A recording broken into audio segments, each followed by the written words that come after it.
You'll need a top-notch team to win this one.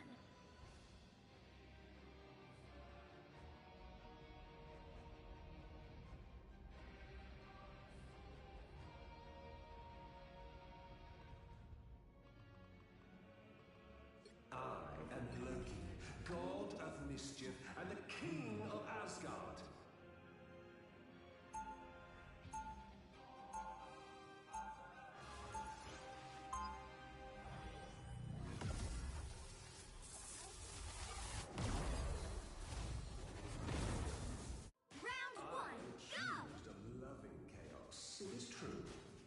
Perhaps we two would be better off making 30 seconds before you attack. No. Get ready.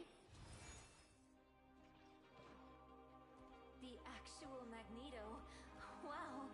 Should I know who you are? No, but you Another should know variant? magnetism doesn't Which work on inconsequential super cool timeline do you hail Guess from, what I can do? wonder? The impertinent, it seems. The battle starts in 5, 4, 3, 2, 1! Help get that vehicle to its destination!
You're halfway there. Keep going.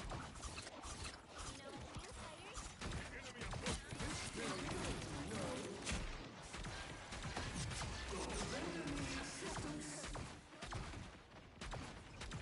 Miss Parker has left us a gift. Turn around now. Awesome, let's go.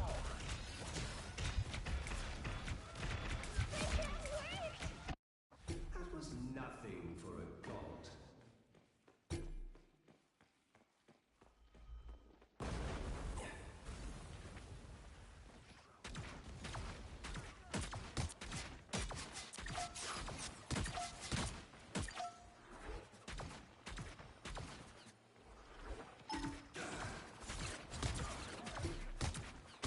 Get that vehicle moving again. Much better. Come here. A nice deep freeze.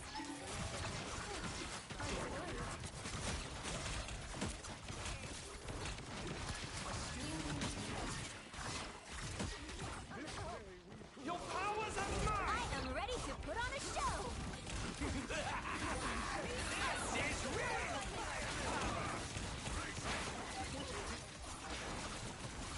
I found one of our critics. I found one of our critics. I have many faces.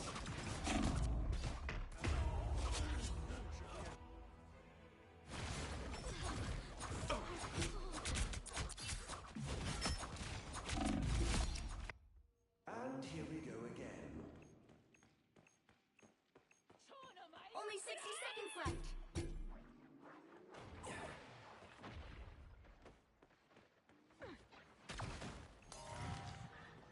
I have many faces. A nice deep freeze. You're restored. Much better.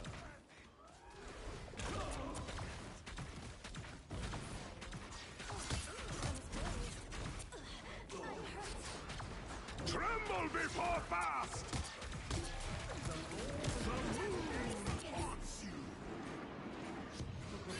I'm everywhere. We will surely put a time. Must be long to conscience.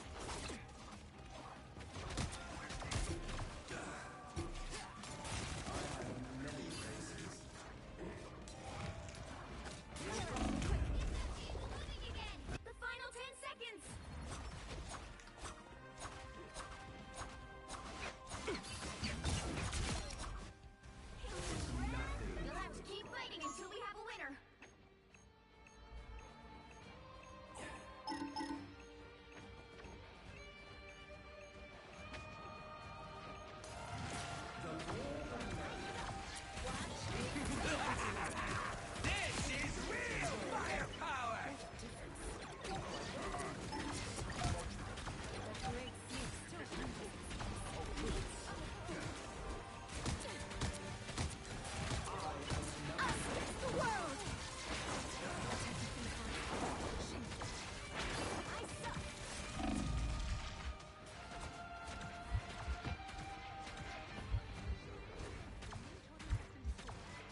to switch things up, including which side you're on. I am Loki, god of mischief and the king of Asgard. The right heroes could make all the difference.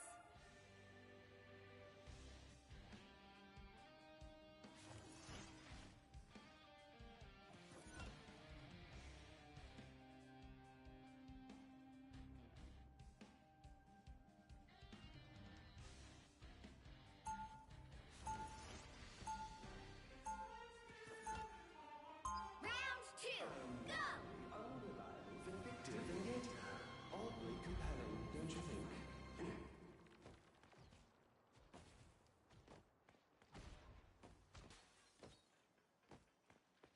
They'll be coming in 30 seconds. Stay strong. Your illusions are quite adequate for a mortal. Was that supposed to be a compliment? Hiding from sight is a simple task for the god of mischief. It's getting weird to stop talking about yourself. That's the real trick. The battle starts in 5, 4, 3, 2, 1. You need to stop that vehicle in its tracks.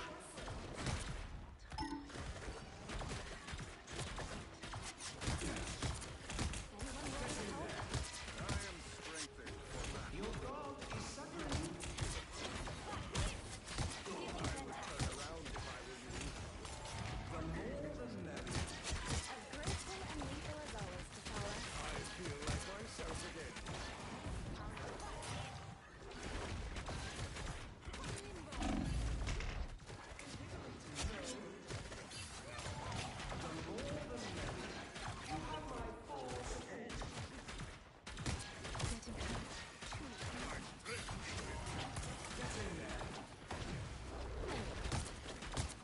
As graceful and lethal as always, T'Challa is here.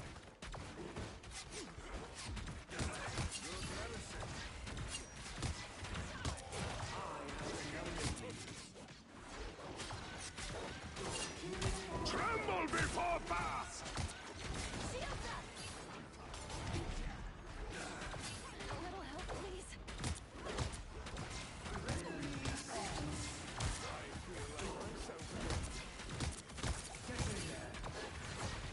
Your powers are mine! Your day ends, demon. You're mine.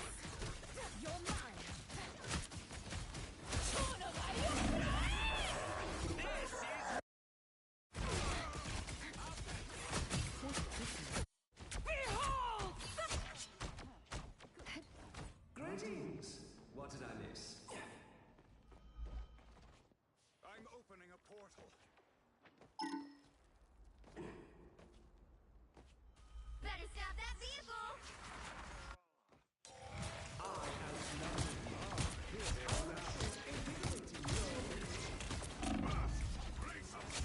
Graceful and lethal as always, T'Challa. You have my gratitude.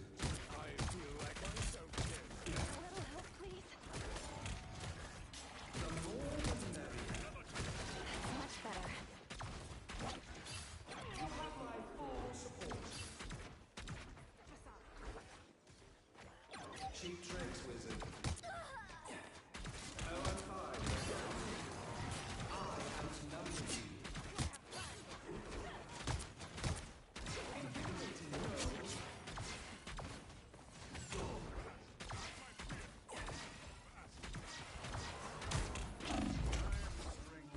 I shut down Rocket's beacon.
You'll need a top-notch team to win this one.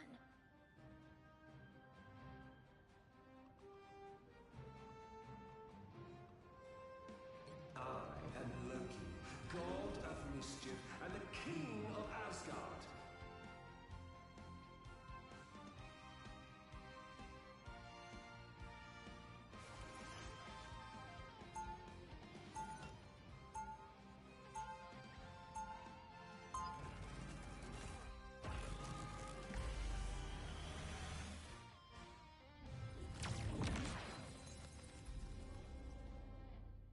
Round one, go! Life becomes a pretty 30 seconds before you attack. Get ready.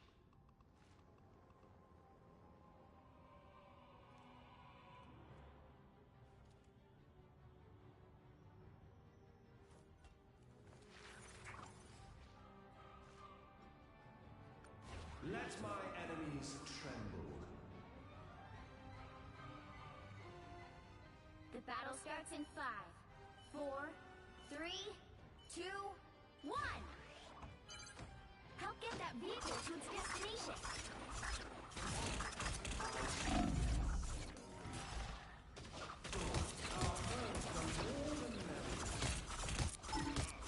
Worthy foe.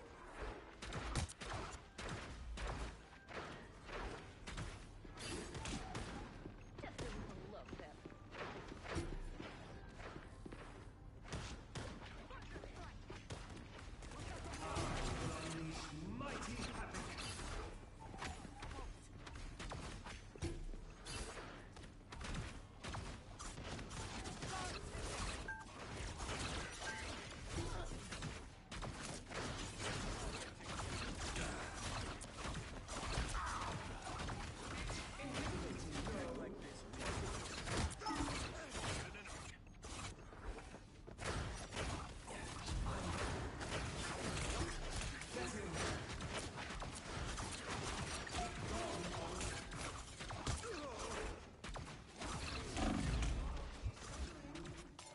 The more the merrier.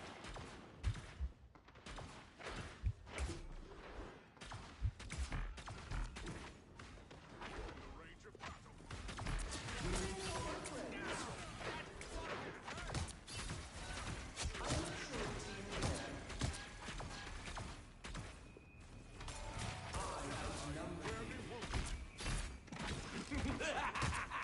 This is real firepower!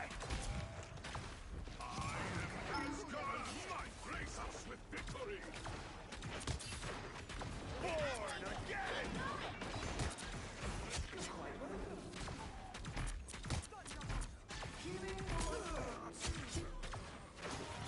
The more the merrier.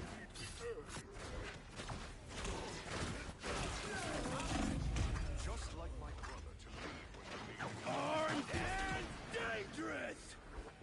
Again! Keep going, Honk.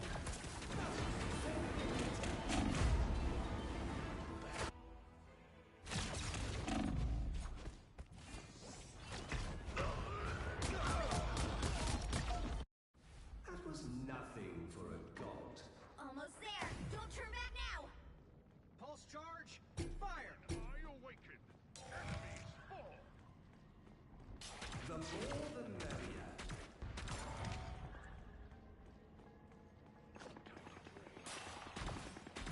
Get in there. You're quite welcome. Healing for my friends. Be wary of this location.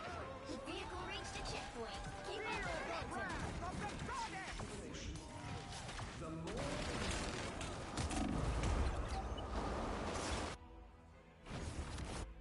Hey, Dee! Enjoy the amplifier! Awaken the rage of battle. That's right. Let your enemies underestimate you. I outnumber you.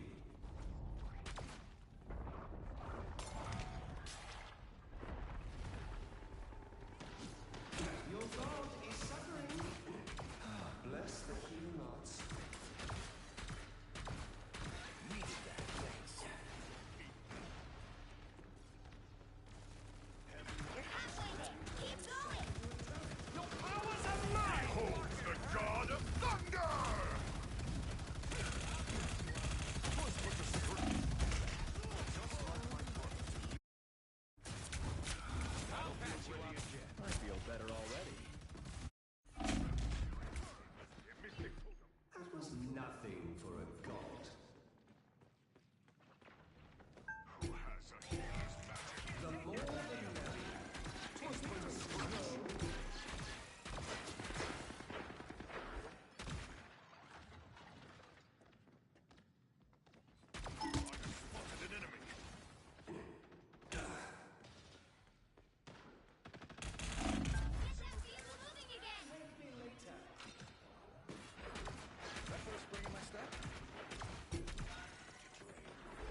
Again!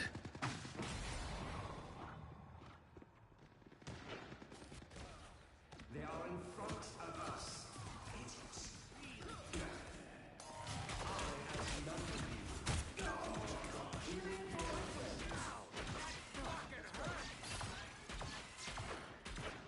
Pulse charge. Only 60 seconds left. This is real firepower!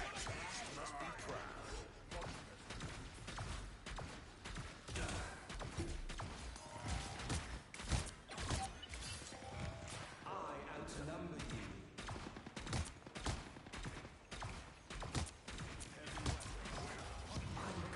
you. I haven't seen you in so long. Along with items, What's up, David? each Oh, stage is all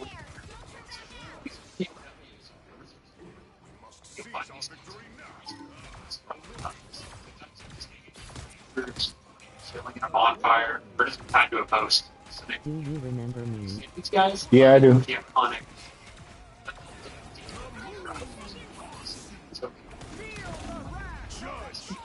Weapons, Oh, it's still or got ammo, or just more of the random shit.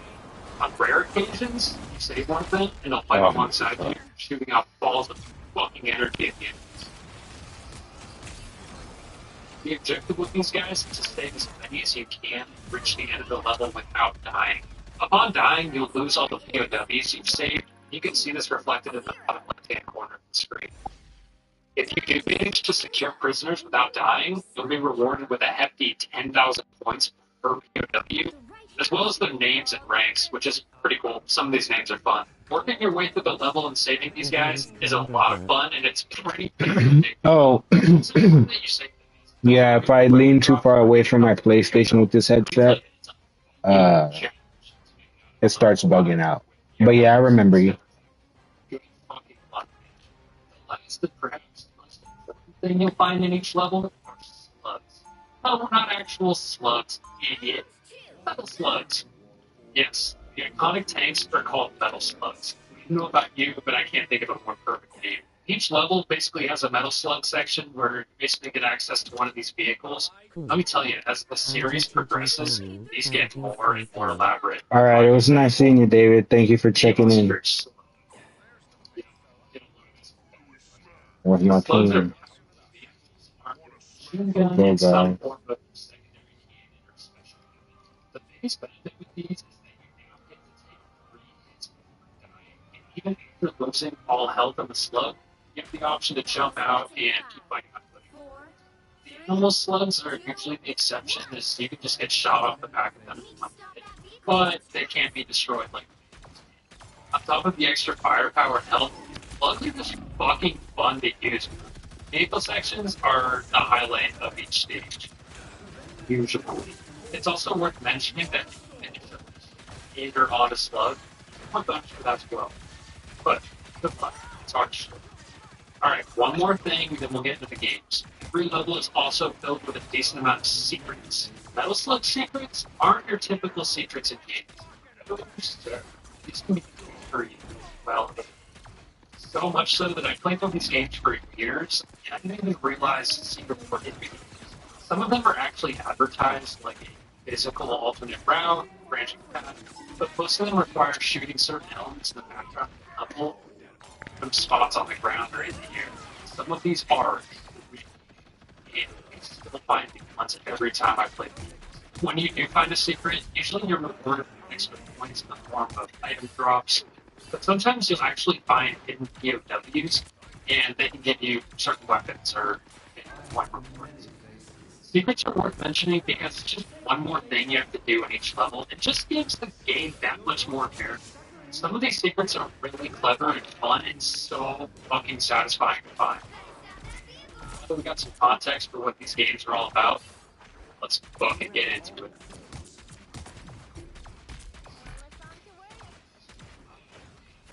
Time to mooch some nostalgia. I remember it like it was yesterday. I was 5 years old. And I was pizza in California. Yeah. Chris MBS arcade cabinet. And like, 30 seconds into the game before the first helicopter gets counter. It'll be, and I ran out of quarters. That's it. But that was my introduction to Metal Slug. God damn it, I fucking loved it. Releasing in April of 1996, this is the original Metal Slug. Developed by Nazca and released by SNK for the Neo Geo and PS Arcade cabinet, this first game is just iconic. It's looking. This is our first introduction to the characters of Marco and Mark. The fucking boys. It's player solo, so unfortunately you're only going to see Marco. Sorry, fans. Along with the most iconic characters in the series, this is also our introduction to a roster of legendary Metal Slug weapons. There's still a chance to stop them. Again!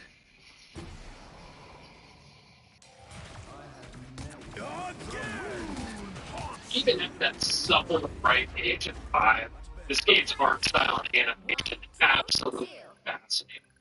It just drew me in. Everything is dripping with detail. And on top of that, the art just has so much character. It feels both serious and silly at the same time. It's absolutely beautiful. This shit is just loaded with personality. Plenty of humor. Watch this motherfucker flush himself down the toilet in Mission 3. Not only is the art beautiful on the surface, there's just a ton of depth to it as well. A great example of this is this street section here from Mission 5. First of all, these buildings are all destroyable. If you destroy them entirely, each building will have. It's pretty sound like a who cares kind of thing. But painstaking and intentional details like this in games seriously butters my butt cheeks. Just look at these backgrounds. Look at the detail in these bosses.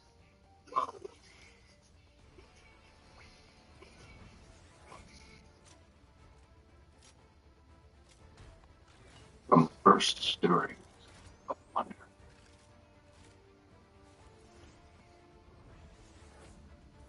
to the first sparks of it was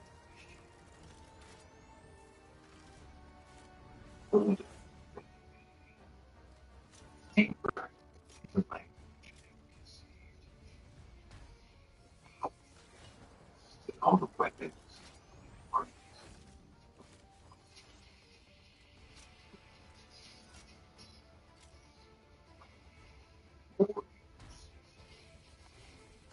on the sticks.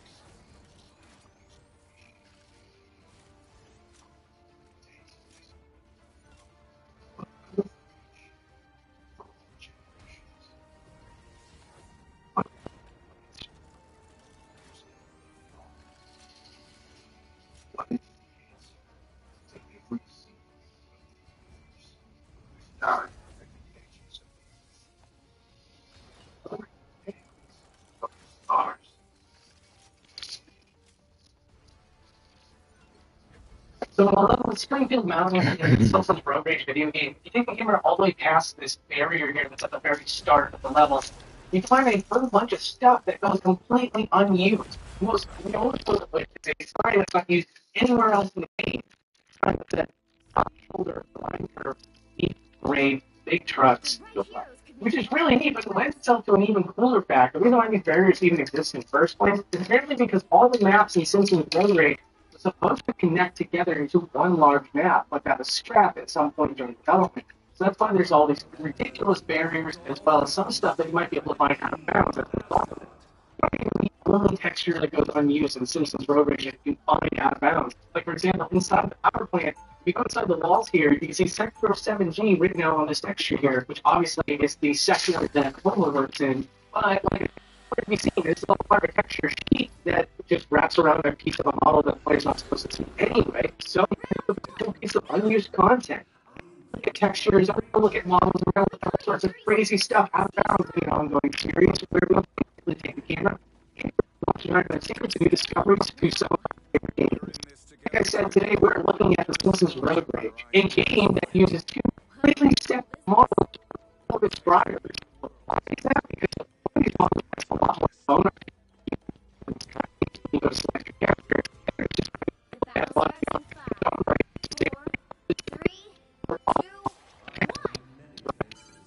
to stop them from securing the mission area.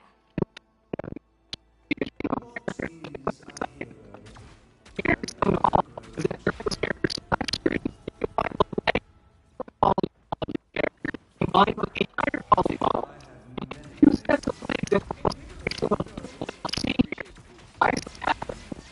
the big reason, of course, is that that the character model for the vehicle is a vehicle. And so it just the geometry of those characters and just trying to detect it and cutscene of characters in the game. But there's not as much because it doesn't get seen by the player anyway. Part of the worst two characters. Essentially, I have.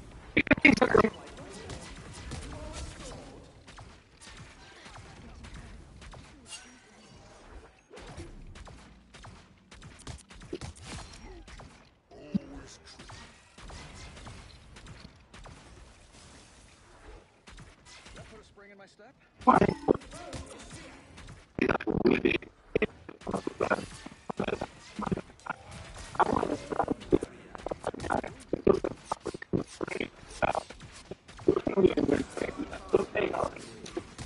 have not seen so many spiders since.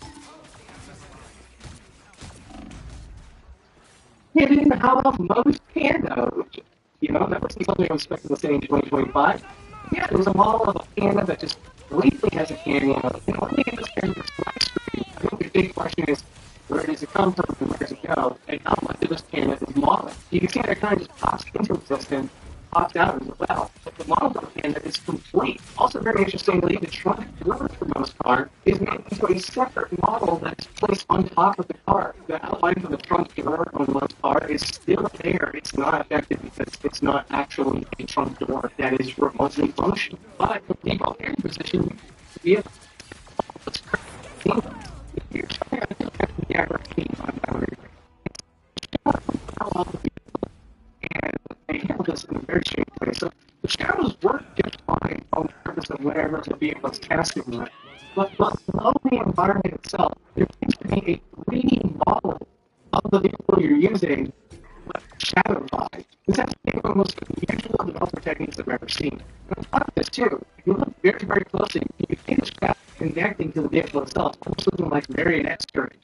Next up, I want to show you the discrepancy between those two models of the driving model and the cutscene model we talked about earlier. One of the weirdest changes with Reverend Lovejoy. Well, the cutscene model, he just has his picture compiled. But in-game, he has like that cardigan thing going. Out of all the characters, I'd say that this is probably the most egregious one because, again, you've got a complete outfit change between the two models. Also, as quick little bonus, taking the camera behind the vehicle in the cutscene version to show you that it's not textured properly, so you see a lot of black here. You can also see that the file of the books is actually completely different. It's a lot larger in the cutscene model as well. And again, one of the craziest changes between the two models, at least in terms of quality, is Groundskeeper Willie. In the cutscene version, his profiles are properly colored, and the model looks fantastic. Right?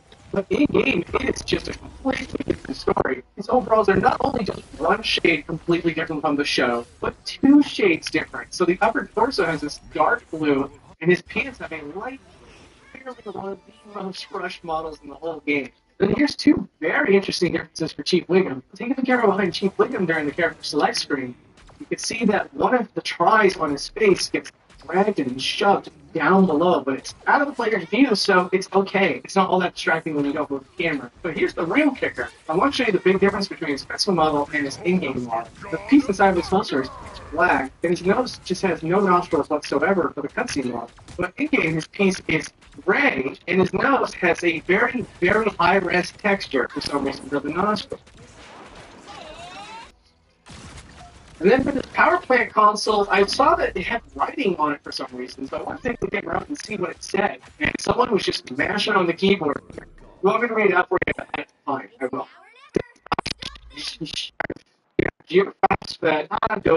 The sophisticated and as HJJH. You're welcome. This section was a bit disappointing for me, so cool level of detail. I love this. And so all the characters in the Simpsons program have billboard versions of themselves before you get close enough and they turn into big, real versions of themselves. Sadly for me, but great for all of you, there is a cheat code where you can see these up close and use them as the passengers you can take around Springfield. So it's not terribly exciting for me to show you all of this. I guess there are characters that you can never take in your vehicle, like Laura Lee and Lumpkin. But while I was expecting myself to have some of the greatest content to put on YouTube, I was collecting this footage of Seymour Skinner, and it allowed me to see the character model up close, and I realized that his pupils are not modeled. You can actually see through his face.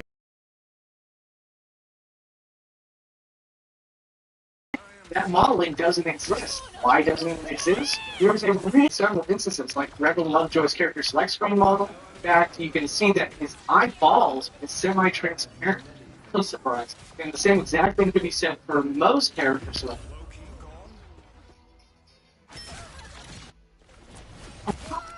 You know you need reliable cell service. Wherever you do.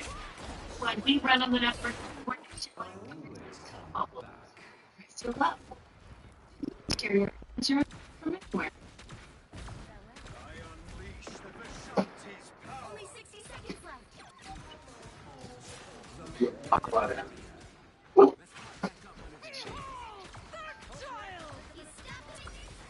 I know this is a small operation. I'm paying $1,000 to conduct me. It's not going to be this hard.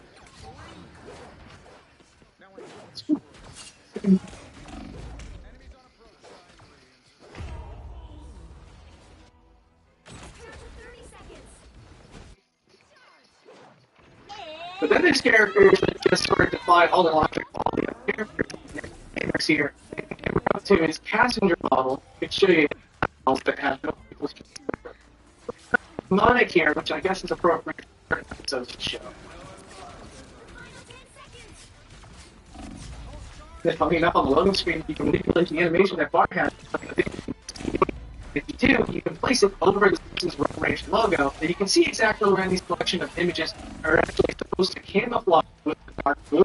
And then I'll put the zoom camera here to show you the environment, just to show you how the game works. See, it does use culling, and the way the culling works is that it calls out large chunks of the game world. So as long as you're facing a certain direction, the game will give you a giant square to look at, which honestly is something great to ask for when you're playing these old school games on a 16:9 aspect ratio screen, because it won't be culling to your immediate left or right when you decide to do that. Here's another character model oddity here with Grandpa Simpson. If you take the camera up to his model, you can see that one of his eyeglass pieces is opaque, while the other one is just missing its lens. This was probably done to show off Abe's right eye better to the player. I would say that there's a solid chance that this wasn't a mistake. Also, before we move on, I just want to show you the character select screen itself and how the background is all 2D and it quickly gets off its axis, leaves you with this 3D render of the road. Just thought it would be neat to show you the perspective shift between how it's supposed to look versus how it looks here. Then one of the very few cutscene rooms that are actually rendered in-game is Mr. Burns' office. So, the camera around and showing you what's up with it, and show you that the word floor is written on that switch that he uses as one of the endings of the game. And also that there's walls on almost every corner of this room except for the one that's facing Mr. Burns. This is likely so that the camera that is pointing at Mr. Burns won't be obstructed by the wall that is placed. Also interesting to note that Krusty has a shared model with Homer. So with this model here, you can see that it's just Homer's model. Shut the fuck up, Penny. Penny is the worst tank in the game to ever be playing. Shut the fuck up. There's nobody to be talking. Shut the fuck up and do something. Get on point. Nomad, you're doing good. Don't worry. We're doing the best.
60 seconds left.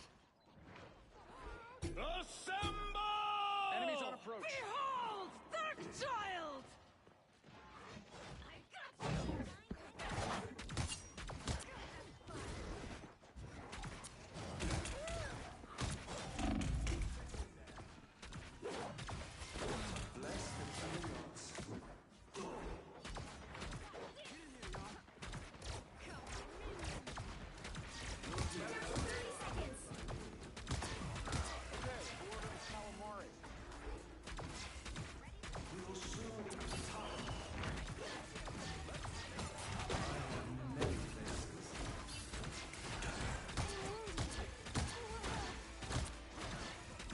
Spider and I have the final 10 seconds.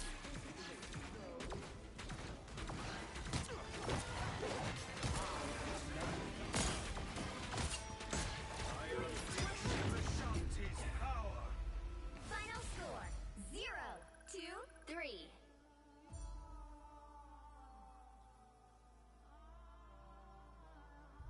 Well, you can't expect to win them all.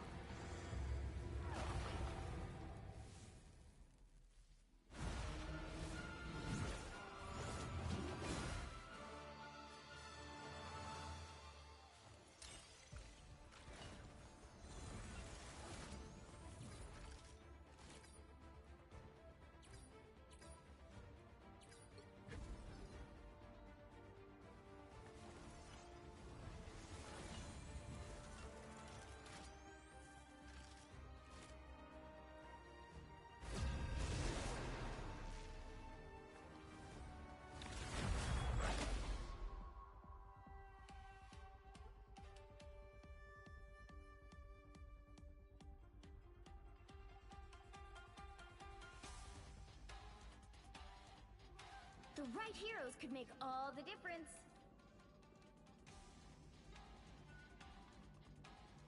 I am Loki, god of mischief and the king of Asgard.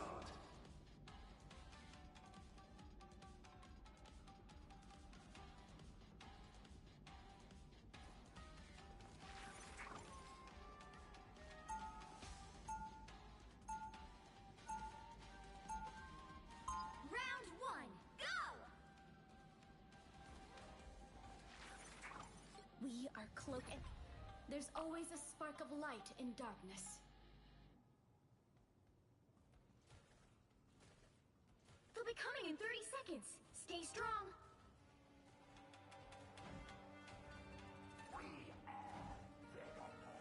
Where I come from, you are known as Orangey, the Great Snake. Like the sound of that. That will make you the only one. We are cloak and dagger. The battle starts in 5, 4, 3, 2, 1. You have to stop them from securing the mission area. And I thought the agents of Atlas were a strange crew. Oh boy, here they come! I have many faces. Invigorating, no. That's the stuff! I'll be shipshape in no time. Your god is suffering. Is quite welcome. Do this.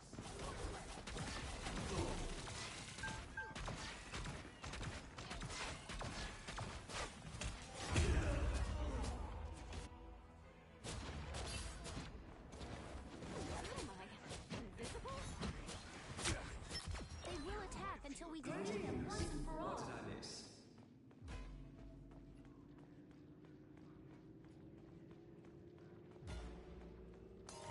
I have many faces.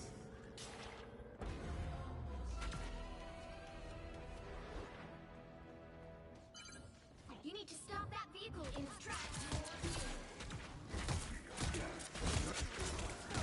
I'm everywhere.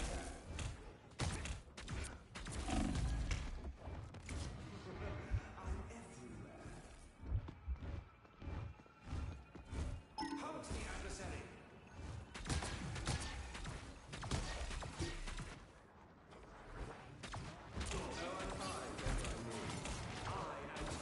Us against the world!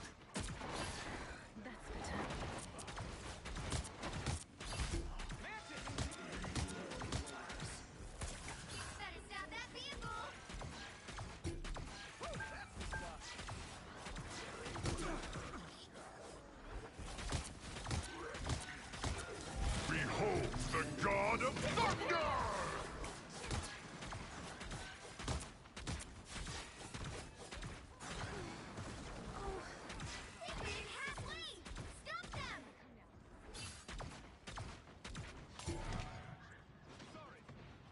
I have many faces. Intimidating, no.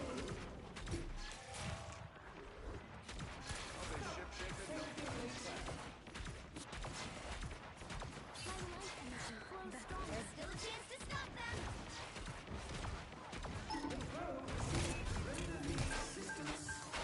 The more the merrier. I'm everywhere. They hit a checkpoint.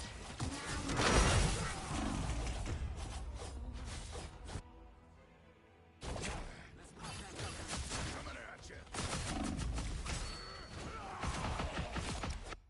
And here we go again.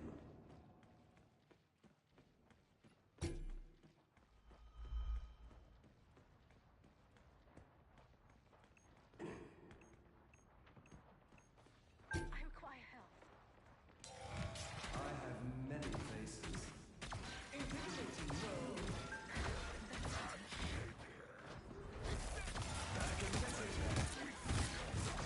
Us against the world. Behold the god of thunder! Your power is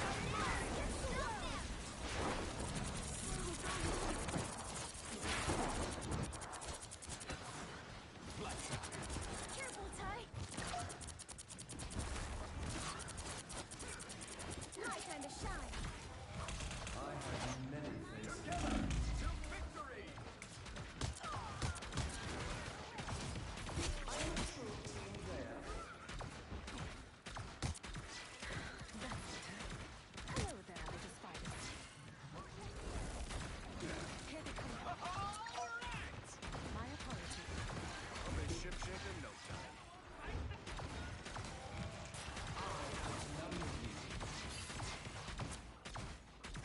That's the stuff. I'll bet this is Moon Knight's doing.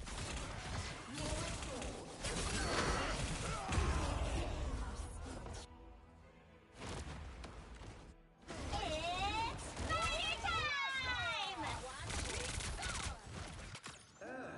They dare to lay hands on me?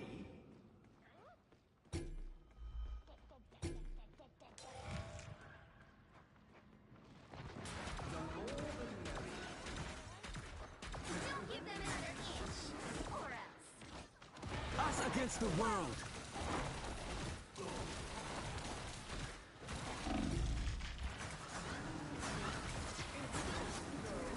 I'll be ship-shape in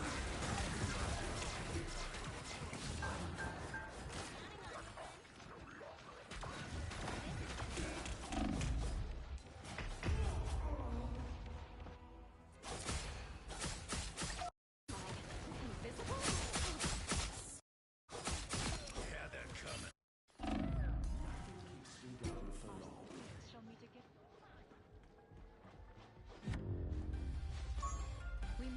The current score is 0-3.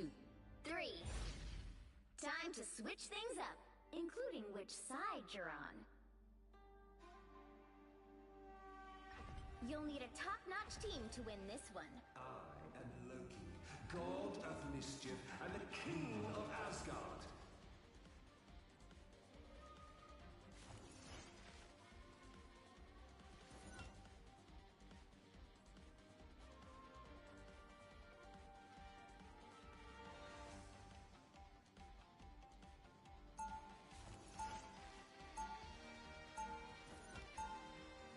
Round 2, go! Love's a trickster. Until the trick is played on them.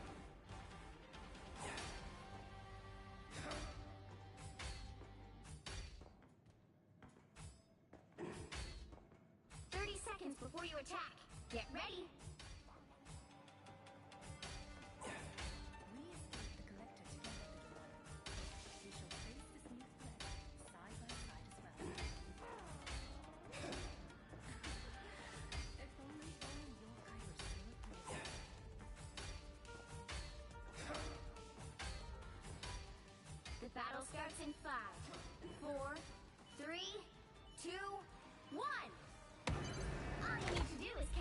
mission area. Got it?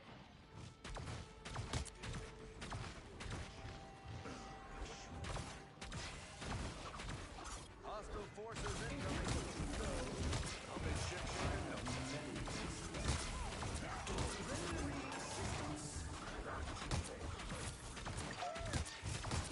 only one of us gets to play guns use toys.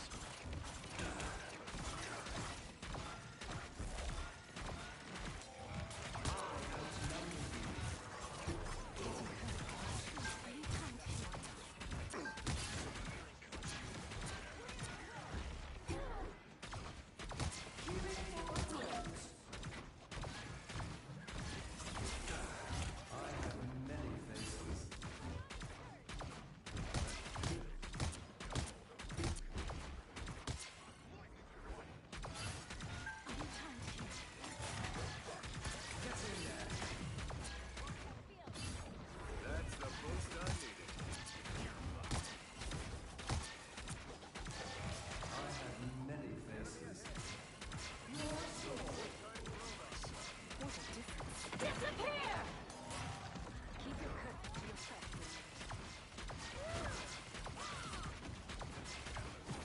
The moon beholds the god of thunder!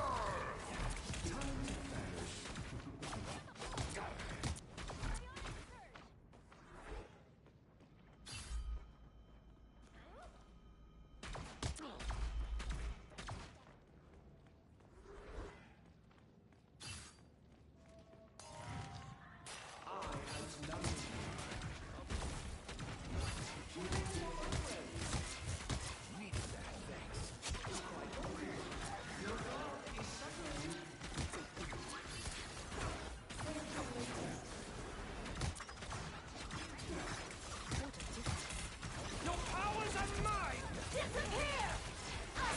World! Invisible?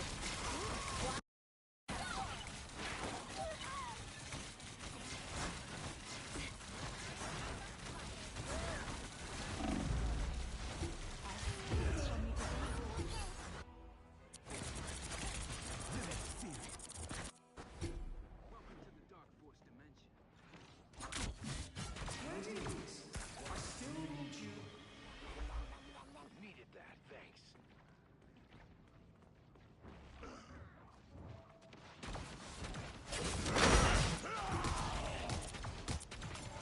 Outnumber you.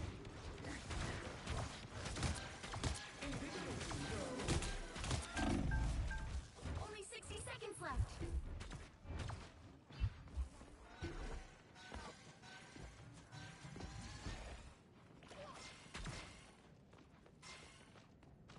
Your god is suffering.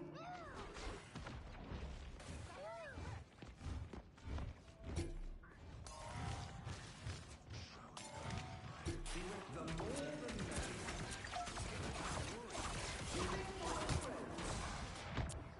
Down to 30 seconds.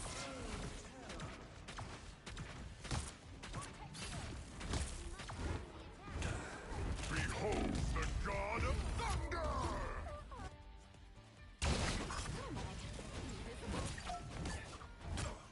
Behold the god of thunder! The final 10 seconds. Disappear! It's spider time! Let's keep fighting until we have a winner.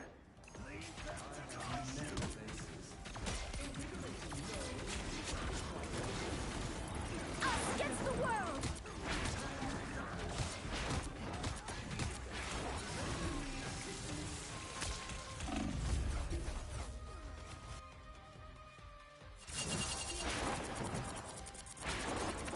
Everybody needs a hit.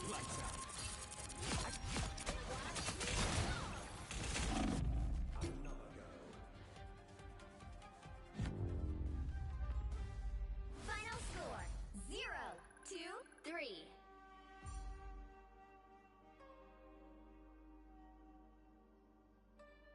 Well, you can't expect to win them all.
Oh, my mic was muted. Now you trying to look at me so you can be a better Loki and steal my tricks.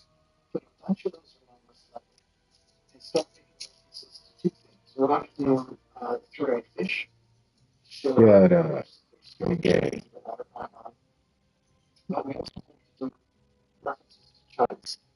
So the chunks were related to an episode where Homer was talking about having gone to New York City, and he was upset because Oh, look, he's back to steal my trade secret. He doesn't know what a real Loki looks like.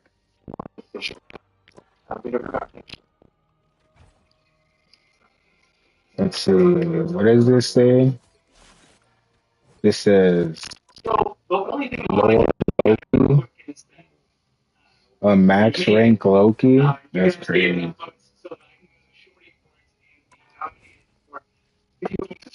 You wish. Which is incredible. And, thank you guys so much for that. And, It's a symbiote. But for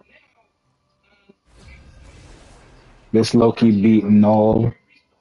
We could never. I feel like game developers don't get the opportunity as often as they should to speak to their fans. So, with that said, sir, take it away. Thank you. I'm really surprised about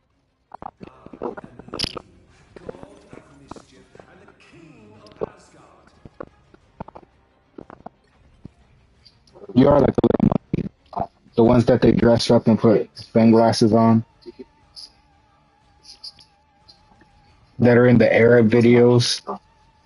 Where the monkey's sitting in the seat looking all cool. say how much I appreciate every time I hear it, but sometimes it's really to it. The other thing I'd like to bring us to say how incredible I think that the donut team I wish. modding it and adding content to it, making it even better than it was originally. This person eats chips still? That's crazy. With the tools and stuff that they've made for it. So I think that they deserve a lot of people's recognition. People should go check it out. Thanks a lot for your time. Just keeping a promise here. Thank you to Carrie's children for vouching for my show. You guys are true heroes, and I hope that you enjoyed this episode. And we know that Dad is a really cool dude. 4, 3, 2, 1. Oh, so you like having messy shits too. That's crazy.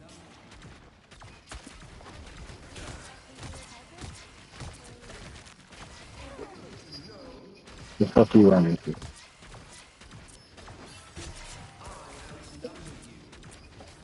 Oh!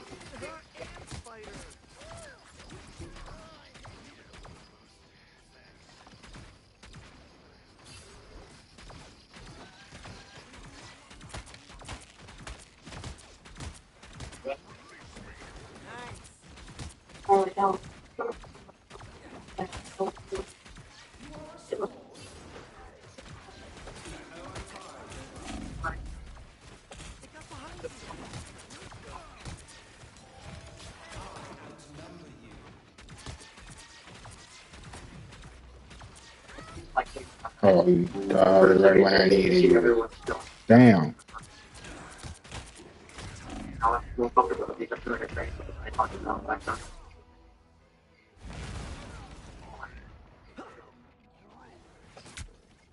Oh, he hit that line.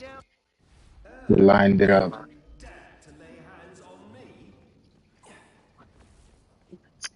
People care. I try to work what I got from that game. I'm going to change my perception on everything. Ooh, I hit that thing.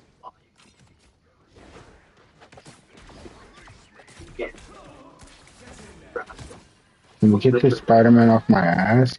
I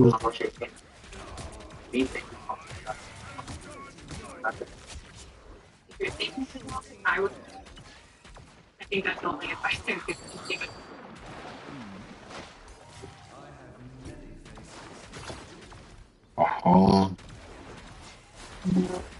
Simpsons Hit and Run, a classic game defining a generation. You might remember playing it as a kid 20 years ago, but some still play it today. Simpsons Hit and Run has an active speedrunning community.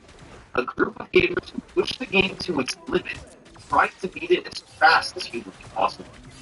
Look, this is the Mario 64 adventure, but Hit and Run is its own unique thing. Speedrunners have poured thousands of hours into breaking it. The result, 20 years later, is a shockingly deep speedrun. This is the story of how we got there. This is the history of The Simpsons Hit and Run World Records.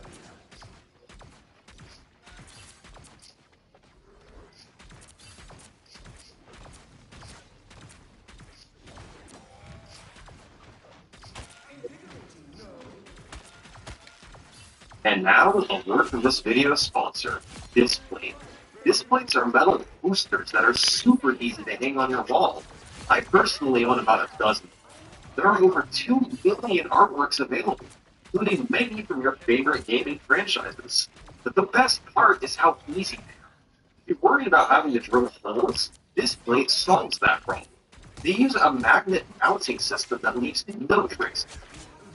If you get tired of one booster, simply swap it out for about 15 seconds. It's easy every time. And unlike paper boosters, Displates stay fiber without fading. If you want to upgrade your room, I recommend getting Displates. Use my link in the description, or just use the promo code SummoningSalt for up to 37% off upon checkout. Thanks again to Displate for sponsoring this video.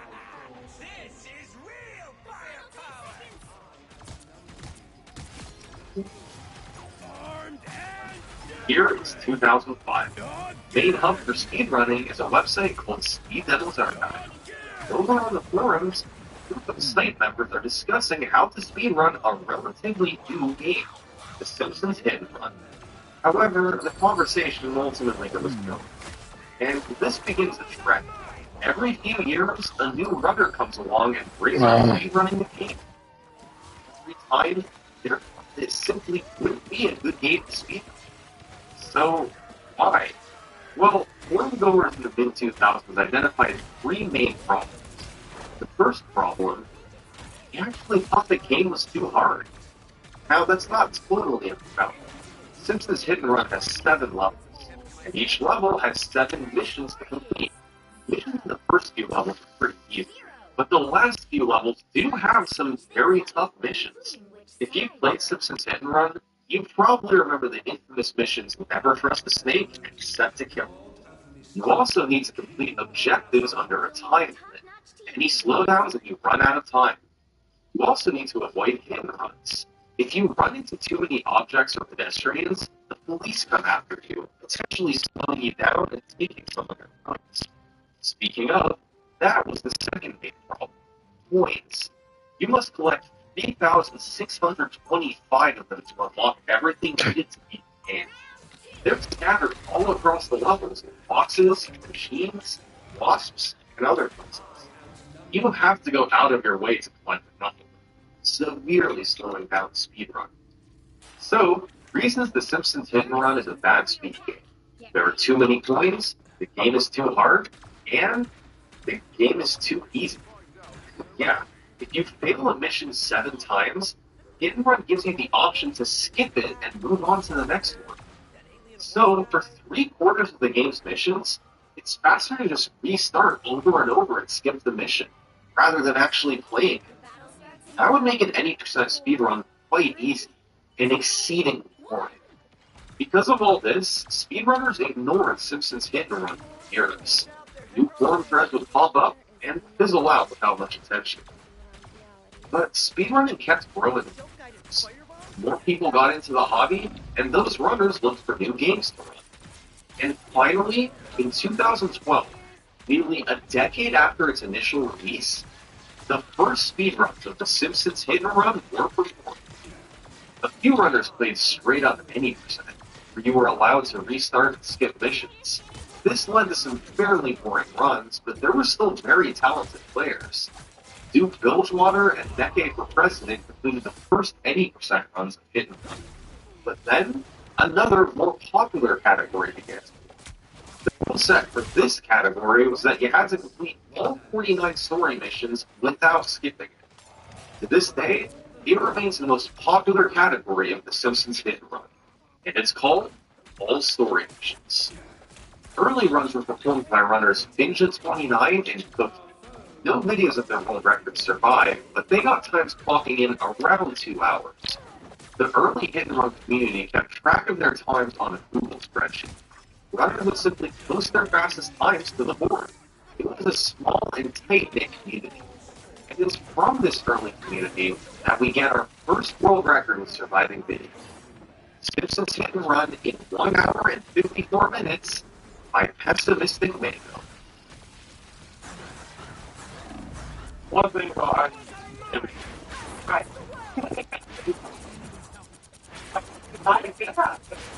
Welcome to Grid 2. New here. Come on, hop in. Go further up.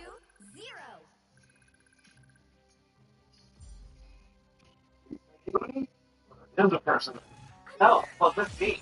Ready? And then yep.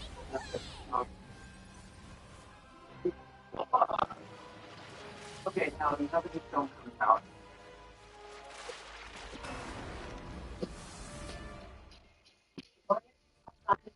There's a lot of diamonds on the food. Yeah, I died. But yeah, I mean, I think the best thing you learn when you do actually like stuff that you would never like normally have. You know, I was like, you know all that stuff now? I can handle anything with a pistol. Wait, but that's just not like some acting BS. Like, you actually... No, you gotta go through training. No, I gotta ask you about what it was like working with Jerry. He's like, he's a wild man sometimes. But what is that man like? He's good, dude. As my dad there, you're doing a film, you wanna be with somebody that you're cool with. And, yeah, he has my trust. You and, Troy Cup water scene in the water. Oh my God. Can you please take me? Is that a tank? No! Like, they took us out on the boat. He rode the boat for like 80 minutes. Almost a full episode of Seinfeld. And it's so fucking. Pick up the ocean. And I'm like, you know, the water? Like, we're looking at the wildlife around the Canary Islands. Yeah. Absolutely. 30 seconds It's before you so tired. I'm making it again. Obviously, right now, there's more here.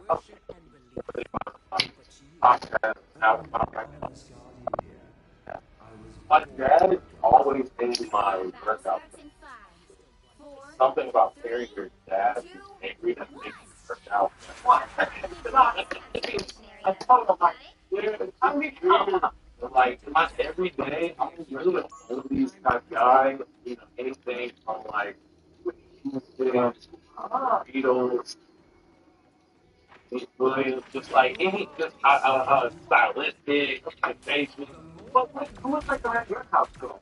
You expect to the house. When you're a little kid, all it's almost like Jafar from Aladdin. Like, yo, who the hell is this? I've always had the mindset easier to go from drama to comedy than to take somebody serious and put that. And, you know, when I did start out of confidence, you know, that was the biggest, like, accomplishment of my life at the time. And, you know, I got a lot of worship related to that. You know, like, so people were kind of, you know, belittling my accomplishment. Every film that we do has to be night and day from the last one we did. Okay. So they couldn't be boxed in. Okay, you mentioned Seinfeld. Seinfeld, okay. Like one of those, like, with the background music, with the makeup music, I like it. I think Seinfeld, body. Any good piece of advice you got on some people? Something I learned from my friend. Not higher. Under promise and over deliver. Okay,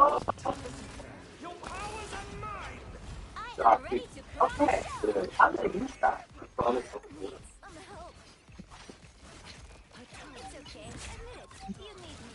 That's a 1 out of 1 for me. That's a 1 out of 1. I appreciate it. I appreciate it. 2025. Let's do it! What a time to be alive. What a time to be alive. We're done.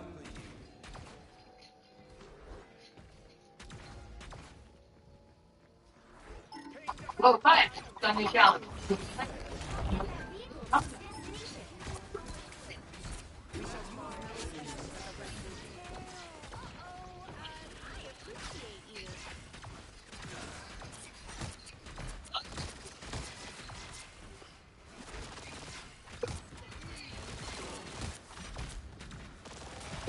Hidden Run is one of the most technical games I've ever covered on this channel.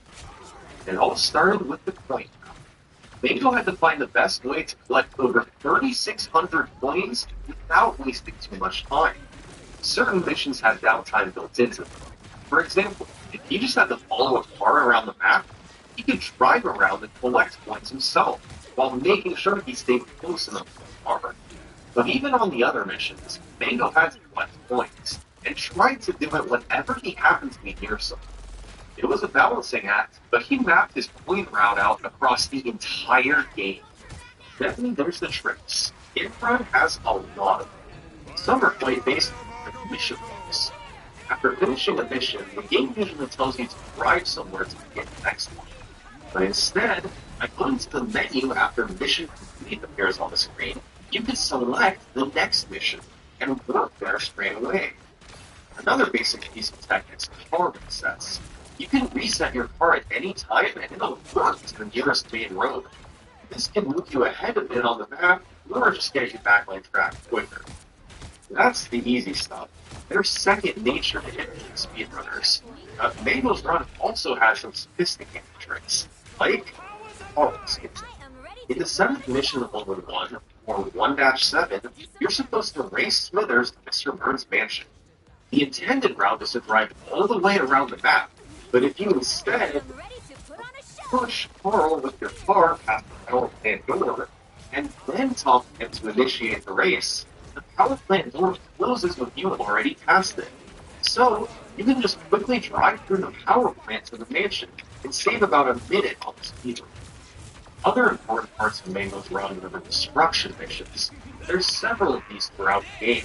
You have to destroy a car or multiple cars as quickly as you can by running into it over and over. Mango had some clever strategies for dealing damage quickly. In 6-5, he had to destroy Skipper's car, he directed it against the wall and another car. It got stuck, and he was able to ram it over and over. But not all destruction missions list. In 1-3, for instance, he spent a lot of time trying to chase Smithers' car down and damage it. And finally, while Mango was a fantastic player, the Simpsons Hidden Run is still a important game, especially at the end. In Level 7, you have to deliver nuclear waste all the way across the map without accidentally blowing it up. In 7-5, a car swerved in front of Mango and blew up the waste, making him restart the mission. And in 7-7, he just grazed the edge of the tree. It was enough to blow up the waste again, using another jump. And that was the run. Hour and 54 minutes later, Mango had beaten the game. It had its shortcomings, but overall, this was a great starting point for Hidden Run speedruns. Mango knew he could do better, and he'd go on to lower the record a few more times in the following days, sadly not saving any of the games. Finally, on May 29th, he got a run he was happy enough with and stayed.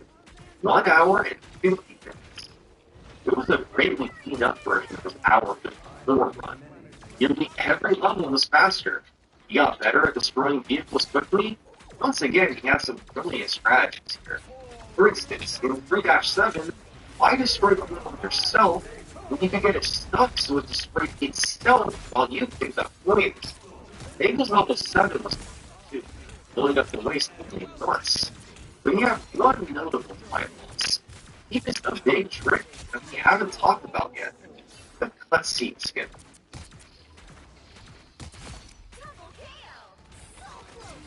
Simpsons Hidden Run has a handful of cutscenes. They play after certain missions, and there's no option to skip them.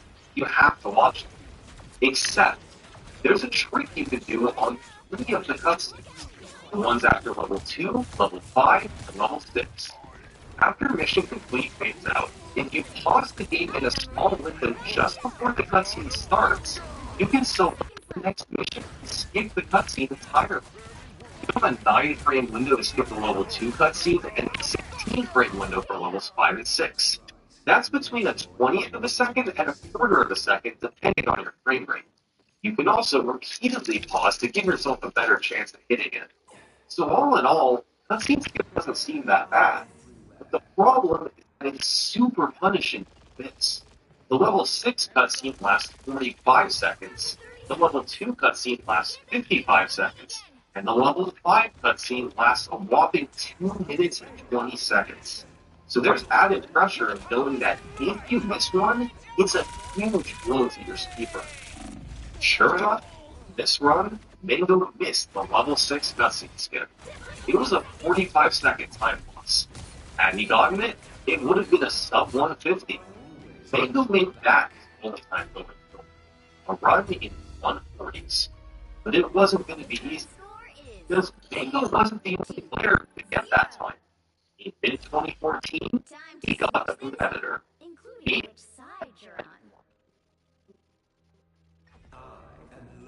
You're right, but that was an activating ingredient and big thing. The right heroes could make all the difference.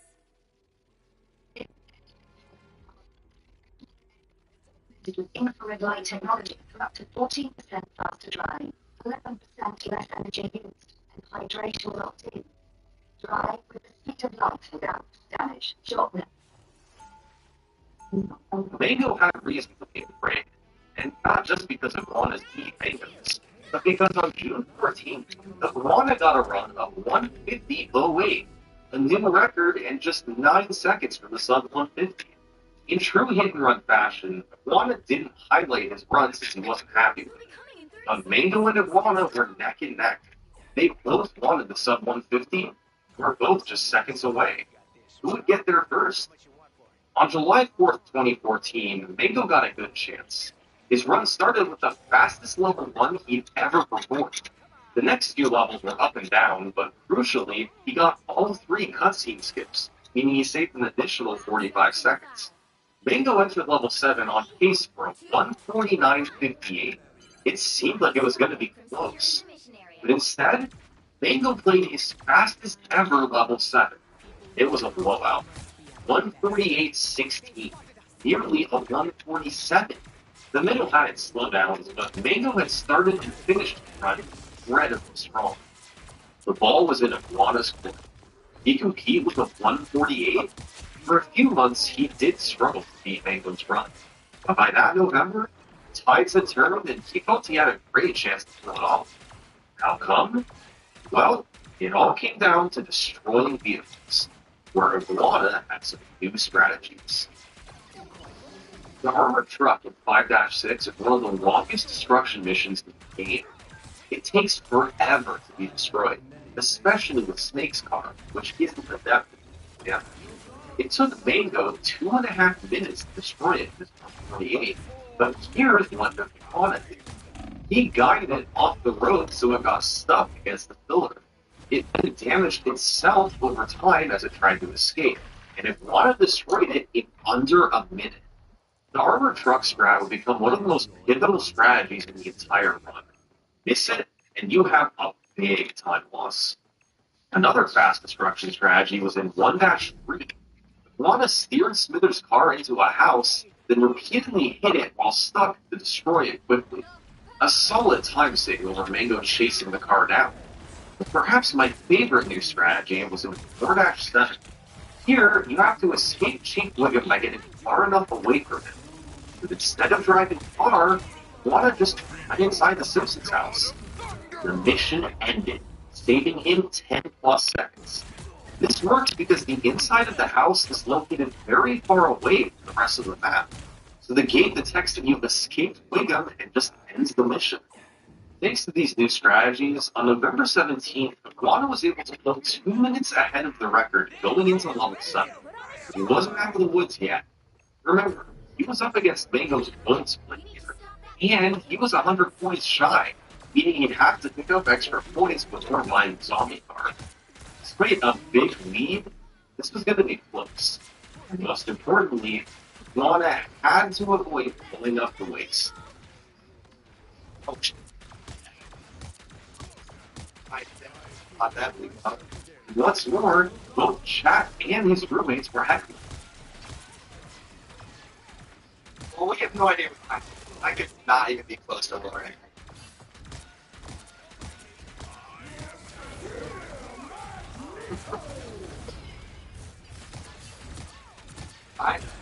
The Iguana was back. He didn't stop there. A couple months later, he improved the record again, down to an hour and 35 minutes. The worst part of this run was missing the armored truck strat at 5-6, but he had a much cleaner level 6 and 7, and used a new strategy in 3-3 to let him repeatedly hit Cletus's truck.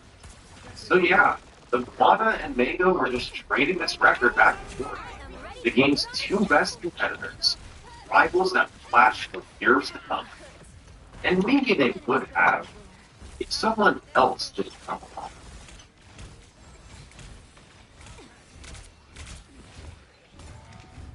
In early 2015, a runner named Liquid Wi-Fi became a record contender. He'd started running the game a few months prior. By February 2015, and managed to lower his time down to 148, a bit behind the world record of 145. But on February 20th, he shocked the hit run community by doing, well, this. Exiting level 3, Liquid Wi-Fi was over a minute behind the record. But that was a bit misleading. See, Liquid took a different point route from most other runners. He chose to get more points early. We didn't need to pick up as many in the later points. So, he entered level 4 with a point lead, and gained time by not having to pick up as many. By level 5, he was nearly even with the record. And although he too missed the armored truck strat, this was still barely on record pace going into level 7. But the mission started going well. He wasn't blowing up the waist, and this looked like it might actually have a chance at record. But then during the last mission, on his way to pick up the waist, he triggered a hit. And that was a problem. See, he still had to pick up the waist, where you effectively cornered yourself. If the police caught him there, it was likely run over. Liquid had to find a way to evade capture.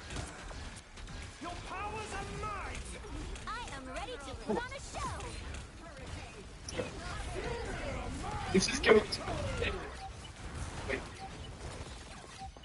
Oh my god, this is so fun.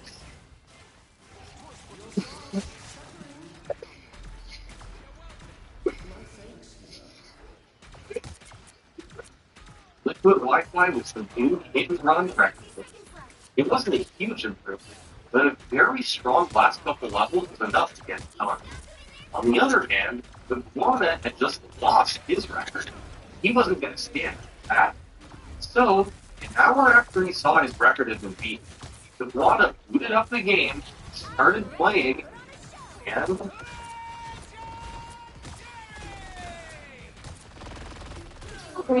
Still living with owners. Get back in there and threaten instantly with Febreze Air Fist. Breathe the fine that floats longer in the air to fight even your top stone. So long, sticky smells and a low amazing pressure. He's here. The Air Force, you operate. Flexibility, full time, part time, immorality. You're falling. One air. Team. Liquid's record lasted just a few hours. Why did he push the runs the next minute of 124.37? Curiously, it was yet another world record that missed the armored truck strat, this time thanks to a car getting in the way. And as a whole, it was a very up and down run. He got a few strategies that Liquid missed, like Smithers' car in 1-3, but there were still obvious time saves that missed out. Bottom line, Liquid and Iguana both knew what they could do better. So they kept playing. Around this time, Liquid began implementing a new piece of tech, E-brake boost. Hit-and-run has three main driving lines: accelerate, reverse, and E-brake. By flipping all three at once, that letting go of reverse, and then letting go of E-brake, you get a huge acceleration boost forward. This is particularly useful if you have to hit something over and over. In 3-3, for instance, when you have to hit Cletus' Struck to collect 15 items, you can see how Heatbreak boosting lets you get in more hits for one. Over the following few months, the big three runners would all set new records. In late February, Liquid got 132.19. Oh! In April, Mango got a 142.03. And in May, Iguana got a 140.49. Oh, these guys were all about equal in skill, and with all three of them actively playing, the point record was plummeting. Much of the time save came from the margins, rather than actual strategies. Cleaner driving, faster destructions, that sort of thing. Their overall skill level was rising. Nobody was sure where the ceiling was. So, who would come through next? Well, in November 2015, it was Mango setting a new world record. And this run has an important distinction. It was the first world record with load times removed. See, Hidden Run has to load in between missions, and this can take a variable amount of time. Depending on how powerful the runner's PC is, this can add up to multiple minutes of difference across the run. So, the community created the Load Remover Autoscooter. It detects when Hidden Run is loading and automatically pauses the timer. So, when Mango beat the one, it was initially timed at 140. From using Load's remove time, he was a 130.05. This run also featured another big new strategy, car despawning. By flicking the camera angle back and then forward, certain objects like cars and pedestrians despawn. This can move things out of your way, or more importantly, out of the way of an AI-controlled vehicle. They'll crash into fewer cars, saving you time on the speedrun overall. Mango's run lasted for 8 days, when the next member of the Big Three struck, Iguana, who got a 138.35 and then a 138.03. It was a mix of faster execution and some strategy. He had a new coin route. He saved a lot of time in 6-dash in up about 45 seconds and saved time on the home spot. It's exhausting to keep track of everything that was happening. These guys still work at their limits. Since 2014, it had been a three-way competition between Mango, Iguana, and Liquid for the Simpsons Hidden Run record. They constantly traded it back and forth among themselves, but nobody else ever broke through to take it from them. They were the three best runners of the game by far, an exclusive club at the top with only 3 members. The combination of new strategies being added, the world record frequently changing hands, makes this a tough timeline. Luckily for us, someone was about to come along and simplify things a bit. In mid-2016, a player named Robot Crocodiles appeared on the scene. He took one look at our 3 world record holders and spat.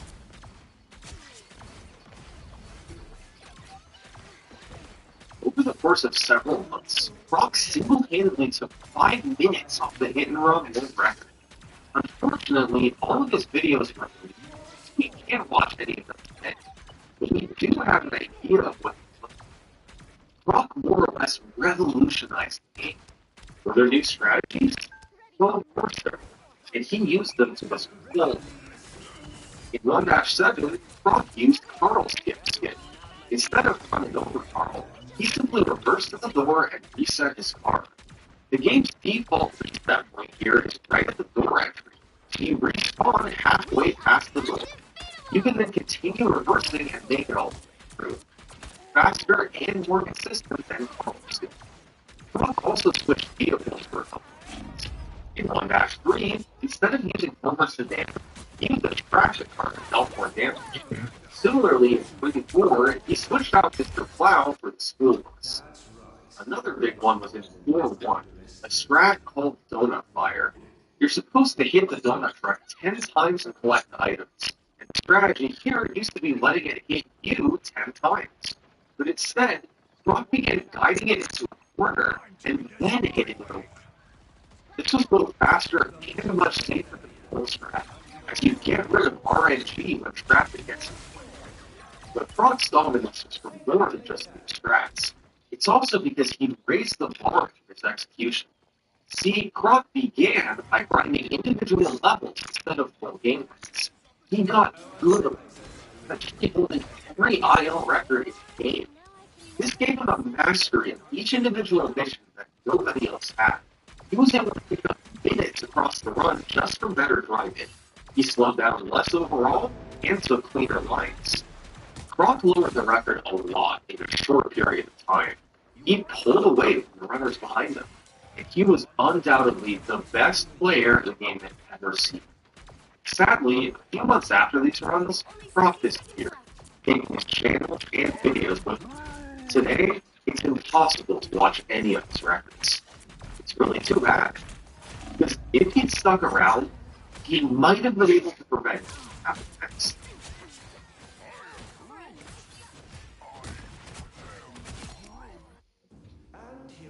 In late 2017, someone finally broke through to take the record from him. Our old friend Liquid Wi-Fi. This was his first record in more than 2 years. His new time was 1:32:44. In the description, he said, lots of mistakes in this run. There were a bunch of them, adding up to at least a couple minutes of obvious time saving. But still, Brock had raised the bar for execution, and now Liquid had matched him. One other thing Liquid said in the description, I think sub 130 is possible. Well, right around this time, Liquid Wi-Fi began streaming full time, playing Simpsons Hit and Run for several hours every day.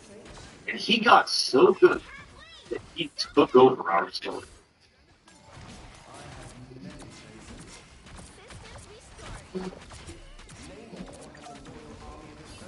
Alright.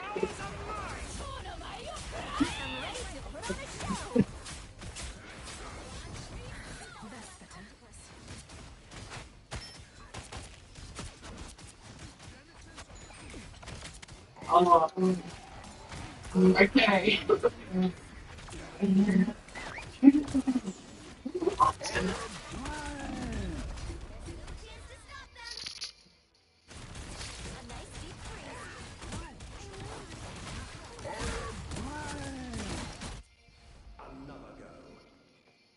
He set 12 records in 4 months.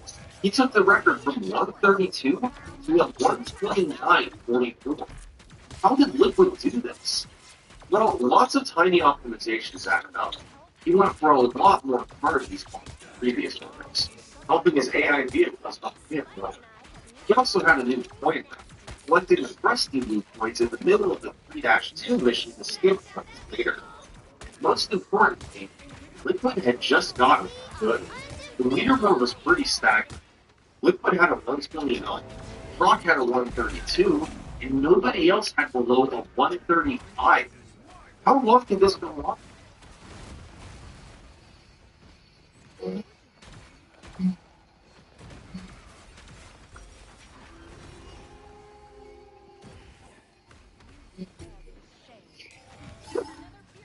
By the eye of Agamotto.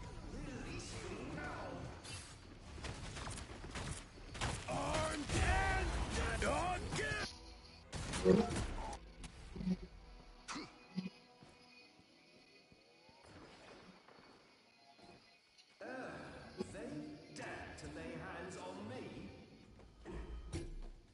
It's never been like this.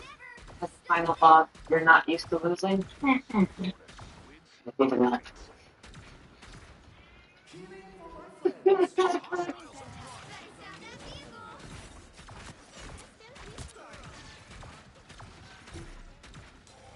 You.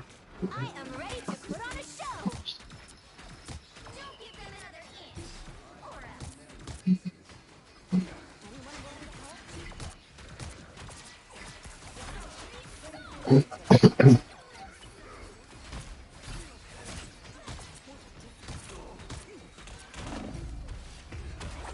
Making 18 straight records for Liquid Wi-Fi. This man was unstoppable. Most of his improvement was just from getting better and better at the game. He still wasn't at his full potential. And yet, here he was with a 3-minute lead over second place. Yes, Liquid was streaming well time and playing more than anybody else, but he was also clearly the best runner by far. He'd taken over the game. This was his record now. And at this rate, with being this dominant, there needs to be some major change to the run for anybody to catch him. We've seen a lot of strategy improvements in the game already. Every year there's strategies. But in late 2018, the Simpsons hit and run had perhaps its greatest strategy change yet. Level 7, the final level of the game, got completely overhauled. It's times ahead, out of bounds. What's the point? Well, the main advantage is it lets you fly across the map while it's not loaded in. You can go in a straight line with burn or slow down at all. And level 7 is perfect for this, because most missions require you to go all the way across the map. You pick up waste on one side and drop it off on the other. Next question is, how do you get out of bounds? Well, in October 2018, Liquid Wi-Fi found this method. It looks crazy, but cars and Simpsons hit run can essentially rip onto vertical walls if they touch them. So, by crashing into the wall, Liquid's car bounced and the tires hit the vertical wall. From there, he simply drove out the invisible part and made it over. He later found a more consistent version, using the car's back tires to contact the wall. Oh my god! From there, it was over for 7. DJ Lambton found an out-of-bounds setup for 7-3 that involved climbing the walls of the power plants.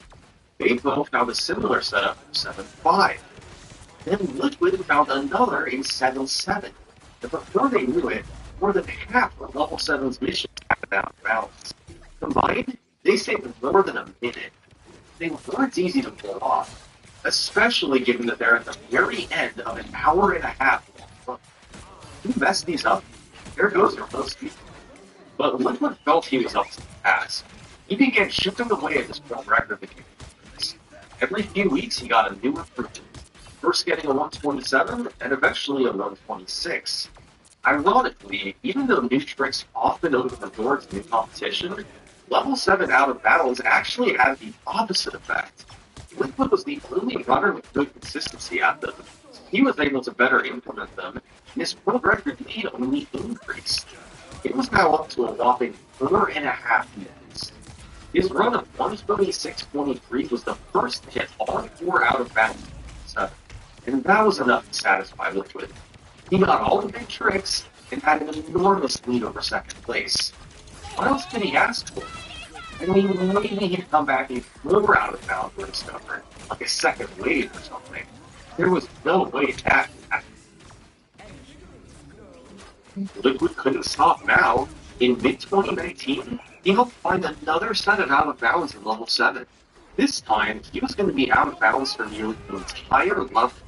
It's a pretty involved route, but the most interesting part starts from 7 to 5. Liquid put the waste in a traffic car, then left it and hopped back in a sports car he had waiting at the bounds. I just wanted to break them up for you guys. Well, since the game only has 5 traffic cars, it simply duplicates the traffic car with the waste as one of the 5. So, once it shows up by the school, it's perfectly cloned from before, waste and all. Liquid then simply got in the traffic car and completed the mission. Finally, in 7-6, he drove to the power plant out of bounds while being careful not to load in any part of the map. Then he braked past the bridge, collected the waste, drove back to the field out of bounds. This 7-6 strategy was found by now you could avoid the painfully difficult 7-7 out of bounds. The new route was about a minute faster than so Liquid knew what he had to do next. Get back to the record time. In June 2019, he ran records like achieving the first ever 120. In September, he came back and took another minute off. He implemented a full trick into his run and grinded it down to a 123.37. He was still in first place by a mile. No other runners in sight. This was getting ridiculous. Liquid Wi-Fi was clearly the king of it. And with nothing left to prove here, he once again moved on to other games and categories. And it was during that break that something amazing happened. Something that hadn't occurred in years. An event that people weren't sure was possible in early 2020. Liquid Wi-Fi got a competitor. This is me. He started running the game about a year ago, and he had a meteoric rise, quickly becoming the best runner not in Wi-Fi. But he always remained comfortably behind, not a threat to his world record. Then suddenly, in late 2019, he started improving again. His 126 became a 125, then a 124 by January 2020. This was the first time that anybody had been within a minute of Liquid Wi-Fi. And interestingly, Bacon Man was already 43 seconds behind after level 2. Across the final 5 rounds, he only lost 12 seconds to Liquid Wi-Fi. In the final 2 levels, he actually gained time. Bacon Man was the first person to approach Liquid Wi-Fi's level. He wasn't quite there yet. He was clearly on a collision course. Maybe this was it. A new era of hit-and-run speedrunning was finally approaching, one with actual competition at the top level. New world record from Liquid. New world record from Liquid. New world record from Liquid. Seems like I was in here. What the hell? Record from... Hey, it's a new strategy, level 7. New world record from Liquid. New world record from Liquid. New world record from Liquid. This just kept going. He was still the king, squashing any threat. And by the end of the year, the record was down to an unthinkable 120. He was making a mockery of the year. This was 36 consecutive world records with Liquid Wi-Fi. The record had become very optimized. He was running out of time to save. But before he quit the game forever, Liquid Wi-Fi still wanted to get one more record. The ultimate time in the Simpsons history. We're talking about sub 120. Every time I see you, I think to myself, as long as Spider-Man is still around, everything will be alright. Fast track your career path with short-term training at UEI College in the Phoenix region.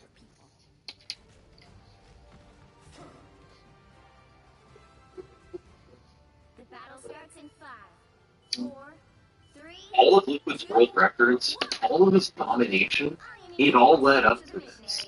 This would be his crowning achievement. It was not easy. He needed to find a way to save 21 seconds over his current world record, and much of that potential. Level 1 had some recent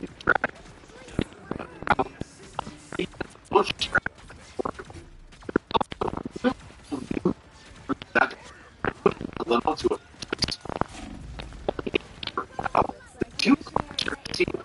area destroyed. Liquid's goal was to build after level 2, then maintain it that he could maybe that would be good enough for sophomore 20. In early 2021, he embarked on his journey. On March 5th, he found someone to start a 16-second lead after level 2. He maintained the lead to level 3 and entered level 4. Level 7 is one of the most important missions. He got to destroy 3 little trucks as fast as possible, and he led his complete strategy. It can mix up the kill, actually even lose the time. Liquid entered the Village Trucks mission with an 18-second lead. It's failed all of the results. It took a 20-second lead until level 5. Things were looking good. But Gabby had another crucial mission coming up, the Armored Truck. On this golden opportunity, he had to get to that. Yes. What?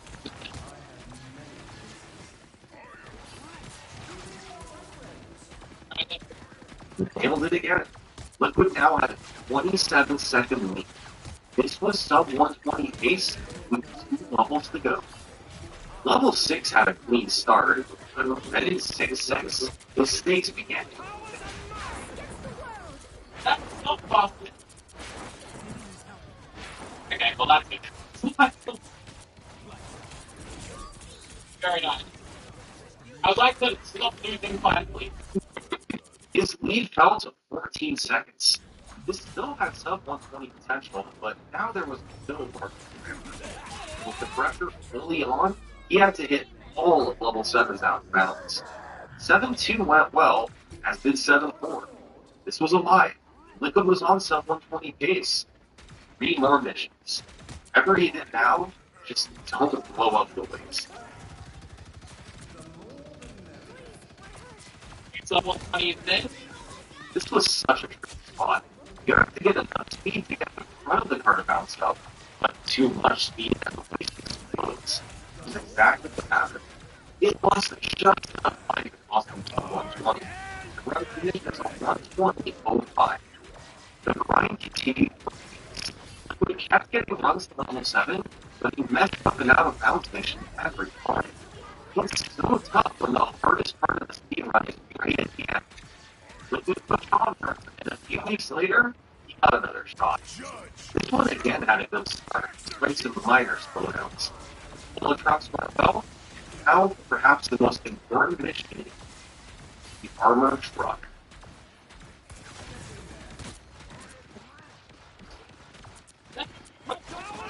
Or tried to.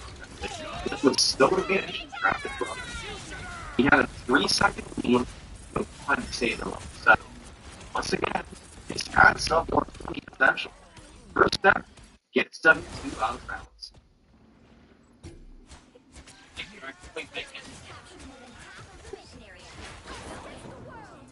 It was sketchy, but it worked. He got 7-4 out of bounds.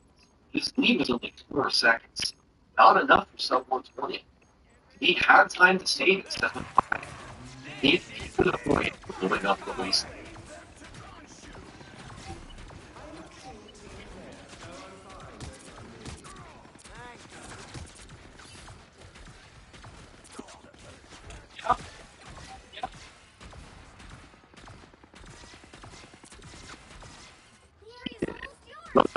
Further ahead, closed out the last 2 missions, beat the game in sub 120.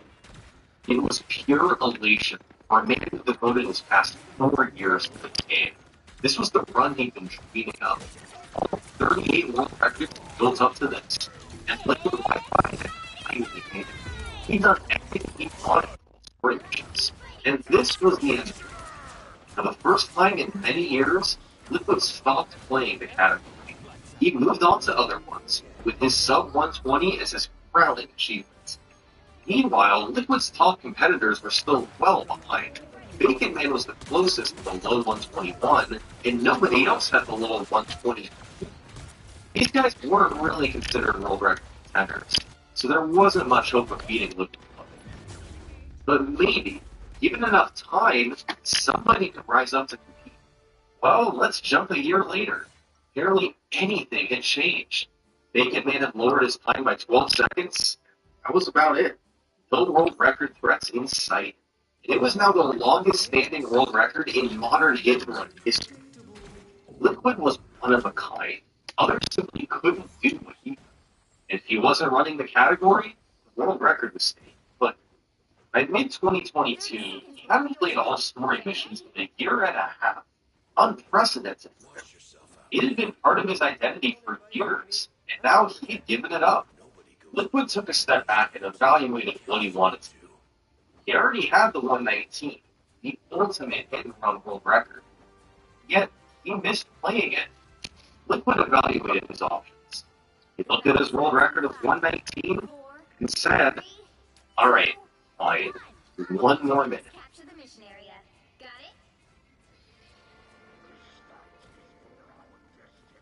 We're calling on all late-night coders, early morning gamers, self-proclaimed space geeks, stargazing science junkies, and especially square peg and a round hole type thinkers to shape the only force created in the 21st century. So consider that my invitation. From relieving roughness to soothing thin, it's awful board. In Liquid's mind, the 119 was about the achievement, while the 118 would be about the optimization. He'd gotten even better over the last year and a half. and felt there was another minute he could squeeze out of the run. But where? Well, let's examine his 119. There were only a couple of big time losses. 2-7, he got bad traffic that cost him 2 seconds. And at 5-6, he wasted a bunch of time by forgetting which points. With clear execution, there were small chunks of time he could save all over. He missed items in level 3, certain destruction missions could be a bit faster, out of bounds were a bit slow. Adding this all up, it came out to a minute. When he was technically fine. He was incredible run. He had to capitalize on all the time. This was the sort of thing he'd show away.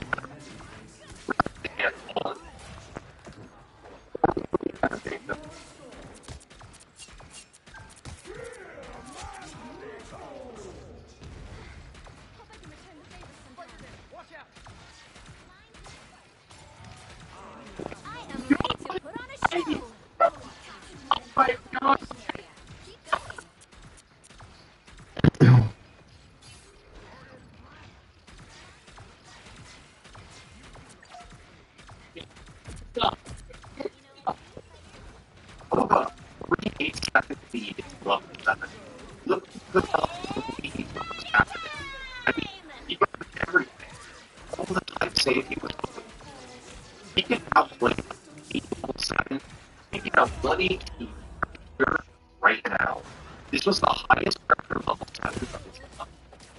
First mission is to balance. Next up, the 7-2 E-Break boost. He had to make it out of balance here.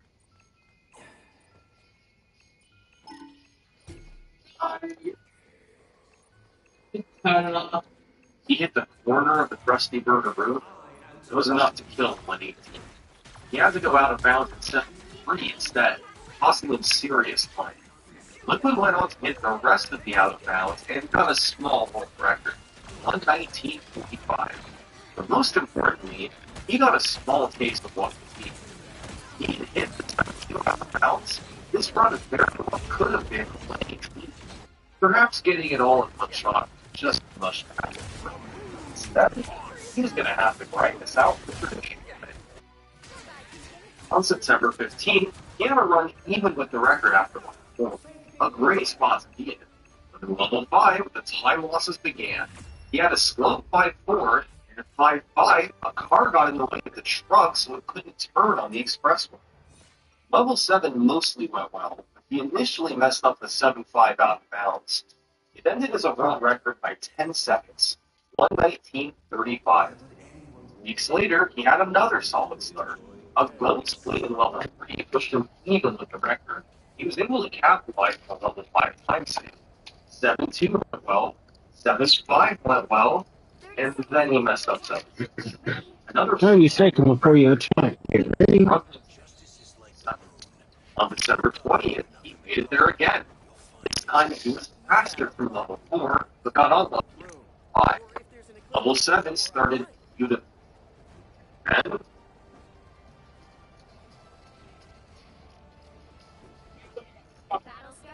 another failed out of bounds. Another small world record. Liquid just couldn't get the level 7 he needed. Something always went wrong. But fortunately for him, around the end of the year, another wave of new strategy. The entirety of level 4 was picked up. Find the inmate outfit sooner and change it which coins you pick up.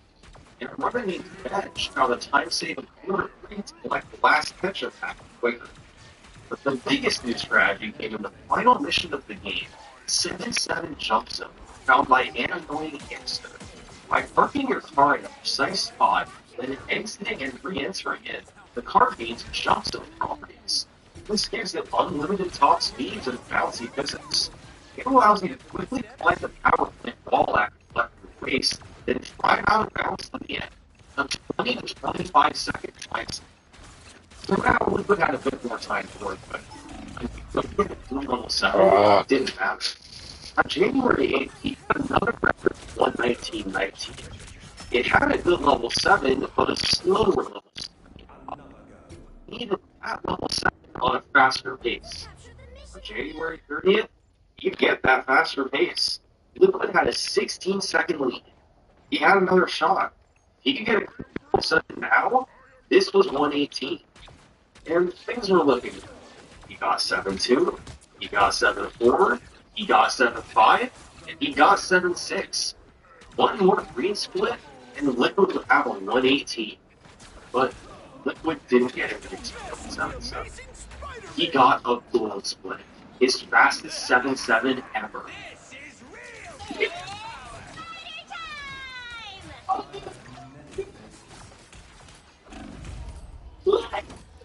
Did you really come and find me? Damn. 2 years.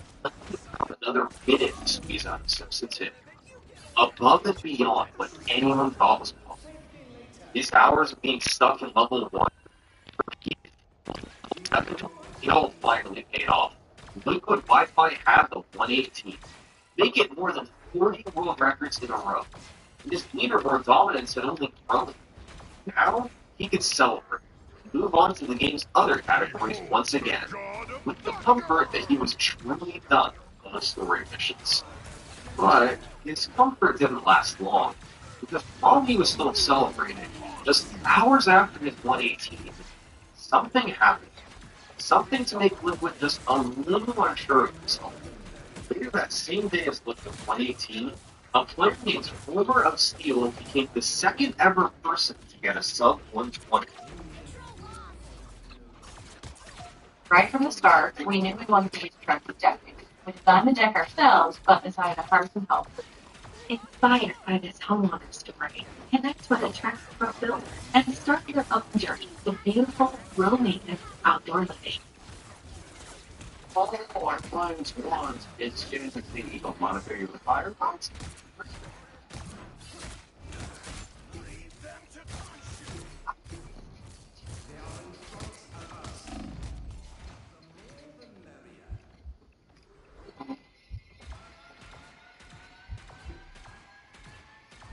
Homer of Steel played a lot of it. He always loved it, for countless hours of the game. But in 2021, he found Liquid Wi-Fi's Twitch stream. He became obsessed with learning the speedrun. It was a story like so many who start speedrunning. Found a speedrun of a childhood game, and wanted to see if he could do it too. But Liquid's dominance of the leaderboard was intimidating. 6 years on top, 45 consecutive records. How could anybody ever catch up? But Homer of Steel kept lowering his time. As he got closer, Liquid's times began to seem a bit more realistic. On January 30th, he took his PB straight from a high 121 to a 119.53. He was 23 seconds behind the record after level 2, and then lost another 30 seconds to 7. But in level 6, after the run, Homer of Steel only lost 4 seconds to Liquid. He could improve at the level 7 out of bounds. Maybe he can finally be the person to challenge Liquid for the world record. It's a huge break for Homer of Steel to get to sub 120 and he doesn't rank for after this. But in May, he came back, determined to try and close the minute gap between himself and Liquid. Everything was in position for him to make a run at the world record. He actually had a decent chance of pulling this off. But instead, right after he began playing, a new strategy was found that changed everything. This is the 5-3 Baby Van. You need to hit it 10 times to collect 10 objects, similar to several other missions in the room. But the Baby Van has one key difference. It has a 50-50 chance of either driving normally or driving all over the place in a crazy pattern. With normal driving, you can trap the car in the corner and get a quick kill. But with tilted driving, this is nearly impossible, so you have to chase it down and hit it 10 times normally. This often costs a full half minute. For years, it was just a random coin flip. You either got lucky, or your run was pretty much over. But in June 2023, Homer of Steel modified a new strategy originally developed by a runner named Davo. See, the Baby Van mission won't start unless your vehicle is the car built for Homer. So, you buy the car, then exit and reselect the mission to spawn in with your flip car. By then waiting to call in the car built for Homer until you're right next to the Baby Van, the mission will start and you can immediately ram the baby man before it gets away. This was huge for the speedrun. Now, regardless of which pattern the baby man gave, you could always get the quick kill. No more having to throw away half of their run. One of the biggest discoveries in hit-and-run history, and it led to a flurry of activity like the game had never seen. On June 24th, Homer of Steel had a brilliant pace midway through the game. All the big missions had gone well, including the 3 Cola trucks in 4-7. The new Baby Man strat worked perfectly. He capitalized on a big time save in 5-7. After a good level 6, he was actually ahead of the world record.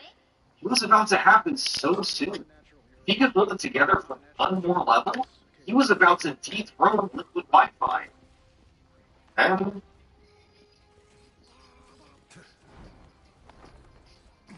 he missed a cutscene skip. We haven't seen this happen in several years. It's such an easy trick compared to the rest of the run, but under immense pressure, it's still possible to miss it. He lost 45 seconds, and then proceeded to play an excellent level 7, finishing with a 119.19. The missed cutscene skip ended up making all the difference. He was just one relatively easy trick for taking down the game. But Homer of Steel wasn't the only player trying. Later the same week as his run, 2 more players achieved some 120s of their own. 119, there we go. Walt Kelvin and Bacon Man, veteran runners who have long been just a bit behind Liquid on the leaderboard, top runs 119.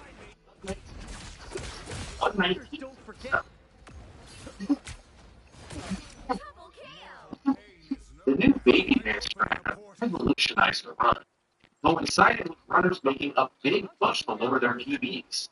The end result? Now 3 runners have joined Liquid, some 120. For his part, Liquid was thrilled by all the activity. It had gotten lonely at the top after all these years. He was excited to see multiple new record contenders. He also made the decision to hold off on playing more story missions until somebody beat his world record. It'd be more fun for him to play from behind. So, now it was inevitable that his world record streak was about to come to an end. It was a race to see who would pull it off first. On July 1st, Kelvin swooped into second place with a 119.10. Oh my god.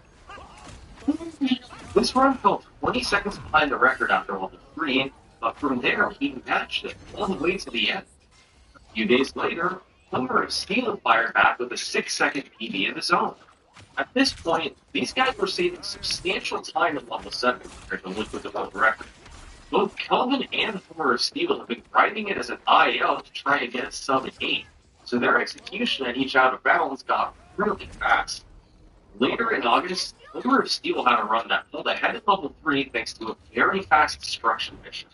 However, he had some slowdown at level 5, including missing the new Baby Man strat. With 1 level to go, he was 3 seconds behind the world record, but he knew he could beat the level 7. He had to learn from his mistakes in past runs and apply all his skill right now.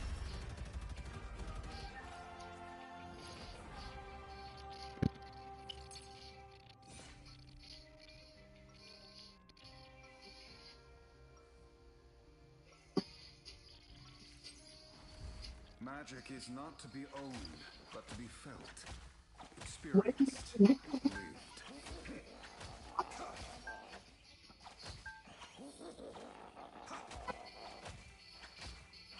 Homer of Steel's final time? 118.48. A new world record by 20 seconds. This was the first time since May 2017 that Liquid wasn't the record. Over that period, he'd taken the time down by 14 minutes, more than 6 years of constant domination. All reigns come to an end eventually. Homer of Steel's achievement was lauded by them. It was surreal to see a new game on top of the leader. So, what was Liquid's response? Was he interested in playing? Well, everything quieted down for a few months. Nobody was sure if Liquid was going to come back, or if he was just done with the category. Homer of Steel's record was great, but it did have room for improvement, especially on the baby. And under the pressure of world record pace, he didn't build level 7 as aggressively as he could have either. Even though there was some time saved, he stayed quiet. Nobody wanted to make it through. Finally, in late 2023, activity picked up again. A massive push for the world record. What we've had over the last year of hit-and-run speedrunning is a battle like we've never seen in the game's history.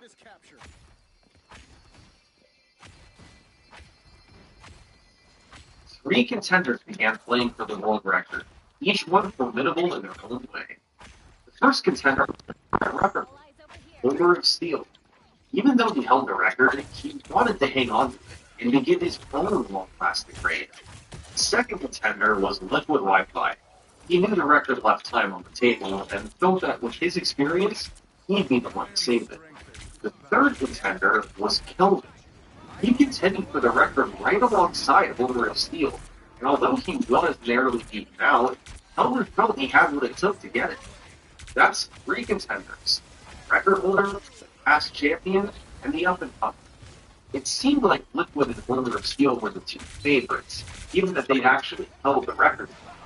But as the runs played out, Kelvin was looking pretty good. On December 30th, Kelvin had a decent run, but had a very slow first bullet. Luckily, he could save time over the record's baby pin. Capitalized on it.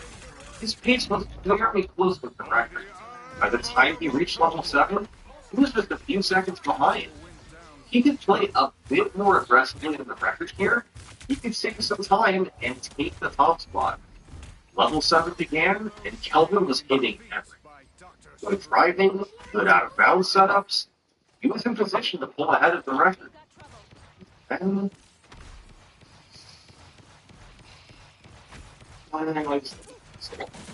he hit an invisible wall while out of bounds. The waist blew up and was all over. Just one tiny mistake in level 7 would completely destroy your life. But Kelvin was still feeling it. A short while later, he managed nearly identical pace, about 10 seconds behind the world record going into level 7. Once again, with fast execution, he'd be able to pull ahead. First step, make it out of bounds in 7-2. No problem. Now, avoid hitting the invisible wall again. Not that too. So far, so good. A few more missions to go. Next up was 7-4 out of bounds. That's good.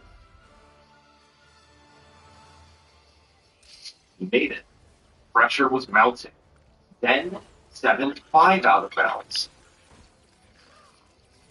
That sucks. He blew up the waist again. Too much speed while backing up. World record was dead, but maybe he could still get a small personal best, as long as he didn't blow up the waist again. This was becoming a pattern for Kelvin. He was getting runs to level 7 just like any record contender, but time and time again, something went wrong to kill it. It's tough when the game's hardest level is right at the end, but it's what you have to overcome if you want the record. On January 2nd, Kelvin found himself in a familiar spot, a few seconds behind the record, one level to go. This time, it all went well. He didn't blow up the waist, he didn't miss any out of bounds, he played at clean level 7. But he still missed the record. He just wasn't quite aggressive enough to blow up. He just wanted to get through and take a new personal best. All three contenders had a lead, and they were all trying to I think it was Liquid Wi-Fi starting for a chance at the record.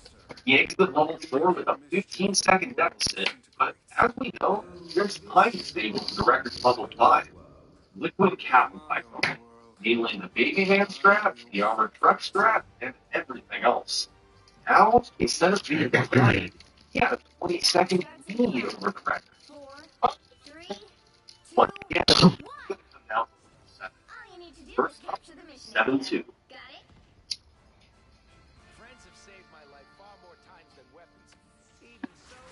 Where did this come from? Punctual. Where did you come from? For easy meditation and restoring smooth, healthy skin, Aquaphor Healing isn't just for one thing, it's Aquaphor Soul too. Dermatologist recommends that and physical A good start. Liquid now had a 30 second. Next up, 7-4.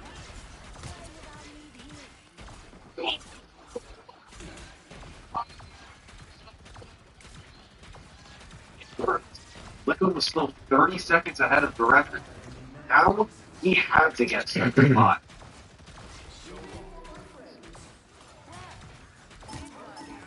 Fine. Well, we get the next time. Okay. That hurt. He was back down to 20 seconds. Still in there as long as he could get 7-6. Probably dead. Ouch. Liquid had to get it back up, and he lost another 17 seconds. But it's still left him with a small lead. And with a clean 7-7, he was just enough to take the world record back first. 118.41. Liquid was back on top, where he'd been for so many years. Owner of Steel had greatly taken it, and followed up a good way too. But at the end of the day, Liquid was still too good to be stopped. So, how did their other competitors respond? Well, Owner of Steel backed up. He was determined to not be a one and done, to prove that he belonged on top of the leaderboard. But beating Liquid Wi-Fi was always a tall order. I mean, this was the same guy who set 45 records in a row. Sure, Owner of Steel beat him once, but now he was back in second place. The big question was, did he have what it took to beat him again? Well, here's a good benchmark. Liquid's record had a 1/10 flat split going into level 7. If Owner of Steel could be close to that, he could save time with level 7 mistakes and beat the world record. So somewhere in the 1/10 was a good time to shoot. Now the very next day after Liquid's record, Owner of Steel had a run make it past level 6. His split was 1:09. It was a dream run. Owner of Steel had gotten everything. The destruction missions, the tricks, everything. Virtually no mistakes. This was somehow on pace for a 117. Chat was losing their minds. Even Kelvin was there, and he couldn't believe the project. Surely, something was going to go wrong with Kelvis. He began hitting all the out of bounds. Kept his pace. Just please don't blow up the waste.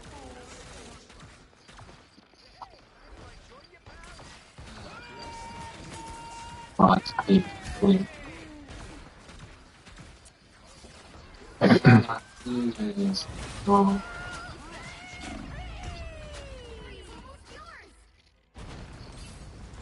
hate this. Yeah. I want to cry. I think this is great.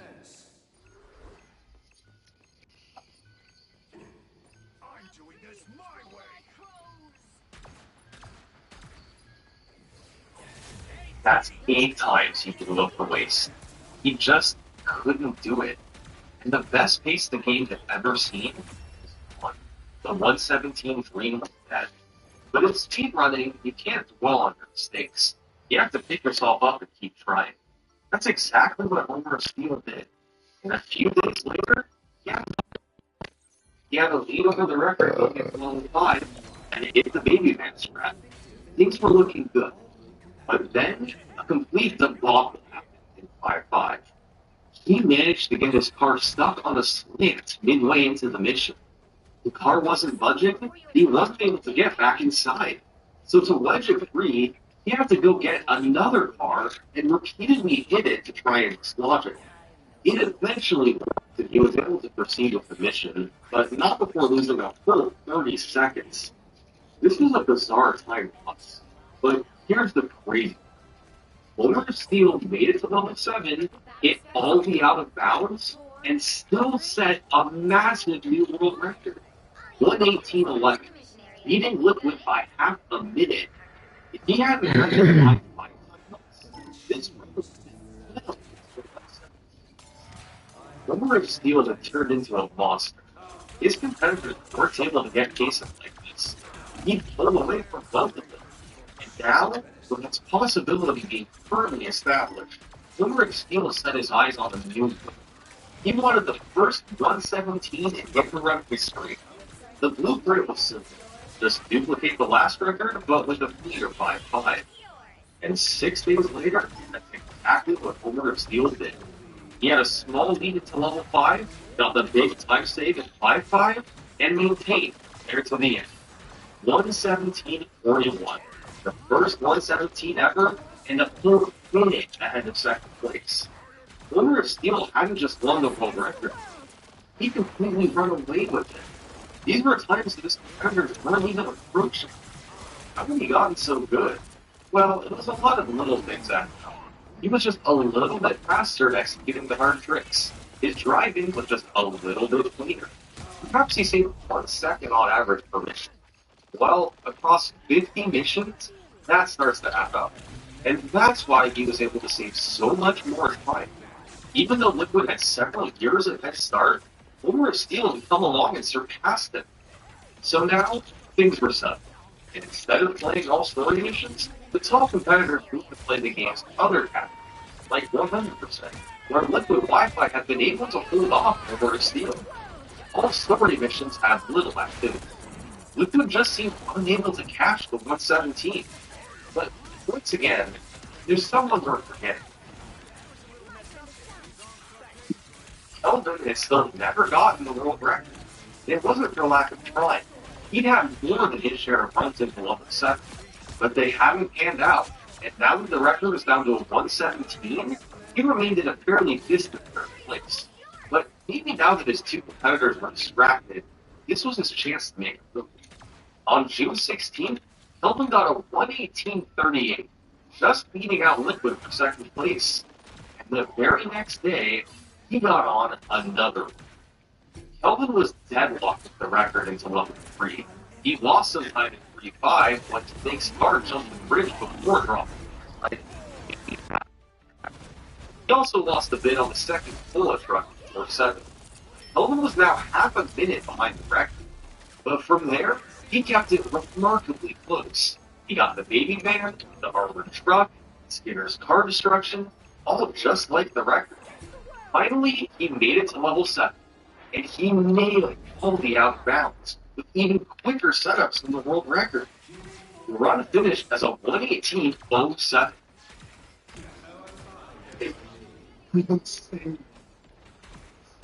The only difference between his run and Homer of Steel's were unforced errors in levels 3 and 4. But beyond that, his execution was just as fast, even faster in level 7. After several months of trying, Kelvin was once again on a collision course with the record. One more improvement without the big mistakes, and he would finally reach the top of the mountain. But it was all a mirage, because Homer of Steel saw what was happening. He wanted to stop it. So he began doing a test again, and a few days later, he did this. For Popeye's win game, they your hosting VP strong. It's never been like this. For the final boss, you're not used to losing? Even milk.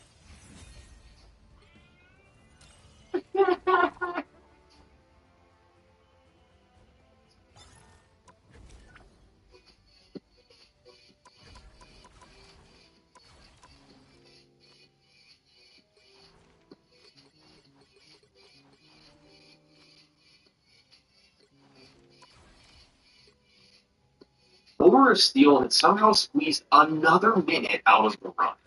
Virtually the only slowdown was missing the Curator destruction in 5-7.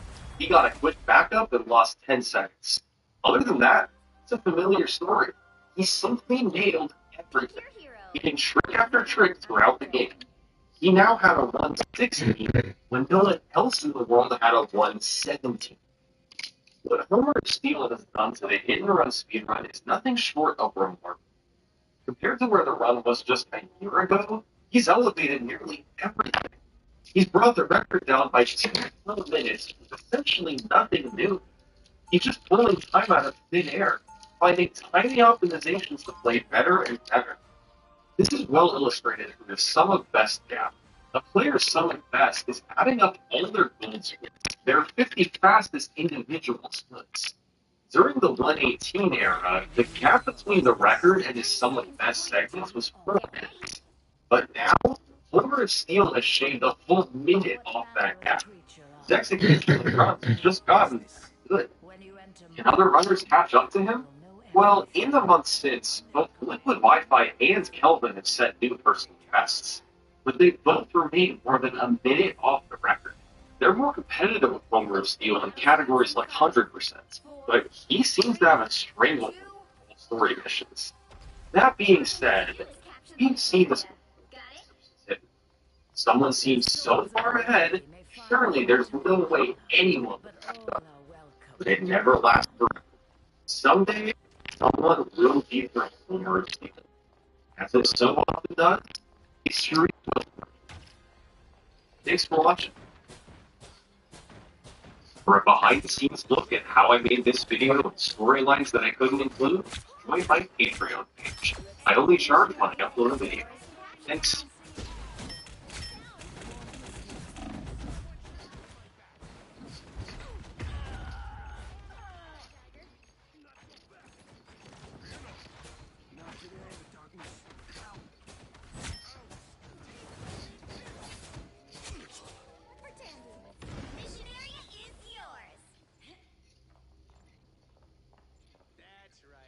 Simpsons Hit Run is a racing game / 3D platformer from 2003, and is considered to be one of the best legend games of all time, ranking it highly amongst the other goods in this genre. Personally, I love this game. It takes direct inspiration from the show, there are tons of references in almost every place you look. And despite the game being so old, the graphics will look pretty well. Not to say an official remaster wouldn't be appreciated. The game also has a banger soundtrack, which did recently have its music released on both Spotify and iTunes. If you guys are looking to spice up your playlist a bit, listen to this banjo bang. But of course, the main appeal of this game is that it's just really fun to play, and it has a lot of replayability to it, which in some ways made the speedrun grind much more tolerable, as I never truly got bored. I'm not gonna lie and say I didn't start losing my mind a bit with just how inconsistent this game is at times. Anyways, I can probably elaborate more on these points later on. For now, let's just get into the game. So for the speedrun, we're actually allowed to skip the intro cutscene by creating a save file that's made right after it plays the first time. But I'm just going to let it play out so I can explain the story a little bit. The game opens up with a bunch of cameras disguised as wasps that begin spawning into Springfield, spying on all of its residents. One flies a bit too close to Homer while he's taking a nap on the couch, so he destroys it, giving him a couple of points. Shortly afterwards, Krusty the Clown appears during a commercial, advertising a new flavor of Buzz Cola, with a mysterious yet potentially dangerous ingredient added to it, which entices Homer. With the now irresistible urge to go buy Buzz Cola, we head outside to talk to Marge and start our first mission to pick up some groceries at the Quickie Mart. Cola, let's get Buzz Cola. Now, if you've ever watched a Simpsons Run speedrun stream before, you'd probably know that we tend to spend a lot of time on number 1, making countless trips to the Quickie Mart for Buzz Cola. So luckily with today's sponsor, HelloFresh, we're able to skip the trip to the Quickie Mart altogether and have fresh and delicious ingredients delivered straight to our doorstep. I've ordered HelloFresh a handful of times at this point, and here's what keeps things from bad. As someone who regularly meal preps, I constantly find myself struggling to come up with new things to make. I'd waste money buying entire containers of ingredients just to only use them once, and having to make a weekly trip to the grocery store was really starting to get old. What's great about HelloFresh is they send you the exact ingredients you need, so nothing goes to waste. And it's way cheaper than going out to eat, especially if you use my code at checkout. The meal I decided to make tonight were these beautiful pork burgers with potato wedges. Now I'm kind of a noob when it comes to cooking, but what's great about cooking HelloFresh recipes is they literally teach you how to cook, and I get to try out using ingredients that I've never even considered using before. Again, if you're interested in trying this meal, or one of the many others listed on the website, make sure you check out the link in the description, or go to HelloFresh.com, and use my code NOB70 during checkout, which does help support the channel, and you can also do that while enjoying the rest of the video. Thanks again to HelloFresh, and let's get back to the video. So the category that I'm going to be running today is called All Story Missions, not any percent. The 80% category is pretty broken, but not in a way that makes the game fun to play, and instead relies on purposefully restarting the mainline missions so many times the game just lets you move on, which is why all story missions in the main speedrun category with the leaderboard. All missions in this game are either collectathons, special quests, races, mainline missions, or the objective will either be to destroy a car or just hit it enough times for it to drop enough collectibles to move on. Throughout the run, it will also be important for me to collect 3,600 coins along the way. There are certain cars and costumes that are mandatory to be unlocked to start the mission. Most destructible objects give 1 point, phone booths give 2, glasses and newspaper stands give 5, vending machines give 15, bosses either give 25 or 26 if they have a shield, and currency boxes give 31. Quick riding is one of the more difficult things to learn, as knowing exactly where each box or wasp is a lot more difficult to remember than what to do for each mission, especially when most of these pickups are collected during missions. So forgetting them or missing them along the way can be very detrimental to the run. It's also worth mentioning that the platform I'm playing this game on is PC, which if you're also looking to play your speedrun this game, is in fact one of the superior platforms to play the game on. I'll have a link to the Simpsons Run Speedrun Discord server in the description that has a starter pack section which should get you up and running pretty quickly. This Discord server helps me with a lot of info regarding strat and routing when I was first getting started with some of the more experienced members. So if you do have any questions about this game, this would be the place to go. With playing on the PC version also means that you have direct control over what frame rate you play the game on. I chose to play the game on 69 FPS, because not only am I extremely immature, but this means you guys are also watching the fastest completed run of this game on 69 FPS ever. A world record, if you will. There are a lot of differences between running this game with frame rates as low as 45 to as high as 200. Really, there's no reason to play this game with 69 FPS, because the lower FPS strategies only become easier at 60 FPS or lower, which will come into play later. I'll explain more once we get there. All you need to know is that once you're playing at a frame rate of at least 120 to 200, a lot of doors open up in terms of what strategies and time saves become doable. The higher your FPS is, the faster your car will go when maneuvering on small bumps on the ground, allowing for 15 and 20 seconds of time saved in the early game just in movement. Dialogue skipping is faster, screen transitions are faster, you jump higher. There are a handful of FPS-related skips like boat jump, release level, or the endgame out-of-bounds tricks that just aren't viable on lower FPS. I decided to run on the lower FPS, not just for the memes, but also as a personal challenge for myself, and also so that my video could potentially be used as a guide for newer speedrunners to follow. As beginners will always want to start at 60 FPS or lower, where if I was doing more advanced strategies, it would be possible for others to follow along. If you are interested in learning this game, I'd highly recommend following Liquid Wi-Fi's beginner speedrun tutorials, as that's what I initially followed. I'll have a link in the description. Anyways, that's pretty much my spiel for the basics of understanding the game. I will mention right away, as this is the most asked question on my screen, that for the most part, I do play this game in first-person mode, as do most top players, but this is merely down to preference. I feel like I have better control of the car in first person, and can drive more precisely, but also switch to third person when I need to see the sides of my car for positioning. There are some people that only play the game in third person, them also being very good runners, so it doesn't actually play a role in going fast or not. Also in the background, you continue completing the first handful of missions, which are pretty straightforward and don't really need to explain. That is until we get to the mission 1-4, Cosmic Space, which is the first tricky mission. In this mission, we have to destroy Smith's car to prevent them from getting to the power plant before Homer does. To start this mission, you first need to talk to Lenny, and then by the Cloud Station Barney, either before or after talking to Lenny. To do this quickly, I'll push Lenny as close as I can to Barney to reduce the distance I have to run, which is pretty tricky to do, as Lenny will sometimes attempt to jump away from the car, or oncoming traffic can just block you. After starting the mission, instead of driving the plow thing that destroys Smithers' car, I'll instead drive a tractor, either using a truck or sedan, whichever one happens to be closest. However, before entering the car, I have to make sure Homer drops that ass on it for good measure. Perfect. I'm not exactly sure why this affects anything, since on the way to driving to Smithers, I drive through a rent, but here's why I do. After spawning the Smithers limo, I'll do a head-on collision to do the first bit of damage. When I get close to this house, just past the crosswalk, I'll turn into a myself up with this chimney, and scratch both my car and the limo into the wall. You'll notice right after this hit that my car is already smoking, which only occurs because of the earlier butt slap. After one more hit on Smithers, traffic cloud will blow up, which should do the remaining damage, but sometimes a couple of butt slams are necessary to finish it off, like in my case. I really like this strat because not only is it fast and consistent, we also get 10 free points per coin round. I'd really recommend it to any runners doing traffic car strats. Next up is 1-5. one of the few exclusively platforming levels in the game, and one of my personal favorites to do quickly.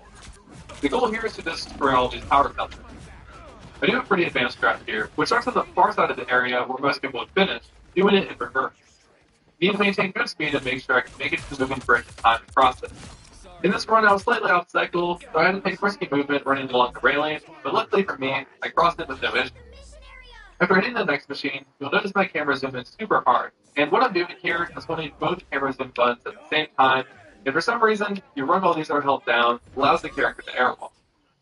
This is pretty tough to do because obviously you can't really see, there are a bunch of railings sticking out that can halt movement. I mainly rely on using the minimap to know where I'm at. I definitely don't recommend this strategy if you're just starting out, but man, if it is not satisfying to pull off. Following this mission, we'll have our first of the two unskippable cutscenes run. In this cutscene, we're shown that the public is now fully aware of these surveillance cameras, but it appears that there are also surveillance vans spied on the citizens of Springfield. Homer notices one parked outside of the house and decides to follow it, which leads into our first trailing. Oh, so sexy when you're paranoid. To do this quickly, I'll restart to start the mission already driving the family sedan, and then right when I gain control, I'll pause and unpause, which prevents the black van from backing up before moving forward. Since we're still early in the game, rubber banding on this van is ridiculous, and its speed is dictated by how close we're driving next to it. This means that not only can I get too far behind, but I can't get too far ahead either.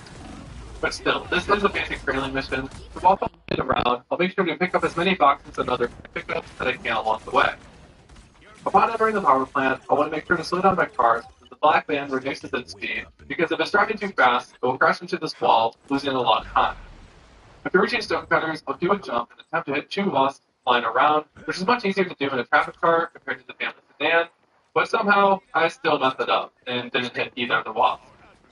Afterwards, while the black van is finishing its drive, I'll run over to the phone booth and switch to the family sedan, because with the next mission, I'm forced to use March's Candy Air.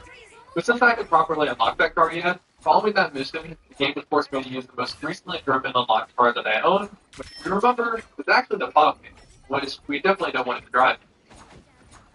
Also, when I switch to the family sedan, I'm going to perform a trick called ESS, which stands for Enter Skip Story. Basically how ESS works is it allows me to store the interaction of pressing Enter to skip a screen transition and use it in the spot where you're not supposed to. This is a pretty confusing way of explaining it, but hopefully if I break it down, it'll make some sense. Whenever we select the car from a phone booth, the camera will slowly point towards the car to show us where it spawned, and then bring the camera back over to the character. However, if we press the Enter button, we speed up this camera transition and immediately give control back to the character we're playing now. This interaction of pressing Enter to zoom the camera back to the player is the interaction that we'll be storing, and the way we do this is instead of pressing Enter after selecting the car, we'll instead press a button that switches the car to first or third person perspective. You don't want to do this because it'll be this really weird camera angle pointing straight to the player in a completely fixed position. So when you see this, it means that the zoom in is now stored. The reason I do this is so that whenever I work to the next mission to Storm, instead of having to sit there watching the opening cinematic, an Enter button will appear at the bottom of the screen, and if I press Enter, I can zoom in right away, instantly giving me control. Realistically, this probably only saves 3 or 4 seconds, but there are so many spots where we can do this that it ends up saving as much time as any other trick, and it's really easy to pull off. Anyways, for the next mission, Marge doesn't like the new Bone Storm video game that was recently released, and eggs on Homer to help her destroy all of the copies out of the delivery truck. The main strategy here is hitting the truck with the least force possible while still getting the drop. Doing this quickly before the shortcut will yield a decent amount of time saved, but this is pretty tricky to do and can't be expected to be pulled off perfectly each time. If the shortcut is missed, it's best to just... You got any of that mammo? You locked in? Not locked in? Not at all. Give me that monk love. They're going to be a part of my life. Much like your moments. Mad Monk. I got the best supply out there, baby. And look at all the products. See the energy?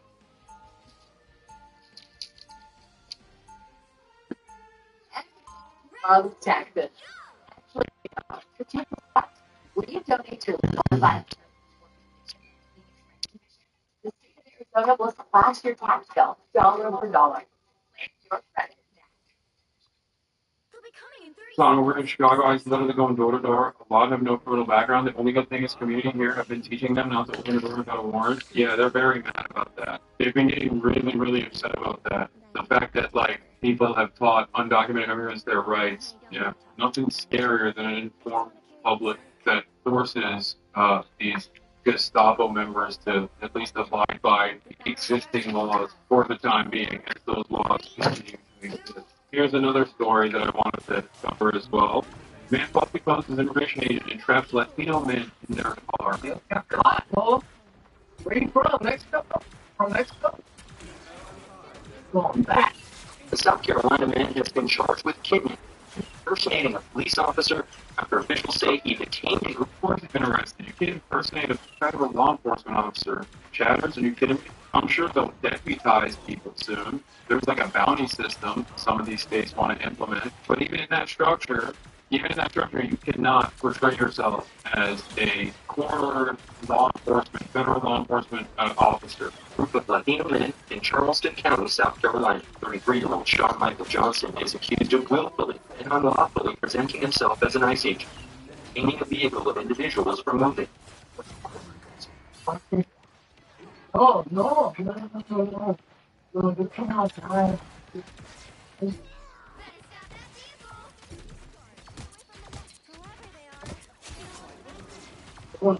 Going back. In addition to taking the keys, Johnson also blocked the man's car with his van, so he could not drive away, waiting for documents. So if you don't have a license, you cannot drive a car in the United States. You know? No, it's over. It's over. I don't want to.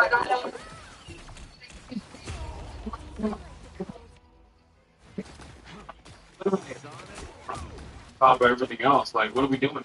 I can't say what I think or I want to evade a ban, but goddamn, and neither can you, Chad. People tell me I'm crazy for saying re-education camp. What are you doing with this guy? Re-education camp for this guy is an infinitely better solution than what most people would advocate for, you know?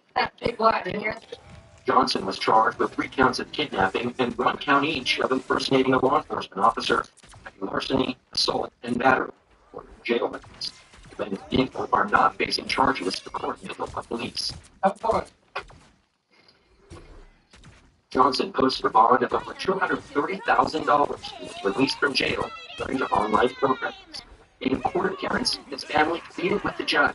Who fronted the 23 grand? Oh my God, does he come from a rich family? Saying that their son had mental health issues. He's tried to get help in the past, but he needs to continue with that therapy. According to CNN affiliate WCIB, CNN has been unable to locate an attorney for Johnson. You usually pay 10%. You front the 10% to a bail bondsman, and he covers the rest. And then if you actually don't attend your court date or whatever, then that's when bounty hunters come in. An insane process. Bond is 10% of that. New data shows that the majority of the 8,200 people arrested by ICE have no criminal conviction of any kind. Oh, what? That's crazy. Dude, I'm so shocked. Thank God for ProPublica, by the way. This is what I've been saying from day one, okay? Remember, I was like, where are the journalists? Why are they not logging through all of this data to figure out if these guys actually have any sort of criminal convictions whatsoever? I hope that there are journalists out there who are digging deep, because the first couple of weeks of ICE activity was immediately met with onboarded Fox News commentators that were doing ride-alongs during these deportation processes, and claiming that these were some of the most prolific rapes of all time. One of the guys that they detained at an immigration court hearing was a DACA recipient who is a middle school teacher in Florida. This happened.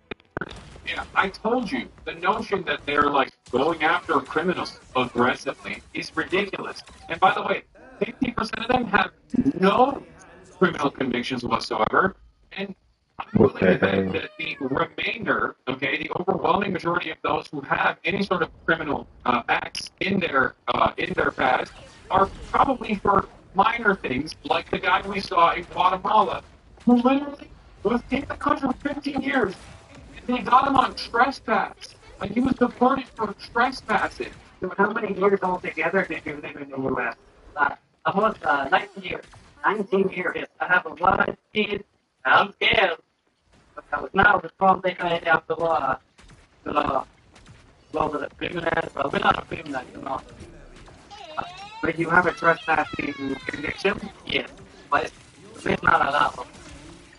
If it's not as serious a crime, yes, I'm not. Yeah, also, in terms of the criminal prosecutions that are coming down for reporting on ICE activity, the FCC is now investigating San Francisco radio stations that shared the location of undercover ICE agents. Wonderful stuff. The Federal Communications Commission has launched an investigation into KCBS radio after the San Francisco station broadcast information on live locations of undercover U.S. immigration and customs enforcement agents in San Jose. FCC Chairman Brendan Carr told Fox News the Commission has sent a formal letter of inquiry to the station in response to its January 26th discussion of ICE operations, which he called really concerning.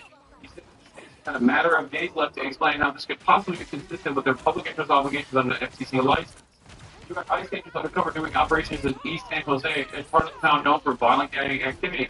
The Kansas radio station broadcasting a live location identifying the unmarked vehicles that they were in. We're talking about a group of Gestapo soldiers actively coming after the so-called free press in the United States of America, where the First Amendment is supposed to protect this sort of thing, and going to another federal regulatory agency to basically take away their broadcasting license because they don't like what they're broadcasting. On January 26th, the host of KCBS Radio Weekend News shared the location of agents and the vehicles they were in based on the information of the Rapid Response Network in Santa Clara County, a community organization developed to protect immigrant families from deportation threats. The county's response network said that agents in San Jose were unmarked vehicles, the host said, describing the color, make, and model of the vehicles before listing the streets and locations that were spotted. Which is awesome that they were doing that, by the way. Respect. The Communications Act of 1934 requires that broadcast license operate in the public interest, convenience, and necessity. The FCC reserves the right to find a station or revoke its license if it's found in violation of the public interest standard. How is that not in the public interest? It was directly in the public interest. You think more than 48 hours after the start of ICE raids in Denver or Aurora, we know just how many people were detained and then taken into custody. We don't. And that's now the story. Let's talk about it. 2 days ago, the feds said it was trying to arrest 100 Nicaragua members. I believe the number of Nicaragua members that were arrested is 1. Yesterday, we asked how many were detained. Simple facts. Fox News, after all, had reported 30. Keep in mind, Fox has a reason to know. They had a team embedded with ICE on Wednesday. Problem is, 30 was nowhere near 100. But what's even more telling is that as of now, ICE has confirmed that just 1 Nicaragua member was detained on Wednesday. 1 is quite a bit less than the 100 that they wanted. We also don't know how they concluded that there were 100 plus Nicaragua targets to begin with. The Trump administration is trying to spin this as a story about a leak. I addressed this yesterday. So yeah, I'm going to talk about this right now. The Aurora, Colorado situation. You recall, the story became one of national prominence when virtually everyone on right media were, without any evidence whatsoever, relying on a slumlord claiming that the Venezuelan gang had overtaken his apartments. Now, of course, this CBC management, they try to do this thing where they try to make a big show of this. It was built around a slumlord who managed a bunch of. Perhaps it's time set our true spirit free. Sharpen our instinct for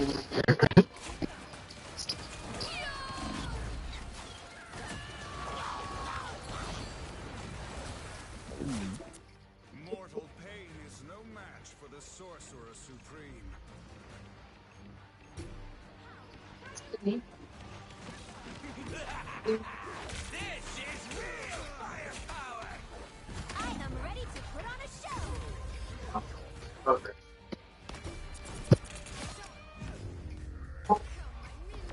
The current score is 0-3. Time to switch things up, including which side you're on. Open your eyes. Reality is but an illusion. You'll need a top-notch team to win this one.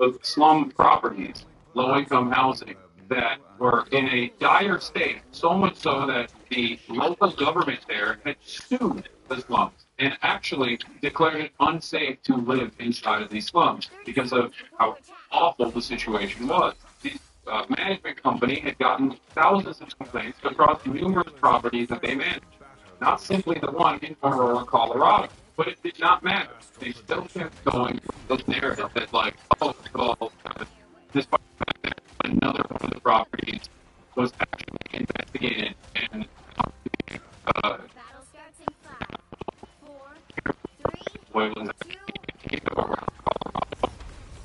the second court case that came out came down but it was actually Colorado.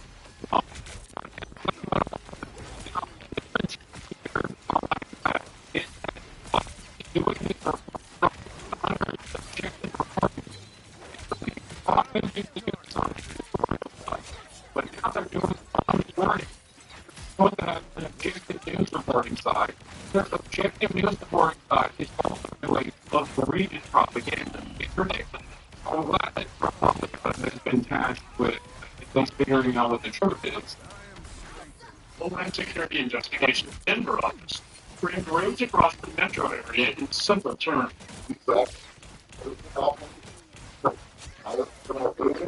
Why is everybody in the Department of Homeland Security sounding exactly like Tom? They're so overcoded. What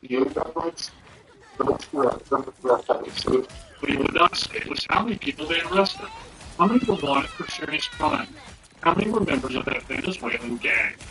We know more about a raid 11 days ago in Adams County, where federal agents said they were looking for dangerous criminals with guns and drugs, and handed out video of the arrests. I think the people of the city of Denver went up today to a separate city. The Drug Enforcement Administration's top Denver agent hit the airway. These are dangerous criminals. You've seen from those videos how Aurora 2 months ago. He started carrying pistols and AK-47. These are serious bad guys.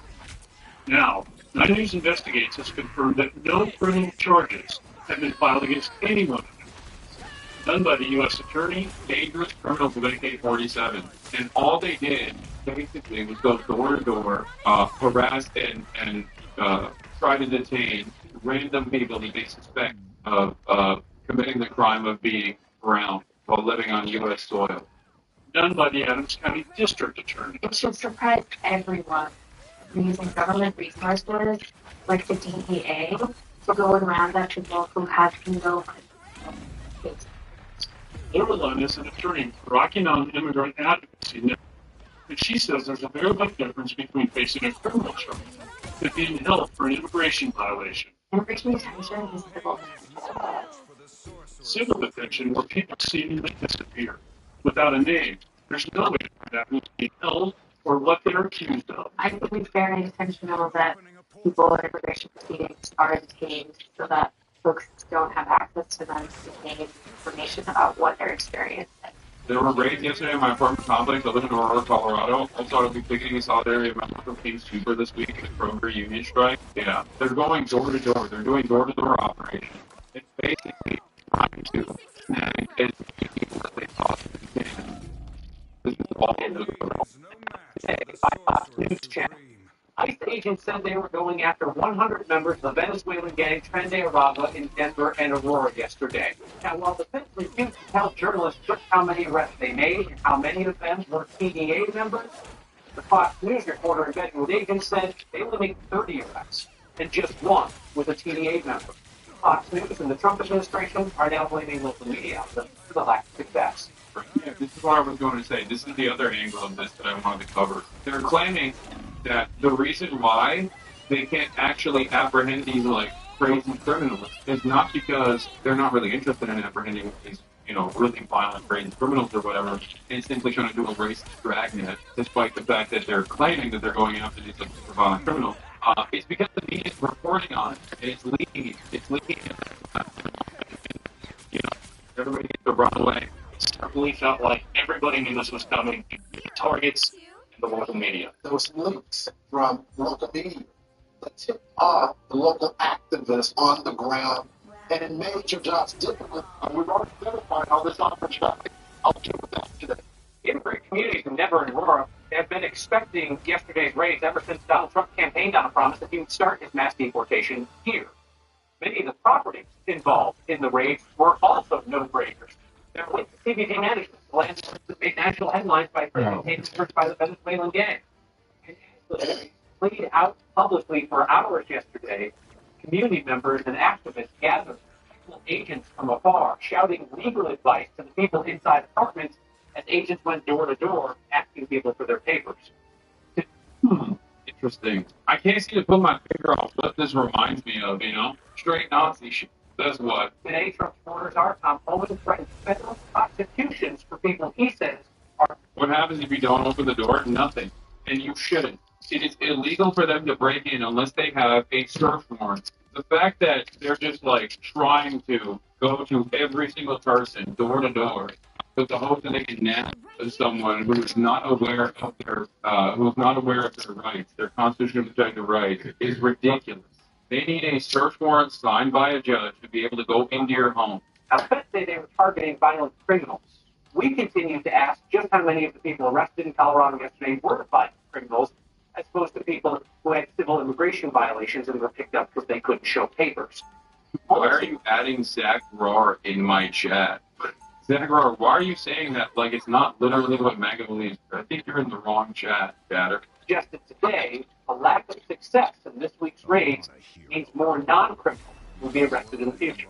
When it's operation, that makes something. It makes us less successful. And when you make an operation, it means more bad guys are not being arrested, which means more bad guys walking the street. So as we address that, you'll see the rest of it. As the aperture opens up, the area, you'll see more of that. So let's look more closely now at the Trump administration that this week's ICE raids failed because the local media in Colorado leaked the operation. You may recall that multiple national media outlets reported that these raids were supposed to happen last Thursday. That operation was apparently pushed back, or became widely known ahead of that. Our Evan Kruger along now to explain that when these raids did happen, Evan, federal agents had Fox News along for the ride, and this was a pretty conspicuous parade around town. It was violence, or knowing ICE did very little to hide or disguise those operations yesterday. We got multiple calls from community members who saw them staging in a large parking lot in southeast Denver. So we showed up, decided to follow at a distance. They made their way up I-25 to Fort. This local reporting is fantastic, by the way, and I'm so glad that there are still people out there doing real journalism. Holy shit. To be clear, we as an organization are not accepting any invitations to ride along with administration officials at this time. We will, however, continue to respond and report on what we see at those operations. Scott. Another thing that I heard today on Fox News was surprised that when the immigration agents got to some of these infamous apartments in Aurora, that they were largely empty. I mean, we've been talking about in the national and the local media for months now that a lot of people have moved out of those problematic apartments. That's been going on for some time. Yeah, they did this specifically because they wanted to make a show of it. Most of the immigration enforcement actions that you're seeing, all the way from the messaging surrounding it, constantly claiming that these are like really, really violent criminals and whatnot, is all done to basically beef up the Trump agenda, to justify increased enforcement. That's why they're lying and claiming that they're apprehending violent criminals, when in fact they're not doing that. They're actually just going after whoever they can that they catch that is undocumented or sometimes literally documented, but are not a natural-born U.S. citizen, like the DACA middle school teacher that was apprehended at a immigration court proceeding. Like that's a documented immigrant. That is not an undocumented migrant. That is a documented immigrant. That's crazy. They're also detaining people for speaking Spanish and not having paperwork on them. So even if you are a documented natural-born American who happens to be speaking Spanish, you can still be detained. That should probably reveal to all of you what the actual intention is here. They're going after tribal members, Native Americans. Think about what that means, why that's happening. This badass lady is cursing ICE on Fox News. Oh yeah, when they did the Operation Run Along, like the locals were shit on ICE apparently too. So it's meant by activists who taunted them.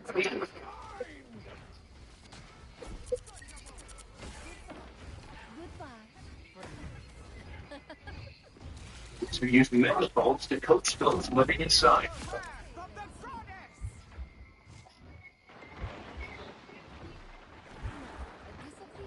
Ting.com.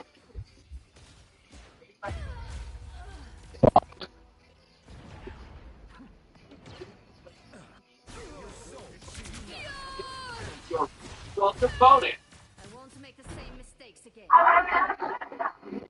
DEA agents used flashbangs inside while serving a warrant. Led to a handful of arrests, but no TDA gang members. A stop at another apartment complex netted no arrests. That first moment in the parking lot holding her coffee cup and cussing them out, they described her as an activist.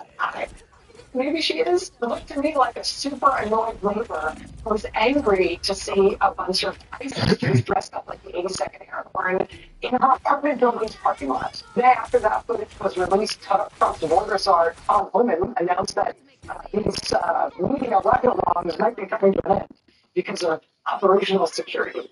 Yeah. They thought they could get away with captive media. They thought they could get away with, like, Fox News onboarding on these things to make them look cool and badass and just do propaganda. And then, obviously it shows the depravity, the moral depravity of the entire situation. So they might actually stop these highly televised, publicized media ride-alongs. It's truly insane what is going on right now. I mentioned this a couple of weeks ago. I mentioned this when I was in Japan as well. A lot of people got mad at me when we were looking at the first ICE ride-alongs that Fox News did. If you recall, the question I had was, who are these people?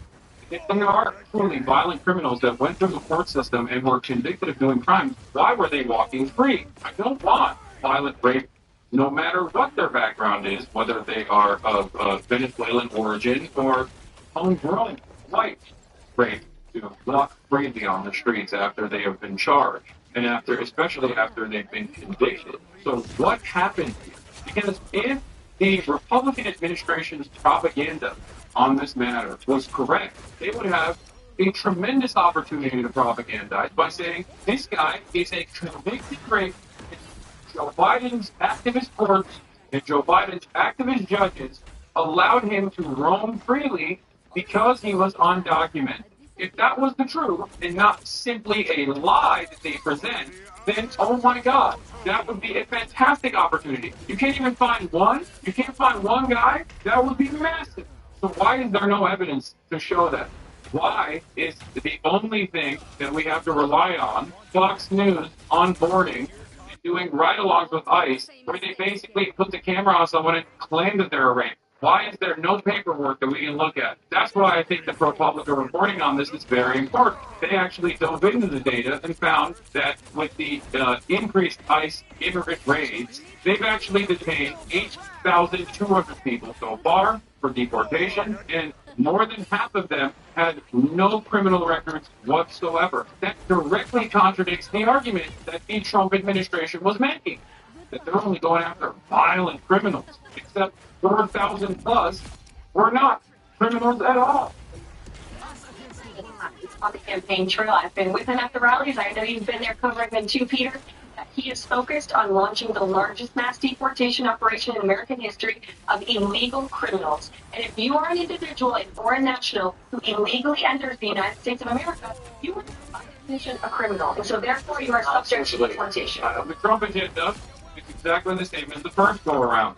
Declare a national emergency at the border, halt refugees mission, end capture release, make asylum seekers wait in Mexico for U.S. hearings, promote third country asylum agreements, DNA test some immigrants, expand with a targeted focus Homeland Security investigations on immigration enforcement instead of, literally pull from other aspects of Homeland Security, like actual drug detention, like units that are tasked with investigating drug-related drug trafficking, are now tasked with doing dragnet operations on random immigrant neighborhoods. Think about that. Expansion of expedited removal, put pressure on recalcitrant countries to take back deportees, create an office to assist victims of crimes committed by immigrants, limit temporary protected status, increase scrutiny of work permits, target sanctuary jurisdiction, information sharing, denying public benefits to unauthorized immigrants, travel bans. Denaturalizing U.S. citizens is like the final stage of this. Actively trying to do that is going to be the last aspect of this. The explosion based on public health concerns. A version of this already occurred with the CDC move.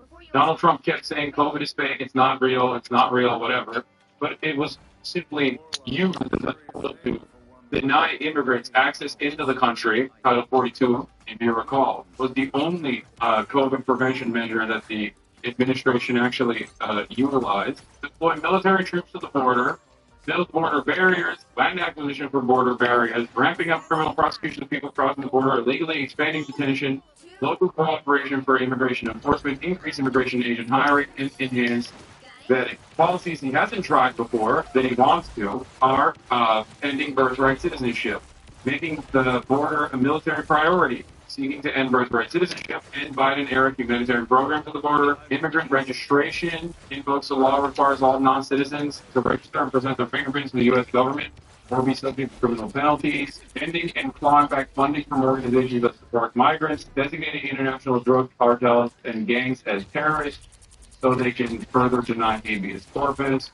deny due process to the people that are being prosecuted for criminal activity, and, then you can torture them and stuff too. The problem here always, as is the case with all matter of criminal enforcement, is that once you take away those constitutional rights, you are going to apprehend people that you claim are gang members, and now you're treating them like terrorists.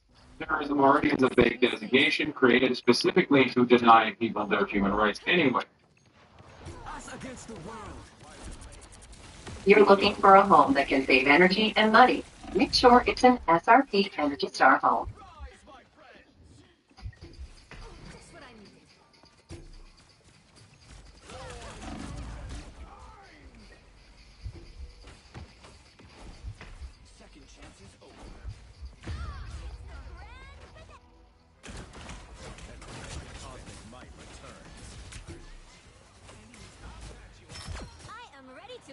This is a high school graduate who has used the unfortunate nickname Big Balls online. So that. I wonder why this Karen thinks that Big Balls is an unfortunate name. Why we're going to get tone police by some fucking Karen? Get out of here. That was one way to start this. He ended up working at Musk that had Doge. And this is an official CNN broadcast. Wired, Doge Teen, aka Big Balls Online, has access to government systems. What I find to be so funny about this is that basically every person in the federal government, if you work for the federal government, you have access to systems and classified and private information of citizens. My work here is not done.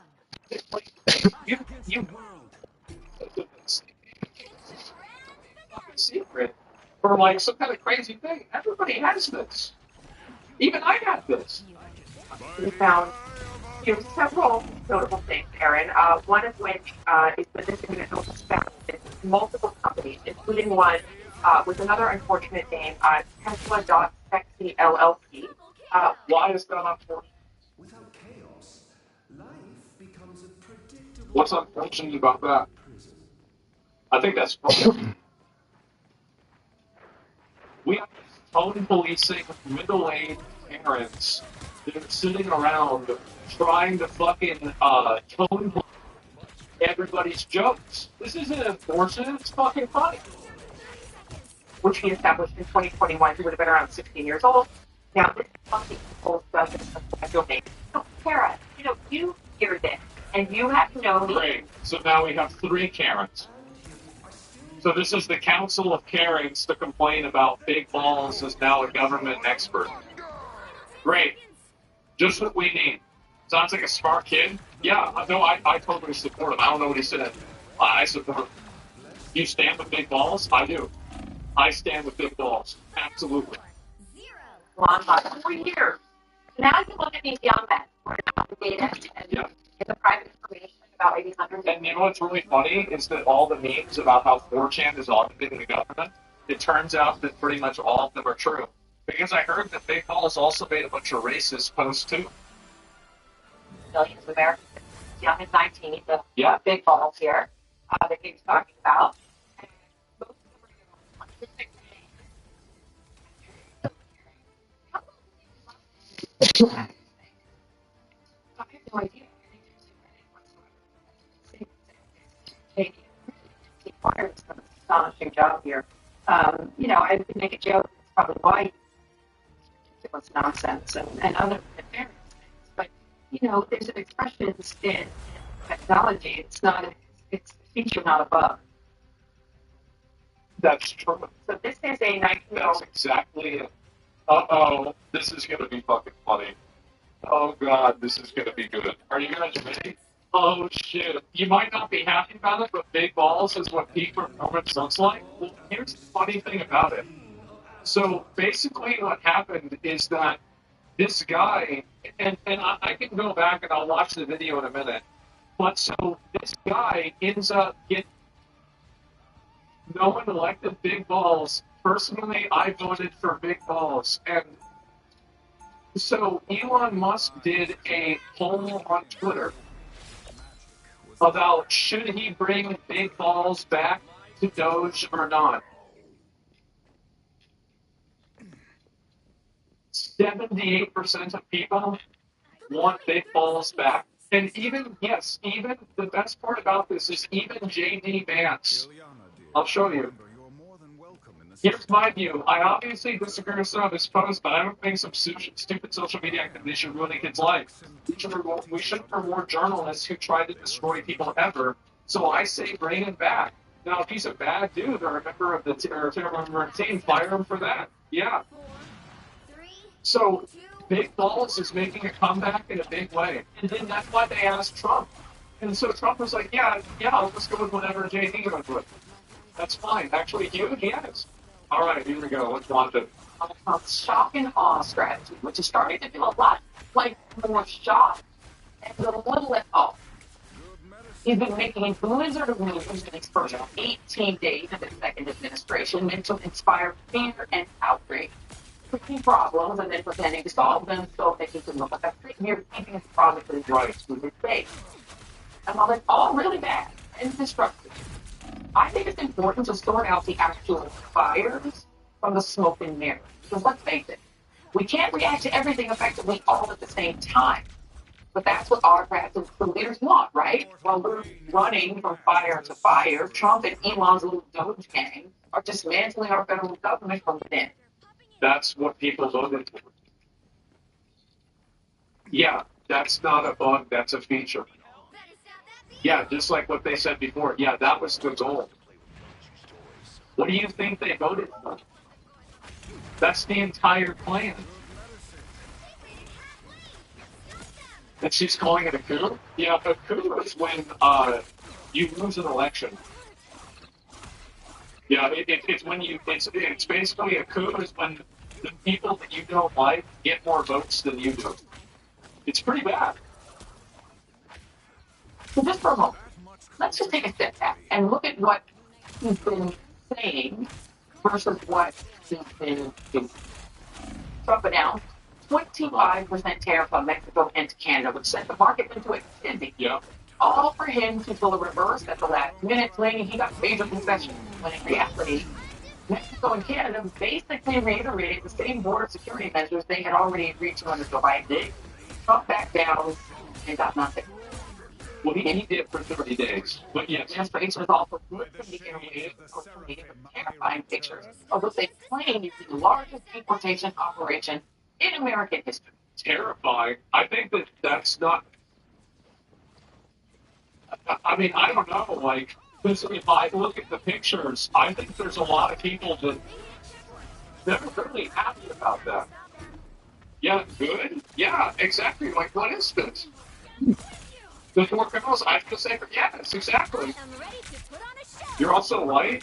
Well, I mean, of course, right? I mean, because we all know that all brown people are illegal immigrants, right? Man, great thinking, man. But in political reports, the number of daily ICE arrests trumpeting each day on X Twitter are still about where they were at times under President Barack Obama. Many of those. That's a fair criticism. Yeah. You got to get those numbers up. That's true. Tang has no violent criminal history, and the White House said Wednesday that more than 400 migrants have been released for lack of detention capacity, among other reasons. So, catch and release, yeah. Yeah. Ugly, expensive, and yes, performative, correct. This absolutely make communities feel yeah. But for almost no result. Then there's the executive order banning transgender athletes from competing in women's sports. Transgender people make up less than 1% of our population, and there are fewer than 10 collegiate athletes who identify as transgender in the whole country. That would not be studied.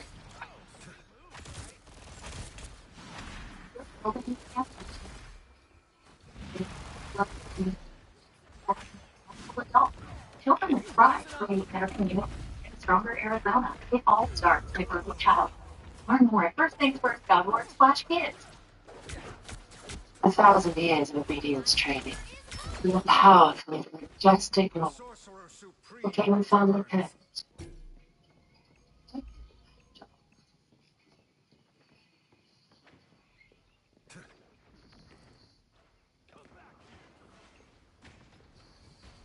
I think these numbers are really illuminating on this topic because I just think there's such a clear trend among the American public. So, transgender female athletes in women's sports, 18% of the country said they should be, in fact, allowed to participate in women's sports. Consider this to be opposition. I mean, my goodness gracious, 79%.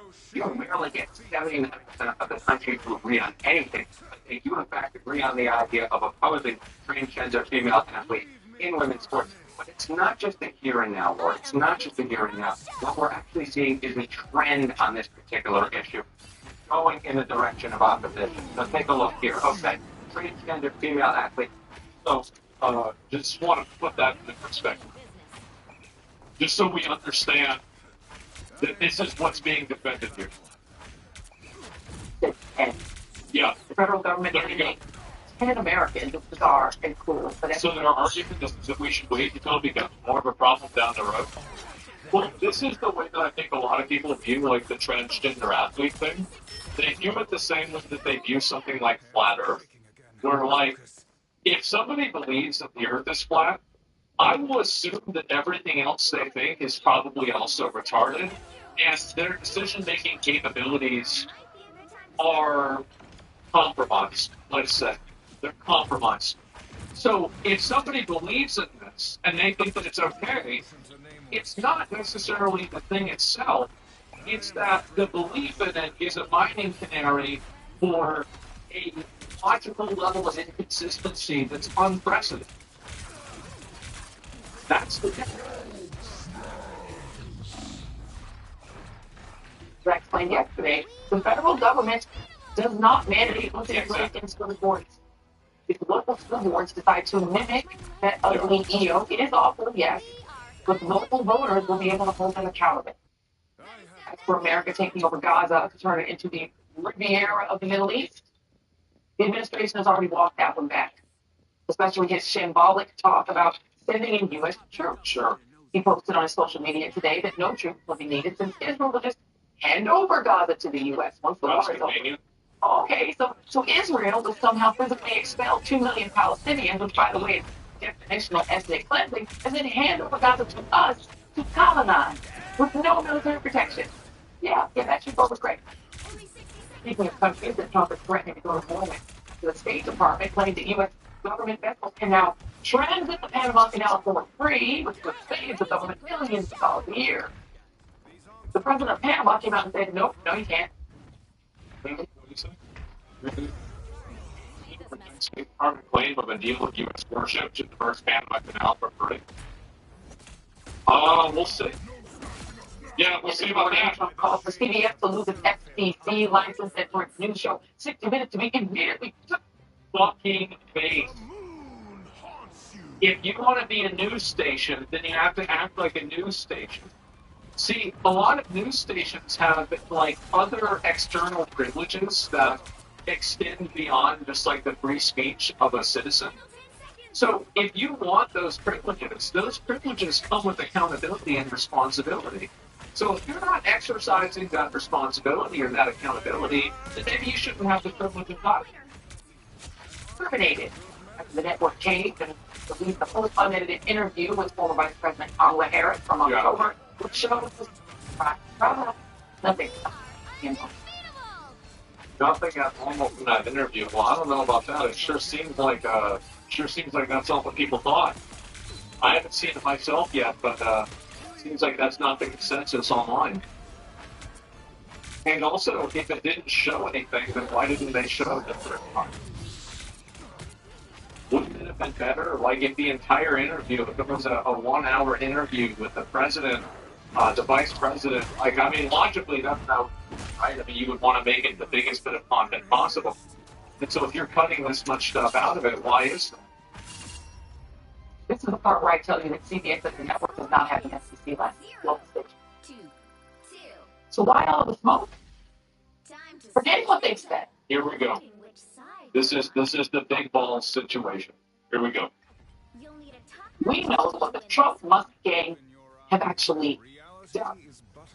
If it's Elon's Doge gang has gained access to files to the Treasury Department, the Office of Personnel Management, Small Business Administration, the National Oceanic and Atmospheric Administration, the Department of Education, Centers for Medicare and Medicaid Services, and Veterans Affairs. That's right. They've requested access to the Department of Labor, which houses confidential information, including the whistleblowers, economic data, and other personal information. After a group of unions sued, they've been blocked by a judge. I think the Russians are upset that they're going to get on Trump. That's what I think it is. I think the federal government is run by retards, and they're terrified of people who aren't retards finding out about it. Ilyana, dear, remember you're more than welcome in the Sanctorum. Aren't you worried about my dark side anymore, Stephen? I am, but books and tea will teach you how to cope with it. They worked for me.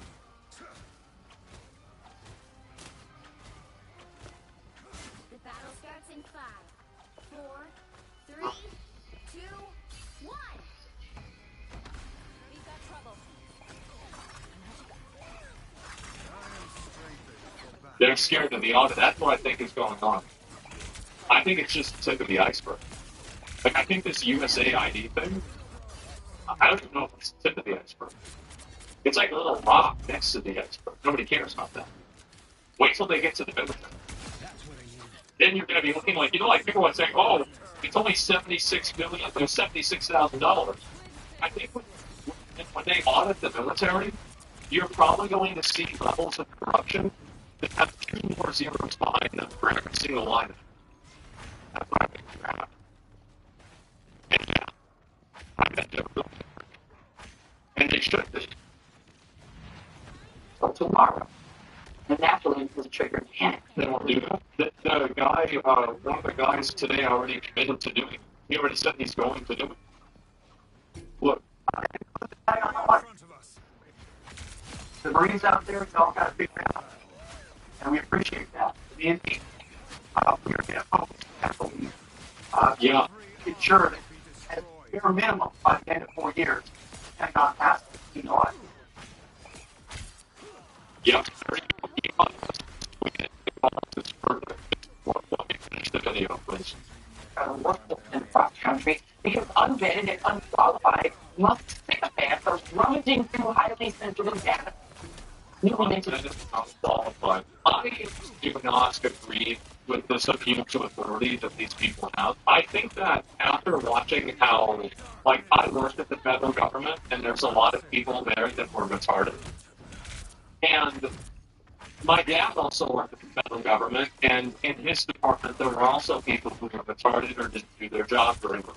Then you look at the way that they handle COVID. Sure seems like a lot of these experts and people don't really know what they're talking about. So, and also that's another good point. If vetting is so important with this, why is it not important with letting people into the country illegally? That's a very good. President Secretary and multi-millionaire stock sector. Nothing but talking.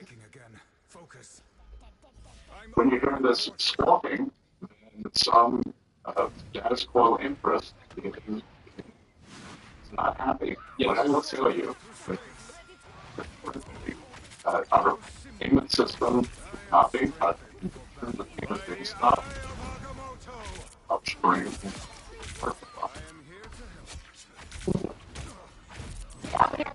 Rob is putting the exact opposite of expert when he said his team was canceled.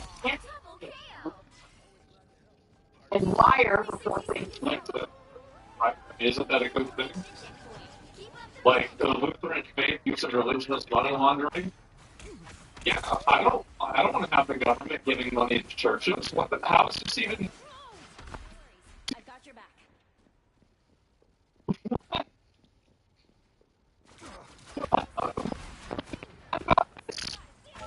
This is good.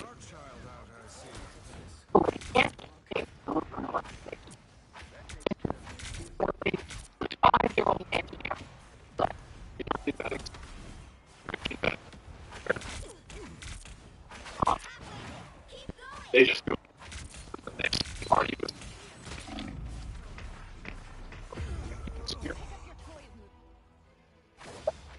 Like, a lot of these people, and I think that this is a big, like, is that a lot of these people kind of hide behind a lot of pomp and circumstance and procedures and bureaucracy. But when you take all of that away, it's just a bunch of retards that are trying to protect each other because nobody knows how to do their job right. That's what I think has happened. And I think it's happened in so many cases. Like, how is it, like, look at Twitter. Twitter's another great example. You hire 80% of people and the website still works. How does that happen? I'll tell you how it happens. It's because 80% of the people are fucking retarded. That's it. And people are waking up to this, and they're seeing that, yes, there are billions of dollars being wasted on bullshit. I am ready to put on a show. I'm not sure if there are more layers for getting clearance and bunch of thought, I'm sure that there are for higher levels of clearance, definitely. But if you're a federal worker, you have to go through baseline clearance for getting any type of federal information. Like, for example, when you're in the building, you're not supposed to take pictures while you're in the building. Like, I don't know what the rules are now. This was a long time ago. You couldn't wear a hood. Like, you couldn't wear a hat either because then they couldn't see where you were working at. Yeah, this is basic standard stuff. Was among the Doge staffers given access to the code at the Treasury Department that controls Social Security payments, tax returns, and more. According to Wire, those privileges could give some of the power to log into servers in secure shell, navigate the entire file system, change user permissions, and delete or modify critical files. It's really, I don't know why you would say that, because Trump said yesterday that they can't do that. Like, he literally said they can't do that. So, like, read only means that you can't change the files. Maybe she doesn't know what that means. There's a good chance that's probably what it is.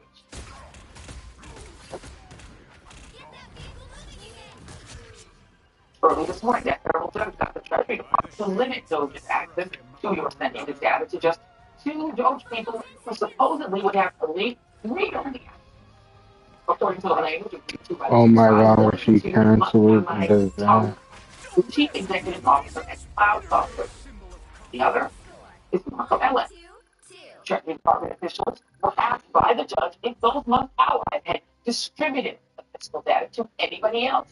And they said, as far as we are aware, no, they have not outside the Treasury Department. As far as we are aware, what? Well, yeah, how could they know something that they don't know?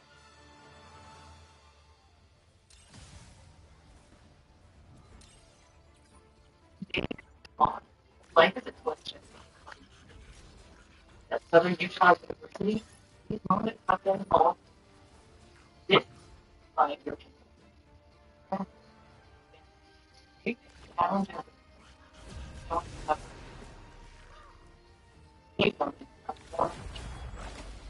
find who you are. See your future at SUU.edu. The right right heroes could make all the difference. Aren't back. So just that I could just that's no I actually Ooh,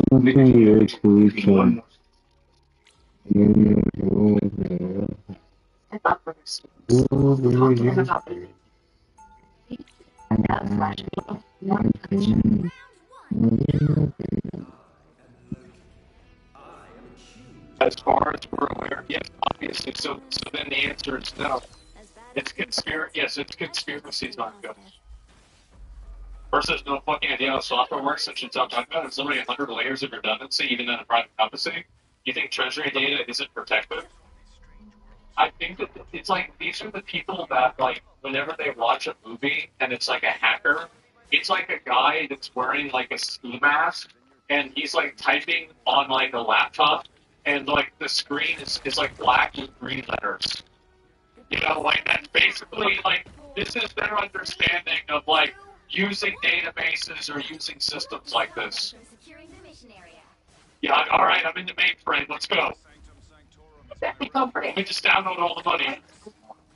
The Wall Street Journal is reporting tonight that Marco Ellet has resigned from the position ago because the journal found that he had links to deleted ex-Twitter media accounts where he attacked the notion of Indian nationals in the tech world. That he was a racist. So the Doge staffer, the guy who had the access said that he was racist before it was cool, okay? Unless did not respond to the journal. I bet he did. What a good decision. But anyhow, it is, by the way, what I think a lot more of these people need to do, especially with like these media organizations that are, in my opinion, totally biased, is that you just don't interface with them. Don't talk to them, don't deal with them. If they're just spreading lies and making up bullshit, like, then what are you doing? The former Congressman David Jolly. Judge Lego, author, popular information. Judge, I want to start with you because this sort of, to our knowledge, these young village kids have not shared anything. That doesn't make me feel good about what's going on at Treasury. What does your reporting say about what they've actually done with their access to those files while we've been out here chasing all of the rabbits that Donald Trump has been emptying into the dark? Well, I think, unfortunately, we don't know a lot about what has been done, because I know through some of the reporting I've been doing at the Office of Personnel Management, which keeps all the files for all millions of federal workers, employment files, job applications, social security numbers, etc., they've been given administrative access to these files. At the same time, the career staff have been locked out of these databases. Thank God. Thank God. We have somebody here, and this is the, I can't believe people are supporting literal Nazis. How is it biased? He was a literal Nazi, it's not a lie, what the fuck? Man, you need to take your meds. You've got to take your meds, man. I'm like, this is bad. Yeah, just stop. So you have both really expansive access. Jesus Christ, how do we have 3 healers and I see no fucking heals? They hit a checkpoint. Now might be a good time to stop them. Better stop that vehicle. You should not be dying. What the fuck? Motherfucker, you have the same score as we do. You're not doing too much either. We have the same what? Nigga, all I'm saying is we shouldn't be dying. I wasn't even talking shit about you. What are you saying?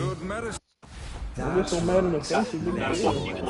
You just saw no heals while I switched to Loki to heal you specifically and put my heals on you specifically. It's now or never. Stop them. I just switched to healer as soon as you did. By the eye of Agamotto. What is it? 230332, and we're talking shit to each other. We are not talking shit to each other, bro. You got it confused. What are you talking about?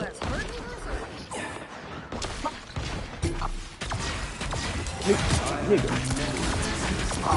Dang, how the fuck are we dying? We should be standing together. Let's go back here all by himself. What's happening? Look at this nigga. No one's getting this nigga fantastic. Take him out. Exactly, bro. No one ever, like, the whole time I was fighting him. 2, 3. Time to The switch data things is up. going to be taken Which from side its you're people. on? I'm not gonna lie. The three of us are doing better than DPS. Fun the AI. I mean, I think that's You'll need a top-notch team to win this one. Oh my god, we do not need... anything else. Even if they're not doing something even crazy, like, making shit or making not getting the best.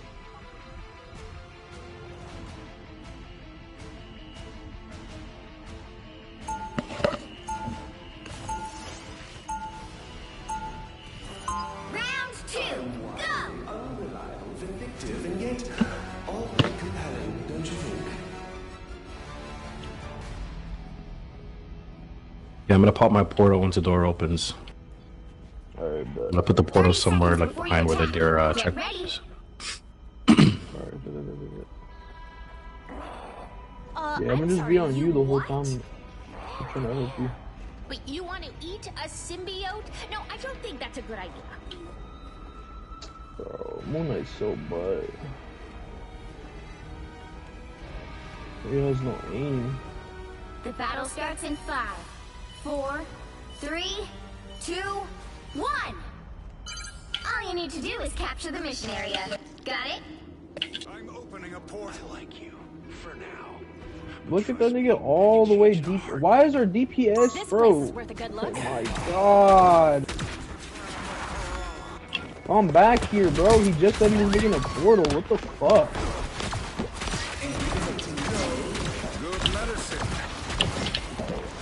You should be helping Strange. The nigga has a shield. Oh my god.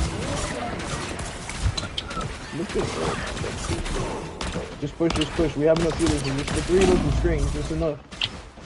These niggas are... Bro, our DPS is so ass. Holy hell.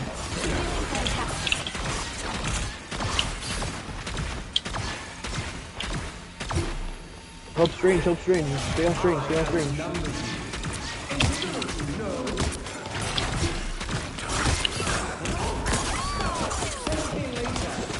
Moon Knight's one.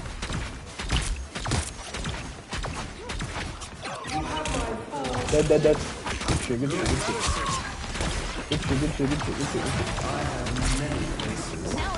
that nigga Strange. Good shit. That nigga cloak. Good shit. Get that nigga squirrel girl for a bitch ass. I got you, don't even worry about it. Ooh, watch out for the squirrel girl ult. She's deadly. Oh yeah, now we can bully this guy. There we go.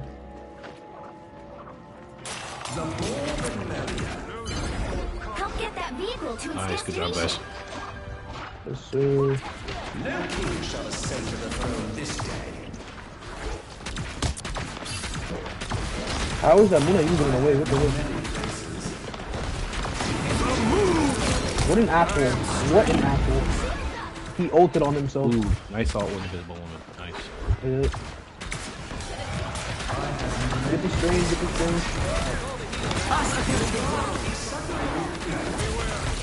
That's how this full go behind. Kill the Strange. Good shit. Fantastic. Oh fuck. I'm gonna just heal you because they're fucking... Oh, they're out healing me and out damning me.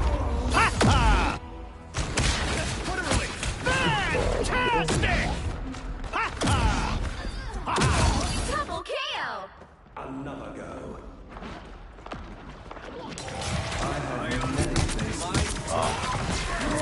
Fuck. Bro, girl, spam your shit, nigga. I'ma heal you. Spam that shit, nigga. Spam that shit, nigga. Watch the squirrel girl ult. On high ground if you can. There we go. I am ready to put on a show. Oh, Bruce. We're good. I'm trying to pick up Moon Knight. I am ready to put on a show!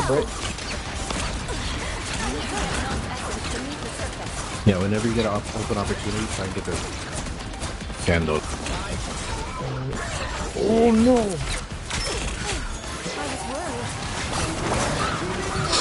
Alright, y'all get some. Oh my god. Let me just heal y'all, let me heal y'all. Just push, I'm gonna heal y'all. Nice, let's move up, Push a little bit back, a little bit back, folks. A little bit back. Get that nigga. Get that nigga fantastic.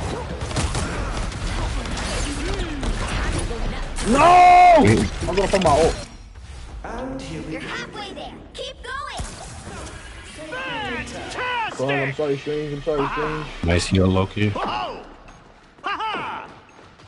Guys, move up. Yeah, y'all need to move up. There's a hell of back here. Keep moving, I got heals. Keep moving. We can't afford to slow down. Nice shield. We can rush now.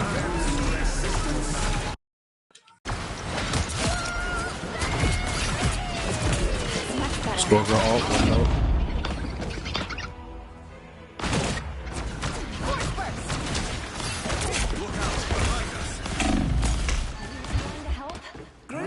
Bro. Fuck. Thanks for the heal, Jeff.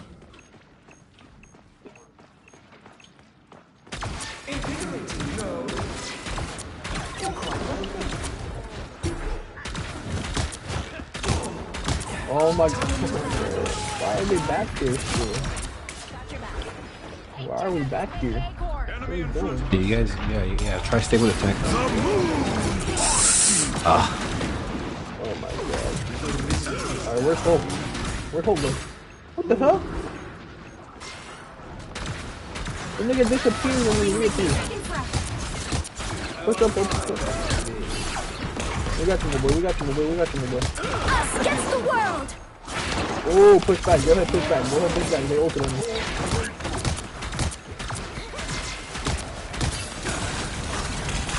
I get caught lacking to my left side or some shit.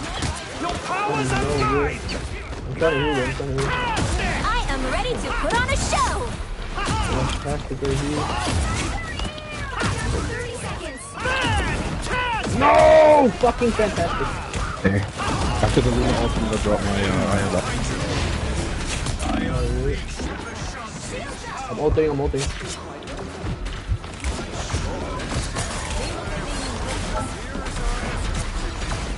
A shield, let's push.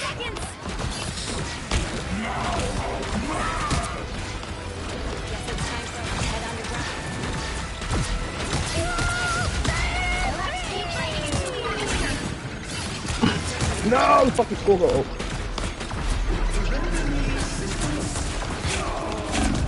Oh my god,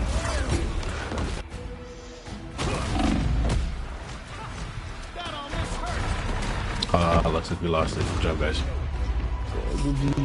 Whoever, I don't know who was saying all that other stuff, bro, but I was just trying my best with Strange, bro. That's all they should have been playing. Well, you can't expect to win them all.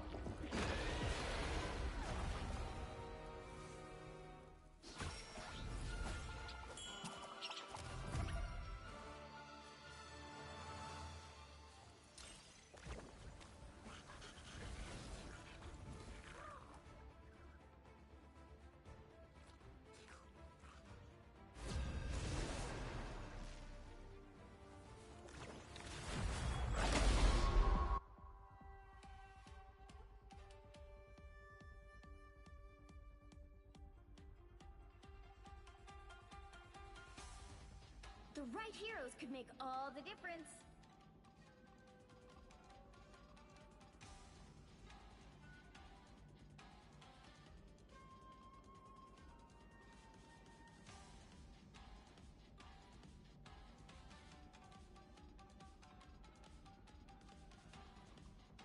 I am Loki, god of mischief and the king of Asgard.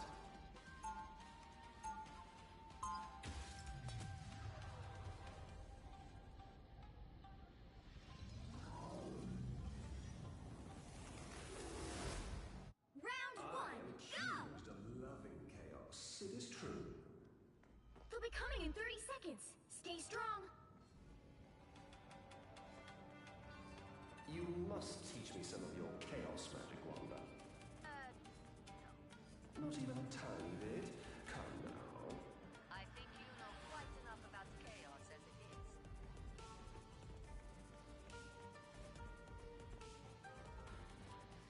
The battle starts in 5, 4, 3, 2, 1!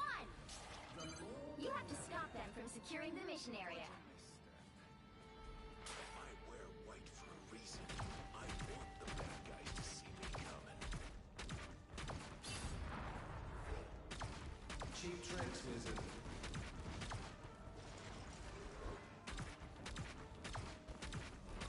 Here they are. Fools. We're finding our groove.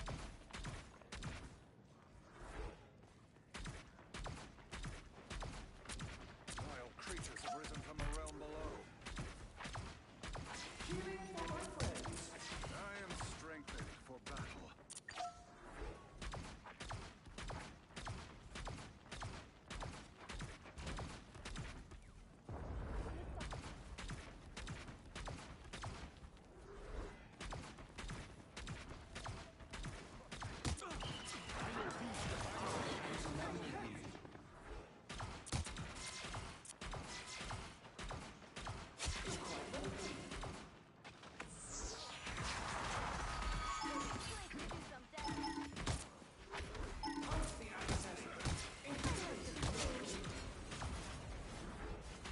The monsters of Midgard are mere distractions.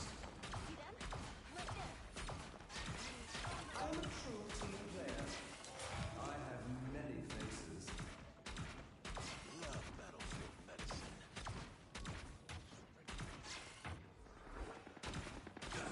You need to teach me about It's a pity to harm a denizen. Healing for my friends. To drain. You have my full support.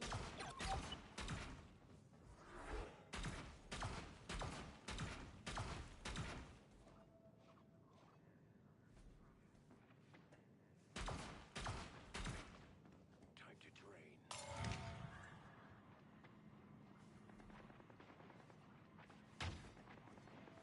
Vile creatures. I am rumbling you. I am strengthened for battle. On your toes. Invigorating, no. That is much better. You have my full support. that really helped. Destroy everything in sight. I like a good challenge, Namor. Thanks.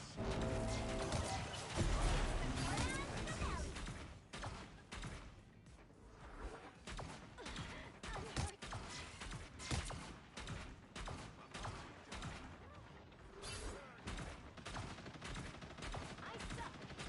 Destroy the code. Only 60 seconds left!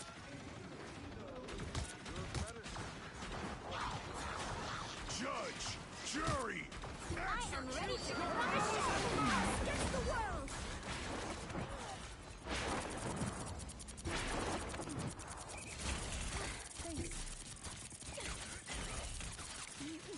Lights out. Welcome to the Dark Force dimension. The more the merrier. Down to 30 seconds! Us against the world.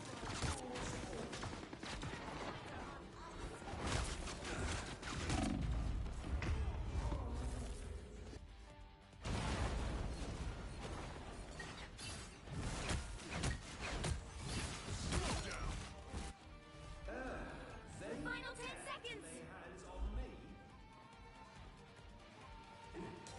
I have many faces. You are restored. The wounds are gone. The current score is 0 to 0. Time to switch things up, including which side you're on. I am Loki, god of mischief and the king of Asgard. You'll need a top-notch team to win this one.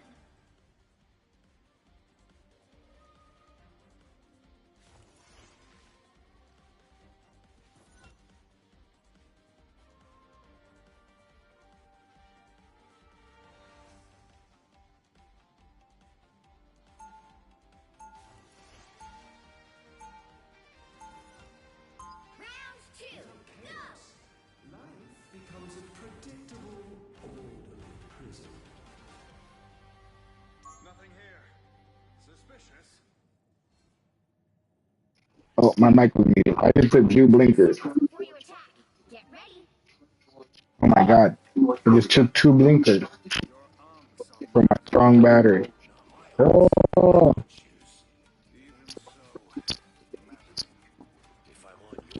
Allied forces, and there will be consequences. Governor, your time is up. Senator Vance, All right, let's see it. would you support or oppose a preemptive strike by Israel on Iran?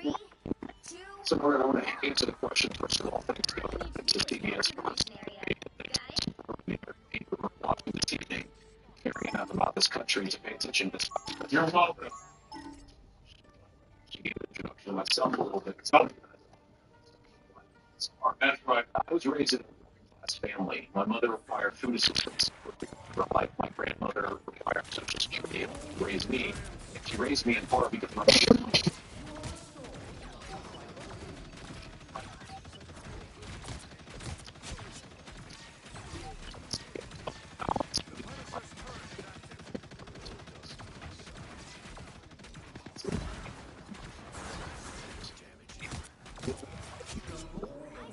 to the world and the feeling that the American dream is unattainable. That's true. In the next 90 minutes, if we get the leadership, I can't beat it all from. Final score 1-2-0. As much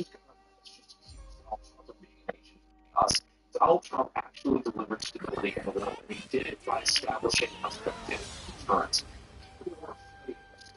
Line. Iran, which launched this attack, has received over $100 billion in unfunded thanks to the Kamala Harris administration.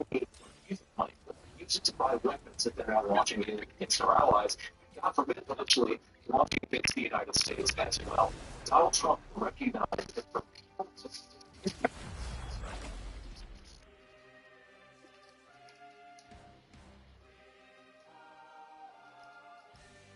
The right heroes could make all the difference. The worst songs on MSC. Next.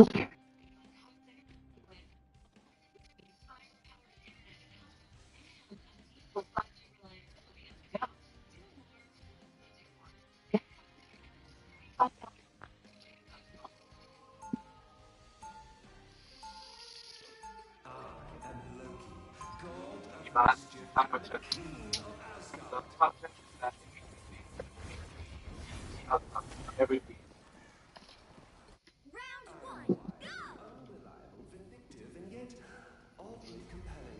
They'll be coming in 30 seconds. Stay strong.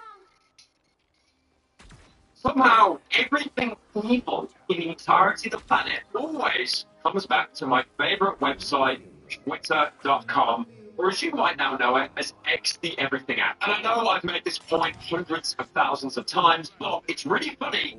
Right now, in the political space, in the greater space of debate, conversation, one is very divided. But at the same time, everyone can come together to agree that Twitter is a cesspit. That is, of course, if you're one of the giving accounts under Elon Musk's thumb, then you're probably getting thousands of dollars a month. But before I talk about Kanye West, because that is why you clicked on the video, I do want to share a personal story about how much Twitter pays you, because I think that this is a really important discussion. But you might have noticed if you use Twitter, God bless you and all that, you might have noticed that under every single big tweet out there, there's always blue check marks. There'll probably be the same 5 or 6 people that are trying to drop impressions. Now, what I'm going to do is show my earnings of Twitter on screen. In 1 month alone, I made around $400, and that actually doesn't sound too bad, right? That's like, wow, okay. I mean, like, if you keep that up, that could actually be a livable income for some people, you know, like a student or something, you know, a little bit of a side hustle. But then what people don't realize is the reason why I got paid so much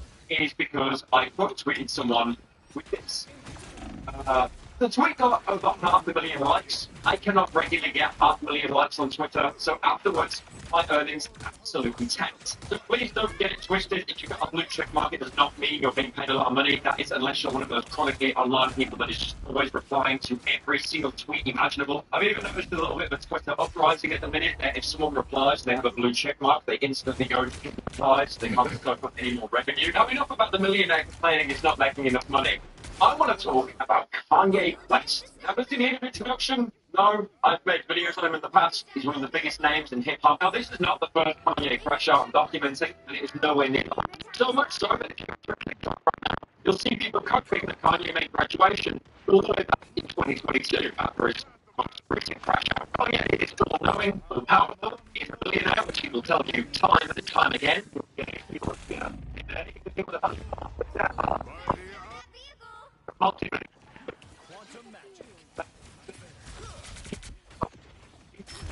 Unless you're an old head on this channel, you might not remember, but Kanye actually followed me at one point, and it got its own news article. That was the slowest day imaginable. I did reach out to Kanye, asking him to play Fortnite with me. He never replied. I actually thought he followed me to keep showing my content. Because he also followed a bunch of gimmick accounts, he was probably having a manic episode. So all of this recent Kanye crash out drama started at the Grammys. And this is where Kanye showed up apparently uninvited with his wife, Bianca. They're showing up for a bunch of events. It's perfectly normal for Kanye. He's like an A-tier celebrity, well, in the music world anyway. But people didn't like how the way his wife Bianca was dressed. So the fact how she wasn't dressed, she was basically naked. After coming to the event in this big fancy fur coat, she took it off to reveal that she was pretty much naked. No, I get it. The Grammys, people wear ridiculous things. Isn't that Jaden Smith did? He's wearing a house on his head. I don't know why he would dress up like nuts for after his mortgage, but, you know, it's not like the guy hasn't really been leaned on before. I'm sure he must have seen that Jake going around that resurfaced from like 5 years ago, where he's like, oh my god, can we just talk about, like, you know, the socio-economic policies of like the world and stuff? And then you got the the background.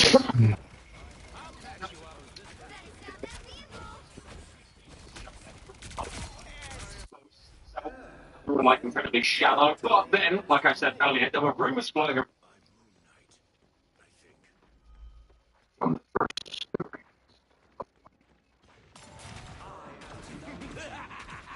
This is real firepower!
Apparently, he wasn't even invited to the Grammys in the first place, and then I got them kicked out. The only thing is true. I told a lie on the internet today. They actually never were kicked out. Apparently, Kanye just got out of his car, walked the red carpet to get a bunch of attention with Bianca, and then got in his car and left. He never actually went inside the building. I do like the idea that Kanye wakes up to his wife and says, you know what she did today? Grammys. I'll wear, like, you know, something that makes me look like that punk. You wear nothing. Nothing. Now, this led to a lot of people to spin the narrative that Kanye actually forced his wife to do it. Like, no, you didn't have a choice. You get naked and you go to the Grammys. It's like to certain people, like, for example, an elderly comedian, Kathy Griffin, to do this whole statement saying that she was coerced by Kanye. I actually think.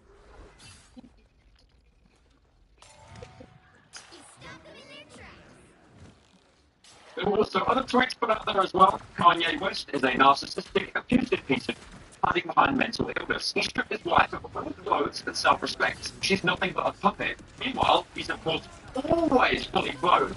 That is an art. It's a At what point is enough enough? I think she makes a fair point in the fact that Kanye is always clothed to the point where he's usually overdressed. Now, one thing I do agree with that tweet is Kanye West is always dressed to the point where he 9 times out of 10 walking around with like either a face mask or a balaclava. I also want to give a shout out to the time that Kanye stole a TMZ woman's phone that was like filming him. I will never forget that. Two things that never should have came together. Kanye West and logging into his Twitter account. Now, Kanye has done this multiple times on Twitter, on Instagram. He posts very bizarre things. It wipes all the tweets. He basically does what the average Twitter user does, but then he doesn't make the tweet saying, guys, I'm going on a mental health break. I'm going to take some time off. And then they're back on Twitter in less than 24 hours. Kanye doesn't need to do that statement. He just keeps tweeting. Now, people call this Kanye's 7th crash out art. I call it his rage bait art because it's almost like he's trying to tweet the most heinous stuff imaginable. He opened up on February the 6th, a beloved day, by saying free pop, of course in reference to P. Diddy. Now saying free pop daddy on Twitter is definitely a statement. I'm recording as its own Wikipedia article. No, I'm not talking about a Wikipedia article saying like when you were born, your upbringing, your music history. He has an entire sub-article dedicated to him, saying Sean Combs' sexual misconduct allegations. And then a couple of people in the reply said, that's out of touch, maybe, take your pills. And this led him to go on an absolutely unhinged, deranged Twitter spree that lasted around about a day and a half. Now, some of these were definitely tweets. Like, for example, gay N-word voice got top trending. Couple under 2 go Lakers. Not sure why I said that. Just sounded like some stupid shit to say because I'm retarded. Now, notice as well how he's like putting spaces in between the words, putting it too many spaces. I genuinely think he was just like mashing his phone and it was doing some like autofill stuff. Yeah, who's the top 5 baddest full time? My wife, my wife, my wife, my wife, my wife. My wife demoralizes me. I turned down 3 photos this week with Make-A-Wish kids in wheelchairs. I pay N-words to laugh at my jokes. Now, the thing is, the Make-A-Wish one, I do feel like it's going to rage bait a little bit, but that one paying people? No, I genuinely believe that. But we have seen texts that have been leaked of Kanye in the past talking about how, people that turn up late to work and stuff. One where one guy apologizes and Kanye just replies to him saying, go find God. I genuinely think Kanye has surrounded himself with people that don't want to say no to him.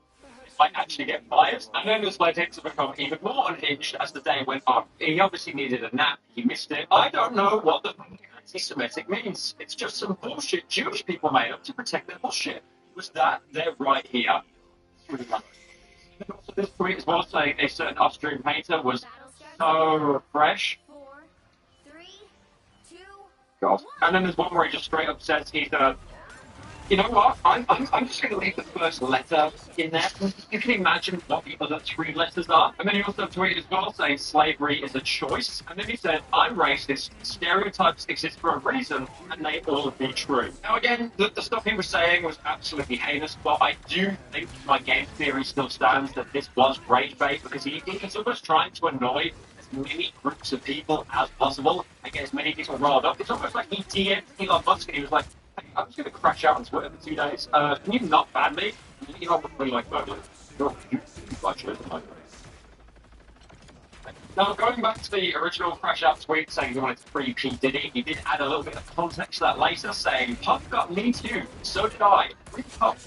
Puff get me too because of the fighting or because of the money. I never seen a broke N-word get Me Too. So he went on a couple of rants saying how the entire Me Too movement was a conspiracy where women are trying to just basically accuse supposedly innocent men. Now, I definitely have seen a lot of discourse talking about the Me Too movement and how there were some kind of unfaithful actors, some unfaithful accusations. But I don't think Kanye should be the one to lead this discussion when he's tweeting stuff like, we're not, pardon me, let me put in the air all caps, you, me, you, this did not get you extorted N-words. N-words means men. I think as well to call out some possible unfaithful actors if there are any in the Me Too movement. If you do not then use P. Diddy as an example of the first innocent man. Of course, we have another player that gets involved because Kanye put out a tweet saying, I channeled Andrew Tate on a few of these tweets. God, you know what? We're going so far down the totem pole, it's going to be about 5 minutes until I mention Aiden Ross. Now, you might also remember that Elon Musk, during Trump's inauguration, he made a certain gesture that divided the internet. A lot of people thought it was a certain salute with a certain Austrian painter, but Kanye chose the absolute masochistic route of tweeting out, "Elon stole my Nike swag at the inauguration." Yo, my guy, get your own third round. He then came out with some more tweets. I don't know how I think.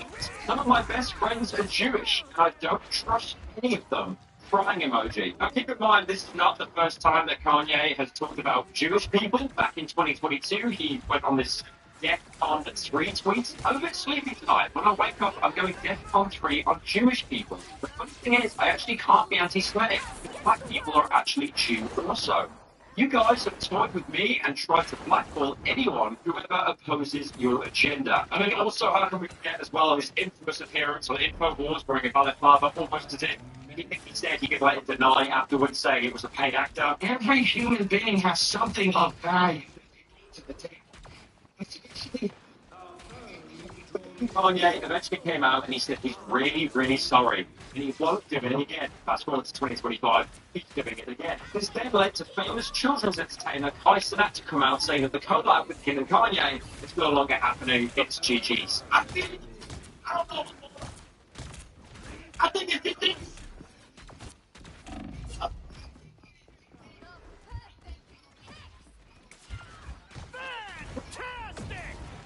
Well, there's one thing we can all agree on. The tweets that Kanye made, you can read, you can understand them.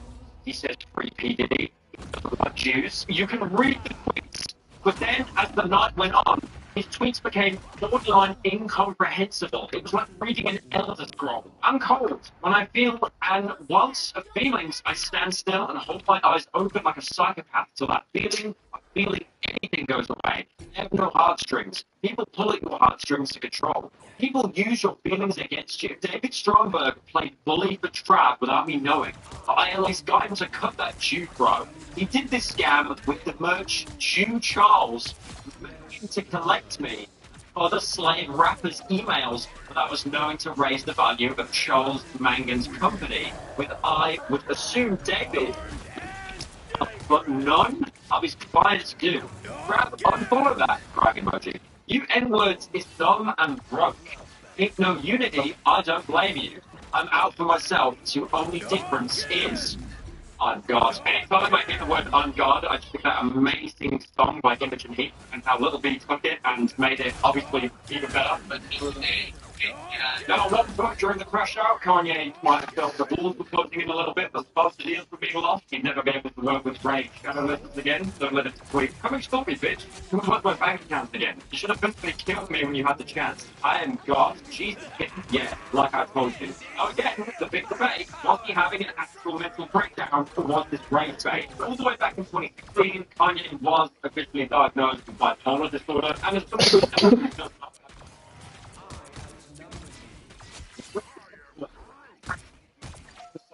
during a manic episode, people with bipolar are known to act more differently than they normally would. They might seem overly happy, overly angry, and especially make very impulsive decisions. Bipolar is really difficult to live with. A lot of people end up in debt from impulsive choices, or they can even badly hurt themselves, especially during manic episodes. A lot of people did think that Kanye was having a bipolar episode. Most of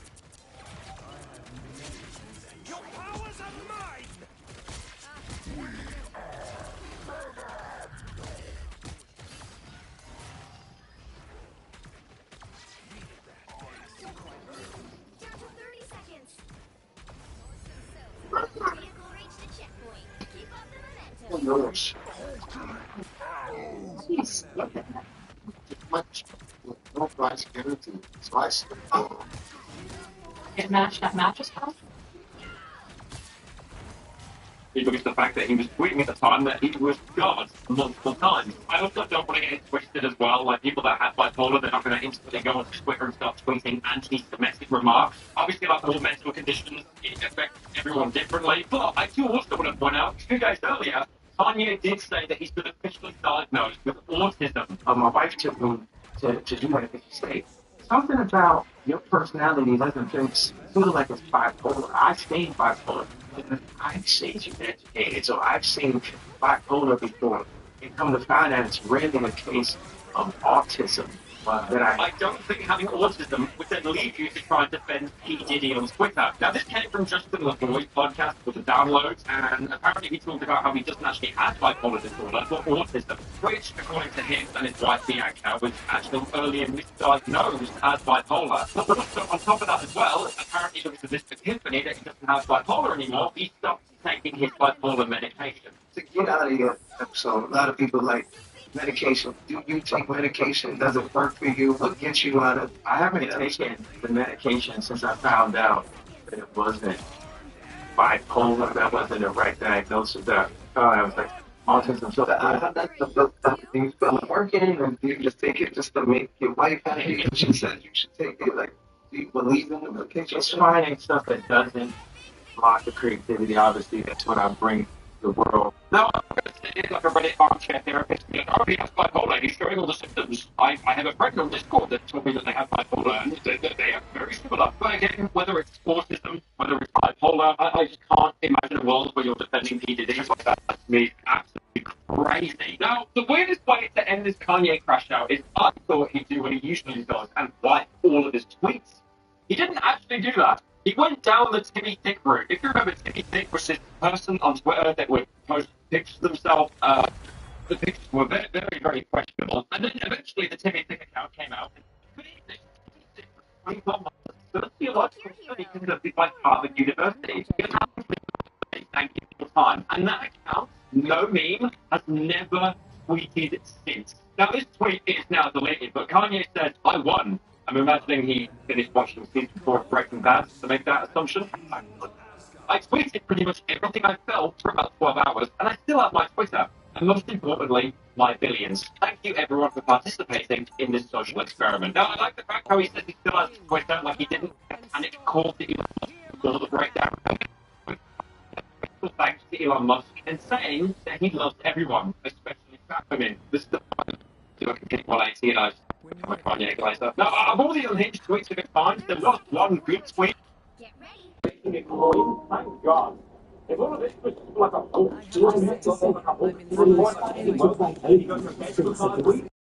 I'm gonna go to bed. I'll see you back tomorrow. Now, going through Kanye's Twitter, he seems to have calmed down a little bit. He's actually not using all caps anymore, but the beloved lowercase. Tweeting things like, for example, I'm using my money to start schools now. We need real teachers with real heart, real information. Time to start the school. I started during COVID again. So it seems that Kanye for now has turned over a new leaf. The problem is, this is a pattern that keeps happening. He does something stupid, he apologizes, and then a year later he does the same thing again. But this is the first time where he turned around and said, this was a social experiment. I did not steal that bit from Timmy Thick. This then led to an SNL clip being shared everywhere of Pete Davidson, who has obviously had beef with Kanye for quite a long period of time. But like, Kanye, I know you're like, no, this is the real me. I'm off the meds. But that is also the same Pete Davidson that got a tattoo on his chest of Kim Kardashian, so... So what's the moral of today's story? The Kanye West situation is truly crazy / insane. This is Future Pyro here. So remember at the end of the video how I said that Elon cleaned up his act and he took money for open schools and stuff. We're just about to put the video out right now.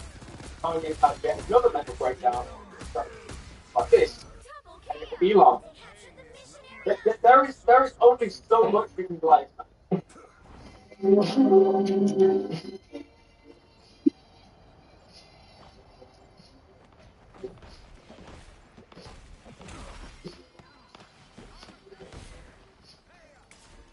strengthened for battle. Our enemies are near.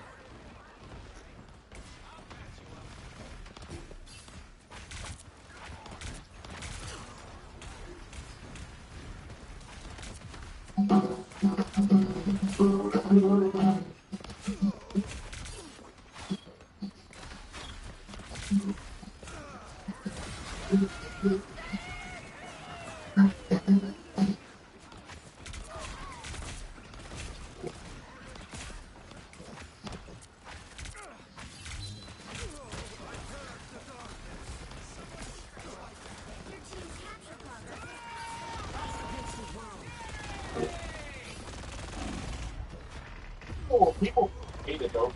Adobe is like it's like on the Unity level, right? Or like everybody just hates it, but there's no real alternative for a lot of Adobe software. It's like really been developed for a long period of time. So people are kind of stuck with Adobe. Adobe the software powers everything. Only the blockbusters.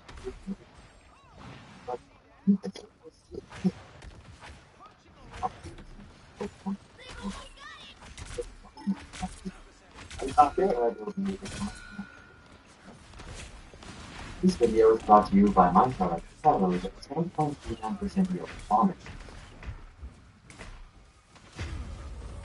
Adobe subscription hell. What does Adobe do? Well, Adobe makes creative software. Photoshop, Illustrator, After Effects, Final Cut more programs. It's quite fair. Years back,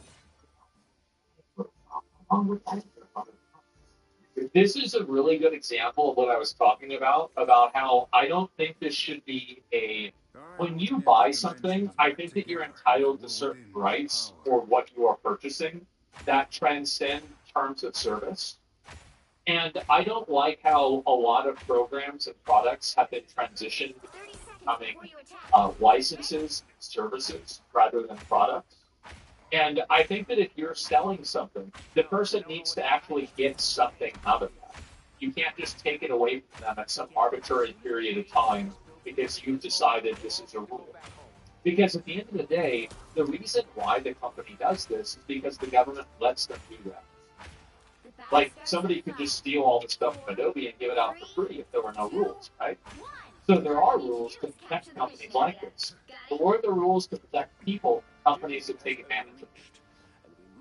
And I think that we've gone so far in the direction of these subscriptions being predatory and just completely all-encompassing that I really think that we need some things for protection. I think it's been the case for probably, I mean, this should have happened 15 years ago. But, you know, obviously, like a lot of the government's not really as tech-savvy. They don't understand it. I think that if you buy Photoshop, you should be able to use Photoshop for whatever you want. The idea that you need a professional license is outrageous. And the idea that they can take it away from you or make it stop functioning after a period of time is insane. You gave them the money. And I understand that there's a terms of service. But who's to say that that's acceptable or ethical or fair to the consumer? Yeah. But why is it hard? Upgrade videos. By the shades of the seraphim, People want Adobe's products. I'm opening a portal. I'm going to use it once. It could have been much more money. Just how almost a product of this is now. A shortcut through space. Yeah. This is so fucking nice. Like, it really is. And the thing about it that's so frustrating is that a lot of the software as service doesn't have to be like that. There's no reason. How many of you guys have used cracked versions of Adobe Photoshop? Works just fucking fine. I really like the software.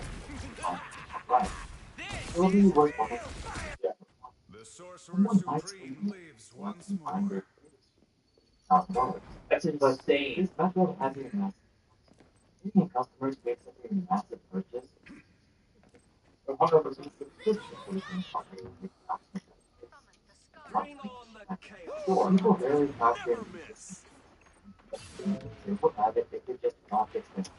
Well, we saw this with the Chase Bank glitch, right? I mean, this is the same exact thing. Is that people can't,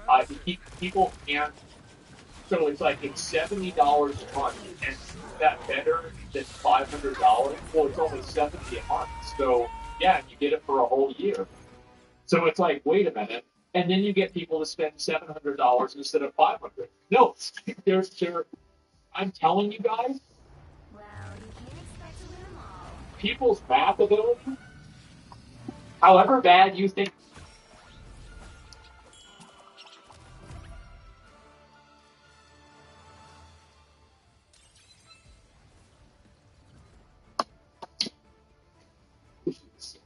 Find the Fallen Ranger and bring it home. New Tropic Force IPA with explosive tropical mango and pineapple flavors. And this time it's more than just a force. It's good. I'm back. The champ is back. Woo!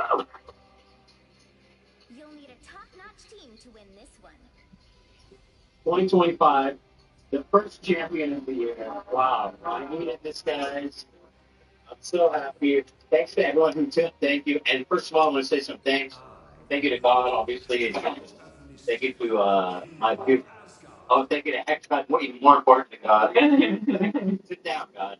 XBlad stalking. Thank you to XBlad. Thank you to my beautiful wife for supporting me. For looking really hard. For giving me your chips. Yeah. Thank you to my wonderful crew for coming in at a crazy hour. And it was such a and everyone who tuned in, you know, I really wanted it to be a bonus episode. It was just all good vibes. So we rushed over to the airport in the morning, flew, and came right to the office, and here we are. So yeah, it turns out, as it's been said, Ethan Klein is terrible. Esteban is a fucking shark. Battle starts in 5, 4, 3, 2, 1. It was such a flawless victory too. It was like there was like people who knew how to play. Most people there knew how to play. Okay? Obviously, the heads up was stymied, and then the way he lost was amazing.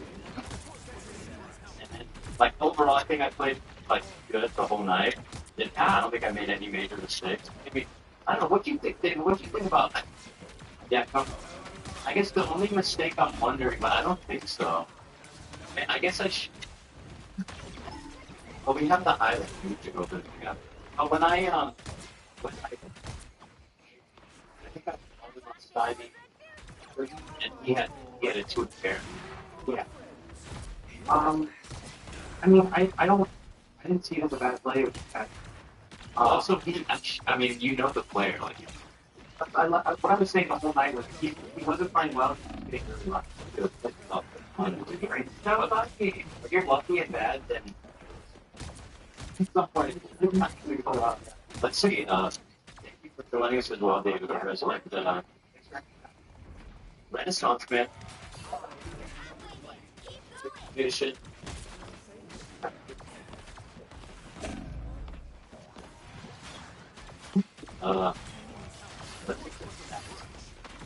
Anyway, guys, so even final run against Stymie was insane. And so we went heads up. You didn't see it on the channel. And I think that was just, and he had like 1.4.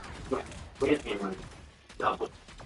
I went through and we watched the final round between Ethan and Stymie and tracked what happened in the spreadsheet. It's hilarious seeing the absurdity of just how badly Ethan ran over Stymie. I felt that. He was, you know, like, he was texting me all night with I was like, man, good game. The thing is that when you play heads up, like, everything changes about how you play, and it feels like he wasn't ready for that. Like, he didn't make the switch. He's playing like there was still Yeah. It's like, you know, when you guys were on break, I was like, you're gonna throw the. He was, I mean, once he got down to like 10, 15 points, he should just be jamming or forwarding it. Just limping, going to the spot, yeah, in the air, people should be slowly chipping away. Yeah. So he goes, right after he goes, yo, said, hey man, we put on a good show, because I'm on half. Then I said, we're gonna make a Stymie emoji, except fuck you. Then, we were sleeping at this point. He texted me at 1 a.m., yo, fuck you. Oh my god. And I said, yeah, actually, I don't know if it was on camera, I might have been off. He, I guess, could tip the waitress. But so we got the motherfucker takes my money. So like he's the good guy. They don't get that 20 back. Oh yeah, when you get I'm saying, listen, bro, I know I humiliated you, but we all have 20 bucks. So, but I do love Stymie. He's funny. He's such a character. So it's fun playing with him because He's one of these guys that like you can go maximum group. You know what I mean? We were just on him pretty hard. Yeah. He's very fun. It was so funny how he was on Cloud 9 and the second he lost one hand, he just immediately so pissed off, so he couldn't control it. Thank you so much to Peter, Peanut Butter, and Tamika Sandler. That is great. Yeah. It's a shame on you. Get the 20 subbies. Thank you. I just want to say about my first loss to Ethan. I think I was still playing against Ethan. I didn't consider that we had Esteban picture. That was I miscalculated. Yeah. Yeah. And also, I can't play against him. I kind of need skill. The thing is, He's an aggressive player. And I'm on your left. And like, if it's somebody else, maybe I'd be able to kind of like handle it. Like when Bryce was doing it to me, I was kind of like, okay, but I can't do it. I mean, you can't put someone on 3-5 ops in chain. That was fucking insane. And in front of the game, I was like, guys, I got it. I didn't consider that you were small blind or big blind, which is you do end up playing something small cards. But I didn't think about that. So that was. There was no raise. I just called the big blind. So yeah, it didn't cost me. Yeah. Yeah, I don't think you were playing bad. It was just luck wasn't on your side. Nobody did that. Really. I didn't get it. You had like a good hand too, so Nobody meant like it was crazy. And sometimes it's just like that. Yeah. I kind of overbet on you, but yeah, which is why I thought you were bluffing.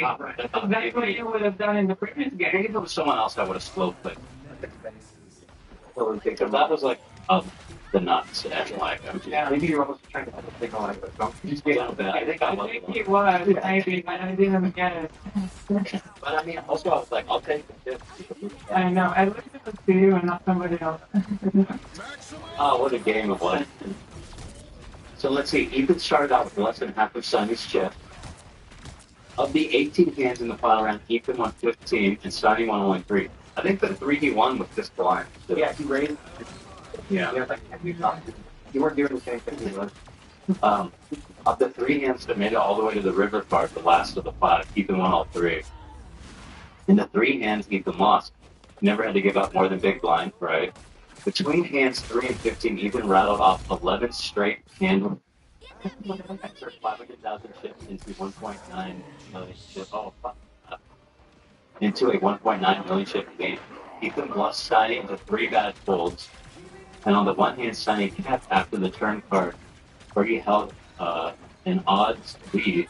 Ethan was bailed out on the river. Yeah, I mean, I was getting everything like, damn. You got lucky right at the right time. That's what I needed. It was like I was going to everything, like a middle pair, bottom pair, anything. You know, that's what you do heads up. Like I never. You get a pair of you know, just a little thing. Exactly. It was like you just had to recognize what you do. Yeah, exactly. You can just tell it's holding here. You're like, I don't even know what I'm doing. Yeah. So, you're just so rattled. I've never had a heads up like that. So that was phenomenal. You did make that gigantic, what you call it, the hero call. Yeah, that was awesome. That was awesome that you didn't fold there, because I probably would have folded, and that would have been crushing. Yeah. Yeah, I reviewed that, and it's kind of annoying. You can't help it play with positive. Like if I knew, because I looked, it was like 800,000 chip cost, and it was like 1.5 so obviously pot would dictate like easy call. Yeah. So like I thought about it probably longer than I had to. But if I saw like when I play like online, you see everything played out. So much easier to be like, yeah. Usually like when you're like more professional people, they keep their stacks in stash of 20, so it's easy to count what they have, and they're keeping track of all the money that's gone in. But obviously, Who's in the bathroom? It's a move fast. It's a fun chill game. You're not trying to go super crazy. Everything. So. I was trying to call penalty on Steiny a few times. Overall, it seemed like a poker beat out of nuclear proportion. Ethan got through a couple of huge bluffs early, got to Steiny's head. Of course, Steiny just never recovered. Then once Ethan had the chip lead, he played what seemed like an incredibly smart game by getting out of bad hands before they could spiral. Here it is. This reminds me of something from years gone by. I saw a video today of a boxing match. We get on our stream, we kept making jokes about how it's so sad to see falling and son. I forgot about that. He was talking. I was fucking. Why is it live? He was talking about. No, he was Matt. Yeah. Yeah, the dad and Matt Watson. Oh, yeah, Matt Watson. He was 100% believe it true. Yeah. I mean, the daddy tattoo gives it away immediately. Wow. Oh my god. Shit up. That doesn't look alike. Like at all. You're still out? I get $200 and going to this. Oh, no, okay. Please. Very well. I think it's right for the pot. Yeah.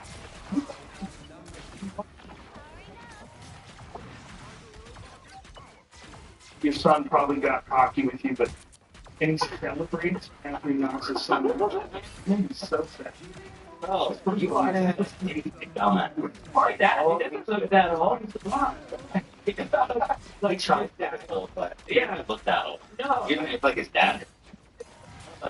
Just go with him. He'll be fine. He'll get over it, but maybe he fucks him up. That can happen, too. You might be depressed. I want that. That might be true. Happens. Bro, and you just did that to yourself. You're supposed to, like, touch mud. You're supposed to not even hurt him. Slam on that body. You think you can fight? Okay, please. Give us a boxing match. No, you off on your son's face on television. Man. It looks like he's saying things like, yeah, he's spitting back. I'm so sensitive.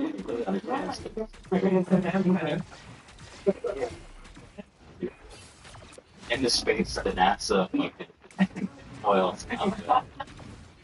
What a game, though. It's a perfect victory. It's been more fun. And, yeah, it was great. Let's see. Final card. I didn't need the final one. What's on? Like Ace King versus Ace Queen, it's like, bro, you're just fucked. Like, you're just fucked. Yeah. On the luck, you know what I mean? It's Ace Queen, heads up, fantastic hand, obviously. Great hand. Ace King, you dominated so hard because basically the ace is dead. Yeah. You only have like one card out. Yeah. So. I mean, that was the story of Steiny in all night leading up to that. Yeah. But in the other, he was getting incredibly lucky all night. I'm real. But that's why all of us at the table just hoping that somebody will take him out because you know if you play the game and you learn the game, you know you can't make it all the way to the end like that. Just on luck and like being stupid. Yeah. If he was playing hands that he should not have played. Yeah. Every time he was like playing 5 options. And like betting also too. Betting like full amounts. Oh hey, what's going on, buddy?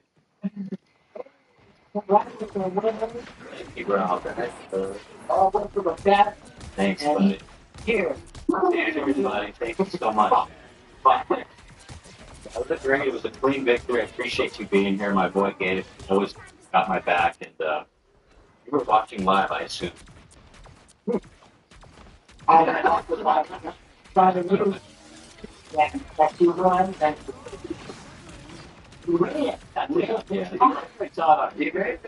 You made it. Appreciate that. Super Bowl. How we feeling about the Super Bowl this Sunday? Ready for it, baby. Ready. I love how you do that. It's so magic. It's in your hand, and then explode it.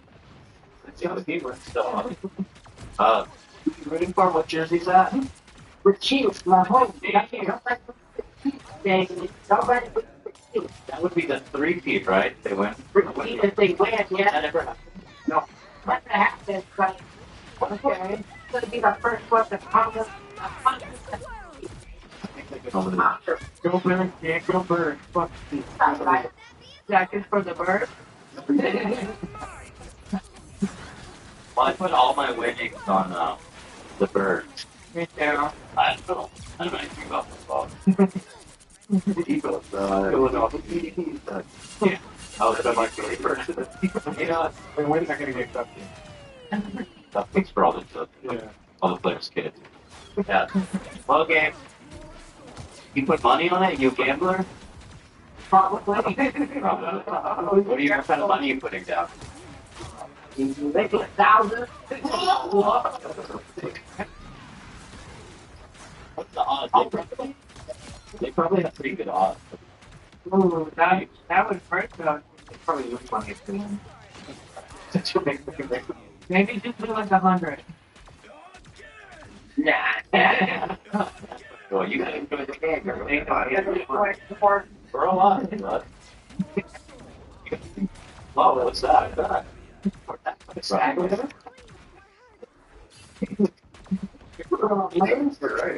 like the side of where I think it is. That's for right. Oh, wow. You got a stack? You're all about a stack? Yeah. You got a stack. Didn't know that. What did you get the sack for? What is it? And my pink and blue. Oh, fantastic. Wow. What a legend. Fantastic. We love it. There he is. Is that the sack recipient himself? Congrats on the sack. Congrats on the sack award. There he is. Oh, Kevin is gifted. Yeah. But I'm okay. You guys have a great weekend, and I hope you win. Okay, I'm rooting for you. Yeah, we're gonna be ordering Wingstop, and the flavor I hate is the atomic bomb. It's fucking spicy. I'm even gonna run because of the fat. That's like that. Don't eat it that much. You don't eat. It's like a fucking order. Is anyone there gonna order those? Is anyone fuck with those? Atomic, hot. Fuck. People have the guts to eat that stuff. I need one. Want to eat one with me at another time when you come in? Have you tried it before? No, I haven't. Oh, so how do you know what to be your battle? It gets me the run. Well, let's plan it next week. Maybe we can try it together. That'd be fun. All right. We'll be stopping over at the toilet before we go home. All right. Game, have fun, okay? Be good. Good luck. Bye. Wait, Nat was holding it. Okay, you guys have that whole camera operation. All right, Gabe, be good, okay? Love you. All right. You are. You too. Thanks, Gabe. You good. The best. I've met him a couple times at the live show. We're gonna full on conversation. Yeah. Nobody likes it. Yeah. Let's get in the office. Yeah. Was it Wingstop or? Yeah, Wingstop, the Atomic Wings. Okay. And Lena's probably going to get on that too, right? And anyone else who wants to prove something. We're talking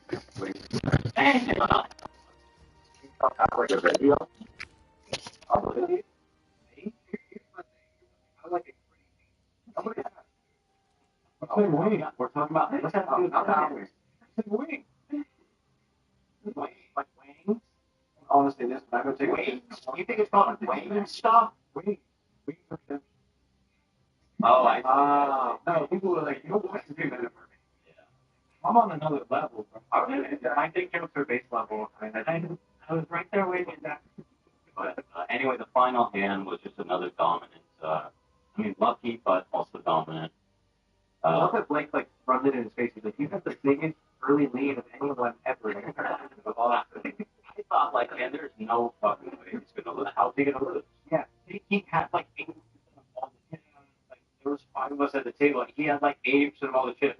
We all had starting amount. Yeah, 150 around there, and he had over $1 million. Oh my god. Heads up is a crazy thing. It can goes fast. I was kind of surprised how fast he. No, in the end. Winning really any major all in pots. It was because you knew how to play the bigger stack. You just swim and slowly chip. Gotta tell you guys, yeah. And he really didn't do that. Yeah, he's not very good. He got insanely triggered after the like I say, he was so visibly upset. He's been texting me, fuck you. You guys are colluding at some point, right? Yeah, I don't know. He's kidding, but he's not. He's kidding. Oh, yeah, we found that. But he kept saying that. And I'm like, he wasn't even the cars at that point. Like, No, I was locked in. I wasn't talking to you. I was looking at you. it's not like he gave much advice anyway.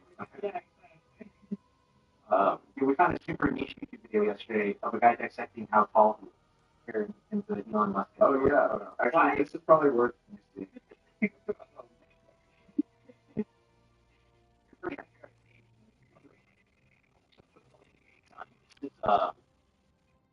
Yeah, Sonny gets mad. There's somebody in the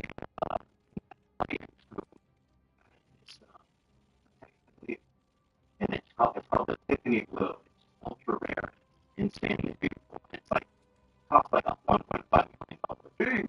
Right. And when you get the This person was outside the room and through the glass door.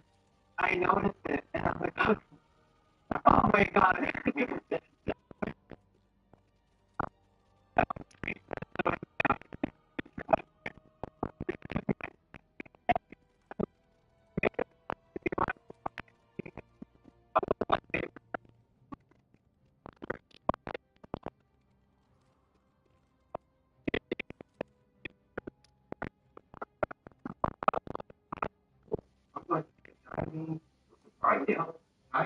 He was source I was curious about. How tall he was. He was 8.5 inches. Elon is very tall. He probably must have a big head. I guess that tiny is 5'5". That's pretty good. Is that his whole channel? I wonder, does he give it to other people? That's a good question. I'll mess with it. I have a feeling that's his whole thing. I really, it's, no intro really. I mean, a little bit of an intro, but it's just like straight to the point. Let's get to the facts. Yeah, let's out of the way. Let's see. Yeah, he has more variety. They are all very short, though. We can't really was most popular in both. Okay. How to make a reaction video on iMovie 8 years ago. Oh, but he has a how tall is Emily Shalta too. Yeah, hold that up. Follow it, huh? He seems very good. Spends a full 40 seconds. Oh, then Steiny also won the freaking 2-7. I like my god. Oh, yeah. Oh, man. Angelo Shalta plays this walker with Bloodshot. But I don't think he's that tall. I'm going to say how tall he is. He was happiness taller than Mike Tyson, Jay Tyson, Smith, taller than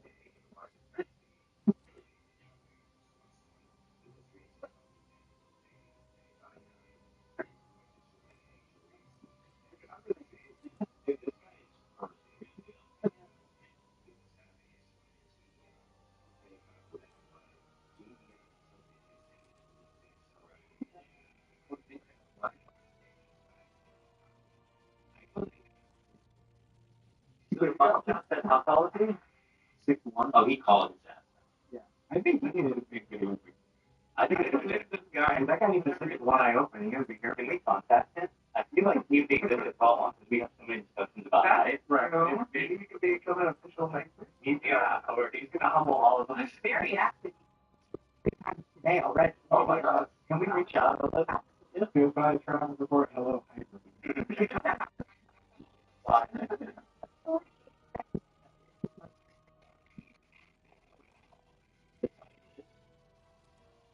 What is trying to elevate? And how long is it? 1 minute 50 seconds. Oh, that's a long one. We have people we couldn't really place their height according, like, or appropriately, like, we're kind of question.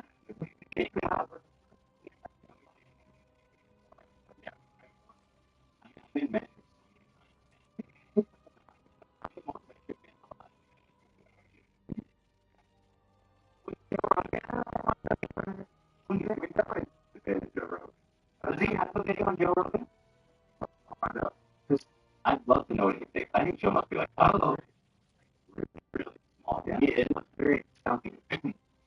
But anyway, while we looking at that, here he starts getting insecure about his watch. Very slightly better hand, but could still be. Shows it once before. would probably be the second worst option. I think you were at the right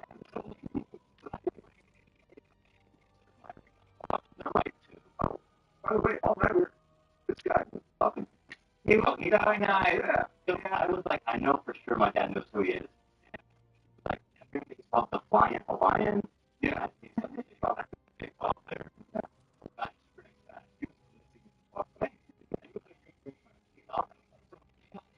Like, play him idea.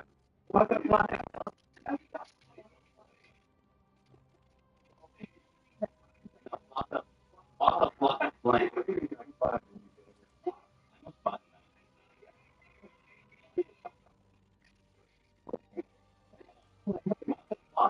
We made a connection. We followed each other, and then he DMs me.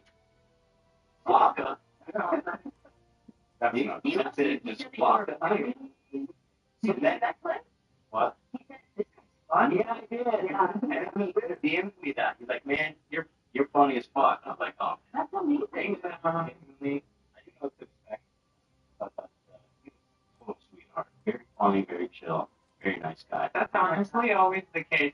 That's part of why I like this dude. And everybody's always so fun. Right. Yeah. It's about hanging out. Yeah. Other than signing, but he doesn't threaten. He keeps signing a little songs, but I love it. He's very insecure about it. He's telling me he really wants to do one. It's a heavy hitter, man. All those Bruce Wayne games, 2024. That's a dope ass watch. He's very insecure. And you can tell here. But yeah, they're complimenting my watch at the right too. Of course, I'm wearing stuff back.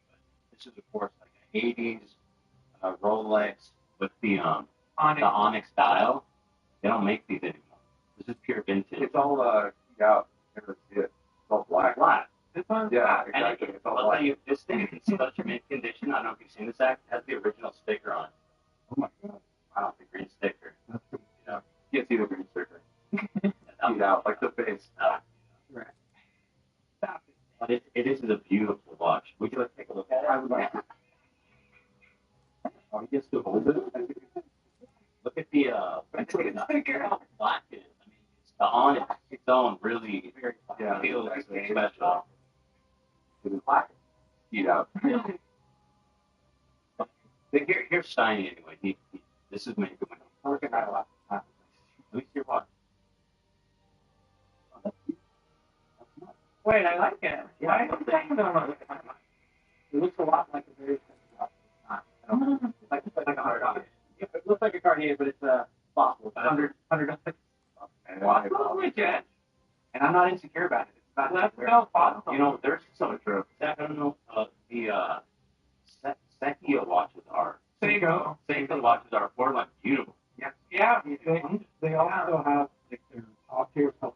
Yeah. Yeah. Frankly, I don't know why those ones are so much more expensive. I like the Seiko regular. I have Yeah. That's the least they can do. Yeah, legit watches. Yeah. They can't do that. I mean, I like looking at vintage ones, cute ones, and yeah. pretty affordable, like 200. They also, a lot of people make Seiko mod watches, so you're Mhm. like stick down with her friend. Oh, that's funny. But anyway, here's Tiny getting insecure about his watch. It's another watch. Yeah, because can you make a move?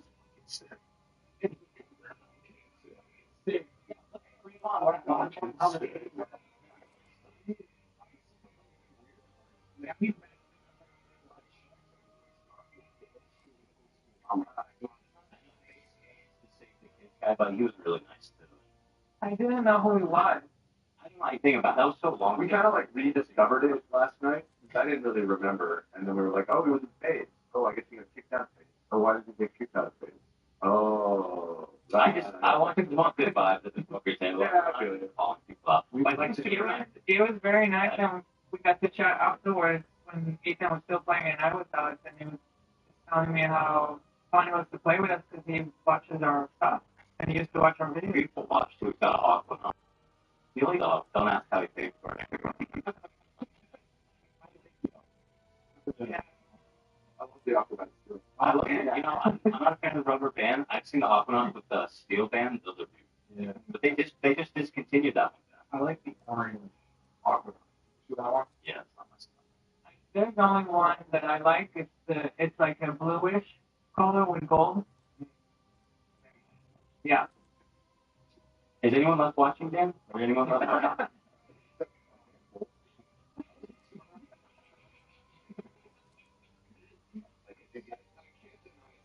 Being like an HD side character.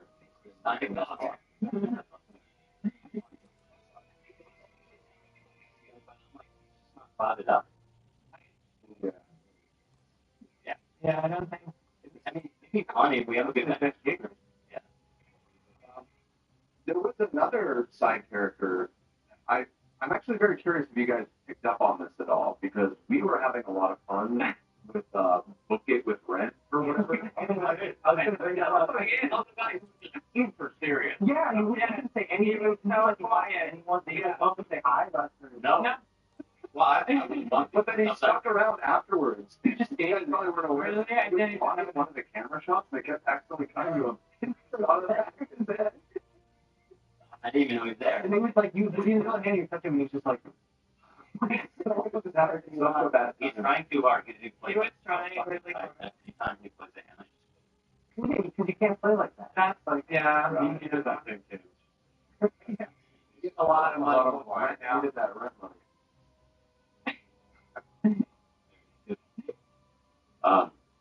What a table, though. What a table. Yeah, the vibe seemed pretty cool.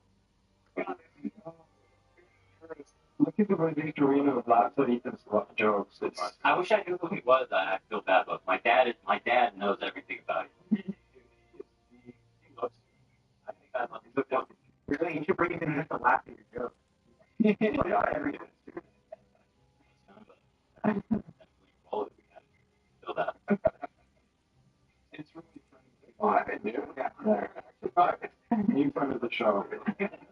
Probably. Let's bring him in just to laugh.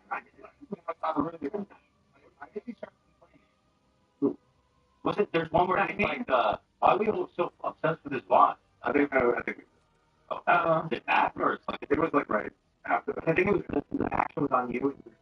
We might have even watched all of it. It's better to get it.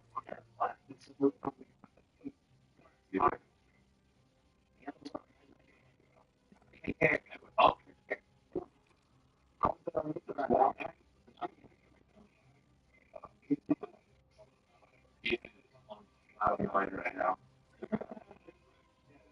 It's so. It's only $50,000, but it's just for fun, bro. You don't have to pay. You do not have to fun. So what's his? Who is he? What does he do? It's like some sports betting. So I'll say it's fine. Well, he does not. Okay, so there were some real degenerate gamblers in there. There was this one guy before the game started, hitting up every single person there.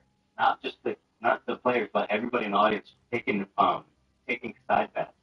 He somehow managed to put like $5,000 up. For your guys' game? Against like 20 different people. He bet it on Bryce, right? He thought Bryce would win. Oh. Okay. All right, this is the He's the one that started the conversation about what Kendrick's song is going to be, because he has a bet on his website. That's what song's going to be first. Oh. That's I think Dan is Humble. Yeah, I think Humble's a good guess. I thought that was pretty well thought.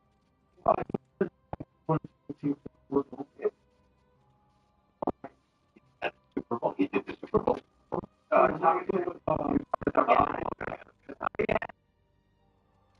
Let's see here. Walking to my boy. I said,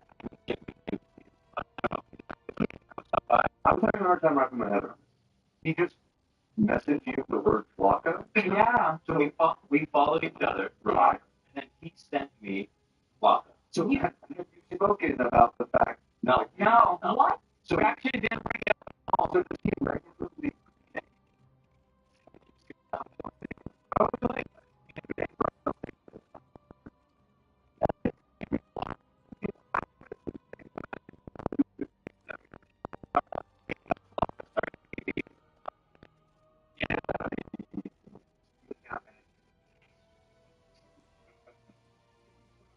This week is this.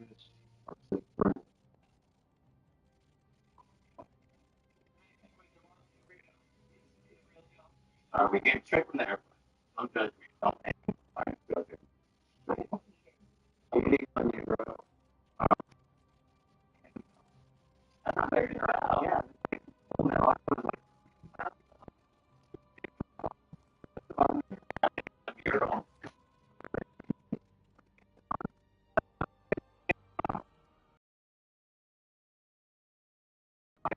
Yeah. Yeah.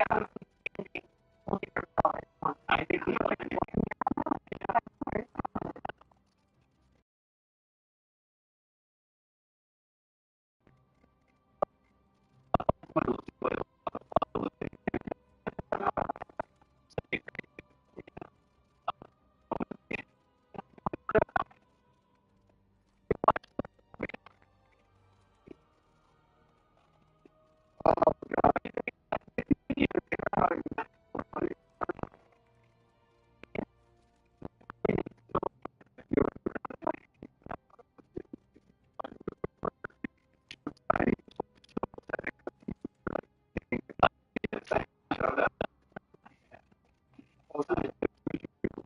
All the time because we made fun of rental. I realized I think the camera person is watching our stream. They do have our stream open. Okay, yeah. So I think people were aware that we were roasting Brent, so they just wanted to. He was just standing in the corner. They started zooming. I was like, you guys know it's not good. I think it's a shame that we can't also hear their announcers. Obviously, that's impossible. And we want to hear you guys, but their announcers are so funny. It's a shame they don't be a part of the show when we're broadcasting. Everybody that works there is really fun, and they're all watching the show. So he was here when I was getting congratulated? No, I didn't even notice it. Now you're saying, like, you have to leave the room. You lost. Now you know. And he was just standing out in the corner, walking the camera. We heard him step away for a moment. We heard the door open. He said, okay, he left. But then, like, just 20 minutes later, just standing in the corner, reappeared. Like, no one's not forcing you to stay there after you lose, right? No, if I learned it. It's 130K left. I mean, I was feeling the energy of the game was insane. I wasn't saying anything. I didn't want to say anything. Yeah. I had my head in the game. And I was just focused. Now, correct me if I'm wrong, but it appears you did not drink at all. No. Yeah. I think that was a good call. Yeah. I think we've learned the lesson. I'll tell you what. I'm having so much better choices. You're right. I mean, when I'm looking back, all the really dumb risks I've taken previously were just like dumb drunk. Yeah. Just we're like, let's have some fun. Yeah. Let's go. Let's do a coin toss that I don't need. However, you guys will be proud of me. I went from the flight to the hotel, and then after the game, straight from the game to the hotel. No bullshit. I didn't lose any money. That's how Esteban rolls. We got the time for that. And yes, we do need to do our ad, but okay. Why don't we watch this? It's not. Esteban is the best. This song is so funny, Zach.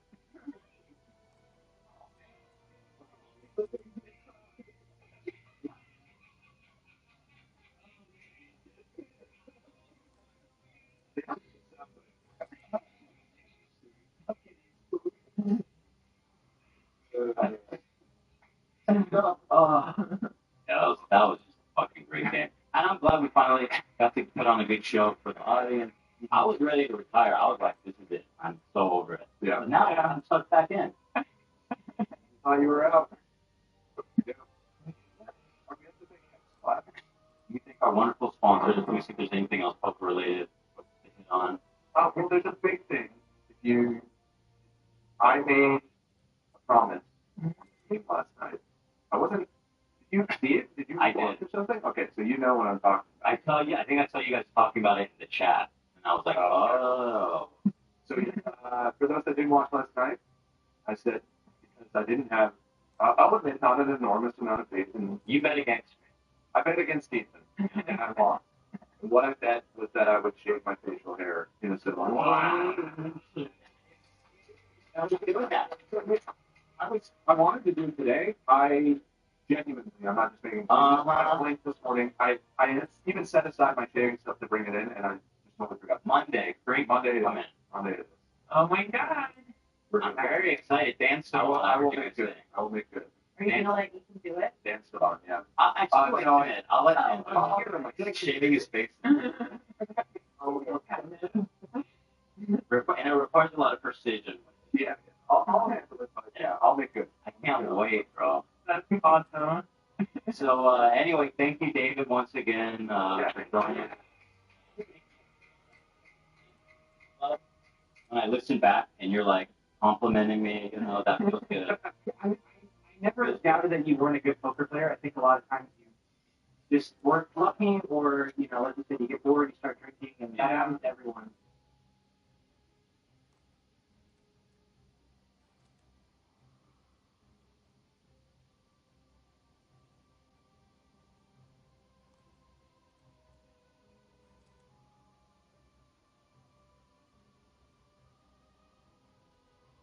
Lying about me, just like bold-faced, audacious, crazy lie.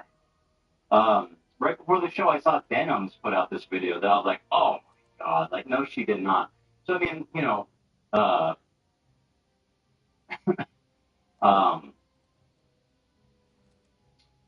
was I going to say? Put out a video where She put out a video and I was just like, I cannot believe what I'm watching. The pathetic.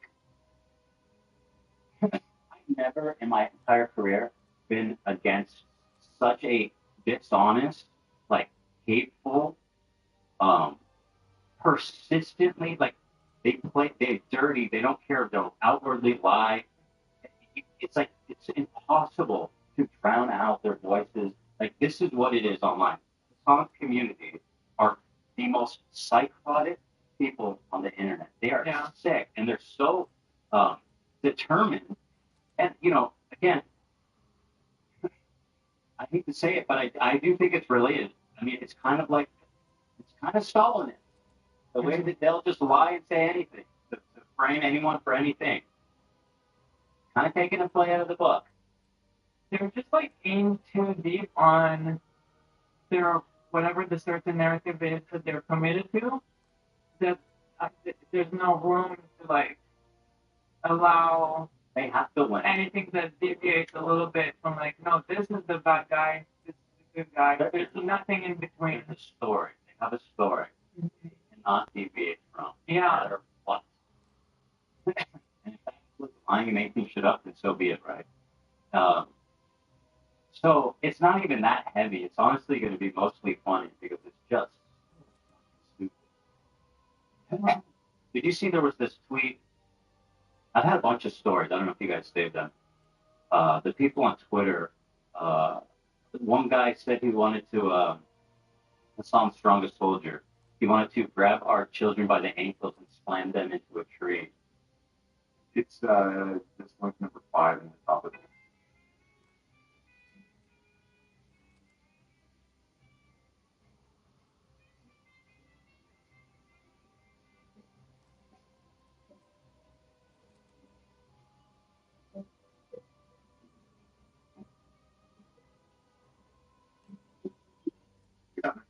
I was saying, I don't even think I could show it, but it's so heinous, and this is the level of harassment that we receive on Twitter, you know, that they want to grab our children by the ankles and slam them into a tree until they fucking die, which is, you know, normal stuff.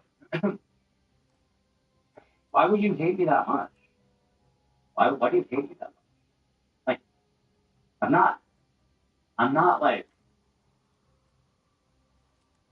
building death camps. You know what I mean? I'm not like, I want death camps. I don't want ethnic cleansing. Like, no, and I think you're basically babies like secondhand based on the treatment we're getting. Right. I'm on the war council. Yeah. Making the call. That's pretty nuts. Not to mention that we lived in Israel and we voted against it. Even we both voted. Yeah, I think 2 elections both time I voted against them. So like, what do you guys want from us? There was another one of a girl who was like You probably be able to find it easily. It was like you did the cutie, Ethan. And people were liking that tweet, and I'm like, so I tweeted out, well, just pull it up, it has all the receipts. I know, because I hated that one. It's so, and it doesn't matter how dumb it is, and how obviously wrong it is, people like it. It's really something. Like, I've never seen anything like this on the internet. And I definitely feel like Kitty should have been out of the conversation because she's been quiet and just kind of chill the entire time. Yeah. She's being brought up. Yeah, why? She's being home boyfriend. So cynical. And also she's like putting this label of like rape on her. It was like, what? So anyway, here's once again Hassan's strongest warriors. A lot of these people have like the Hassan simp emoji, you know, which is so crazy. The fact that you even let that happen. No, I don't need that. I just wanted to see that one, the story. So we have a Hassan video to review, and then we have that Dan's video to review. And you guys do my policy on this. Like, I can't let this stuff fester. You got to get on top of it, even if nobody's listening, and they don't care. They literally don't care. But at least you guys, and there's enough people that watch and listen that like it's important to say, not to let people say whatever they want about you. I learned that. Yeah. I learned that the hard way through lots of experience, and that's my policy. You would much rather spend your time going after someone who is actually genuinely going to Gaza? Oh, come on.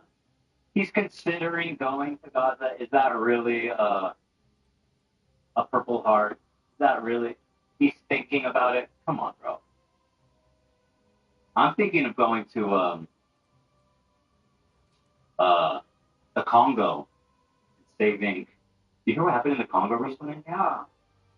What the hell? That was horrific when I brought it. This is it. When you... Excuse me.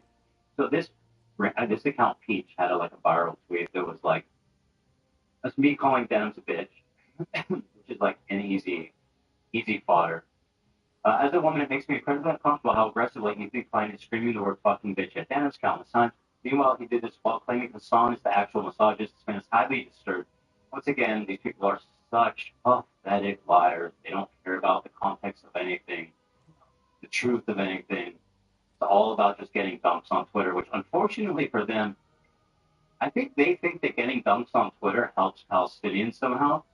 But unfortunately for them, one, they're not as impactful as they think. I mean, in my circle of like online kind of commentary, they do have some sway. But in the real world, they are completely ineffectual. But it doesn't stop them.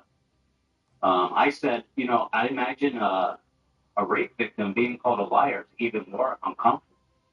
Like, let's put it into context here. Are you not upset that Denim just called this girl a liar about sexual violence straight to her fucking face? That doesn't bother. What bothers you is that I called her a bitch, right? Not that she's believing women, right? I mean, one of those is clearly worse than the other. Like, obviously, I think it's a mistake to do that just because it gives these people this easy. I don't listen. She deserved that.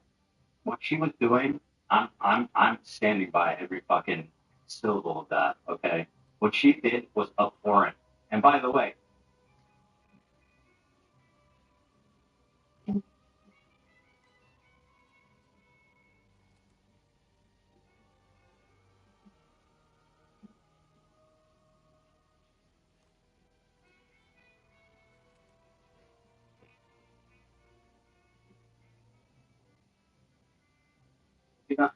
just dumb.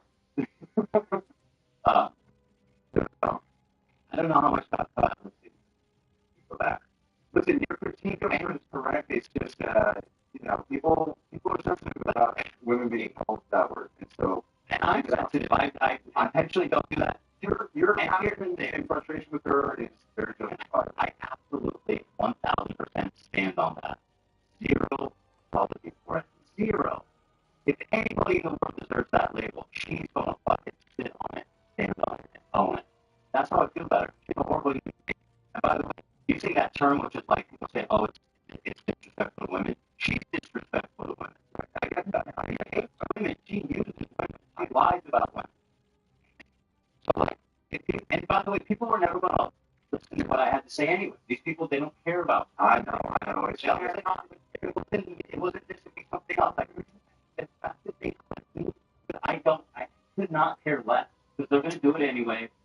Even if it's an outright lie, which is what we're going to see here. Right. Well, the outright lie, yeah, I called her a bitch and I fucking stand on it. Like, you know what I mean?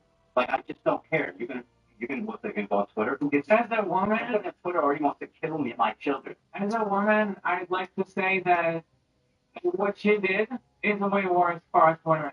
I don't like men calling women bitch, and Ethan knows that, and he doesn't do that regularly. But come on, like what she's doing is hurting actual women right now. Women that were victims and are still victims. Imagine them having to hear what Dennis has to say. That they're lying. Wasn't this debunked?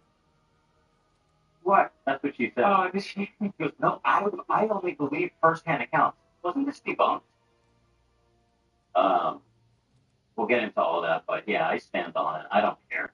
It's like, oh, on Twitter they're saying you can call her a bitch. It's like, yeah, they're also calling me a Nazi for criticizing Elon Musk. They call me a terrorist. Like, there's no limit to what these people say. I don't fucking care. Me calling her a bitch is the least of the fucking things they're accusing me of. You know what I mean? Like, who gives a shit? I don't. I think calling me a terrorist is way worse. Yeah. Takes away from, like, the actual gravity of an actual terrorist. I mean, what is bitch? It just means you're an asshole. That's it. You know, I can live being an asshole. Imagine being called a baby killer, a terrorist, a genocide supporter, telling them you want to kill their children. Imagine how fucking bad that thing is. Who gives a shit if you're called a bitch? You know what I mean? Grow the fuck up. Look at what you're saying. Anyway, we'll get into the details of it, but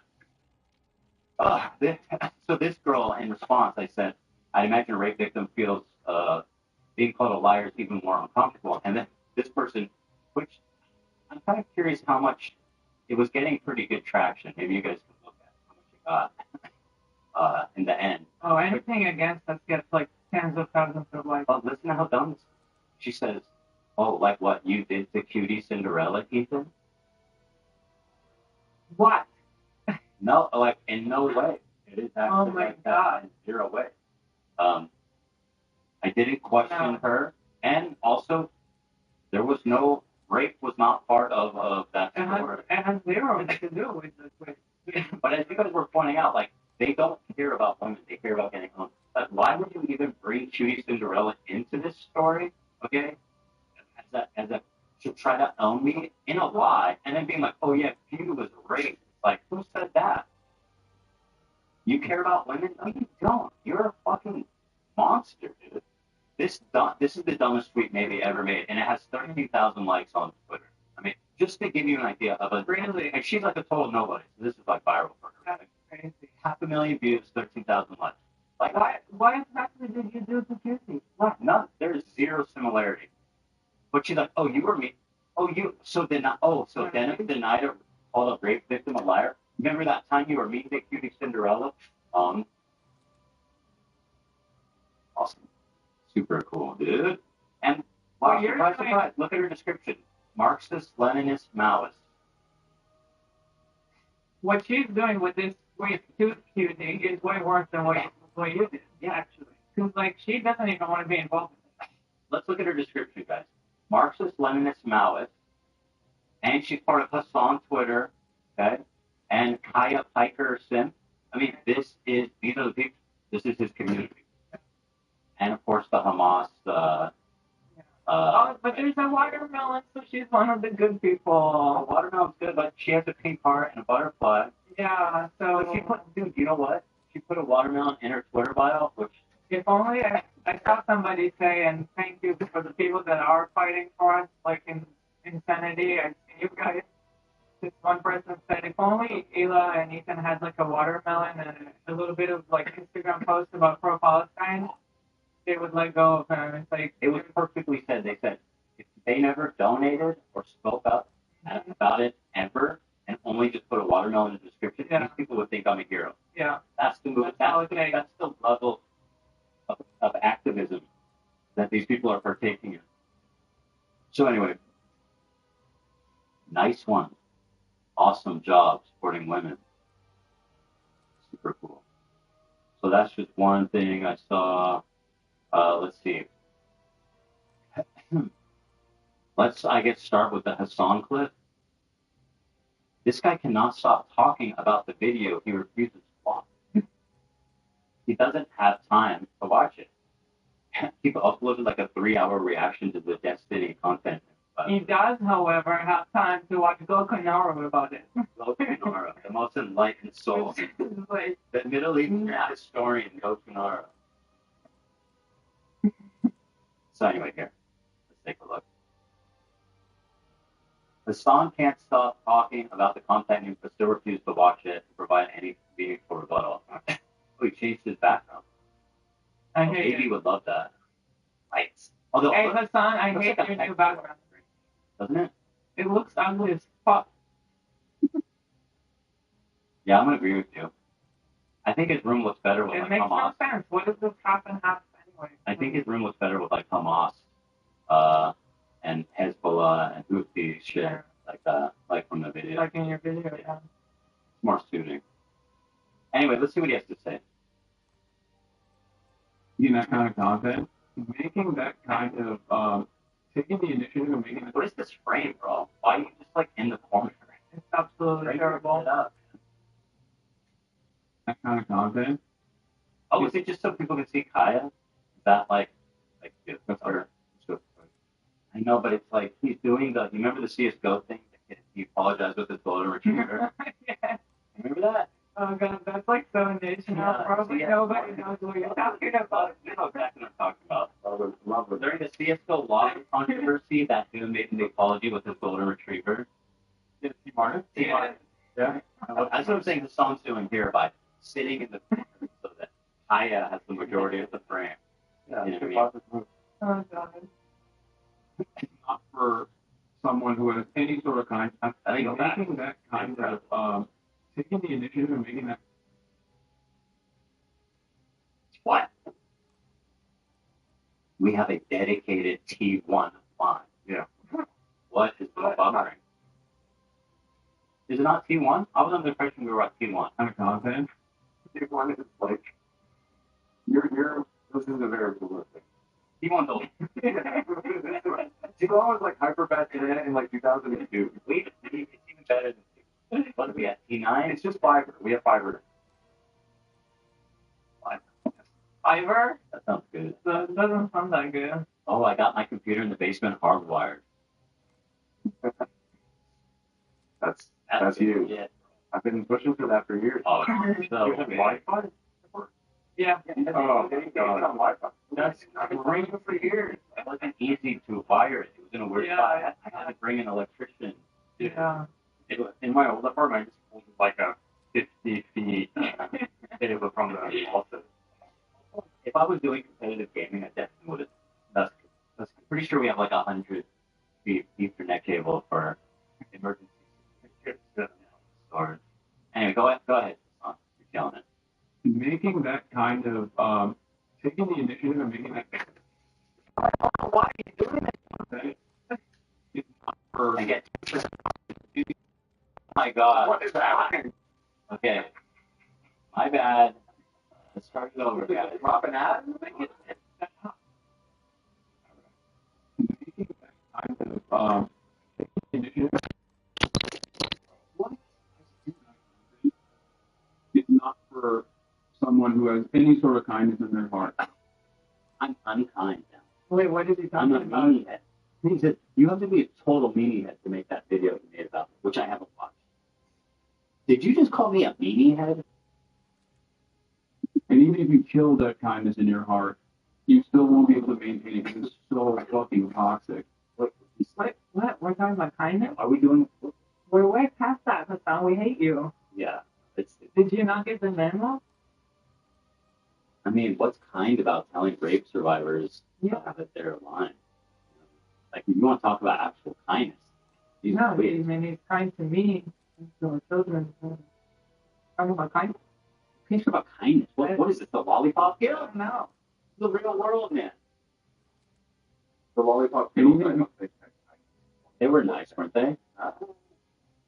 They were a little What is surly. this? I seem to recall that the Lollipop Guild was a little surly. That's true. They I have no idea what you're They going to were talk about. celebrating the death of the Wicked Witch. Yeah, that's actually It's Wizard of Oz. That's actually true. So, what is this? The Smurfs? I don't know. Who's positive? The Smurfs? You remember Anti-Semitism. Example. Remember this? David the Gnome? I said God, he's had a total blast. Wait. Sesame Street? Yeah, That's good. So is it Sesame Street? Very much about kindness down on Sesame Street. Okay. Big bird ass looking motherfucker. Yeah, we wouldn't know. What you really mean, Ethan, is a kindness. Shut up, bitch. You kill the kindness in your heart, you still won't be able to maintain it because it's so fucking toxic. And at a certain point, people are going to be like, you're using these sorts of clips out of context? Bro, he is so pathetic. First of all, he hasn't watched the video. And this is like one of his main go-tos for any criticism. It's always like, out of context, out of context, out of context. He hasn't watched the fucking video. What's out of context, bro? Your reaction is out of context. You got no context. You know what I mean? Here are the million different instances where people have used clips of you from the past. Yeah, and I addressed them all. I took all of them head on. Imagine that. Imagine that. You know what I mean? You know, No, we don't know. he's the person who I thought had grown from his past behavior. Yeah. No. But once I found out he didn't like me, I realized he had experienced no as a person. He's still a scumbag. Well, what we're actually learning from watching you now and the way you talk about Ethan now is that you never really liked anything about Ethan. Why do you even do a show with him? Oh, it's psychotic. Like, he thinks you're dumb, he thinks you're not funny. Not funny, yeah. He thinks you shouldn't talk about politics. Why the hell were you pretending to be my friend for 2 years? That is psychotic. Yeah. I actually was your friend, and everyone here was nice to you and accommodating, and you hated. I think he hated all of us. I'll just put that. I think he hated you the most, Dan. I don't know. I don't know about that, but I swear. You should have. He told me when I was over at his house, he was like, "Fuck, Dan." I said, "No, bro, I defended you." he wasn't hating me. He wasn't know me. Right. He hates you, Nate. I heard. He doesn't know. He saw. You still have to check. He saw you put up Destiny. You know what? Someone deserves the Destiny Orbiter moniker. Right. Yeah. He is really a Destiny Orbiter. Yeah. Oh, do you have a quick soundbite Zach of him saying, "I get Destiny late all the time"? If I lived with them. If Destiny was my roommate, I'd get him late all the time. Oh, can we watch today the Hassan Petty Fresh thing? Like, We watched it. But we you did end up watching it? We watched Oh, it. so I missed it. Yeah, sorry. It Oh, was short. It was just like, I mean, there's not much to say. It's just dumbass. okay. Dickhead. And then trying to like donate like bright orange cans. I mean, like, oh, like, Yeah. that's hard to do. Like, you wouldn't buy that kind of clothing unless you actually were like ready to wear it. I mean, why'd you ask for it? That's the question. That's the question. Wow, he's such a phony. But I'm a meanie head. I'm a meanie head. His taste in soda is good. That shit is buzz. I think that's the cream soda Dr. Pepper Zero. Or what?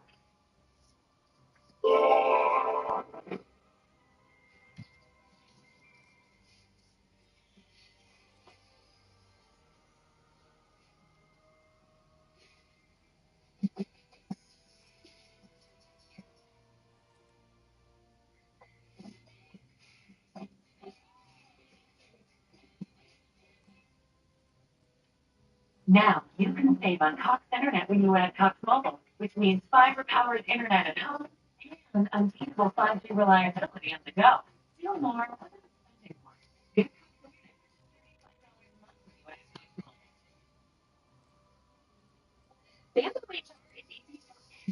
Especially, It's time and money I can positive tool.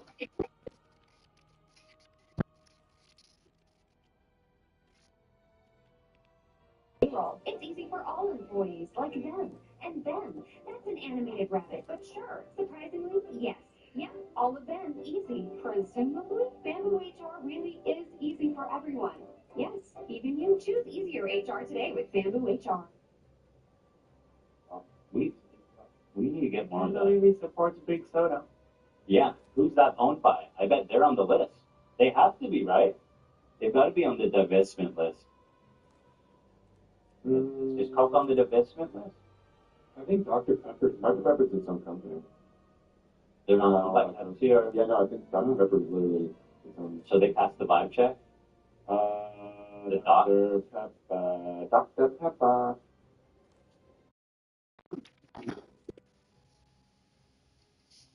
Keurig? That Keurig?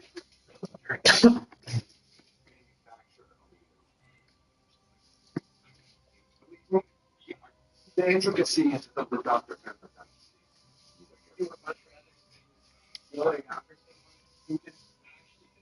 Oh, it doesn't matter that he's considering it. Considering it is the easy part. Anybody can consider it. You know? It's the going. The going's the hard part. Well, let's not go to Gaza. 0% chance. This is me predicting Russia will never invade Ukraine. 0% chance. I will die in the still. It's not going to never go to Gaza. I mean, if you're going to the analogy that you... Right, I see what you're saying. I'm saying I'm confident as he was, but hopefully the full analogy doesn't come to fruition. Just stops there. Shooting bombs.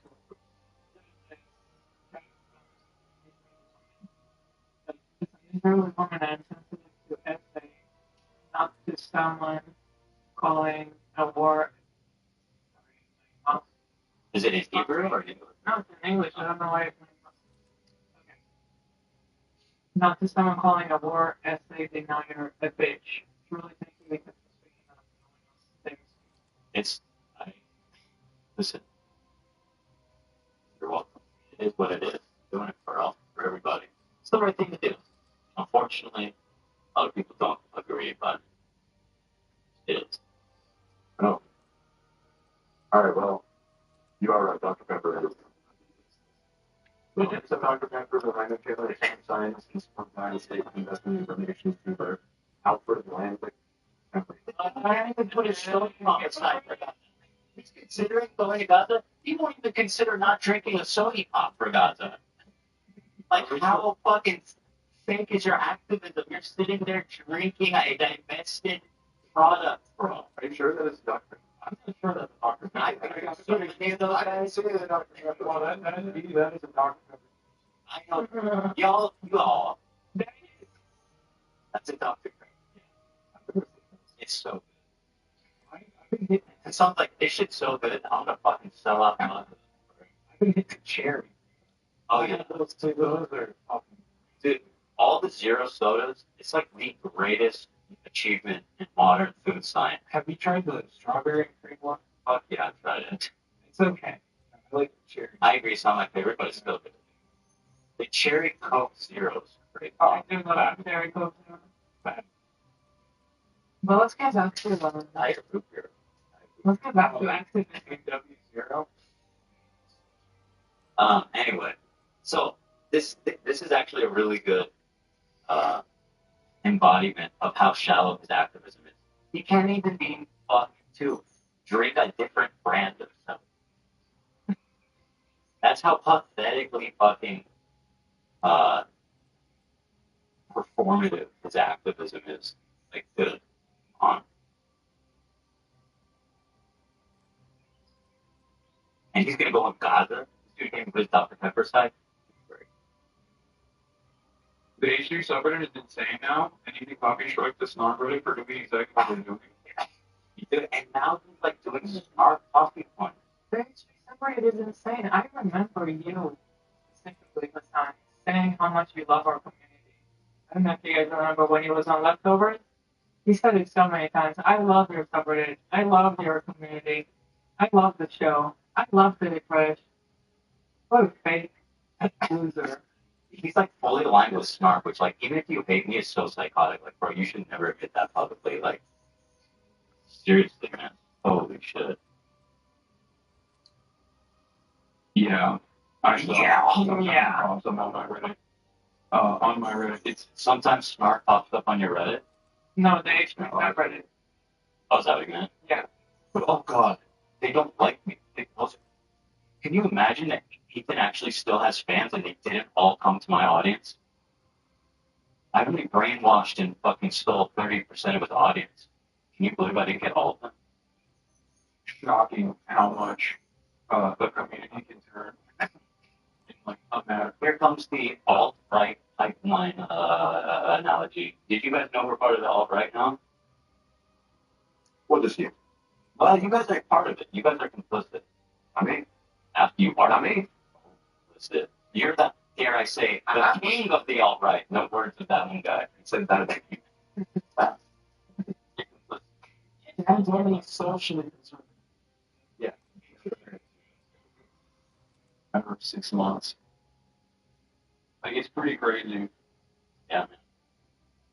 Nice. Actively. Like, things are not going to get better for him. And this is his own undoing. Like, what? Like what? What are you talking about? Certainly, you haven't seen the video. Again, this parallel universe where, like, everybody hated it. That's like 10% like ratio. And, like, all our fans are upset. Like, it's just, that's complete opposite. Great. Well received by a lot of people, by our fans and people in the middle. And the show is doing great. Is this how he's signaling to his audience to keep harassing us? When he's like, things are only going to get worse for them. It's all intentional. And I don't think he'll be able to. What? I think he's just going to keep increasing and upping the ante and saying more and more unhinged things. Like what? Because he's not thinking clearly. So far, I'm talking about you. As far as I'm concerned, there's nothing bad enough that I can say about you. You're goons. Like, You're not thinking clearly. I only I could think of worse things to say about them. I would. That's my greatest disappointment myself at the moment. In this process. And any kind of statement I make about this. Yeah, this bro's acting like my life is in shambles. I just won a battle. Oh, look at that comment in the chat. So this French is Owen's being trash.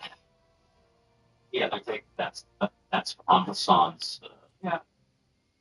They all loved it. What happened, you guys? He loved it. Do you know how many times he told me how much he loves Study Fresh? Like, I didn't ask. I didn't ask you to wear it. I didn't ask you to promote it. I didn't ask you to compliment anything. You could have just not asked for it, not wear it if you didn't like it. Like, He's totally the type of guy to have a breakup and be like, I didn't like it. yeah, That's kind of what he's doing. that's what he's doing to you. You're ugly and you're dumb and you're not funny. Yeah, I can admit that we were friends. I mean, like, I'm okay admitting that. Your boobs are ugly. And Your tits suck. yeah, that's what he's telling you. Okay. Any kind of statement I make about this is not going to reach in a positive way. Gee, I wonder what. Are you trying to get to a positive one? That's not what you're doing. Have you tried that? Can you just watch the fucking video? I believe he said he would watch the video. Like, I wonder if that would be worth considering. I don't know. Problem is, if I get on a call with the song, I know he's just like a full-on debate.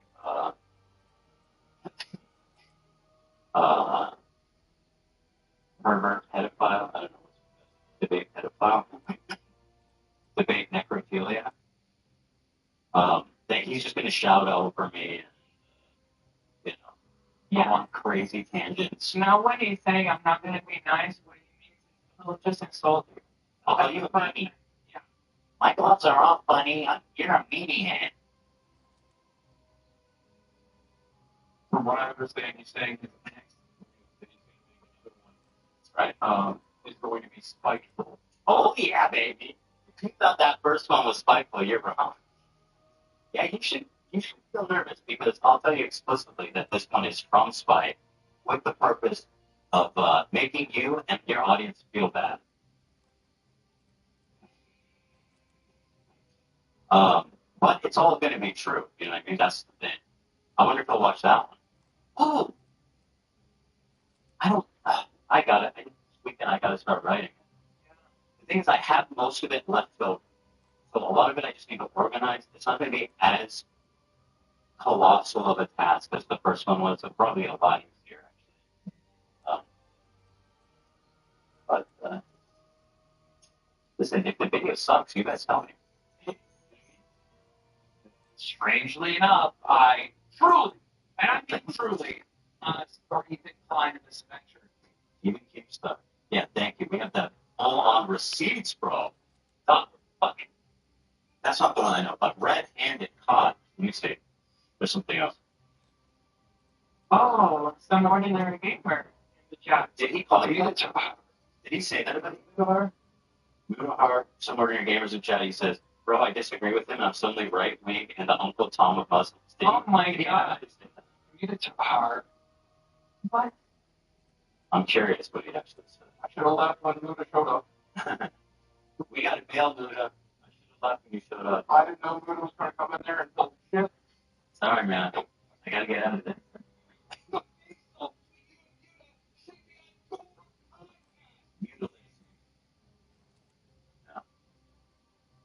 You need to hard. If you don't like the video, it's just the bump. You know? And so the first one wasn't. It wasn't. Well, I mean a little bit, but I'd say it was like maybe like 10% spike. Maybe 20. I'm not afraid it. Who cares? Who cares? Oh, he admits it was spiteful. It's like, yeah, I fucking hate it. I'm not hiding that. He's a disgusting human being. Also, he's dangerous. Yeah. So that's, you know. And this one's going to be like maybe 75% spike. Although the message is important too, so I don't want to take too much away from the message. You guys can tell me, we'll punch the numbers after I release it. Spite to what's the opposite of spite, or what's the other contributing element? Spite Education? I don't know. What's the... Well, I'm just thinking how do you categorize the video? The metric spike. So we're talking about like what the underlying like motivation, right? Actually, the first one was from an educational point of view. We wanted people to know. It was like critical, or it was like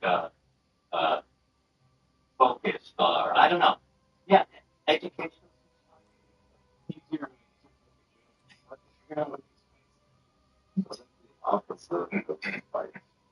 It's kind of well, there ain't none of that. 0% of that.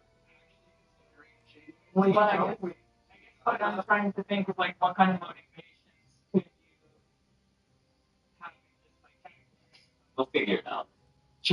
Spite versus necessity, maybe like necessity. Yeah, because it's not like I feel like I need to do this. So spite versus necessity, maybe. I'll just say 50-50 later. Eli, have you ever considered going to God? Well, I can't. You're fucking. Okay. You would much rather spend your time going after someone who is actually considering genuinely going to Gaza. Sit down and listen to people who are genuinely considering going to Gaza. Well, and since the political content didn't work out, it's just going to go and engage in I think it worked. In terms of like educating people, there's a lot of people on the fringes, a lot of people who are not like super into them. I've seen a lot of really fantastic messages of like, wow, I didn't know all this. I can't support him anymore and all this stuff. So I do think that it was ultimately an effective way. And I think it was good to put it all in one place. I mean, a lot of that stuff's something that people know, organizing it and putting it all in one place, I think will continue to be useful. Just out of interest, what was the thinking behind using Kanye to promote Teddy? What? I don't know what this person means. Are we working with Kanye West? You may want to check my story. It's quite awesome. Emma says, is this the new story on Twitter? Hey, what? Even collab with Kanye West. Ian did a Nazi salute with Kanye West. Just out of interest, what was the thinking behind using Kanye to promote Teddy Fresh? I'm just curious because he. What's up? It's Bill Simmons.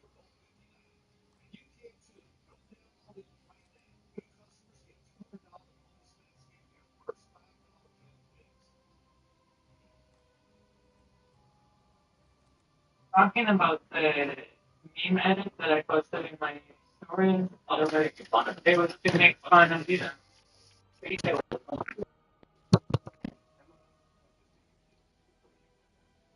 If she's worried about the anti-Semitism, I'm right there with you and check my stories on Instagram.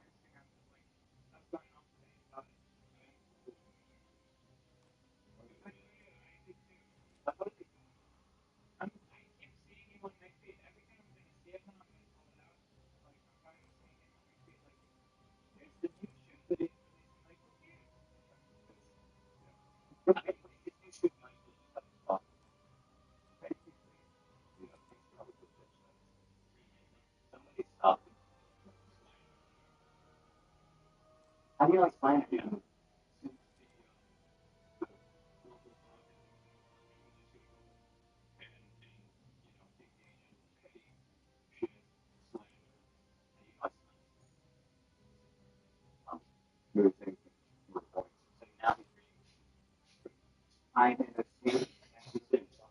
So we had time to sit down and speculate what the next video will be.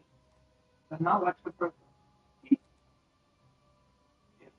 Listen, if I slander you too, talk about that. And there's already enough haters of mine out there that they'll entertain anything. Oh, the irony. I mean, I've never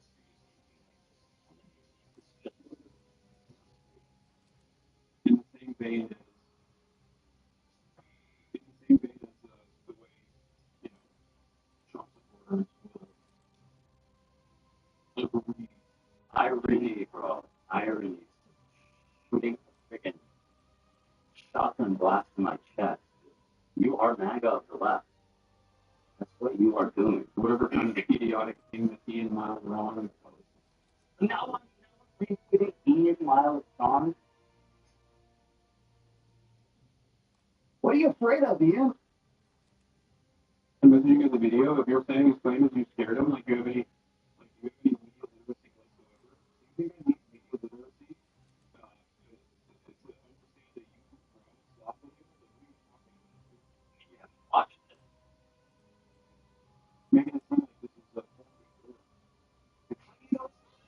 A lot of people. You might say I'm dumb and stupid and not funny now, but I know your ass used to be a big fan. I have the email from 10 years ago. So let's be real. You know I've got some skills in video production. Don't lie.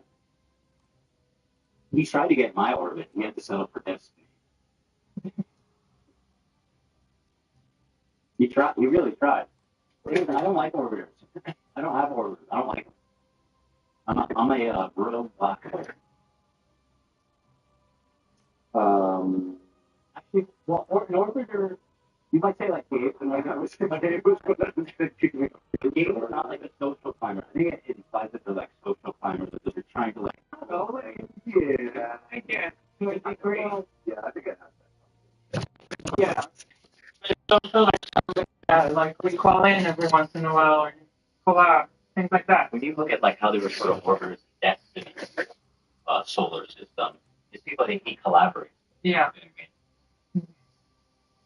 What a great guy. Destiny is a great guy. I can't get over how happy Hassan was when he was with Destiny. He Happy was as so happy. Honestly, the only thing I agree with me once I won the belt, Yeah. I was beaming.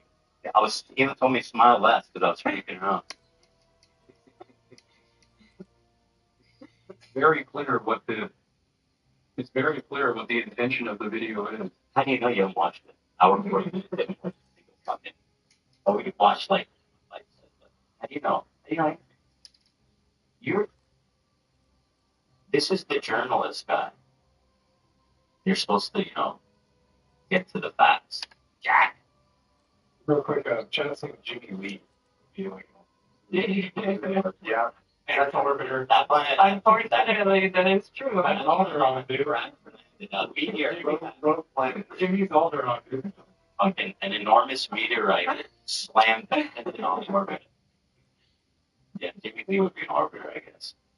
Although the chat's saying all of them are orbiters. No, you're not orbiters. You're best friends. Right. Yeah. You got so much more than that. You guys are my asteroid belt. Oh, okay, yeah. There you go. All my little orbiters. I love them all. And also, notice how you move the needle? You move the goalpost. I said that it's out of context. You demanded I describe to you what the context is, and you immediately moved on, and you're like, well, that's not the major point of the video. What is he talking about? Chatter's calling out like, how he says, "Can you know the context? You can watch the video." But then he goes, "Oh, really? We moved the goalpost." Like, but you didn't answer. You didn't tell him what the context is. So there's no goal. There was no kick. You move the goalpost. You're moving it further from the kick. There's no kick. $100. Thank you, Bethany, for beers. It's so kind of you. The song has pretty footage and is so close to being an act, and is so close to actual terrorist himself. The good news is he's not on Wikipedia anymore. I saw the foot soldiers were rallying. Did he get banned? He was enjoying the good score on Wikipedia. Oh no. And somebody, it's been a while since I've. You've been banned for 4 years. That's a no man's land for me, man. That's the demilitarized zone.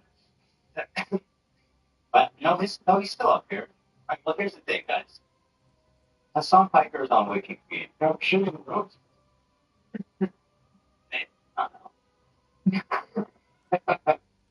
And he's enjoying a 4.9 rating. Wow. Now listen, I don't know anything about feet, okay? But what I do know. You think you don't know anything about feet? I do know about feet. You were the king of this website. Yeah. And I'll have to, it's worth pointing out, I think, that you have a higher score before you got I have like 7 or something. It was above. Yeah, you're like 7 out of 5. I want to talk about feet. So yeah, listen, I'm not one to support brigading, but everybody go give him 1 star. Everybody needs to go and give him 1 star. I'm about to stand against this. It's unethical to do that with you. Oh. You have to defend the honor. You just want to shoot boats all over his feet. Yeah, you can't come back to that one, huh? Not all people quiet over there. It's an ethical site. Anyway, this guy knows BSB. They say that feet matches your soul. Who says that? Lies. I've never heard anybody Lies that people dominant expression. I've heard it from ways that Lions are the windows of the soul. That's the same. feet. No. Well, I mean, how old are you? I'm about 7 years younger. Yeah, so, I mean, I've been around. Just say you pick me up. The video. At a certain point, you have to understand, like, okay, well, if this is incorrect, do you like being incorrect? Anybody tell me what the fuck he's talking about? Yeah. He hasn't watched it. He hasn't cited anything that's out of context. He's talking about, oh, you're incorrect, and you're like, what is he talking about? How do people watch him? He literally will talk and go on about nothing. He just regurgitates words, just word vomit. Well, then what are you talking about? You're making it seem like this is a form of work. It's very clear what the It's very clear what the intention of the video is. Dude, you haven't seen it. And also, notice how you move the needle? You move the goalpost. I said that it's out of context. You demanded I described to you what the context is. Yeah. And you immediately moved on, and you're like, well, that's not the do that. You didn't do the context. At a certain point, you have to understand, like, okay, well, this is incorrect. Do you like being incorrect? I guess you do. How do you like it? He's not. What is he saying? I don't know. Is it just ASMR? Is it just on ASMR? It's basically conveying the same amount of information. You might as well just do that. It probably would be more effective activism than what you're doing now.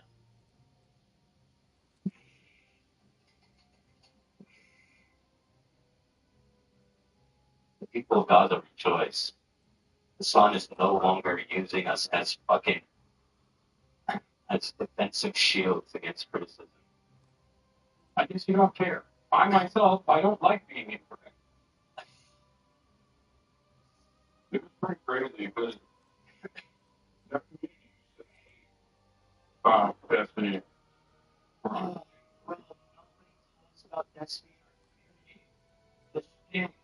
Well, this is part of like, I don't know how else to describe this. It's like just Stalinist, fucking straight up authoritarian, even like Nazi propaganda. Like, no, this is the reality. He is best friends with Destiny. His community loves Destiny. And it's not just him, it's all of them. They're saying it. And it's like, it's completely fabricated. Completely fabricated. And he's at the point where he's just like, oh yeah, you want to know. He's best friends with Destiny.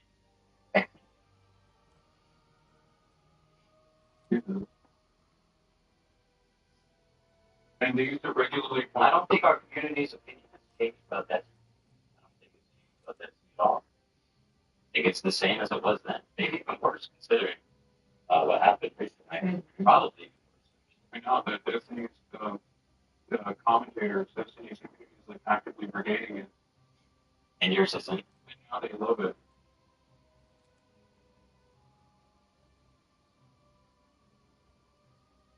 Somebody really needs to analyze the obsession with Destiny. It is really remarkable.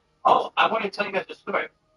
Again, since our friendship was a farce, according to Son, when he came in here for the first show, he immediately said to me and everybody, you guys can say you don't remember it or say nothing. He said, avoid Destiny. He's the worst person alive. Don't talk about Destiny. Don't think about Destiny. Destiny's the monster. He gave like a whole like prepared 5-minute speech about how ignore Destiny and like just poisoning the well. Be like, Destiny's the worst person in the world. Talk about him. Don't give him any attention. It's like, bro, what are you talking about? Kind of threw me apart because I was like, I don't think about Destiny ever. But now I'm kind of curious. If Destiny was my roommate, I'd get him late all the time. You know? Ethan literally covered the essay scandal. I mean, like, immediately. Yeah. Covered it immediately. Who's Destiny? Is he talking about Destiny? Is the most ridiculous name for a streamer. It still surprised me. Somebody, I think it was Jesse Lee Peterson. That's the guy. He said Destiny. Isn't that a stripper's name? No. Stripper name. Somebody said it's like a stripper name. I don't think that's weird. Gay? No, I'm not gay. You all look gay. Oh, yeah, well, I mean, I don't know what gay looks like, but it's not me. Well, okay, being with a man wouldn't make me gay necessarily, but no, I haven't. How did you become gay? What? I'm not gay. This guy knows you're gay. Oh. No, that's as far as it goes. God does not know I'm gay because I am not gay.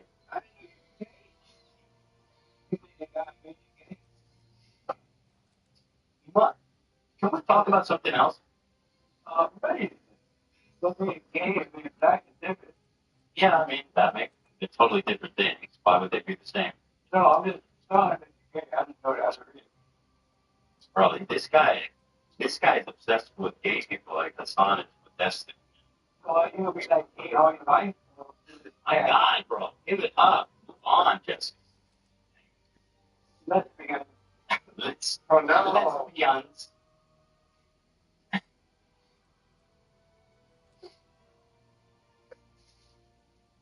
So,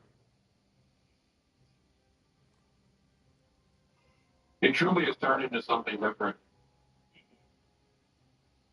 in my opinion. You guys are all different now. You guys think you're the same, but you're not. You're different. You guys are all Destiny's fans. Look at you. All you watching. Pathetic. Okay. So that's that. Just a little whatever. Now the denims thing I'm going to tell you about right now. I'm going to give you a warning ahead of time. This is straight up rage, baby. Oh my God. Actually, one more thing. I know Son has like an extraordinarily friendly ego, and this is from the time when they were friends, and I can understand. I think this is straight up the villain origin story. He's trying to explain, I guess, how like the difference between like systemic racism and reverse racism. He's trying to explain like people say you can't be racist against white people, right? Well, obviously you can't hate anybody based on their skin color and identity. There's different types of racism, right? So this is kind of like a somewhat nuanced conversation that he's trying desperately to explain, and nobody understands the fucking thing he's saying. And then Destiny comes and like treats him like I did Stein the other night. Hopefully that Stein doesn't have a villain origin story. He's already. If he does, it's from last night. Let's take a look here. By the way, streaming with Zerka. You know, this guy goes on and on about the people of Destiny stream with. You're streaming with Zerka. It doesn't get dumber and worse than that. Motivation to expose other people so they can justify the kinds of things that you can do to those other groups of people by making it seem that they are not pure or they're impure or that they're not even human. Yeah, none of that changes that you can still be racist to people with any color, skin, or whatever group classification. Yeah, that's That was a completely irrelevant discussion. I want to know, that can be irrelevant. That's people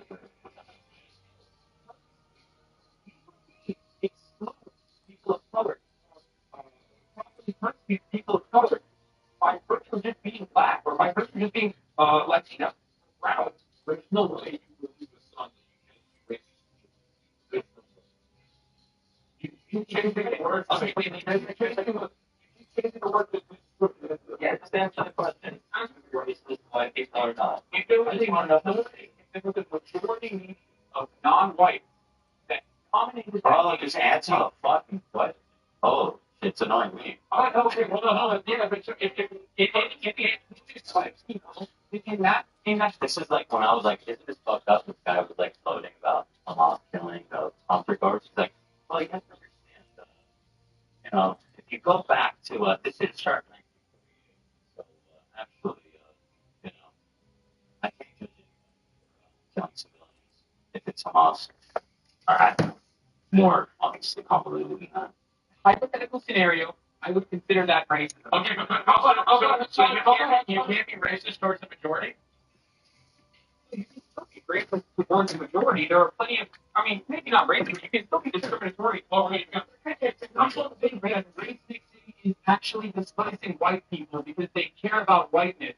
Whiteness is not something that you should be caring about at all. And if black people were not marginalized, they couldn't care about blackness as a concept either. Okay, everyone go by. What's the difference between being prejudiced and being racist? I want to give a rating. Yeah, I don't know that The office couldn't trust me. It's fantastic. stand by. So you agree with the song or agree because I'm having a hard time like understanding the point. So I don't really know it's arguing for. This is before he had hordes of simps that would just like prop him up. I feel like he also talks the same way. And if you say something like that in the chat, like, you need to stop talking and listen. It's time to listen. Sit down and listen, sweetie. Also, his voice is way higher pitch. If we're talking, isn't it? We're really talking about faking the voice thing. Yeah, systemic racism. Bro, you talk like that. Bro, you don't even have a bro. I think, okay, there are two different types of racism that people talk about, and they all get conflated, okay? So the question is, can you be racist or... Oh, wait, I missed it. So they bring density in. I'm having a hard time, like, understanding the point, so I don't really know what the argument is. I think, okay, there are two different types of racism that people talk about, and they all get conflated, okay? So the question is, can you be racist for the majority of people? Under the definition we typically work with, like, I guess, like, I don't want to say like in academia or sociologically, we would say no. Majority of people can't usually exercise like any sort of oppressive racism towards the majority of people. And the reason why is because we consider racism to be prejudice plus power. If every black person in the United States today was like, fuck white people, it wouldn't really affect us much because white people are more socioeconomically privileged, because we have more businesses, we have more representation in Congress, et cetera, et cetera. Whereas if you're a majority power person and you can be oppressive towards a minority like class person, like by virtue of them being minority class, like by that virtue alone, they're already typically disadvantaged in American society. So when we say like, can somebody be racist against somebody, under like, I guess like the common vernacular of like, could somebody hate somebody because of the skin color? Of course, anybody can do that. But when we start like analyzing society, we look at like meaningful demonstrations of racism. So for instance, like the criminal justice system or economic disadvantages, right? In these ways, minority people can't really exercise racism against majority people because they don't really have the status or the power in society in order to do so. Yeah, that's bad to say. Beautifully explained. Yeah, really beautifully explained, I gotta say. It seems like Son is intimidated and hates him so much, but just here. I wish Destiny could just come in at the beginning and give us the right answer right away instead of making us wait. Yeah.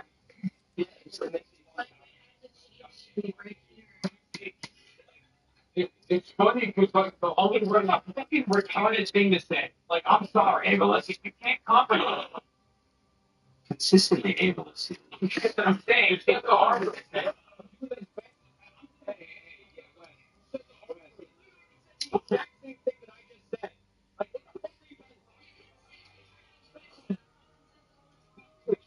Wait, relax. Now, can you believe this was Brian and he built an audience? Like, what? No. There's no reason for this guy to be successful at all. Like, hello, if this dude looked like, just, I say me, because I don't want to tell anyone else. He would have survived it. Be a laughing stock. Wes, this would be nice. Look, I was joking.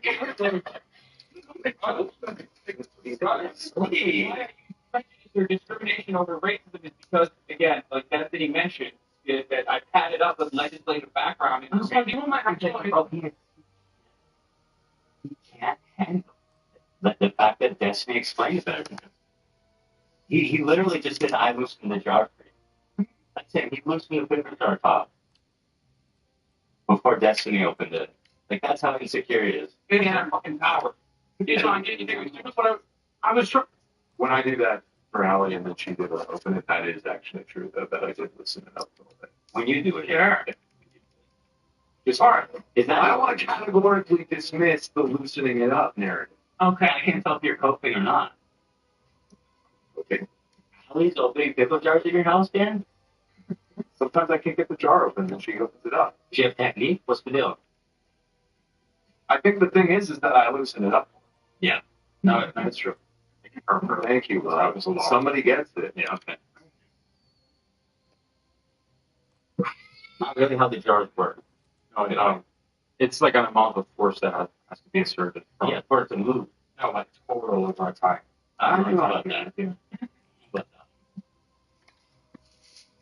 What I'm trying to say is that because all arguments are based on your definition. So what he did is he laid out the two definitions and why they're different, and then he explained why one yes and one no. If you had done that from the beginning, I would have understood 100%. But the first thing you did for Joey wouldn't have, because it's me talking. That's why. Oh my god.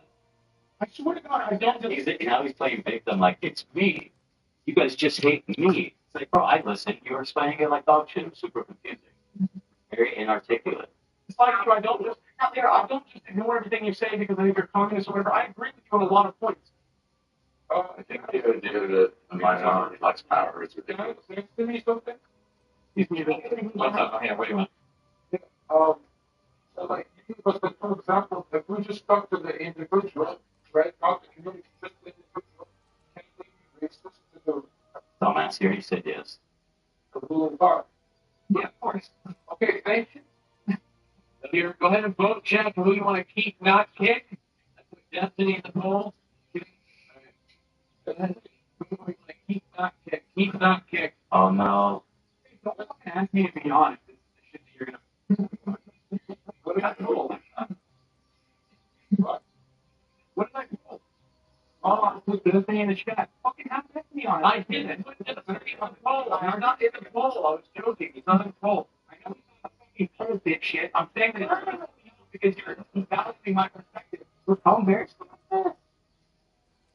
He legit has an anger problem. People think it's cute. Like he's always snapping and yelling at the audience and having like freakouts. You go, oh, it's cute. It's not cute. So fucking ridiculous, bro. Oh my god. Which is ongoing. No, I mean, the chat said, imagine if it looked like Boogie. The way he screams at chat, he'd literally be a local. He is Boogie. He's Boogie. Just he looks like he does. The Boogie looks like he does. Please, I like that very much. God. I understand vertical integration. Oh yeah.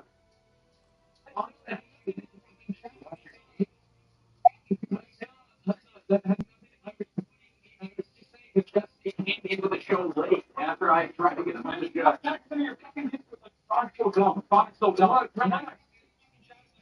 Hold on, he's upset that the chat is calling him dumb. Why don't you moderate your chat, you guys? They're calling him dumb and it's hurting his feelings. Please, guys, if I'm going to come on your show, the least you can do is moderate your chat. That has nothing. I was just saying that Destiny came into the show late after I tried to get him to job. I'm so dumb.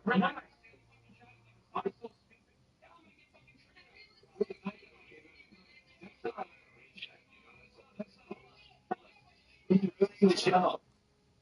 He's ruined the fucking show. It's just chaos now. Just because this idiot couldn't explain the difference between systemic racism and like colloquial racism or something. Shut up, relax. Fucking get from the to the exact same bullshit. Listen, look, I said, come on, why are you triggered? I'm a fucking human being. Look. Look. Yeah, imagine 30,000 people saying that you want to fucking kill babies. Nazi, that you're genocidal, that you're racist and all this shit. Listen, son, at the end of the day, if you're saying stupid shit, you can't be held responsible for people calling you stupid. You know? Just own it, buddy. Let's see your SAT score. What'd you get? I said I was going to do this. What's the SAT score, son? I bet I scored higher than you. You don't know that. Show the receipts, motherfucker. Let's see those SAT2 scores, bitch. Right. Mm-hmm. See, but especially about people who have dumber than me on this subject. See, it's like straight to the fucking rude ad hominem. It's so ridiculous. It's so good. Son, look, I said I was going to put Destiny in the especially about people who have dumber than me on this subject. Okay, all right. The reason I put you're winning the round, by the way. How? I don't know what that means. Oh, I don't know what the fuck's happening. The reason I'm winning the fucking round, dude. The reason why.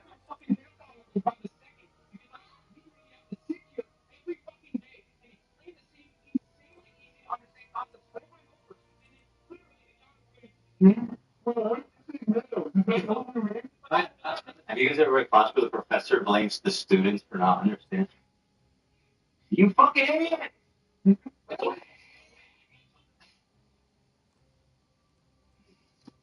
He went to Rutgers. Is that a good school? I don't know anything about it. doesn't sound like it just by the way it sounds. Rutgers. I think it's a fairly prestigious school. Well, they need a new name because that shit sounds dumb as hell. Rutgers. That's not the song I want you to do with me, but like, relax, but like, fans of people's real lives. It's actually Donald Trump. You guys making fun of me is impacting people's lives. That's not look. Hold on. The reason I said I was going to put Destiny the Bull had nothing to do with him coming in, people agreeing with the perspective. It had everything to do with the fact that I tried to get Destiny on the show earlier, and he comes in and brings it in perspective. It has nothing to do with undermining your opinion at all. I don't know what this gigantic, significant fucking hurdle, this massive boulder that I pushed up my really wall. Oh my god, you man. Have you no shame, no embarrassment, no sense of like awareness? What that means values and only to be undercut. So if you're gonna actually be on your fucking show, don't treat me like an absolute dog shit. Unreal. Nobody, I don't recall anybody doing it at the moment. The closest to an insult was when Casey Tron was like, "Oh, we should have brought in Destiny earlier." Which was like obvious. Pick your hero or villain. I'm not judging.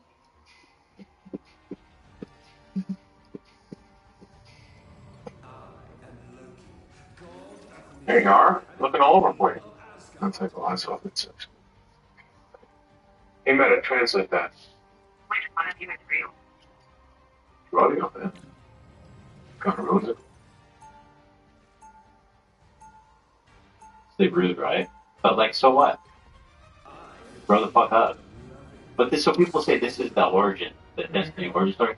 I'm not super familiar with like the timeline of the relationship. I wonder if they broke up after, how soon or close to this did they like? Right. Like, was it starting to grow around that? Sounds like it. Sounds upset, but yeah. But I don't believe he's changed. I mean, if you watch him and you see how angry he is, it's like people just treat it like it's cute, but he really has a crazy anger problem. Let's see. Oh god. The no-name guy. The guy whose name who keeps saying "say my name," but he won't tell us what. Yeah. I don't know. I can't be bothered. I saw a clip that was so nuts that I just had to share it. What's your name? This is the guy who's like cool and reasonable, and he's anti-genocide, and he's a humanitarian. He's a really good, cool guy. Let's hear what he has to say. By the way, another Hassan Orbiter. He watched his videos. You know, he loves all of them. He got no problem with it. I saw a comment from this guy is Mill. That's it. That's who he is. He's absolutely Mill. Bro, I don't even tell. I don't care what your name is. You're Mill. Let's just go with it. He's Millhouse. Yeah, that's it. That's fine. He has the biggest Millhouse fan. But a real house. Come on, bro. Real house. He would much rather spend your time going after someone who is actually considering genuinely going to Gaza. That is a big deal. I should rethink my criticism of the song. There's that really funny meme I posted. Can you pull that up? Like him looking out of a window. If you posted it, probably wasn't. It's from the subreddit. Don't insult up there. It was a very funny thing. It's considering going to Gaza. Oh right. Okay. So this is insane, but go ahead, guys. The best thing to come out of this is this FD, like Fallen. He's doing like a parody of our. What is that? So, bro, you are indeed. Wait, what is that? Oh, that's picture about it? Something? I think that's good, Mark. Oh, the person who edited the person who Yes. Super Troopers, line up. Stand back and stand by. It's just watching all of these Israelis panicking at the airport, running for their lives, being afraid. I'm not gonna lie. You guys don't have to stand by what I'm saying. This Hold on, stop over. I feel like we need to pull focus. It's 2 minutes, but it's worth watching all day. This is Sean's friend. This is the guy who's apparently, oh yeah, he's with Brogan. He's friends with Brogan. He's been on the show, and everybody thinks this guy's awesome, even though he looks like Phil House, dork. But surprisingly, a lot of outlets are being honest about what this was. The best things to come out of this, honestly, is just watching all of these Israelis panicking at the airport, running for their lives, being afraid. Well, I'm not gonna lie. You guys don't have to stand by what I'm saying. What I'm about to say, folks, only represents me. The interns have nothing to do with this. I don't think enough rockets were fired at Israel. Not enough drones. Okay? So awesome, bro. How are you gonna complain about the IDF airstrike? Like, awesome, bro. Yeah, keep shooting rockets. I live in Lebanon. The horrors we've seen here, and the horrors I've been watching on my phone for the past 6 or 7 months of what Israel. Yeah, well, Israelis are looking at horrors too, brother. Not the only one. But guess what? You'll never find me saying something like this. Of course not. Yes, I'm a jerk. But yet talking like this is celebrated. Yeah. Like, awesome. No criticism for him. Israelis are doing the Palestinians. At this point, I feel no sympathy for these people, for this country. Obviously, you don't want innocent people dying or get hurt, but to an extent, but I question how many innocent people exist in Israel. The more and more I hear these fuckers talk, and I see the posts on social media, and the fact that the majority of the Israeli population doesn't believe that the IDF is using sufficient force against the Palestinians in Gaza. These people, but yeah, he says there's no innocent. Are fucking devils, and seeing them, the dehumanizing language is so Hey guys, the devil. Because these people are dead. Talking about? I mean, this is straight up like Nazi dehumanization. This is extermination. You know what I mean? Mm-hmm. Like, do anything you want to these people. They're devils. They're irredeemable. Insufficient force against the Palestinians in Gaza. These people are fucking devils, and seeing them run for their lives in fear gives me some kind of joy that is hard to describe. Take satisfaction. It's so nice. It sounds pretty sick, bro. Honestly, this video makes my blood boil. Like, it's really hard to listen to. Really disgusting. And once again, this is the guy and people like him who are the moral arbiters of the left. Blood boil. These are the people that look at us with this, like, smug, smiling, like, oh, you ignorant. If only you were smarter and more educated, you too would have a watermelon in your bio. It's more like, I want to grab your kids by their ankles and slam them into a tree. Oh, good, you know what I'm saying? Let's watch this footage. We should really do that. When this happened, when the war started breaking out, a bunch of people, like, I guess, people who had like citizenship somewhere else, probably went to England, U.S., Canada, whatever. Obviously, a tiny fucking percent of the population. But and I think it's like this anywhere. I mean, you can say the same thing in Lebanon. Pretty sure the airport there was probably fucking full up too. Yeah. To go, if this is the promised land, why would they be leaving it? Because it's just a fucking country like anything else, bro. Why are people leaving Lebanon? They want Lebanon to disappear or something? It's stupid. It's so nice. It's so good. It doesn't even look that chaotic. It just looks like a busy day. People in the airport. Yeah. That looks like every day at LAX. Should look at that.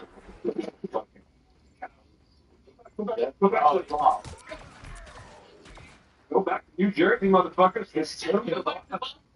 Which, واحد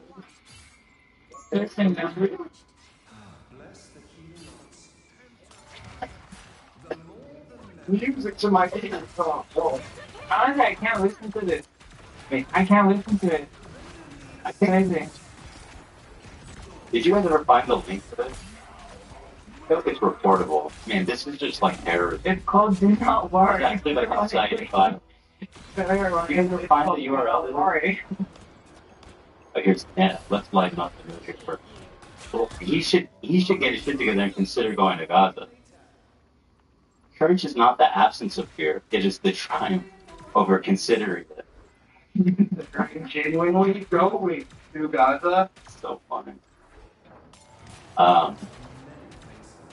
Did you guys ever find the link to the video? You can find it. Even Gallia. If I had it, I don't have it. Can you try? I guess try to find because like this is straight up like terror. I mean, this is an incitement class. This guy should not have a platform for it. And I mean, I'm sorry though. To find it, I'm gonna need to know. I'm not gonna find it. The logo says do not worry, so it must be the do not worry podcast. You don't have to learn your name. Not worry podcast. And make sure not to worry then while you're listening. Okay. I won't look at the description. At this point, I don't want. You should first of all be banned for looking like Millhouse.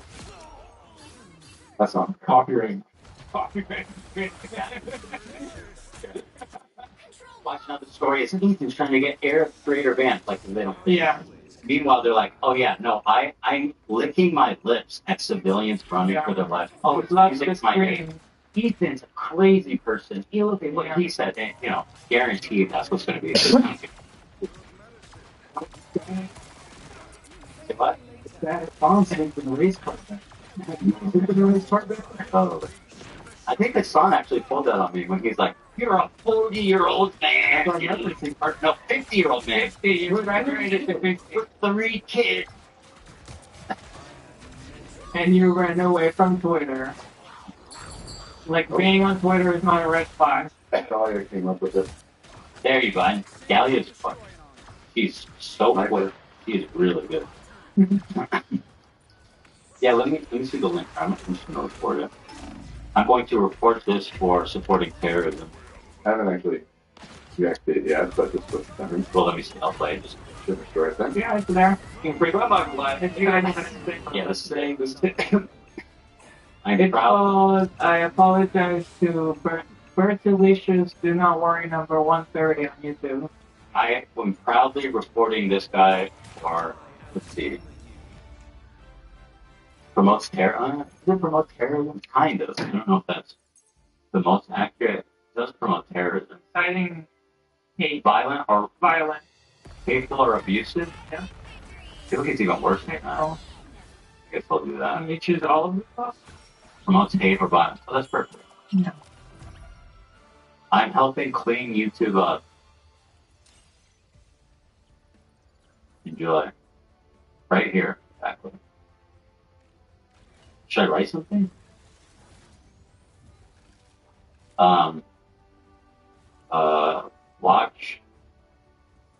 Watch the following minute from this timestamp. He is encouraging and cheering on violence against civilians and supporting acts of terror. Nice. Ethan, do you know what the damage you just did to Gaza by reporting him? Do you have any idea how far back you've sent our movement? Do you know he's considering going to Gaza before you reported him? This what I'm about to say, folks, only represents me. The interns have nothing. Oh no, not again.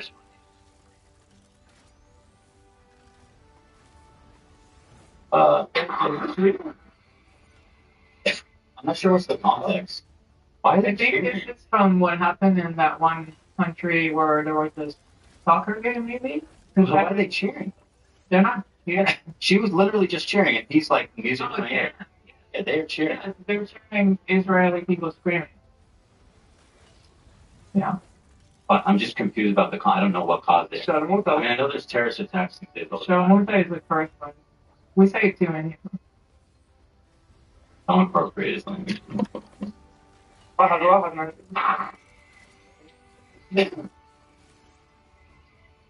Bro, I'm sorry, you will not catch people in Israel, people that I know at least, cheering on and being like, you know, if you sing like IDF strikes on Lebanon and people running for their lives, nobody's like, yeah, music to my ears. Sorry, you just don't. And especially being broadcast proudly. I think the proud leftist representative. Music to my ears. Oh, well, one more time. What is disturbing human being? That's what disturbing human being. This is the you know. I really What a sick motherfucker. Yeah. Yeah. I didn't know Millhouse was such a scumbag. I thought he was just a goofball. They go do rapes next to the concentration camp. It's a lot of later that shot was others. Who's doing rapes next to the concentration camp? Or is Iron Austin did that? People, we can't get rid of you fast enough. I think a lot of people expect Get rid of you fast enough. Once again, cut to the leader of Hezbollah. If I were not okay with that, Nicholas. That's literally Hassan Nasrallah said, quote,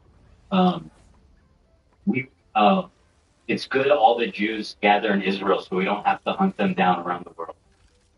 The leader of Hezbollah, one of the political leaders in Lebanon, who was so tragically Hassan told brilliant. The guy who so sadly perished in a bunker attack. It's just somebody asked what do I mean to curse. It's like calling somebody like a whore, or it's kind of like a slut woman kind of a curse type of word. The first word. Not like magic. No. Not voodoo. We don't believe in that. We have evil hands. Or that's evil yeah. hands. All I know is this. These everywhere. Fast enough. I think a lot of people, like, especially in the U.S. and in the media, like, and Arabs living abroad have to hide their support for, like, the... So, tell me more. Now he's putting words into, now he's accusing all the American able to get $200 in bonus message for $5 bet league, which leaves, right? Well,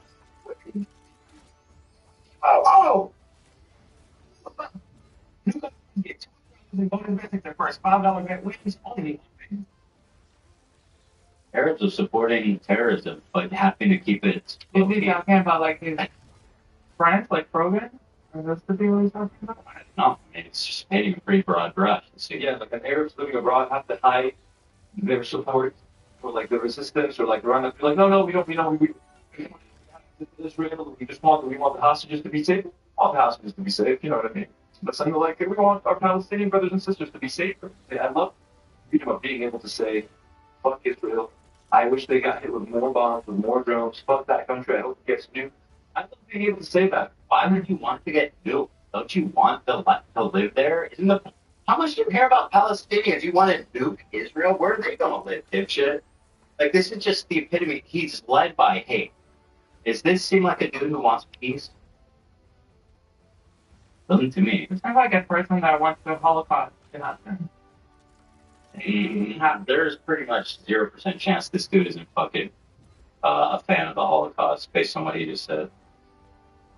Because that's what Jews are, which is vermin and yeah. This guy. It's actually worse than I was dreaming of. Kill this sick shit. But then even his friends here are like, yeah. Or the girl at least. The guy didn't stay.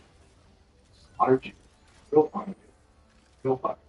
Why would you want to nuke Israel? What about the West Bank? About Gaza? You know that nukes would destroy all that land, probably even bleed into Lebanon. I guess it would be all for the cause. Well, it's like Nasrallah said, we want all the Jews of the world together in Israel so we don't have to hunt them down. They'll just sacrifice the Palestinians real quick. Yeah, I mean, when I say that I don't want civilians to die in Lebanon and Gaza and West Bank, I actually mean it. I do too. I hate for whatever that's worth. I hate seeing they wouldn't care whatever I say. They don't even want to hear it. I don't. I promise you'll never hear me talking like that. Never. About anybody. I'm sure you can find clips of Israelis being like psychotic. Jewish people being psychotic. Sure. I mean, it's crazy shit. But like, it's a whole country. There's going to be all kinds of people there. Yeah, look at it. But I'm saying anywhere else. I don't think Israelis are like that. For the most part, they're like really just good people that want peace. I mean, obviously, there's the same people. If you look at like the party that consistently gets the most votes is the Democratic Party. They never win because they don't get coalition. Anywho, don't worry, Millhouse.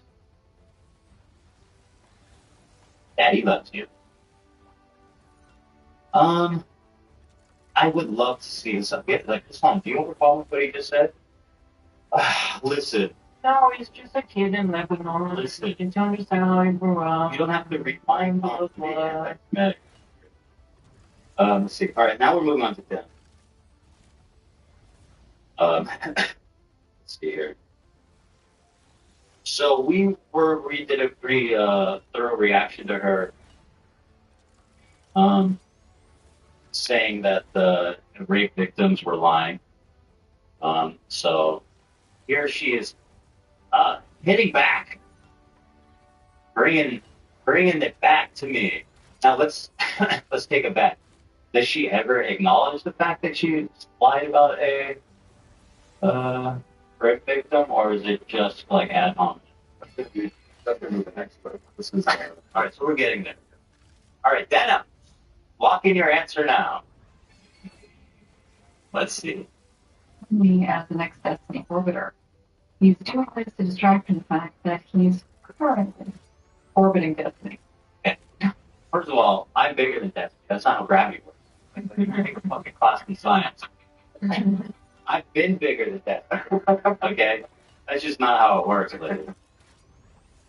And, you know, that's physics. So you're supposedly a smart girl. Come on. Okay, orbiting Destiny would mean they collaborated together. They would call into each other's show. They do stuff together. Okay. Pretty devastating. Let me see my girls receive. Where's the one state? Oh, you. Okay. I mean, she is for sure a friend of Destiny. Was a friend of Destiny, and I'm pretty sure. I mean, hold on. What can I say? I can say it if you want. We don't care to speculate what happened between her and Destiny. There's rumors online. There's some screenshots that people released of private communications. Like she wanted. We don't need to go there, but bottom line, she wanted to fuck him. Which is fine. Fine. It's not even. I don't even say that to slut shame or whatever. Obviously, get that strange cock. I support that more than anybody, right? The tiny D. Get that D from D. Get the D from D. Yeah, tiny D. It goes by tiny, I think. That's the tiny D. It's the tiny D from tiny D. However, what it does show is your closeness to them. Because obviously you have to be pretty close to them to have sex with them. That's not something I can relate. Is that orbiting? I don't know. But I just think it's funny. Her and Hassan are the ones calling me an orbiter, and they're the motherfuckers who were part of this guy's life. They existed and they benefited from his fucking. Are the actual orbiter? The real in real life, what really in the reality, you guys are the orbiter. So there's that. Y'all live in Destiny solar system. I'm out here, rogue black hole. I don't know nothing about nobody. Yep, she has proof. Okay. Yeah. Hassan and his community is desperate to link me to Destiny, someone who I don't even know. They claim that he ghost wrote my video, that he's my favorite creator. I wonder why. That was shit. She's doing some Sherlock Holmes type of thing. Here, boy. I'm in the middle of a crazy clue game.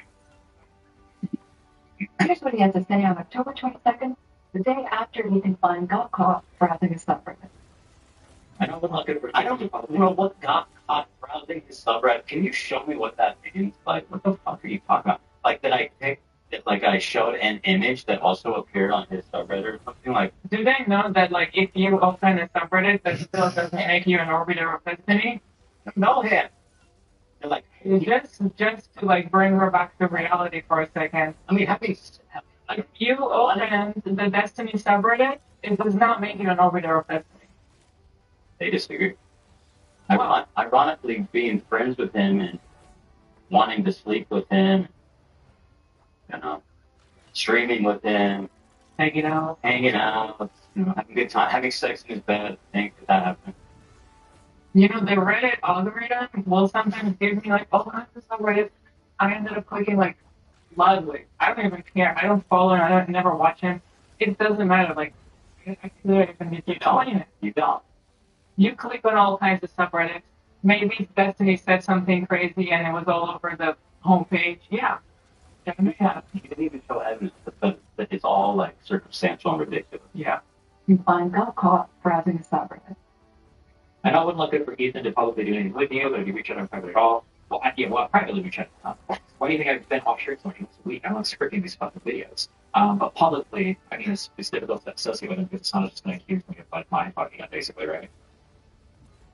If Ethan Klein is willing to lie about all this other stuff, what else is he willing to lie about? Denims is a dumb fucking bitch. Well said, sir. Wait, if you look at her face, it almost looks like she doesn't even believe what she's saying. That is such fucking obvious. He's obviously joking, and she was friends with him. He admired his sense of humor and his personality. She was joking. She was very good, very good. Yeah. Yikes. Yeah, right. He weren't willing to lie about. Did you guys know that he pulled a meme from the Destiny subreddit? I'm not scripting these fucking videos. But publicly, I mean, it's difficult to associate with him because someone's just going to accuse me of like mind fucking. Which I'm doing anyway. Interestingly, let's even assume that he's telling the truth. So let's hear what he's saying. I know I wasn't looking for Ethan to publicly do anything with you, so you reach out on private at all. Well, privately reach out at all. Why do you think I've been off shirts? So he's saying he's been off stream for a long time because we've been working so your video. that he hasn't had time to stream. Obviously a joke. I mean, if these people don't have the capacity to understand basic stuff like that, I don't understand why should anybody listen to them on anything. Well, so this is part of what's so malicious about this movement that I really hope people understand. They are knowingly lying. And I think they collude and knowingly lie. Yeah. Because they have very much like a ends justify the means type of thing.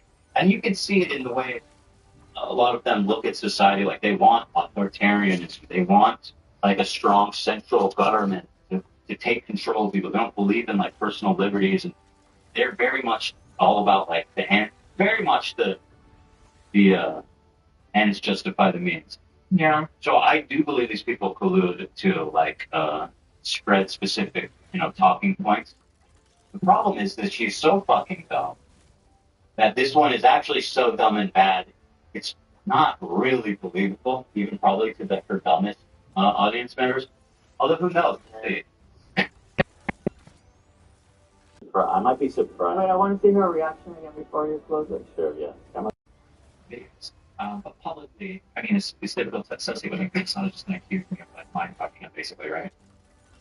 If Ethan Klein is willing to lie about all this other stuff, what else is he willing to lie about? Dan is a dumb fucking bitch. Dude, that guy is... Girl, you don't believe your own bullshit. Hold on. I see it in your face. Hold on, sorry. One more time. Can I Ethan on? Sorry, one second. Denims is a dumb fucking bitch. Put it... You know what? What an asshole that guy is.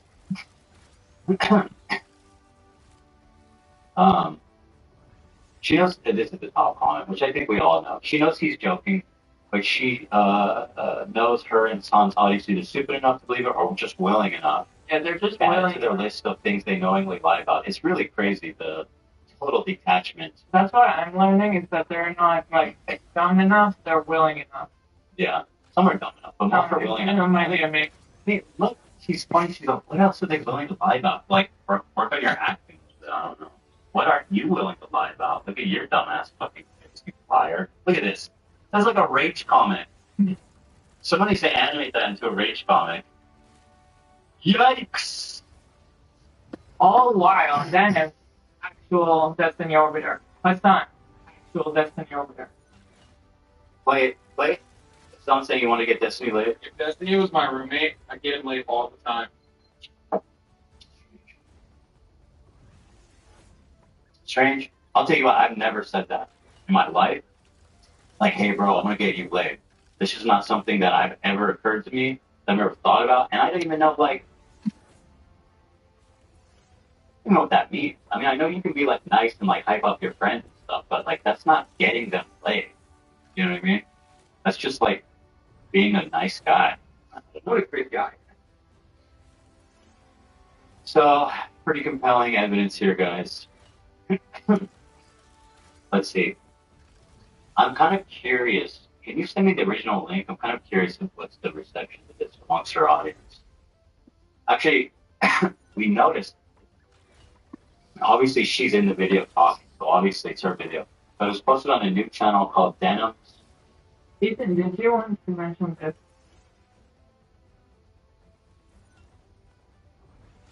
Yeah, what? My comment? I don't see it. You read it in Discord? I did. Again. Talk about that. Yeah, I did. I literally just said, yeah, how the song was telling us nobody to, don't talk to Destiny, don't work with Destiny, he's the worst person in the world. Your thumbnail set is a, so here's the video. I'm Denim. It's 14 minutes long. Get a look. We haven't pre-watched it. I do want to see the, okay, so look here, 3,000 upvotes, overwhelming support. Mm-hmm. See here, guys, 11,000 views in 6 hours on a new channel. It's not bad. What a Weasley little liar, dude. Kate really ages a person. Ethan looks like he's 50 years old. In the seemingly eternal worlds of Krogan, oh my god, this motherfucker never shuts up. First 50 seconds is actually insane. Seek help, Ethan. First ideology, when did using bitch for women become normalized? It's not, but I reserve the right to use it. You call rape survivors liar to their face. Oh, yeah. I see.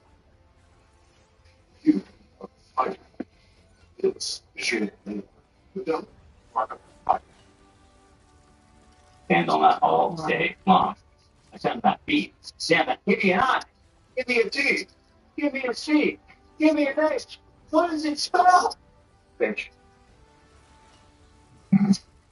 How are you?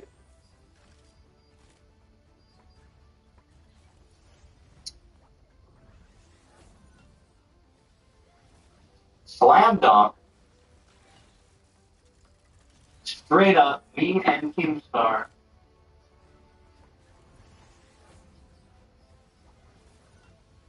Alright, let's move on.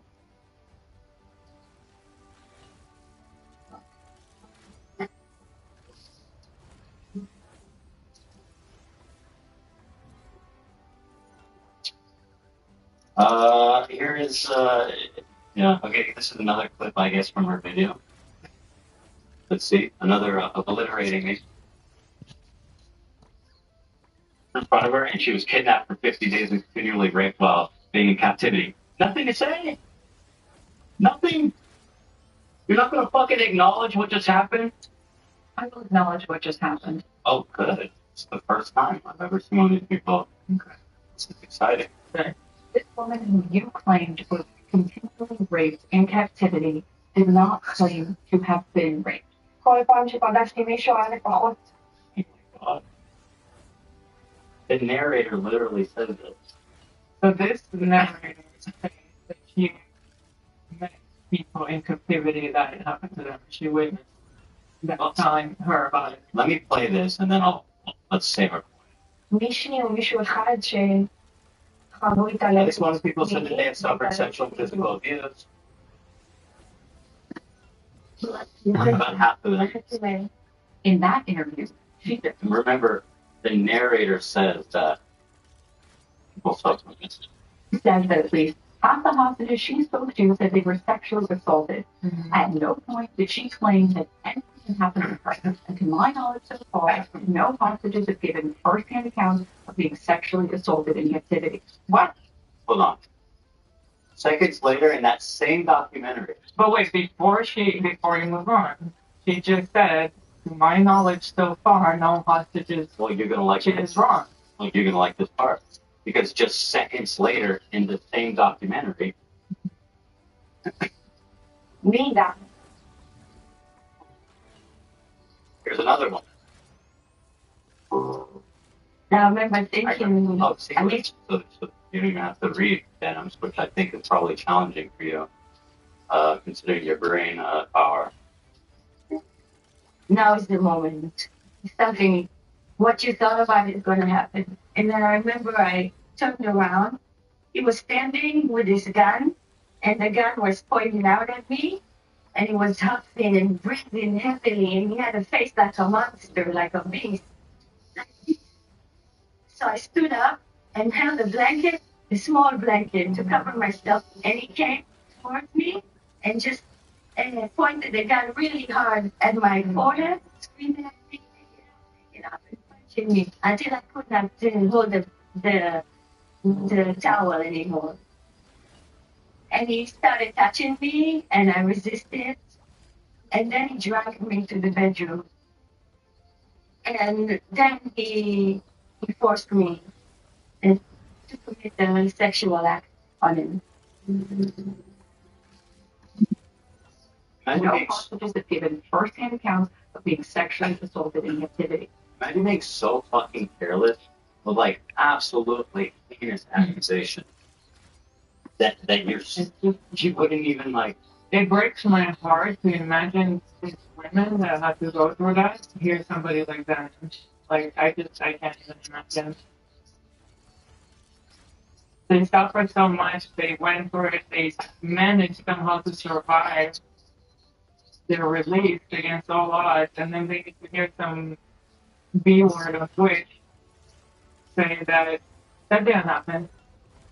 Well, she's like, I show a video where the narrator's like, people in this video say first-hand accounts of that they were sexually assaulted. And then she's so led by hate. I don't know if she willingly lied or if she actually just watched only like 5 seconds of that interview. Either way, the carelessness with what she calls rape victims liars is certainly something that is more heinous, it's disgusting, and why do they even do it? Like, what do they even gain from doing it? Because they're on the side of Hamas, and they cannot, that's what I was saying, they have this perfect narrative, and they cannot deviate from it. They cannot agree that some Israelis are victims, some Israelis were... It's funny they talks about the perfect... It cannot be a complicated issue, because they're the simple clean narrative that has to be that. Victims? Yeah. Funny because they have perfect enemies. The Israeli Jew is the perfect enemy. Yeah. Just sprinkle a little Jew on top and it's perfect. Everybody hates them. Nothing bad could happen to them. I just can't get over, like, you're sitting in your blue Twitch kind of room, streaming on Twitch in safe America, and you dare to say this shit. I've been looking all week because I don't know how to find that clip, but I believe it was also her. It was a clip just like this where she had this like Twitch streamer look in her room, and she was basically talking about how I shouldn't have done the IDF, I should have refused it and go to prison. Yeah, at the time I didn't know who she was, but like now, given all the new context, it's even doubly as or more disturbing knowing that it was her saying that about a mandatory service. Like, can you guys be more xenophobic? You just don't understand like a whole culture in a whole other country. You're gonna tell me that I should have refused it and go to prison. You should have been like based on being an American, growing up in America, and understanding your very limited version of America. That's the part that people don't understand, like the Jewish state thing, because like their full understanding is like America as this multinational, like, you know, melting pot of extremely unique place in the world. You know what I mean? Oh, Dennis just dropped another video. Imagine the smugness and the condescension when like she's the queen of getting owned 1 second later. I think that's like her thing. That's like, and this is maybe even the worst one so far. Jessica says 1 in 5 won't be assassinated in their lifetime unless they're Israeli. Then they're lying. But like, why the fuck do you need the Hamas terrorists to be like? You can't believe that one of these guys were raping people. And there's videos of them like beheading people. Like, I don't know how can she say so insanely, and like I can't believe it that she can just say there have been no first accounts cases. Oh. There's so many. What are you talking about? There is so much evidence. What the fuck I mean, are you talking about? In my video, I show like 10 articles. You could just Google them. But again, all she had to do is watch 5 more seconds. The way she talks so condescendingly makes me cringe so hard, especially when being so dismissive of these people voicing their experience. I don't think Heathen or anyone in Heathen's orbit would dismiss or deny a story like this from a Palestinian woman, especially just for the sake of my argument. Like, Venom seemed to be doing this just for the sake of being on Hassan's side. It's like their whole worldview will fall apart if they admit that Hamas rapes people. Which should tell you something about your worldview. I don't see how Denham's argument here would help the Palestinians whatsoever. Like, please explain, Denham's, how denying rape helps anyone at all. That's what I don't understand. Like, why be such a malicious fucking piece of shit? Like, it doesn't even benefit, like, your argument really that much. Unless you really need to think that, like, Hamas is just straight up freedom fighters and they're like, you know, it was like a totally great attack on October 7th by professionals, and it was done caringly, and not, I mean, there's videos of them, whatever, I don't need to say anymore than that. So, that's pretty cringe. I mean, did you... More first-hand accounts. There's even a person that survived the Nova disaster.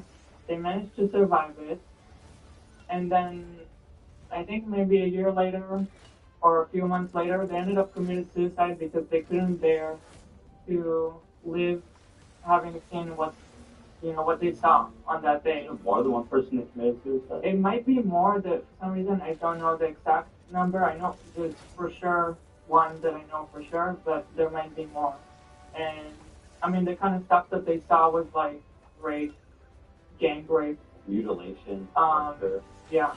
So they had to witness that and could not bear afterwards. Like one of the testimonies is so heinous. These are people who like saw it happen. Like they have to like pretend that they're dead and just lay. Or if they're in a bush, I heard some of them like managed to not be seen in a bush. I'm not even gonna say it. It's horrible. But she's in the New York Times too, which I guess I don't know if you care about that. But no, she said it. She's persecuted.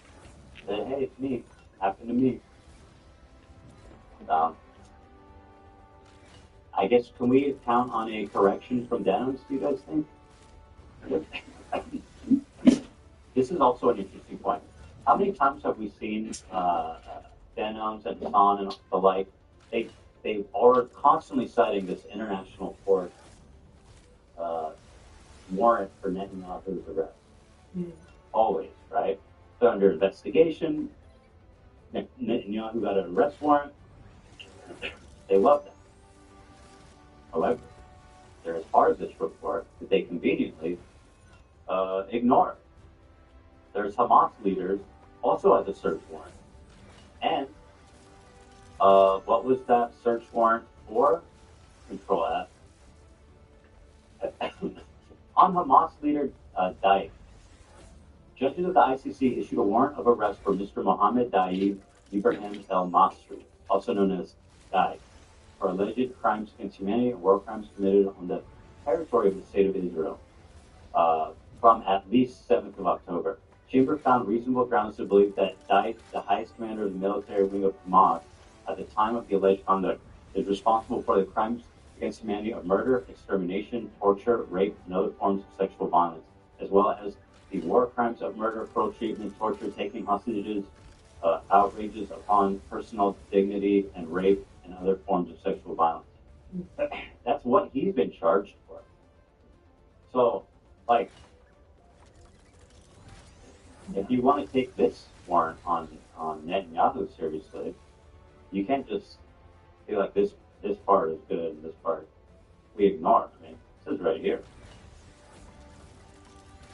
Got a warrant for it. So, pretty compelling stuff. It's so pathetic we even have to have this conversation. It really is.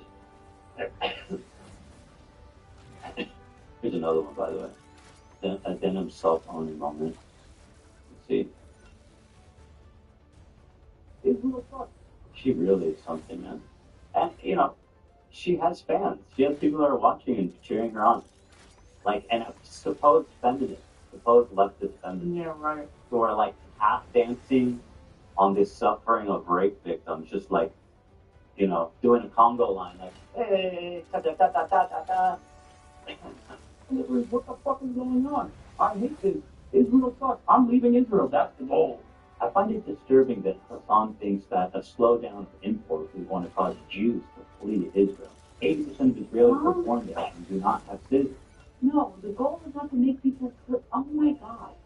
What? No, wait, no, what do you want to hear people? If it's in any financial pressure, you want to get things like you regular fucking doing out there in the government. Stop. Our lives are worth you guys. I'm going to have to do. Go to get every article, it's secure without into that one has like, I never leave there, protesting on road, building all my protesters, how they have it, like, yeah, that's all the point, it's really easy to ask every people like, this fucking noise to the protesters, people just like, the whole thing comes along and do something, that's the point, the point is that these disruptors are supposed to be something disruptive, so the people who are out there trying to do their art, going to get really maybe after them, yes, yes, how should we know this? Israel sucks, I'm leaving Israel, that's the goal.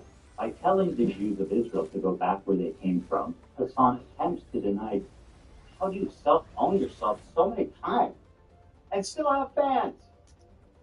Hassan was like, that's the goal, that for the Jews to leave Israel. Golly, man. Like, so exhausting. So that's my girl, Denoms. Apparently she uploaded a new video.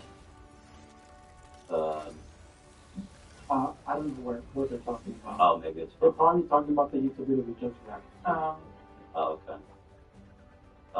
So we're waiting for an update, a retraction, and an apology, which is the least she could do, considering the heinousness of One day I want to ace my serve. One day I want to fill my passport. Next. One day I want to nail my skincare routine. So I make healthy choices and take a multivitamin designed for women. One a day is the multivitamin designed for every woman's one day. We're here for you. Science that matters for nutritional support. Grab your one-a-day vitamins at your favorite retailer today. of the crime that she's done here, of the accusation.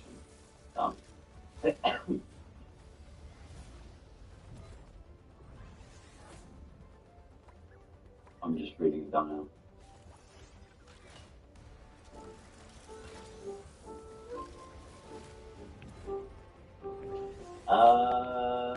That's, I guess, all I've got. That's all I have to say about that.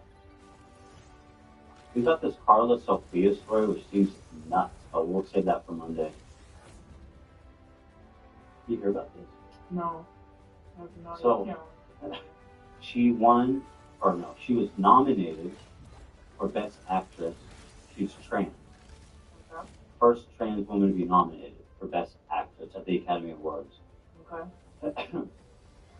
In total, she was nominated for 13 Oscars.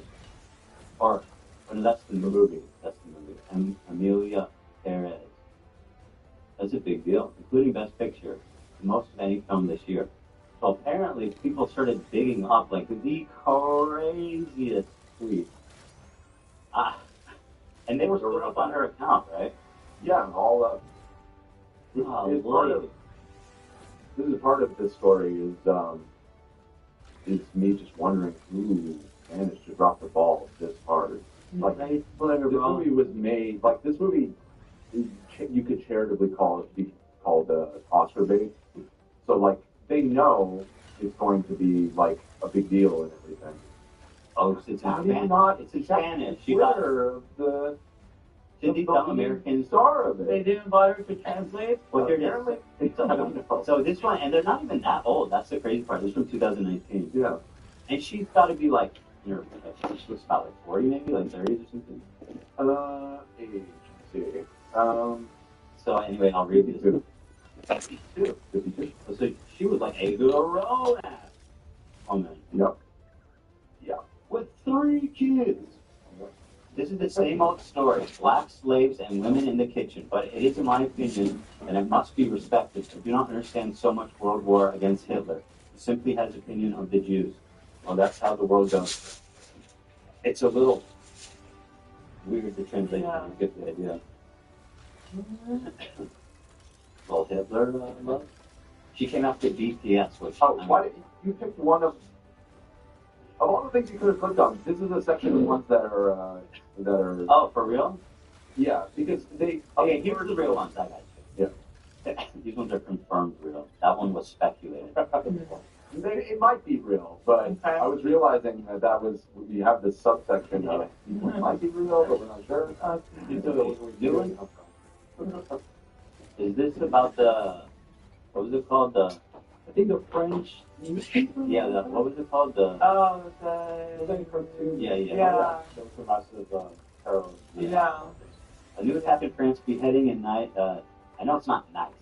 That might be the name of a place. Yeesh. Yeah, know that. I just don't know how to say it properly. By one of these R-worded followers of Allah. How many times will we have to expel these madmen from Europe until we realize that their religion is incompatible with Western values? You do not learn. Thank you, Erdogan. She hates the Jews and the Wow. equal opportunity. It sounds like she hates everybody. There's a lot of them. But are we getting into this? You said let's save it. Yeah. That's really interesting. Is it super long? Yeah, there's a lot. Okay. Yeah, it's a big. This one's crazy. Okay. I recommend watching the movie. And so save it for the show. I'm sorry, Bogey. This is the last one, I promise. Islam is becoming a hotbed of infection for humanity and urgently needs to be cured. Well, nice. I think. Yeah. 16. And again, this is just all right. Like these weren't like dug up in the sense of like archived old tweets. They were up. They're up. All this is up. Interesting. Only like a really cool we leave all these tweets out when you become famous. Like that's unbelievable news. Well, yeah, I mean, this movie has had buzz for like a year now. Like where the hell? I mean, granted, I guess I'm glad that they didn't cover it up. I don't want to say like, but like the righteous. Maybe she's dead. But yeah, she must think that it's not a big deal. It's a That PR possible? people and Netflix is making a big deal. Like, do they have to? What were they doing? I think these PR people need to start making it like a requirement to go through every single social media post of any of all time. The fact that hasn't You been would think it's already been the for case. like 10 years now is insane. Maybe the person that read it was like, these are dope. No, what else? Like, what the fuck? Oh Great. Considering the director didn't really give a shit about getting facts right in the movie, I imagine he just didn't care about their PR. Yeah. Like he himself is a PR man. What's the movie? We got some Black and Wild. Where these come from? Oh, that was part of Panama Dan's up there. Oh, Panama Dance. I thought it was to celebrate. You want to buy one wild? Then you can have one. What is it? It's just I don't know how to A smoke little it. cigar. You're not supposed to inhale it. Nah. You never done a Whack and Wild? Light her up right now. I don't like cigars. Can I have that? I guess. No, I was kidding. Don't do it. I don't like People cigars. love that They shit. smell really good. Products. They're gross. Yeah, they are. They smell good. They're fucking disgusting. All right, we'll get into that on Monday, but you know, hopefully we can move on to something else, unless there's some like absolutely heinous, over the top, easily provable lie that these people want to continue. Let's see. I mean, basically, she's got nowhere else to go. She must apologize, right? Like she's in a corner. She has. Are we talking back about Bennett Yeah, now? she's in the corner. She's defending herself, and she just made. I think she owes. So yeah, I think she owes the victims an apology. Yeah, not me. I don't apologize to the victim, man. Right? Like, what did those women do? Trump revoked Biden. Don't worry, dude's not there anyway. His brain already cleared itself from security clearance. What is Biden up to now? Just show I see him on the beach. Probably Really? doing in Cedar Rapids. And people upset. Cedar Rapids. I just eat the service. Cedar Rapids is what they call like the afterlife for political candidates. He's on the Jimmy Carter chair now. Oh no. Yeah. Well, that means he's still got like 20 years. Presidential chair. Can you imagine 80 to 100, 20 years of life more? 20, that's a long time to be that old. Fuck. Yeah. 20 years I'll be old. Be 60 almost. but 80 to 100, it's like, is that? That's the bonus level. True. Hopefully. You're healthy. Alrighty, so guys, we'll be back on Monday. We all look forward to Dan Esteban. Very excited about Dan Esteban. And all the best to you, my friends. Have a wonderful evening, and we will see you all in a weekend. We'll see you guys on Monday. This is your champion, your poker hero, Esteban Klein. Oh, yeah. Latino icon. And Spanish or Latino? Which one? All right. What do you think? I think maybe. Everyone says you look Latino. Now. Yeah, I'll go Latino. Your Latino icon. Signing out.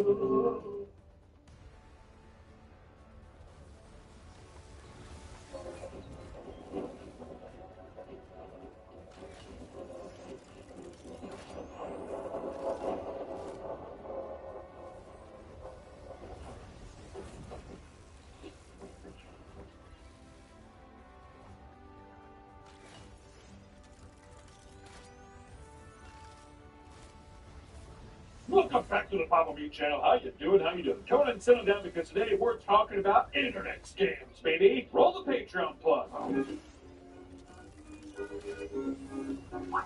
You know, the scammers have been around for so very long. Even before the internet, people used to do phone scams. You ever see Kit Boga?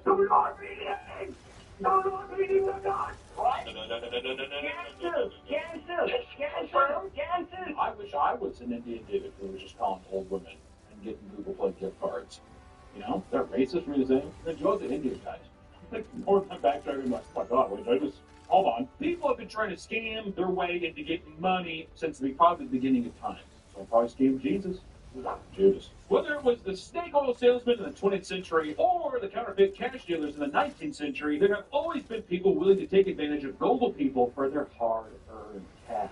People like to prey on people's gullibility. But not only that, but with the rise of AI and internet powers that be, it's easier for the average Joe to create a realistic scam that'll have an unsuspecting victim forking over thousands of dollars in cash of their stimmy funds. But sadly today, scamming people has never been easy.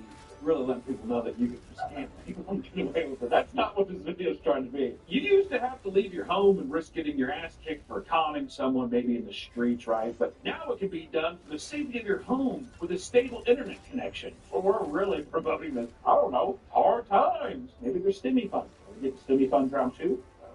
I don't know. We'll screw up. So come along with me as we look at some of the internet's biggest scams. See, this is where we redeem ourselves. This is, we let you know all the bad scams so you don't get fooled. That's right. Sign up for our Patreon. Good one. But no, seriously, I will say right now that our Patreon isn't a scam. And that it's one of the coolest things that we have on the internet. And that, you know, you get to see behind the scenes content, you get to support me and my team, so if you want to do that for free. It's not a scam. 5 delicious KFC bowls for just, wait, go back. Ooh, that's nice, for just $5 each. AI voiceover has landed on Motion Array. Find your voice today.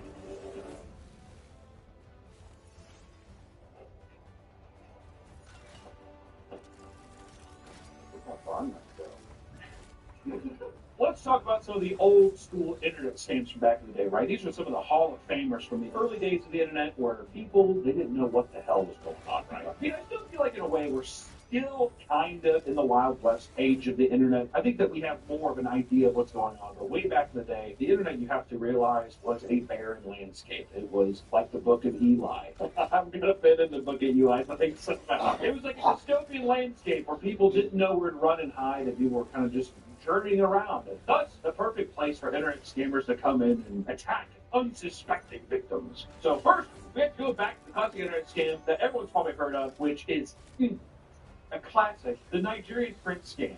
I'm a Nigerian prince, please help me. This is pretty much how it works. A random person is emailed by someone that claims to be a high-status individual, like a wealthy government official or a successful businessman. After telling you how they have temporarily lost their wealth due to some sort of unfair circumstance, they ask for your help in order to regain it, promising a sizable reward. These lies can range from unfairly sent to prison or needing bail money to having their children kidnapped and the fear of their own life. They're trying to emotionally manipulate you, right? My kids are getting kidnapped, son, please help me. After taking advantage of the victim's greed or generosity, they transfer the money, sometimes giving out important bank information, that kind of stuff. Really, stuff that nowadays you'd be like, why do you need my social, dude? It's a credit. So the money is taken and the scammer disappears entirely. We got an example of one of the texts that is usually from one of these scams, and I can't wait to read it. It goes, "Dear beloved friend, I know this message will come to you as a surprise, but don't accept my desire to go into business relationship with you." Already nowadays, you realize, you're not doing shit with me, then. You talk about, right? Those people would be like, okay. I am Miss Blank, a daughter to late Blank of Libya. Yeah, why did Libya have to? I can't tell people the fake name he gave me. Who was murdered during the recent civil war in Libya in March 2011. Before his death, my late father was a strong supporter and member of the late Muammar Gaddafi government in Tripoli. Meanwhile, before the incident, my late father came to Khartoum, Albanian Republic with the sum of USD $4.2 billion, which he deposited in a bank here in Khartoum, Albanian Republic, West Africa, for safekeeping. I'm here seeking for an avenue to transfer the fund to you in only your reliable and trustworthy advisement to investment the fund. I am here in Benin Republic because of the death of my parents, and I want you to help me transfer the fund into your bank account for investment purpose. Please, I will offer you 20% of the total sum of USD $4.2 billion for your assistance. Please, I wish for to transfer the fund urgently without delay to your account, and also wish to relocate to your country due to the poor condition in Benin, as to enable me to continue my education, as I was a medical student before the sudden death of my parents. Reply to my alternative email. Your immediate response would be appreciated. Remain blessed. And proudly speak. Nowadays, once again, I feel like you would look at this and be like, bullshit. This is also with the context, though, that people would probably tell you, hey, watch out, you're going to get scammed online, right? Imagine you're the first person on the internet to see this. Do you know how jazzed you would be? It's like a fucking movie. You wouldn't ask yourself the question of, like, why am I the most reliable person? You don't even know me. You're probably so wrapped up in the fantasy. Gamers purposely pick dumb people. So it's like they make it seem outlandish because it's like if someone believes this, they're gullible. Oh, dude, if I was one of those people, I would be gullible enough to do it. One of the first people, and like, you've never heard of this kind of scam before, I could see myself being like, really? Okay, what do you need to know? I'll help you. I'm sorry you lost your parents. That's what people say too. They go back with the email, oh my god, I'm so sorry you hear my parents. And you go like, it's always funny seeing the response back from the scammers, and they're just like, yes, it's tragic. Please give me the information. Sometimes the same groups will send anonymous emails to those who were just tricked, claiming they are part of a scam victims group that are owed a settlement from the government, only to be scammed again. Double dip, which, to be fair, pretty smart. Dude, I can't believe it. I got totally ripped off. Oh my god, me too. Yeah, put in our information again, whatever we can, or getting a refund. You'd be like, oh, thank God, right? The saving grace. Well, it can't happen twice, right? Lightning doesn't strike twice in the same spot, Nick. And they're just like, just got you. Tricked. At that point, seriously, I would jump off a bridge. I'd be like, I don't even know what's not a lie anymore. Or I would just be like, I'm never using email again.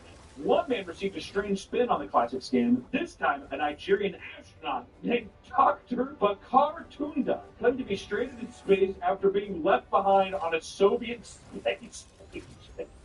That's awesome. Apparently, he was still getting paid while being stuck in space for 14 years, resulting in an accumulation of $15 million. $1 million a year stuck in space, like, someone pick me up, please. To access the trust fund and receive a massive reward, the Nigerian astronaut asked for $3 million for a flight home. What do you mean? And you have $15 million? Like, to be fair, awesome setup. I am currently typing to you from space.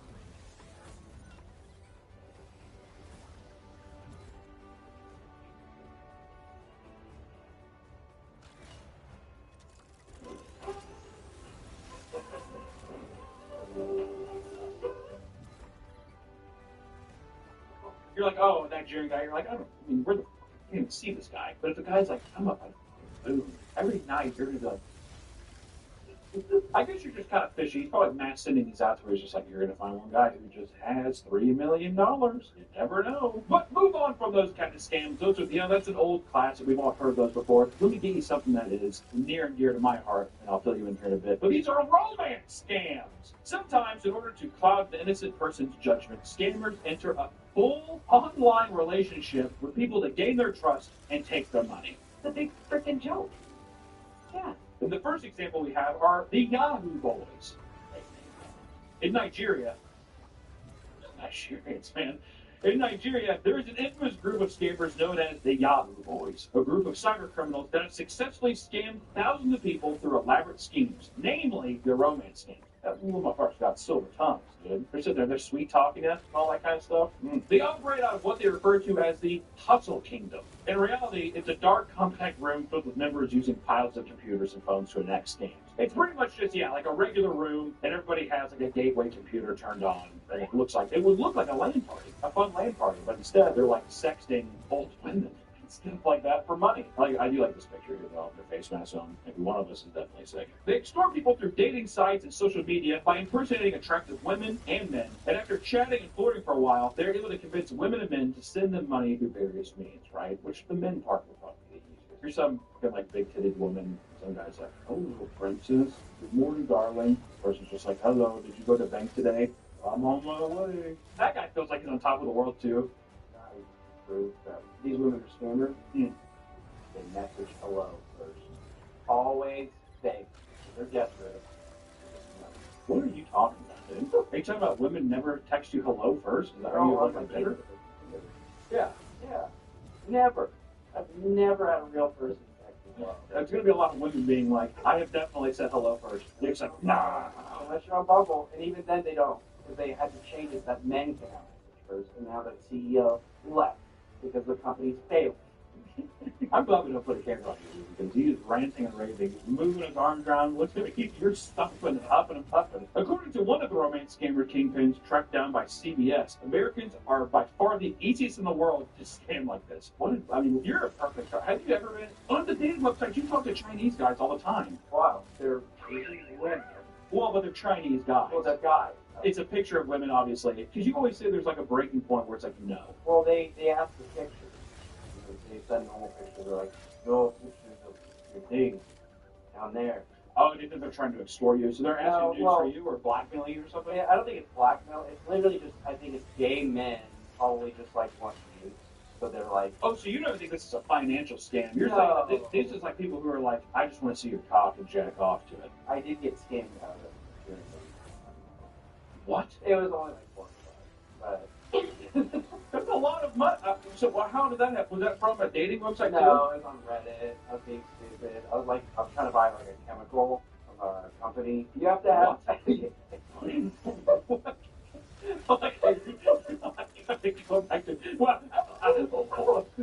What? So there's a website. Yeah. I get that there's a website for the chemical. The chemical. What do you It's basically you put it in for like. Just so there's something to last longer. So, hold on. You went on a website and they asked you for crypto to buy magic dust, apparently, that you throw on your chicken and it makes your chicken last longer? Well, first off, why do you need these preservatives? How long are you needing things? Because I was just like, oh, there's a market for this. But then, like, the problem was the preservative you had to buy from a science company, Irvine Science. And so I was like, I don't have a login for this. So on Reddit, I was like, hey, does anybody have a login for this? Yeah, man, I got you. So he's like, I was like, okay. And I was like, this is how much I want. He's like, okay, my fee's like 10%. So then I gave him that, and then I tipped him. Give him like an extra $100. He's like, thanks, bro. Anyways, he sent me these screenshots, and I like looked at them again, and I realized that they were just put them in the cart, which anyone can do. And I was like, oh no. And I was like, oh no. I just want to say too, what I disliked about that too is that you didn't even say your scam. So in my head, you are still you didn't put it out there so someone else couldn't do it. You're still holding it on the back burner in case you do come across a preservative. You didn't even tell me what the preservative is for. It doesn't matter. We're going with Yahoo Boys. Who gives a shit? They're scamming people. That I just find out that Nick is plotting something. I don't know. Watch out. That's all I gotta say. Or we could talk about a woman who lost 120,000 pounds in a romantic scam. Linda Young had recently divorced her husband of 24 years, a woman, because her children had already graduated and moved out of the house. She found herself lonely and in need of a new relationship. The birds are out of the nest. Now she's in this place where she has a lot of free time. She's looking for a new love. Who hasn't been there? This led to her joining a dating site for people over 50, where she met a charming and attractive man. They were talking all the time, whether it be over email, text, or even phone calls. So she was starting it off on Gmail. And then she's texting. And now she's even calling. See, that's how they get you too. Is they're like, well, call me. That's how you know it's a real person. Well, I mean, like in a way, you're like, oh, this is a scam. But then you call, hey, I'm real. Yeah, I'm so paranoid of it. You want to get on FaceTime? People you're dating? This is a very revealing video. I mean, this is about internet scams, and this is you're blossom like a little flower right now. In an article from the BBC, she recounts her feelings, and it goes as follows.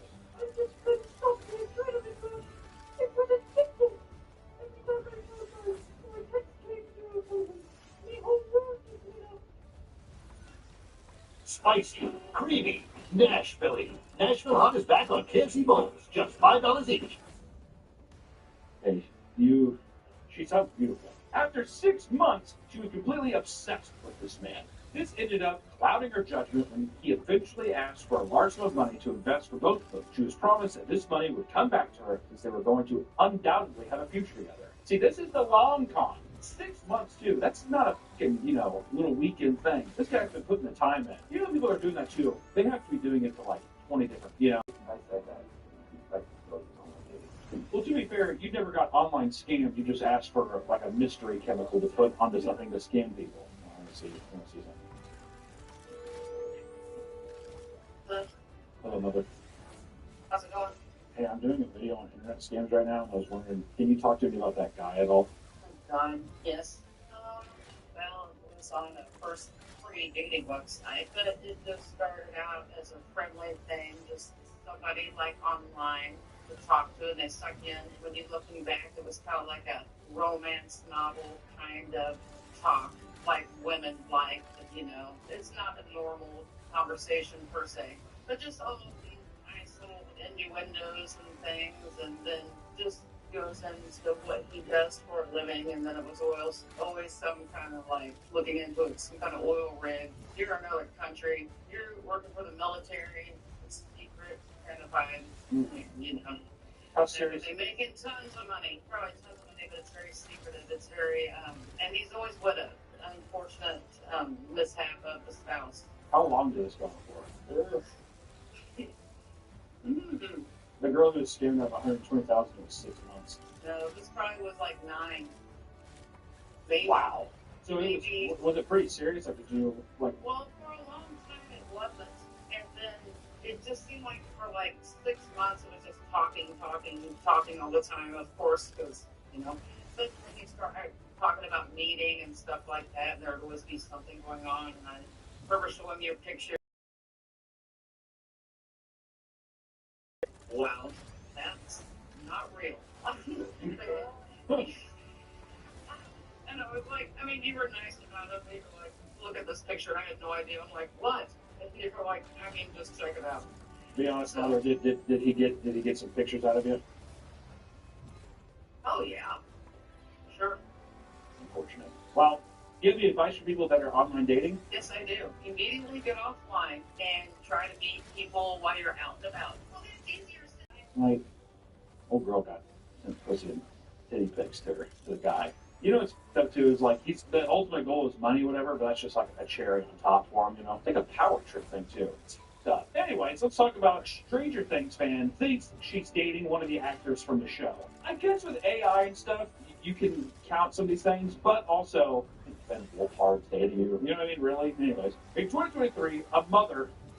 Already, what are we? Come on, really? A mother from Kentucky named Michaela, is that really how you spell it too? There's some like white trash Michaela stuff right there. Good Lord, girl. Michaela was going through a rock relationship with her husband. Feeling lonely, she decided to join a forum for online artists in order to start meeting new people in the filmmaking community. It was there she met Dr. Montgomery, an actor from his role as Billy Hargrove from Stranger Things series. She thought that she was dating Billy. Isn't he supposed to be the hottest guy from the show? Really? Will's the hottest? Oh, I don't know. They hit it off right away. Oh, did they? Yeah, the guy who's an LA filmmaker is in a weird indie Kentucky filmmaking group. They hit it off right away, sending each other romantic messages and expressing their deep love for each other. Michaela was absolutely obsessed, so we're talking sexting like immediately. She was sending pictures of her wet fingers. The fan favorites you never forgot are finally back, starting at $12.99.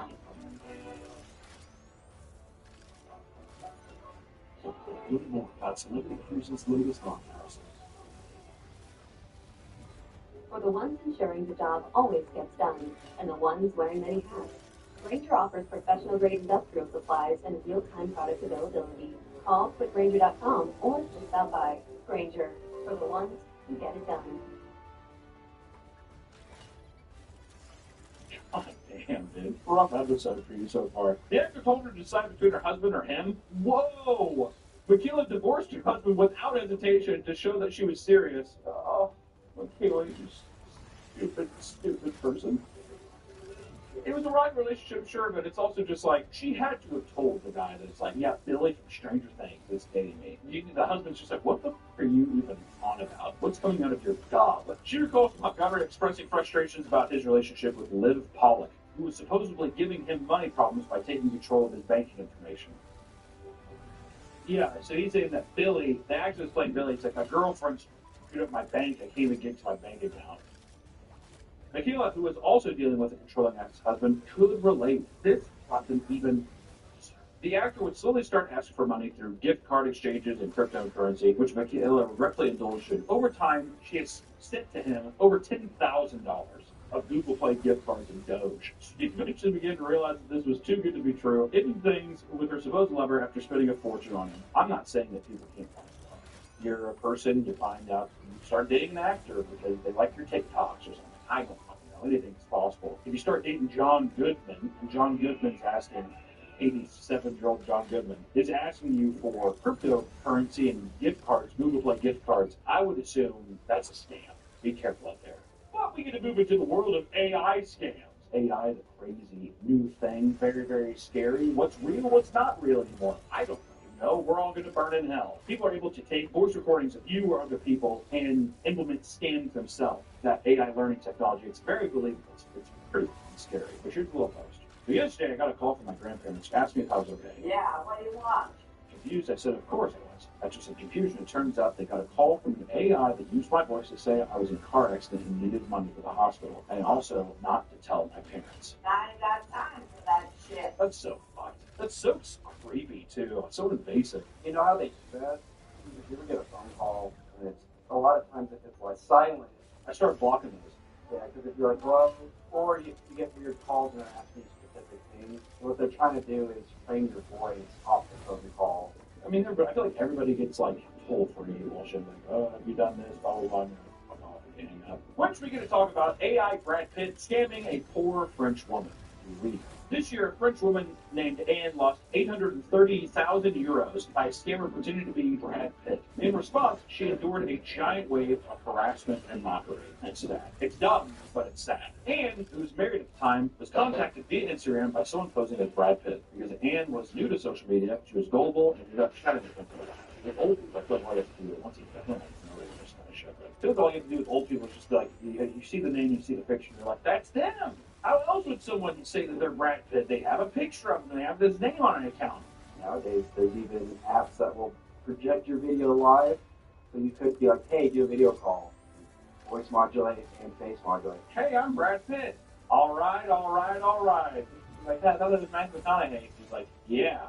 The actor started to ask for money in order to pay customs for the luxury gift he wanted to send her. I got you gifts, but you gotta pay for them. He would make up stories about how his bank accounts were frozen as a result of his divorce proceedings with Angelina Jolie. That's how you get those old women too, dude. Angelina Jolie, that bitch got in 60 seconds, my ass. And would pay the money every time, and the scammer started to realize that he could easily squeeze more and more money out of her. Eventually, he fooled her into paying 775,000 euros to pay for kidney cancer treatment. To sell the lie, he sent AI-generated images of Brad Pitt at a hospital and believed they were real because there was no trace of these photos online, meaning they must have been taken just for her. So sad.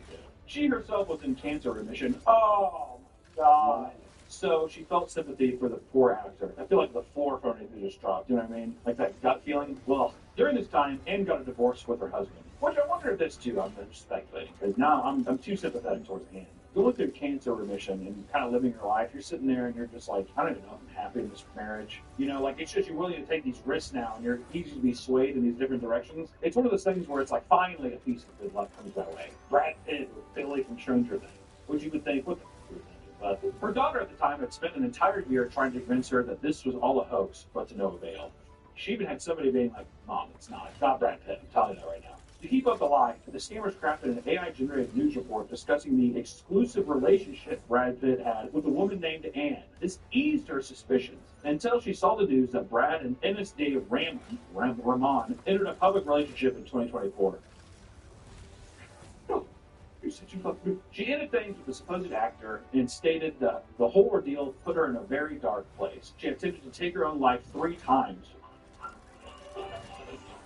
Crushed after realizing that she sent a majority of her savings to a scammer. No shit, dude. There's no way to get justice on these people either. So all these stories are just going to end with it's just like, I guess that's what it is. If you get a call from somebody that's like, hey, this is me, Canyon. I need money, whatever, it's real. I know what calling. No, seriously, the Patreon is open and I do need the help. We just need more puppets, and we're setting up a new little space for more sets right now, so maybe consider supporting.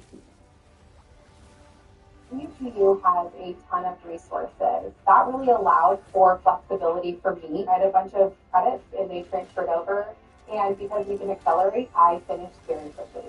With WGU, you can start whenever. Learn more today. It's not a scam. I know I'm smiling, but I'm just nervous now because it doesn't matter. Or we could talk about another man who was scammed out of $25,000 by an AI voice. Anthony, an older man from Los Angeles, was conned out of $25,000 after being targeted by AI scammers. He received a phone call from a person that sounded exactly like his son. The scammer used an AI voice to lie about being in a car accident with a pregnant woman who was rushed to the hospital. He's pregnant? That would be an emotional call, dude. You mean a granddad? Wait, what? He then received a call from a supposed lawyer named Michael Roberts telling him, you need to get $9,200 as fast as you can if you want your son out of jail. Otherwise, he's in for 45 days. Scammers often ask for money with a sense of urgency to pressure victims into sending money without taking time to think of how suspicious the situation is. If they want it now, it's got to be now, or you're going to get in big trouble. Your son's in big trouble. Your pregnant wife, she's really pregnant. She's about to pop at any time. He doesn't know where she's at anymore. You've got to get him out of jail. After rushing to the bank to retrieve the money, they called Michael Roberts back, and Uber was sent to their house to pick up the cash. And Uber, only for them to receive another call immediately. Apparently, the pregnant woman died, raising the bailout astronomically. In a panic, they gathered more money and gave it to another Uber driver that showed up to retrieve it. Dude, I would never hand an Uber driver any amount of cash. Like, you don't have a car? Hello? What? It was only when her daughter started trying to look up information about the supposed court case that they realized it was a scam. Once again, money's gone. He got. Or we could talk about a woman who thought that Elon Musk was calling her to pitch her an idea for an investment. That'd be a horrible call, wouldn't it? Elon calling you? Even the real thing is like, oh, it's really invest. Not dude, really, Elon? A recent type of scam has resulted in billions of dollars being stolen by scammers. Hello, everyone. I'm here to tell you about the Neuralink crypto token, the new cryptocurrency that will change the world forever. By using AI, people have started creating fake advertisements where Elon Musk proposes an investment opportunity. 62-year-old Heidi Swan, one of the victims, recounts her experiencing the ad on Facebook and TikTok. And in the ad, an AI voice of Elon Musk was used to sell this lie. This resulted in her spending $10,000 in cryptocurrency and sending it over, only to get ghosted and left confused as what happened. Or a man who was tricked out of $25 million from deepfake CEOs. Who could these be? Warren Buffett? My God. In an especially absurd case of AI fraud, a finance worker from Hong Kong was conned out of $25 million. Hong Kong millionaire. $5 billion. In 2024, a multinational firm was targeted by AI scammers who had entered a call with a deepfake version of the company's chief financial officer. So they were able to get the CFO's voice. That's crazy. In the call, there were several other employees there who were also deepfaked to sell the scene of a big company Zoom meeting. That's like some Ocean's 11 shit. The guy ended up sending about $25.6 million USD to multiple bank accounts as instructed by the supposed bosses. That's insane. That isn't just a guy scamming someone being like, I'm feeling from Stranger Things. This is like an actual heist. We've given you a lot of scams today, right? So in this video, I at least want to take time to talk about common scam tactics or red flags that you should look for and that I'm going to keep them on moving forward in the future. So it isn't uncommon for a scammer to call you and say something and say nothing. They want to wait until you ask, is anybody there, before hanging up and using the audio sample to recreate your voice and scam people you know. So if you get a call from somebody who isn't saying shit, don't be the first person to say hello anymore. Hello is a thing of the past. And because let me tell you, silence, a regular person is going to be like,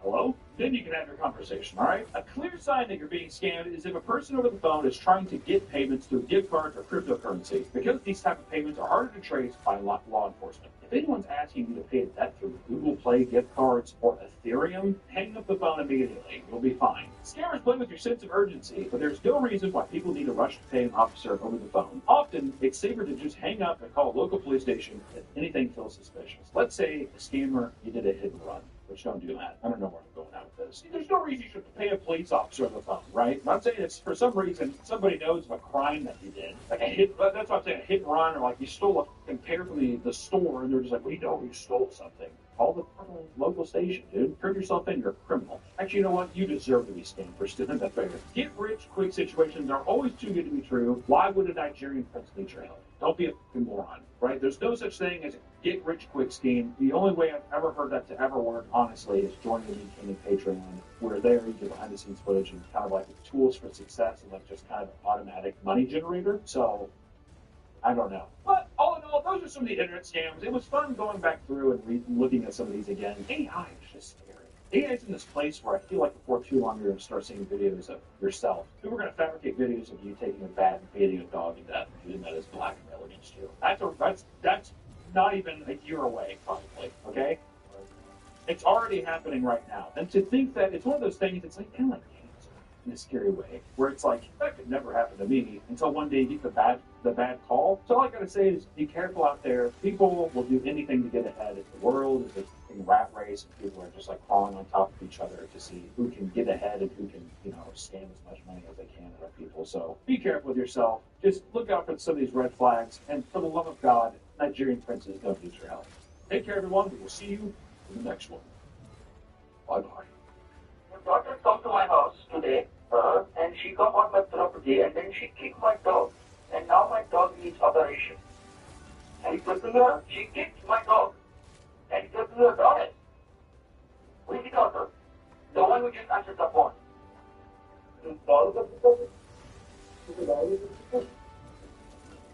Well,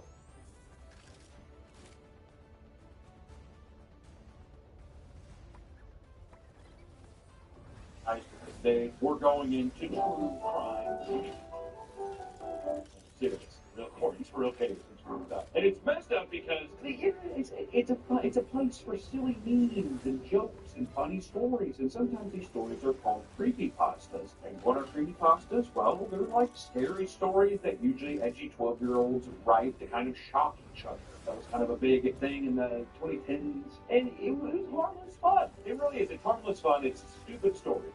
However, in the hands of one troubled child who was the catalyst for one of the most brutal murders in recent history, which we've done videos about something similar before with the Slender Man things in 2014, where two 12-year-old girls, Morgan Geyser and Nessa Weir, brought one of their friends to the woods. It's 19 times actual, just normal, just another day in the park. They claimed it was to appease Slender Man, the fictional character they believed was real, the internet obsession with the character. It's like a new age tale of like the Amityville murders.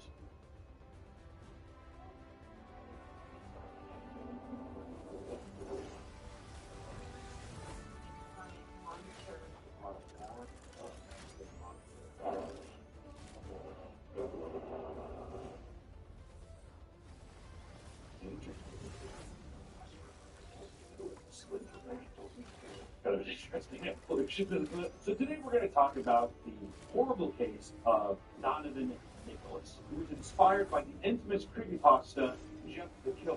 The 14-year-old child successfully carried on a plan to stab his mother 63 times. So let's take a look. I can't believe I'm going to say this. Let's take a look into the Jeff the Killer homicide. My God. Jeff the Killer Square. Yeah. But for people who don't know, who don't understand the reaction to this, maybe you don't know who Jeff the Killer is, which before I read the story, I didn't know how infamous he was. You've maybe seen this picture. You maybe seen it. It's pretty famous. It's, in terms of like meme culture, everything, this has been around for a long time. But people might not know the story around it. Obviously, we're not going to read the whole story, but at least want to give you an understanding of what the story is. Well, look, beat for beat. Let's just see what happens. Jeff the Killer is an old creepypasta entry that came out around 2011, right? I mean, like, that's like the birth of creepypasta era. We did a video on Creepcast about it, and if you want to hear the whole story, you can go there if you actually want the entire story and all the perfection. But here's a quick summary. The story revolves around Jeffrey Woods, a 13-year-old boy who moves into a neighborhood with his mother, his father, and brother, Lou. Anytime you see a character who's like, I'm 13, I just moved here, you definitely know the author is 13 years old. That's a real creepypasta. Or it's maybe even like an 11-year-old who's like, man, when I'm 13, I'm going to be a grown-up. While waiting for the school bus, the two of them get into a brutal fight with a group of bullies. Jeff goes berserk, and he takes down all three of them, stabbing two of them in the process. Hardcore. It is hardcore. After fleeing the scene, police officers appear at the doorsteps to question him. And in the end, his brother Lou takes the blame and ends up being sent to juvie. Oh, James, why would you let Lou do that? And days go by, depressed and lonely. Jeff is hurried by his mother to go to a birthday party for their neighbor Billy. And during the party, Jeff is shot by the same bullies from before, where he's beaten half to death. Eventually, Jeff snaps. He beats one of the bullies to death and bludgeons another with a towel rack. And in the process, Jeff is covered in alcohol and bleach before being lit on fire by the remaining bullies. Lou is released from juvie after the bullies confess to initiating the first assault, just in time to see Jeff in the hospital as his bandages are getting removed. Once removed, it's revealed that Jeff's face is leathery and pale white, his hair is singed black, and his lips are bright red. It's at this point that Jeff snaps, laughing uncontrollably. He thought his new face was perfect. That night, his mother enters the bathroom to see Jeff carving a smile into his cheek, claiming he wanted to keep smiling when his face got tired. He also burned out his eyelids so he could forever look at his new face. His mother wakes up their dad, telling him to get the gun. Jeff overhears as it guts and blows with a kitchen knife. The story ends with Jeff entering Lou's room holding a knife and telling him just to go to sleep. And that's the story. I'm paraphrasing a bit, but that's pretty much it. You get a little bit of the Joker in there, you know, very why so serious code. It's cool. It's one of those things, Jeff the Killer, it's out of date, it's cringe. At the same time, it's internet history at this point, right? I don't think we know who wrote the story. Editor, is there something like that? If so, I want to get in contact with you, seriously. If you're out there, there's some stuff I want to talk to you about, for real. And this story, this epic piece of internet culture, was enough to inspire 14-year-old Donovan Nicholas to stab his mother to death in excess. It's insane. It's insane what people gravitate towards. And here's the thing, too. I want to get into this before I get too far into the video, because like I said, this is a serious matter. I'm not going to be joking about all this. This is real shit that's happening. This is an obviously mentally disturbed person. I don't want people going into this thinking that, like, you know, it's like the whole thing, like, GTA makes people dangerous. I don't believe that. I think mentally ill people latch on to anything. If it wasn't this, it would have been something else. You could have read comic books about You could have read a comic book about something. Exactly. So I just want to say, mentally ill people will latch on and do it. If it wasn't this, it would have been something else. If you're mentally ill and reading comics, talk to your therapist. If you're mentally ill, stay away from hey, if you're mentally ill, don't unlock the beast with creepypasta. Okay, whatever. Let's talk about Donovan Nicholas a little bit in his early life. Donovan Nicholas grew up in a farm country in Ohio. He was a quiet kid, but intelligent nonetheless. He had been dealing with loneliness and depression from a young age, encountering feelings of worthlessness, and grew older. According to one of the many doctors that evaluated him, he, quote, reported feeling isolated and separated from those around him for several years. By 6th grade, these feelings had escalated to the point where he was having some thoughts and engaging in some thoughts. He told the doctors there was no support when it came to finding medical treatment, so he tried to tough it out on his own. Donovan had been living with his father, Shane Nicholas, and his 40-year-old girlfriend, Heidi Faye Taylor, as well as her 2 children. According to Donovan, his relationship with Heidi was strained beyond belief. They were constantly getting in fights over the littlest things. Donovan's real mother lost custody of him at birth, which Shane believes caused a lot of this tension between the two of them. Because Shane traveled a lot for work and the other kids that moved out, Heidi and Donovan were often around each other the most. Donovan detailed that Heidi despised him, referring to him as a waste of space, and often treated him unfairly by constantly screaming at him for whatever reason she could find. Regardless, Donovan never responded with violence and was quite harmless. His father could recall enjoying fishing trips with his son, who gave him the idea of catching him and seeing him suffocate out of the water. Innocent boy, wrapped in turmoil. It's one of those things, too, where if you're a little sponge when you're younger, you could see the Jeff the Killer thing and just go, that's me. You know, that's what happened. Through assorted text conversations with friends, it became clear that Donovan was becoming increasingly more fascinated with dark topics such as death. I thought that's normal for 14-year-olds. Yeah, dude. Start having those panic attacks where you're up at night, you're like, when I died, is there even anything there? Everyone goes through that phase and you gotta kill animals. Now, Texans, let's get the TurboTax app and file your taxes yourself 100% free if you didn't file with us last year. Now, this is taxes. File free in the app by 2/18 when you switch to TurboTax, do it yourself.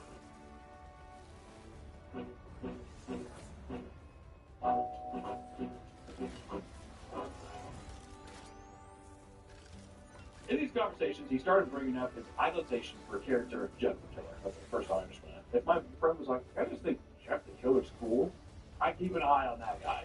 I would probably be like, dude, no. If anything, if I'm 14, I'm saying some shit like, dude, no, Jeff the Killer's gay. No. Yeah. It would be one of those kind of conversations. He explained, quote, at that time I admired Jeff the Killer. So like a fantasy of me wanting to be him, I idolized him because he stood up for himself. And he was brave, and he didn't let anyone mess with him, so to say. And when somebody did, he took action. Yeah, he saw the bullying, but yeah, I need to do that. Well, yeah, exactly. Barely Later, he put it more simply, saying, I never had power. Jeff has power.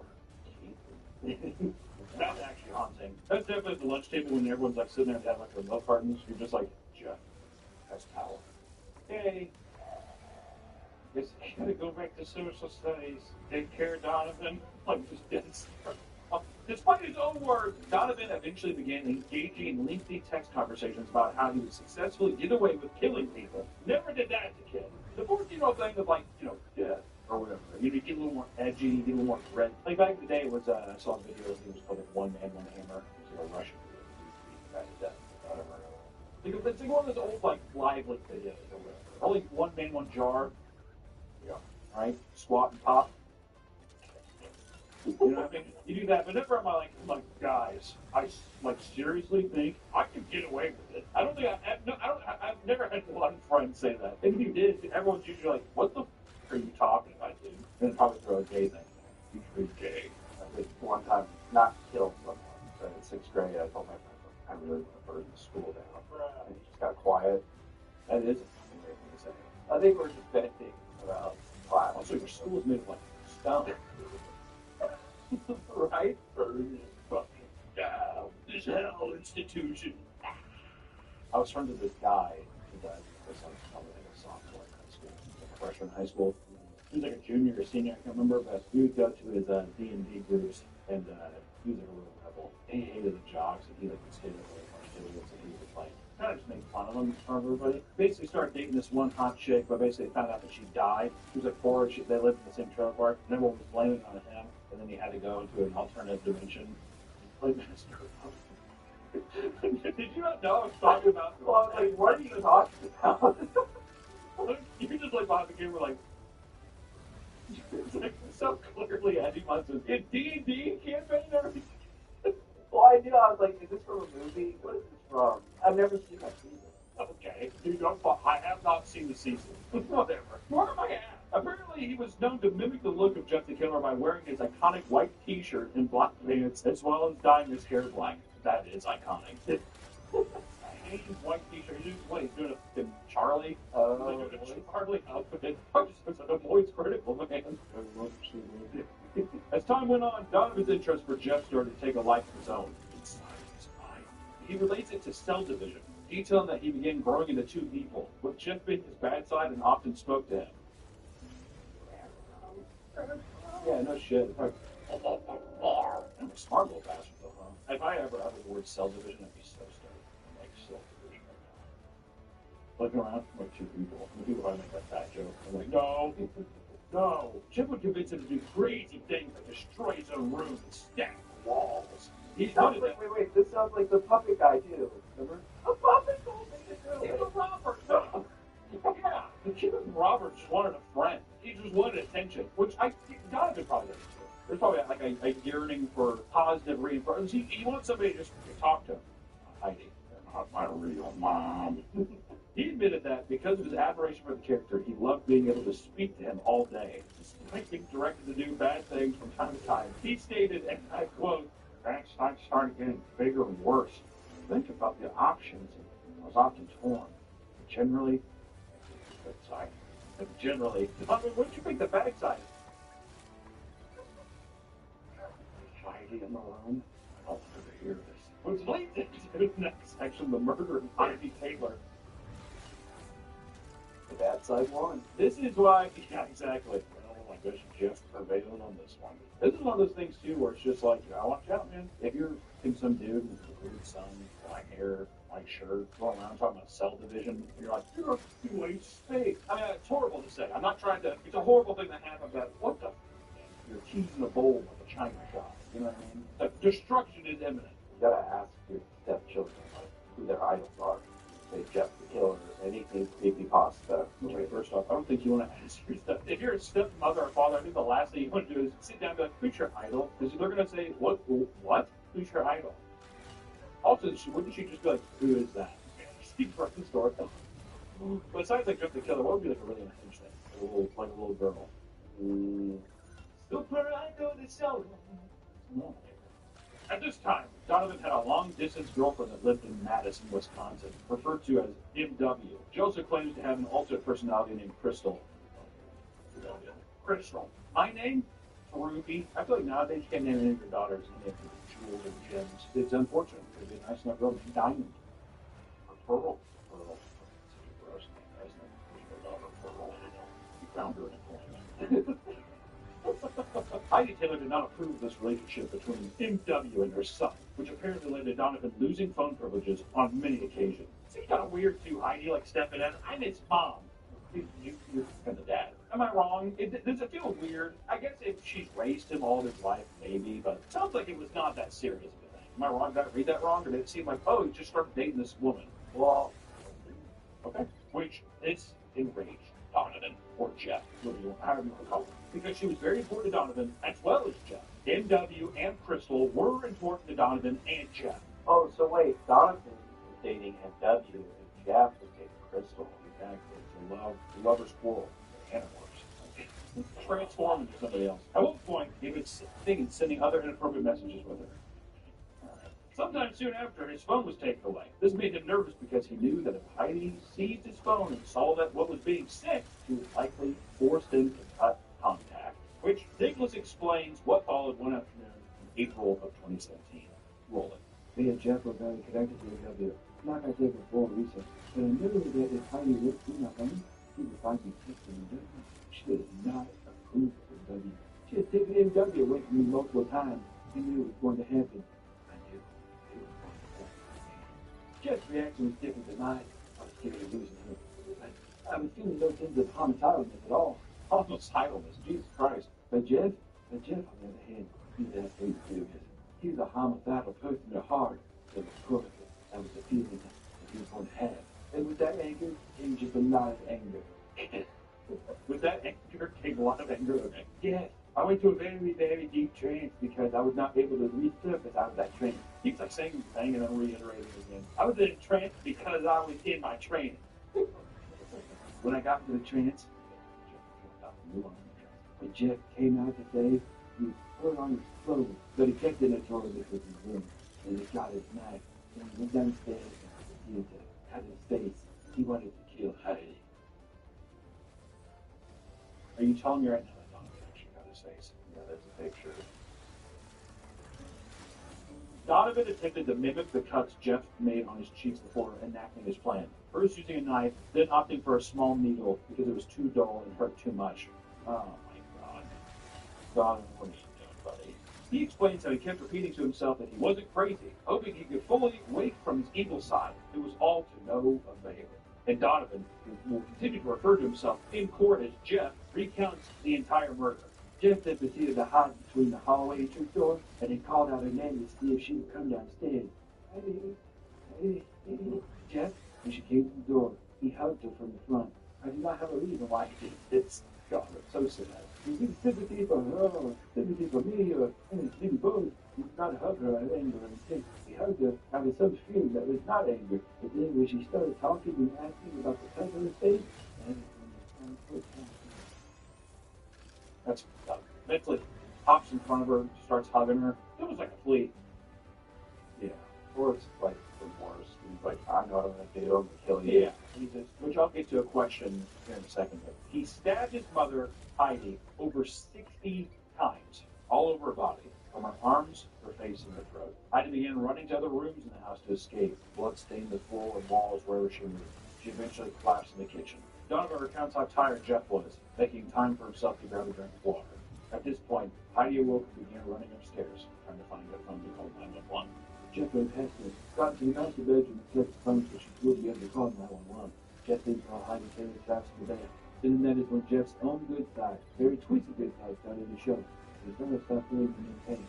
But then he still wanted to end her life. They didn't want her to suffer no more. And then he recalled that my father kept the gun in his nightstand. He got the gun out, loaded it, and then he shot. My good word. Once Jeff was at the kitchen, he did not remain out for long. Because when me and Jeff do a switch, it was like running a marathon. You get tired, you get exhausted, you get drained. And then when he noticed that he stabbed himself in the leg, he was so tired and exhausted that he didn't want to deal with this predicament no more. So he let me resurface and handle the situation. And a picture of the kitchen, and they're basically just covered in blood marks and stuff. Pretty unbelievable. Soon after, he called 911 to explain what Jeff had done in a panic. From the call, see that Donovan accidentally stabbed his leg during the confrontation. 911, what is your emergency? I just killed my mother, and I need to go to the hospital. I'm sorry, this is going to be really hard to explain, but I'm going to have another person inside me. Okay, are you okay? I know. I found myself. He told the operator that Jeff was at fault, and that he did it because Heidi constantly ignored him, did drugs, and even hit him at one point. He also states, quote, they would have killed her. I hate Jeff so much. He would have made me die in prison. This is getting sad, horrifying. This is the question I had. Do you think you really actually believe that Jeff was there? It's hard to say because whether he has some kind of personality disorder or something, I think he believes it in a sense. Like he made up this thing, like this is to explain anger and stuff. So to him, he's like, Jeff came out. Really, I think it might have been like, I'm angry. He has no idea how to actually process his emotions. Yeah. I think that he believes that it is a character, but at the same time, I think it's like, I hate when people use the excuse or whatever, oh, I blacked out. I blacked out, I don't know what happened. I just very rarely believe that, which maybe it's true, you know, maybe there can be instances of that, but it's always just like the mask, usually something horrible that somebody's done. So to me, it feels like he's trying to get to that, of like, oh, I blacked out, it wasn't me, it was somebody else. But it feels like consciously, I did this, but it was this alternate person that I am. Like, I wanted this to happen. And now it's this thing of, like, this other side of him that he consciously knew what happened. And now he's like, that side of myself, I'm going to rot in prison for what happened or something. Very sad.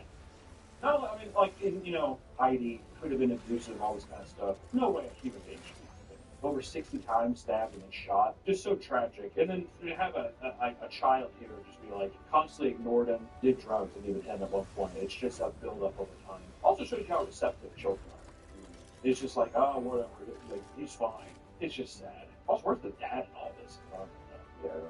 You know, I don't know if he's just gone working or doing what, but the amount of friction between Heidi and Donovan is crazy. Which, you know, you can say, like, oh, it's not my real mom or whatever, but I don't know. I've had tons of friends who they consider their stepmom their real mom. It's like it doesn't have to be that way. I did like the fact that when she realized he was hurt, Jeff ran away. I don't want to feel the pain anymore. I'm back, Donovan. There's also a comment on the 911 call, the video, which we'll have, make sure I have linked. I don't know how true this is. This is just a comment, which it says, this kid blocker was right next to my 8th grade when this happened. Never really said anything to him other than excuse me. But did notice pentagrams in the blocker. He was new at our school that year and definitely the quiet kid. Still pretty crazy to this day. I think they did this when he was 14.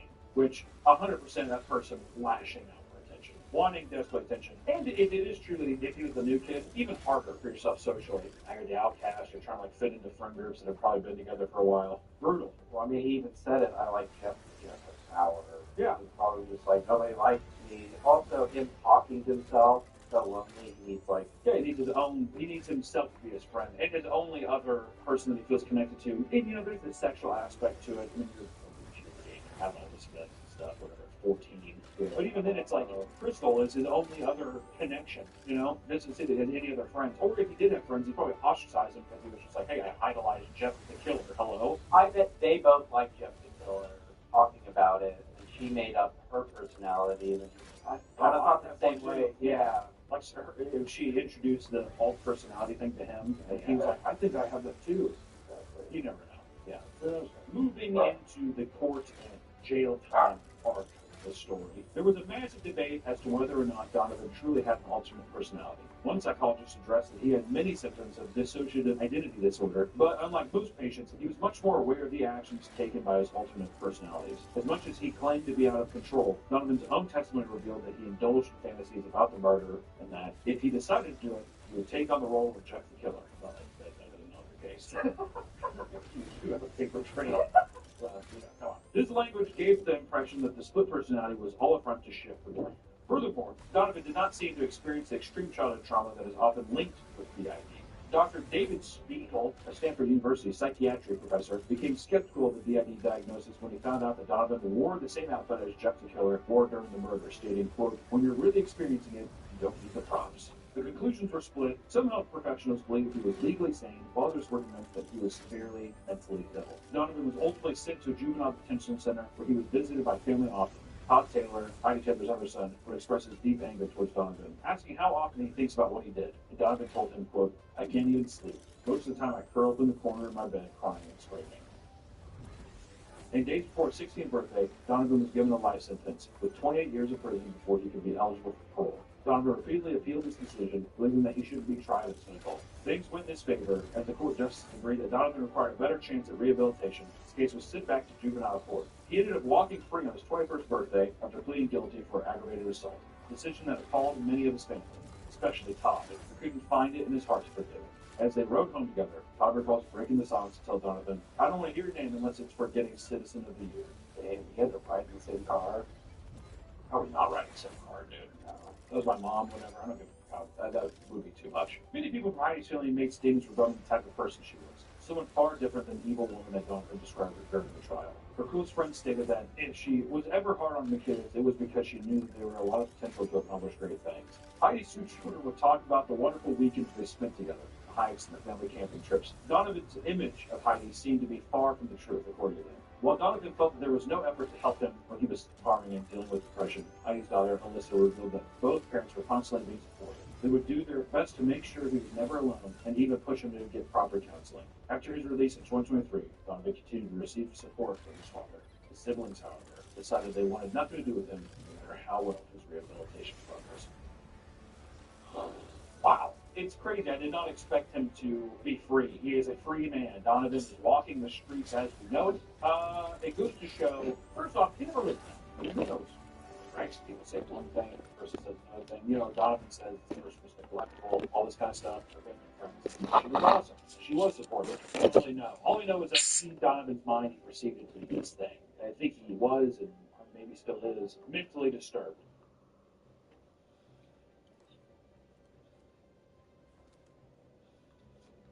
Go back to the Papa Meat channel. How you doing? How you doing? Come on, sit down because today we're talking about internet stories. You know, I have a podcast called Creepcast where we go over creepypastas, and this is one thing that affects our story today. And I just want to say viewer discretion is advised because today we're going into true crime. Serious, real cases. And it's messed up because the internet it's a place for silly memes and jokes and funny stories, and sometimes these stories are called creepypastas. And what are creepypastas? Well, they're like scary stories that usually edgy 12-year-olds write to kind of shock each other. That was kind of a big thing in the 2010s, and it was harmless fun. It really is. It's harmless fun. It's stupid stories. However, in the hands of one troubled child who was a catalyst for one of the most brutal murders in recent history. We've done videos about something similar before with the Slenderman rings in 2014, where two 12-year-old girls, Morgan Geyser and Nessa Weir, brought one of their friends to the woods. It's 19 times casual stuff. Normal, just another day in the park. They claimed it was to appease Slenderman, the fictional character they believed was real, the internet's obsession with the character. It's like a new age tale of like the Amityville murders. An angel told me to do it. Kind of an interesting evolution, isn't it? So today we're going to talk about the horrible case of Donovan Nicholas, who was inspired by the infamous creepypasta Jeff the Killer. The 14-year-old child successfully carried on a plan to stab his mother 63 times. So let's take a look. I can't believe we're going to say this. Let's take a look into the Jeff the Killer homicide. My God. Jeff the Killer squared. Yeah. But for people who don't know, who don't understand the reaction to this, maybe you don't know who Jeff the Killer is, which before I read the story, I didn't know how infamous he was. You've maybe seen this picture. You maybe have seen it. It's pretty famous. It's in terms of like meme culture, everything. This has been around for a long time. But people might not know the story around it. Obviously, we're not going to read the whole story, but I at least want to give you an understanding of what the story is. Well, look, beat for beat. Let's just see what happens.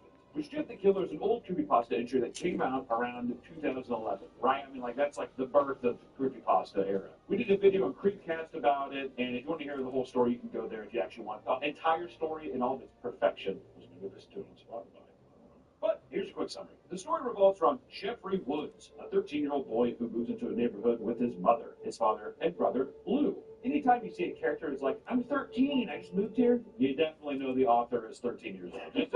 That's a rule of creepypasta. Or it's maybe even like an 11-year-old who's like, man, when I'm 13, I'm going to be a grown-up. While waiting for the school bus, the two of them get into a brutal fight with a group of bullies. Jeff goes berserk, and he takes down all three of them, stabbing two of them in the process. Hardcore. It is hardcore. After fleeing the scene, police officers appear at the doorsteps to question him. And in the end, his brother Lou takes the blame and ends up being sent to juvie. James, why would you let Lou do that? And days go by, depressed and lonely. Jeff is urged by his mother to go to a birthday party for their neighbor Billy. And during the party, Jeff is jumped by the same bullies from before, where he is beaten half to death. Eventually, Jeff snaps. He beats one of the bullies to death and bludgeons another with a towel rack. And in the process, Jeff is covered in alcohol and bleach before being lit on fire by the remaining bully. Lou is released from juvie after the bullies confess to initiating the first assault, just in time to see Jeff in the hospital as his bandages are getting removed. Once removed, it's revealed that Jeff's face is leathery and pale white, his hair is singed black, and his lips are bright red. It's at this point that Jeff snaps, laughing uncontrollably. He thought his new face was perfect. That night, his mother enters the bathroom to see Jeff carving a smile into his cheeks, claiming he wanted to keep smiling when his face got tired. He also burned out his eyelids so he could forever look at his new face. His mother wakes up their dad, telling him to get the gun. Jeff overhears as he guts them both with a kitchen knife. The story ends with Jeff entering Lou's room holding a knife and telling him just to go to sleep.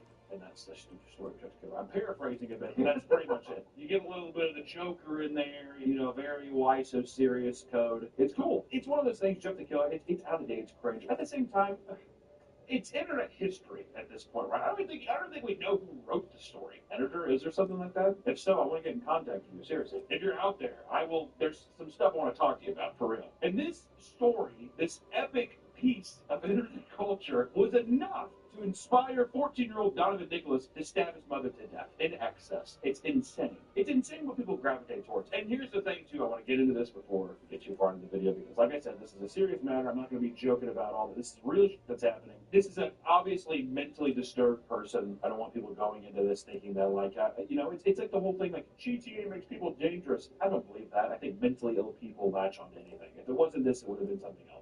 You could have read a comic book about it. You could have read a comic book about something. Exactly. So I just want to say, mentally ill people will latch on and do things. If it wasn't this, it would have been something else. If you're mentally ill, if you're reading comics, talk to a therapist. If you're mentally ill, stay away from creepypastas. hey, if you're mentally ill, don't unlock the beast with creamy pasta. Okay, whatever. Let's talk about Donovan Nicholas a little bit, his early life. Donovan Nicholas grew up in a farm country in Ohio. He was a quiet kid, but intelligent nonetheless. He had been dealing with loneliness and depression from a young age, encountering feelings of worthlessness, and grew older. According to one of many doctors that evaluated him, he, quote, reported feeling isolated and separated from those around him for several years. By 6th grade, these feelings had escalated to the point where he was having suicidal thoughts and engaging in self-harm. He told the doctors that there was no support when it came to finding medical treatment, so he tried to tough it out on his own. Donovan had been living with his father, Shane Nicholas, and his 40-year-old girlfriend, Heidi Faye Taylor, as well as their 2 children. According to Donovan, his relationship with Heidi was strained beyond belief. They were constantly getting in fights over the littlest things. Donovan's real mother lost custody of him at birth, which Shane believes caused a lot of this tension between the 2 of them. Because Shane traveled a lot for work and the other kids had moved out, Heidi and Donovan were often around each other the most. Donovan details that Heidi despised him, referring to him as a waste of space, and often treated him unfairly by constantly screaming at him for whatever reason she could find. Regardless, Donovan never responded with violence and was quite harmless. His father could recall enjoying fishing trips with his son, who hated the idea of catching them and seeing them suffocate out of the water. Innocent boy, wrapped in turmoil. It's one of those things, too, where if you're a little sponge when you're younger, you could see the Jeff the Killer thing. That's amazing. Yeah, I am. Exactly. There were sort of text conversations with friends. Not for you to demand your demand. It's Yeah, dude. Sort of have those panic attacks where you're up at night. Not even anything there. I don't know why I find this so funny. Oh, gosh. And you're disrespectful. No, don't do He that. started bringing up his character, Jeff the Killer. Okay, first I understand that. If my friend was like, I just think Jeff the Killer's cool, I keep an eye on that guy. I'd be like, dude, no. If anything, if I'm 14, I'm saying some shit like, dude, no, Jeff the Killer's gay. No? Yeah. It would be one of those kind of conversations. He explained, quote, at that time I admired Jeff the Killer. So like a fantasy of me wanting to meet him, I idolized him because he stood up for himself. And he was brave, and he didn't let anyone mess with him, so to say. And when somebody did, he took action. Yeah, he saw the bully and he said, yeah, I need to do that. Well, yeah, exactly. He's like, barely having sex with my dad. I'm gonna kill Heidi. Later, he put it more simply, saying, I never had power. But Jeff has power. That's actually haunting. That's definitely at the lunch table when everyone's like sitting there and have like the milk cartons. You're just like, Jeff has power. Okay. Gotta go back to social studies. Take care, Donovan. Like just dead smart. Despite his own words, Donovan eventually began engaging in lengthy text conversations about how he would successfully get away with killing people. Never did that as a kid. The 14-year-old thing of like, death or whatever. You get a little more edgy, get a little more aggressive. Like back in the day, it was I saw a video. I think it was called One Man, One Hammer. It was like a Russian video of a dude beating a guy to death. It's like one of those old like live, only one man, one jar. Right? Swat top. You do that, but never am I like guys. I like seriously think I could get away with it. I don't think I've never had one friend say that. If you did, everyone's usually like, "What the f are you talking about, dude?" And it's probably sort of a gay thing. You should be gay. I think one time, not killed, but in 6th grade, I really want to burn the school down. And he just got quiet. That is a weird thing to say. I think we're just venting about class. Also, your school's made of like stone. Right? Fucking cell institution. I was friends with this guy who died. He was like probably like a sophomore in high school, like a freshman in high school. He was like a junior or senior, I can't remember, but he would go to his D&D groups, and he was a real rebel. He hated the jocks, and he like would stand up at the lunch tables, and he would like kind of just make fun of him in front of everybody. Basically started dating this one hot chick, but basically found out that she died. She was like poor, they lived in the same trailer park, and everyone was blaming it on him, and then he had to go into an alternate dimension and play Master of Did you not know I was talking about? Well, I was like, what are you talking about? You're just like behind the camera, like. It's like so clearly Eddie Munson. It's D&D campaign or everything. Well, I do. I'm like, I've never seen. Hello? Okay, you don't. I have not seen the scene. Where am I at? Apparently, he was If I known could to get a mimic the buzz. look of Jeff the Killer by wearing his iconic white T-shirt and black pants, as well as dyeing his hair black. Oh yeah, they're expensive at the liquor store. Oh, So yeah. you probably Okay. do you have like $2? No. That's time went on, Donovan's interest for Jeff started to take a life of its own inside his mind. He relates it to cell division, detailing that he began growing into two people, with Jeff as his bad side and often spoke to him. Yeah, no shit. I'm a smart little bastard, though, huh? If I ever uttered the word cell division, I'd be so stoked. I'm like cell division right now. Looking around, I'm like two people. And the people probably make that fat joke. I'm like, no, no. Jeff would convince him to do crazy things like destroy his own room and stab the walls. He's sounds like, wait, this sounds like the puppet guy, too. Remember? The puppet told me to do it. Robert, no. Yeah, the kid with Robert just wanted a friend. He just wanted attention, which Donovan probably wanted to be Taylor. The bad side won. This is why, yeah, exactly. Well, I guess Jeff prevailed on this one. This is one of those things, too, where it's just like, you gotta watch out, man. If you're in some dude with a weird son, black hair, white shirt, going around talking about cell division, you're like, you're a waste space. I mean, it's horrible to say. I'm not trying to, it's a horrible thing to happen, but what the man? Your keys in a bowl like a china shop. You know what I mean? It's like, destruction is imminent. You gotta ask your stepchildren, like, who their idols are. Say Jeff the Killer, anything creepypasta. Okay, first off, I don't think you want to ask your if you're a stepmother or father, I think the last thing you want to do is sit down and be like, who's your idol? Because they're going to say, what? Who's your idol? Also, wouldn't she just be like, who is that? She'd write the story. But aside like Jeff the Killer, what would be like a really unhinged thing? Like a little girl. Super idol the show. At this time, Donovan had a long-distance girlfriend that lived in Madison, Wisconsin, referred to as MW. Joseph claims to have an alternate personality named Crystal. Crystal. My name? Ruby. I feel like nowadays you can't name any of your daughters any of the jewels or gems. It's unfortunate. It could be a nice enough girl named Diamond. Or Pearl. Pearl. That's such a gross name, though, isn't it? Here's my daughter, Pearl. We found her in a clam. Heidi Taylor did not approve of this relationship between MW and her son, which apparently led to Donovan losing phone privileges on many occasions. Seems kind of weird, too, Heidi, like stepping in. I'm his mom. You kind of dad. Am I wrong? Does it feel weird? I guess if she's raised him all of his life, maybe, but it sounds like it was not that serious of a thing. Am I wrong? Did I read that wrong? Or did it seem like, oh, he just started dating this woman? Well, okay. Which this enraged Donovan, or Jeff, however you want to call him. Because she was very important to Donovan as well as Jeff. MW and Crystal were important to Donovan and Jeff. Oh, so wait, Donovan was dating MW and Jeff was dating Crystal. Exactly. It's a lover's quarrel. Animals. Like, transformed into something else. At one point, he would sending other inappropriate messages with her. Sometime soon after, his phone was taken away. This made him nervous because he knew that if Heidi seized his phone and saw that what was being sent, she would likely force them to cut contact. Which Nicholas explains what followed one afternoon in April of 2017. Roll it. Me and Jeff were very connected to MW. Like I said before recess, but I knew that if Heidi looked through my phone, she would find me texting MW. She does not approve of MW. She had taken MW away from me multiple times. I knew it was going to happen. I knew it was going to happen again. Jeff's reaction was different than mine. I was scared of losing her. I was feeling no sense of homicidalness at all.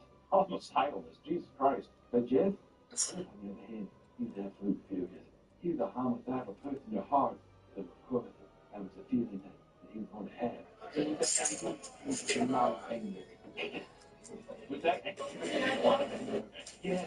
I went to a very No, we're good. Yeah. I was not able to read it. I was impressed because I was in my training. Why? It's like a new When Jeff came out the place, he put on his clothes, but he kept it at home. Then he got his knife, and he went back to bed. He wanted to kill Heidi. Are you telling me that's on there's a picture.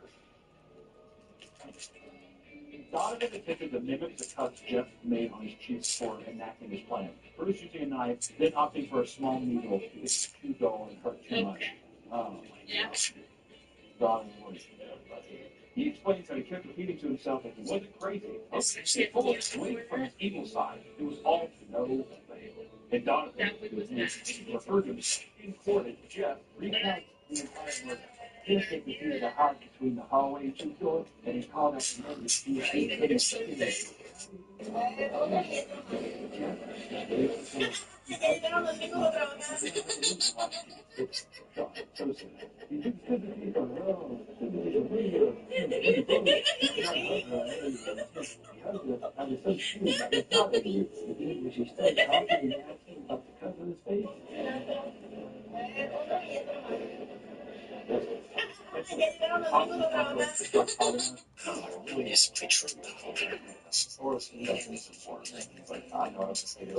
Yeah.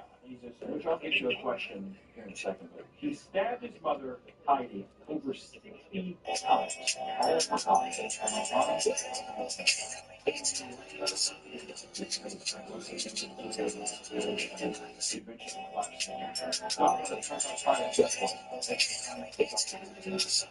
At this point,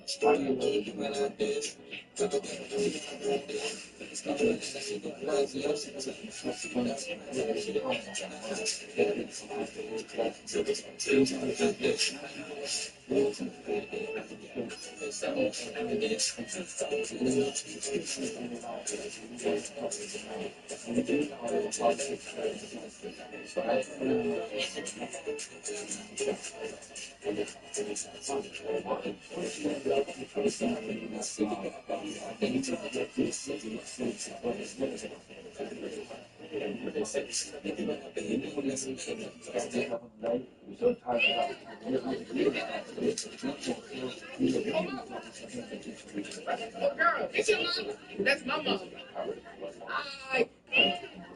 soon after, the call on exploded years ago from the call to the Donovan Girl, it's your mama. That's my mama. I just discovered my mother, and I need to go to the hospital.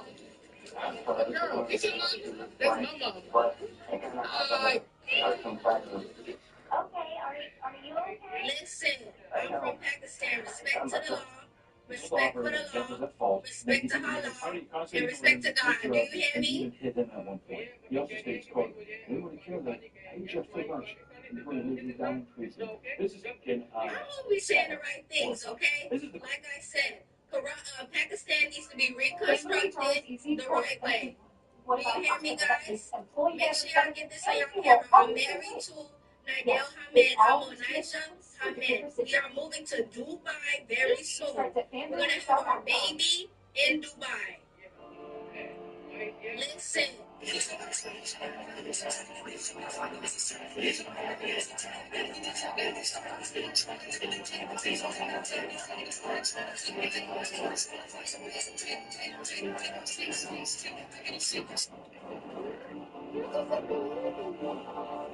is your baby.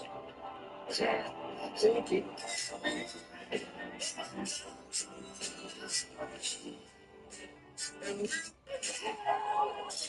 It's hard to say because whether he has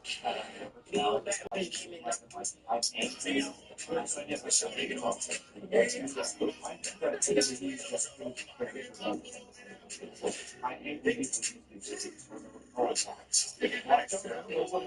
I consider it really that which is true. Maybe there can be instances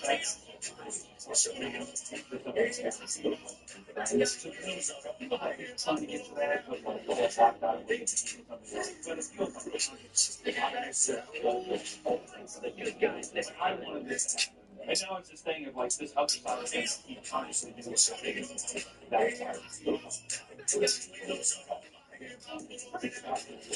No, I mean, Heidi could have been 60 times that, just so tragic. And then, it's just like, there's also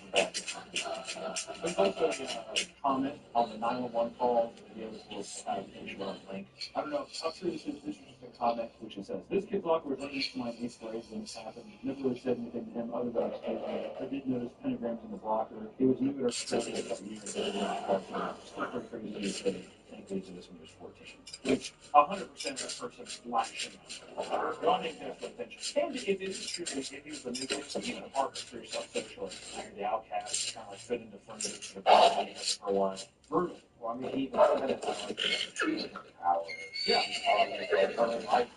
Also, him talking to himself, he's so lonely, he needs like, he needs his own, he needs himself to be his friend. And to the other person that he feels connected to. And you know, there's a sexual aspect to it. When you're stuff, whatever, 14. But even then, it's like Crystal is his only other connection. You know, this is his friend.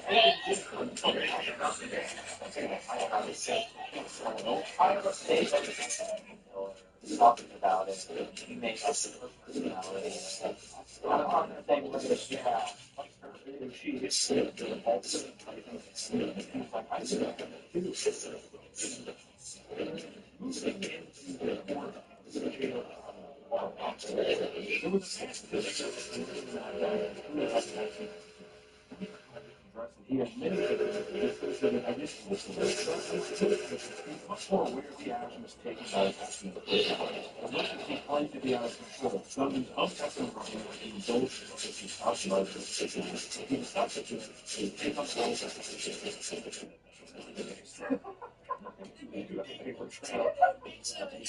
this language gave the impression that the split personality all the time Furthermore, Donovan did not seem to experience extreme childhood trauma that is often linked to the idea. Dr. David Spiegel, a Stanford University psychiatric professor, became skeptical of the diagnosis when he found out that Donovan wore the same outfit as Jeffrey Keller wore during the murder, stating, quote, when you're really experiencing it, you don't need the props. The conclusions were split. Some health professionals believed he was legally sane, while others were convinced that he was severely mentally ill. Donovan was ultimately sent to a juvenile detention center where he was visited by family often. Todd Taylor, Heidi Taylor's other son, would express his deep anger towards Donovan, asking how often he thinks about what he did. And Donovan told him, quote, I can't even sleep. Most of the time I curl up in the corner of my bed crying and screaming. And days before his 16th birthday, Donovan was given a life sentence with 28 years in prison before he could be eligible for parole. Donovan repeatedly appealed this decision, believing that he shouldn't be tried as an adult. Things went in his favor as the court justices agreed that Donovan required a better chance at rehabilitation. His case was sent back to juvenile court. He ended up walking free on his 20th birthday after pleading guilty for aggravated assault. The decision that appalled many of his fans. On accident. Todd, who couldn't find it. I'm gonna give you the phone. I'm gonna take it. Todd was breaking the silence. Keep your ass on. You have work, goofy ass. Too bad. If you don't go, you probably won't have a job. Many people variety feeling made statements regarding the type of person she was. Someone far different than the evil woman that Donovan described during the trial. Why you still want to work at Circle K? Hard on the kids, it was because she knew that there were a lot of potential to accomplish great things. Heidi Sue Schooner would talk about the wonderful weekends they spent together, the hikes and the family camping trips. Donovan's image of Heidi seemed to be far from the truth, according to them. While Donovan felt that there was no effort to help him when he was harming and dealing with depression, Heidi's daughter, Alyssa, revealed that both parents were constantly being supportive. They would do their best to make sure he was never alone and even push him to get proper counseling. After his release in 2023, Donovan continued to receive support from his father. His siblings, however, decided they wanted nothing to do with him, no matter how well his rehabilitation progressed. Patrick Mahomes and the Chiefs. Saquon Barkley and the Eagles. Super Bowl 59, February 9th on Fox. And streaming on TV.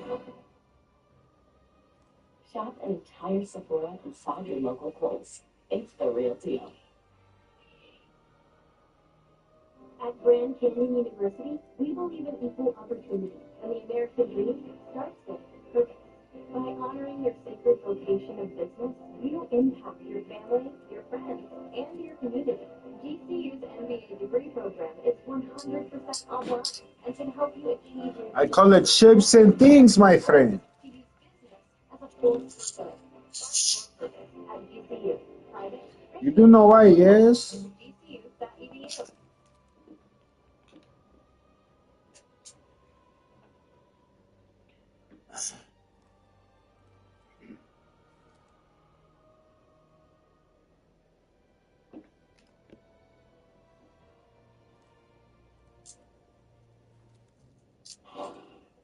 it's crazy. I did not expect him to be free. He is a free man. Donovan is walking the streets as we know it.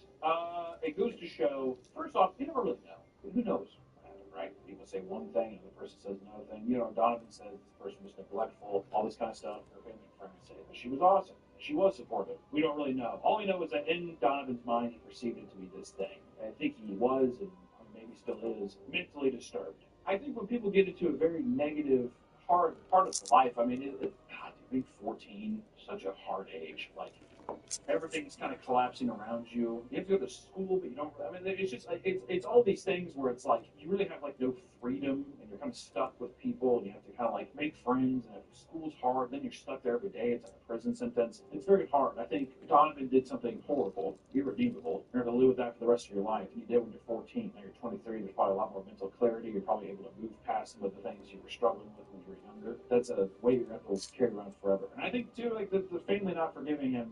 I mean, like obviously, the Jeff the killer angle is funny.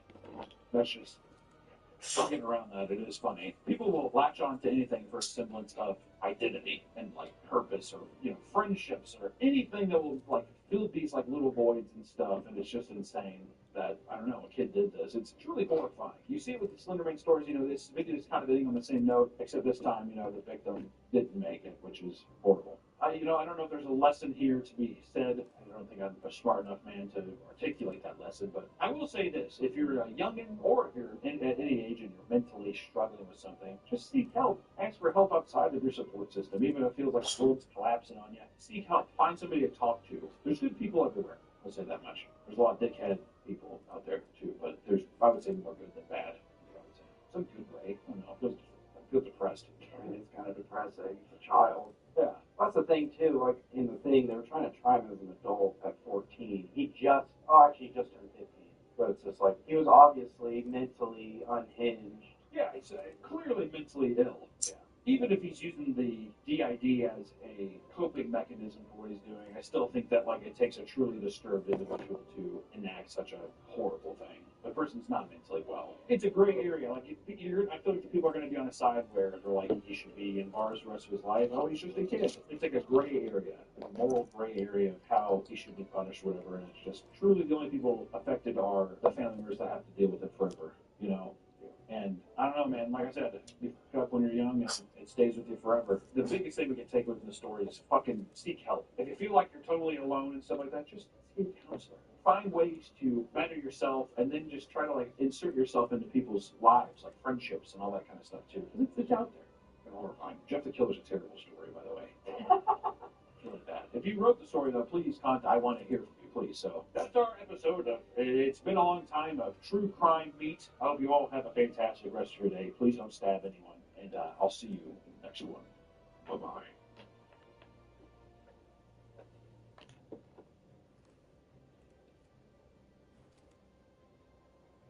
Welcome back to the Papa Meat channel. How you doing? How you doing? Come on in and sit on down because today we're talking about haunted houses. And yes, we've talked about real-life haunted houses, but I'm talking about the fine-time haunted houses, the one you pay to go to. I mean, right now, Spirit Can you take Grim and McCoy so I can get ready? October spooky season. And dare I say, a lot of haunted houses are starting to get organized and get ready to have a little fun scary as well. But today I want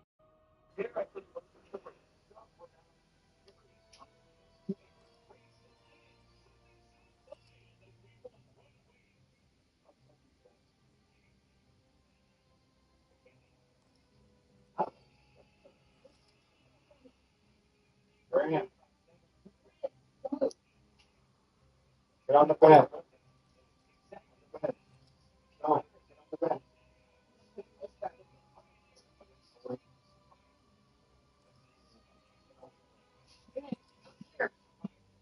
Stop.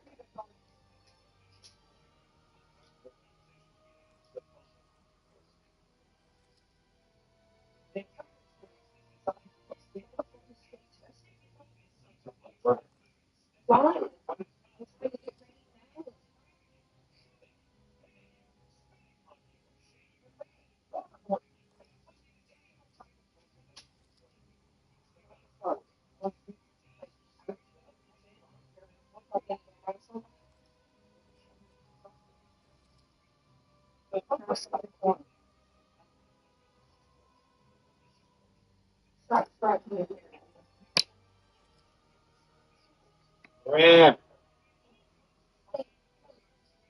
Hurry on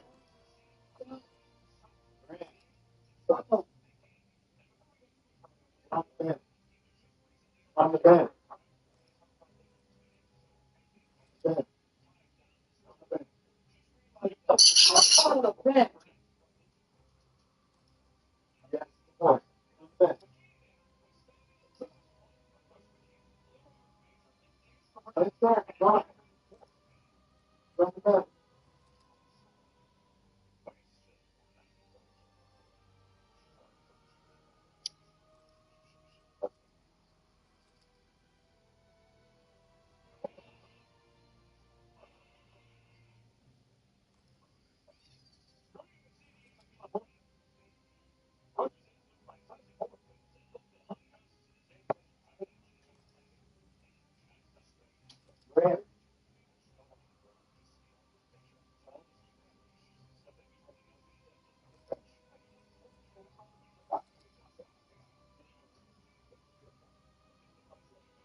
Ice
cream on.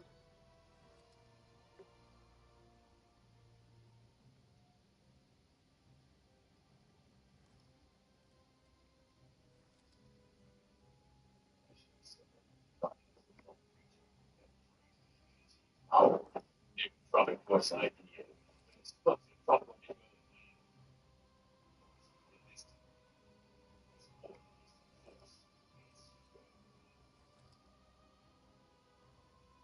Ice cream all the time. Boy, how do I put on next one?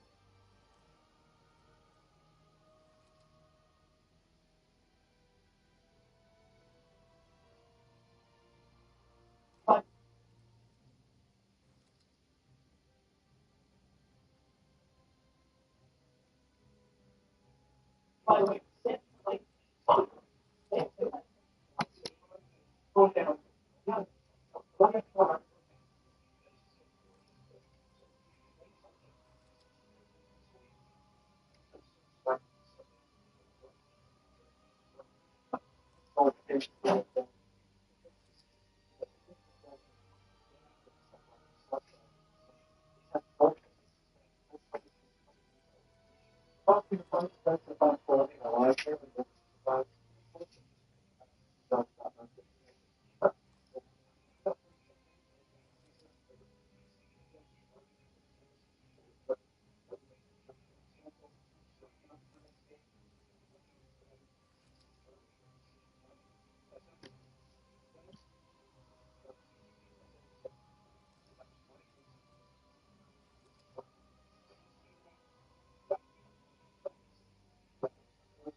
It's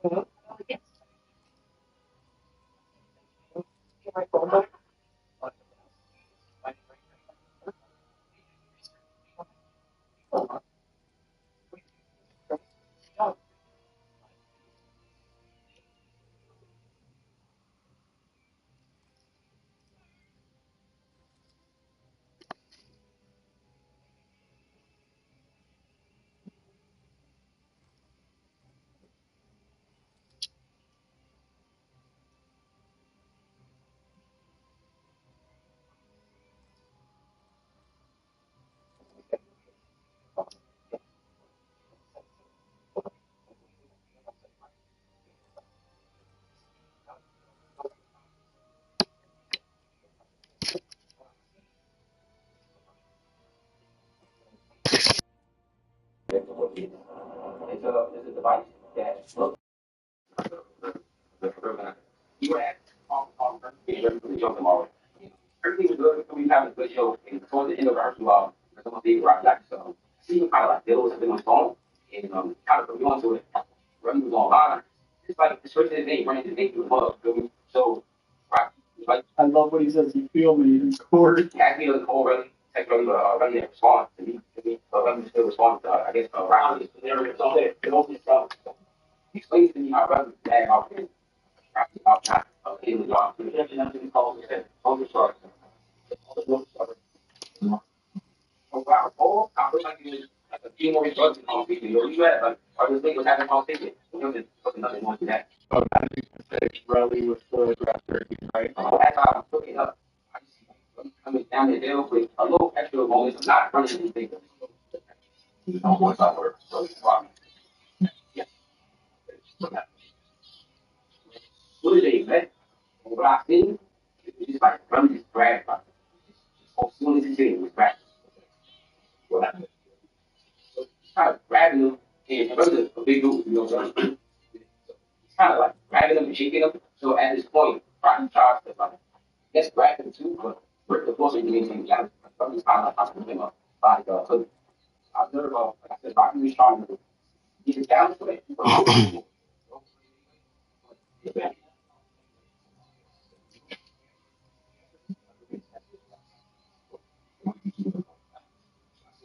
Running like, oh, I'm not.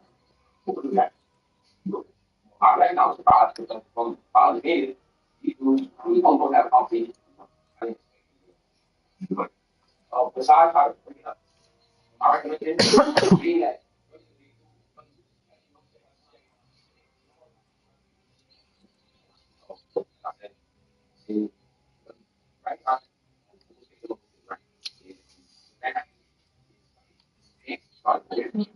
Right, right there.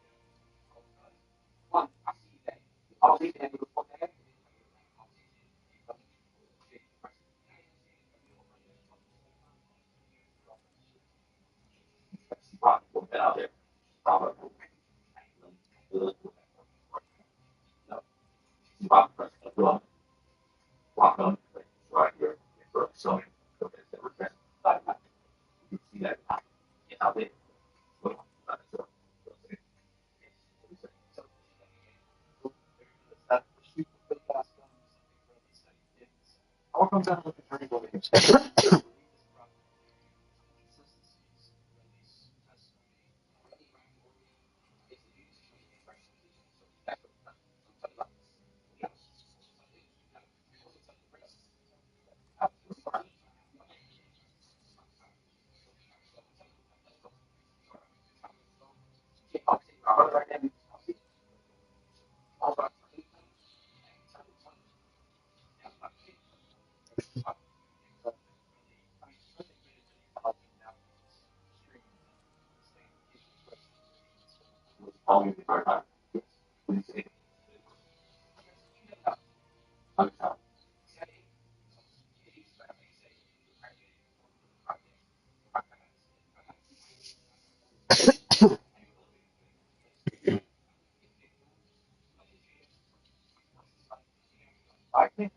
out really means that at least admit it to me works out. So like release works out. Like 170. Which is probably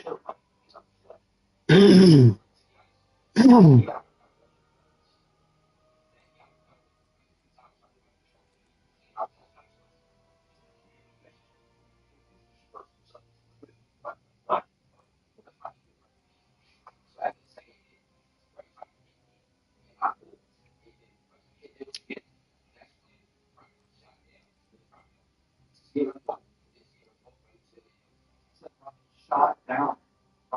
That's interesting. So you're saying the first shot was up to 4? Yes. Oh, right. It's like saying right.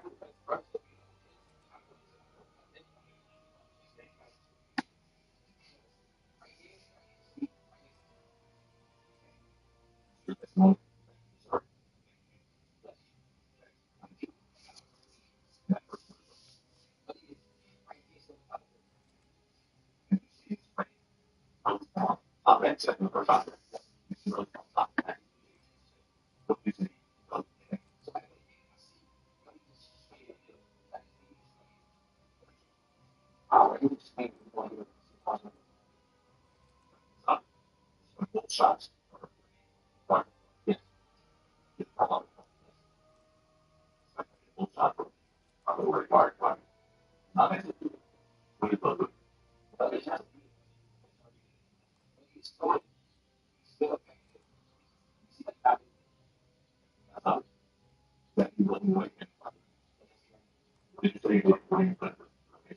I was entire back seat, but they were still finding that one.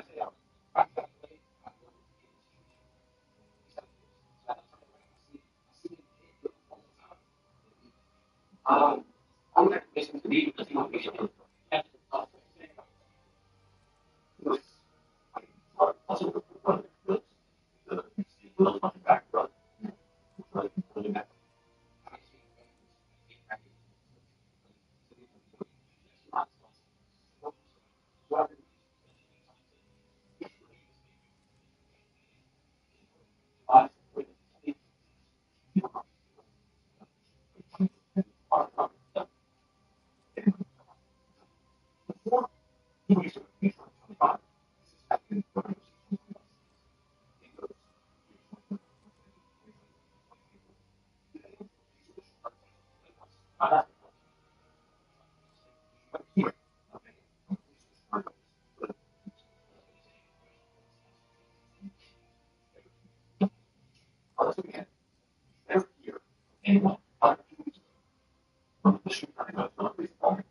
Like,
let's try to catch up alive. Not letting them extremely muscular man.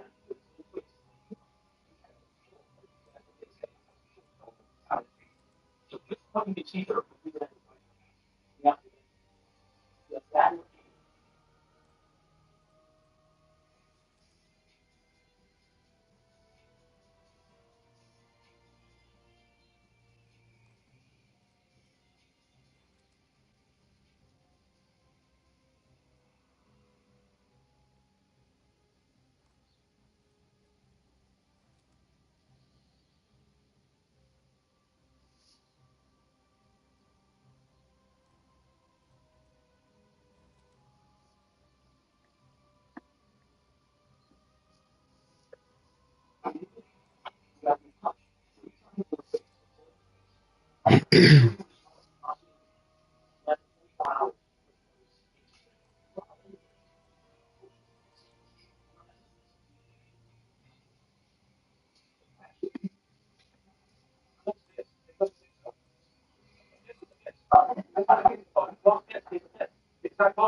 I think Bruce said I can't respond to the same field. I want to stop. He has on stage. He was dead. Some of the punch 3 times in the face. Nothing was wrong. You can't see his full face in there. I know he's trying to get him to say no. I don't see anything in his face. But so why qualify statement? You're asked by the deputy, hold your place to fight, and you say on your own. Why? I'm more busy traveling internationally. It's harder to have a relationship with people traveling internationally.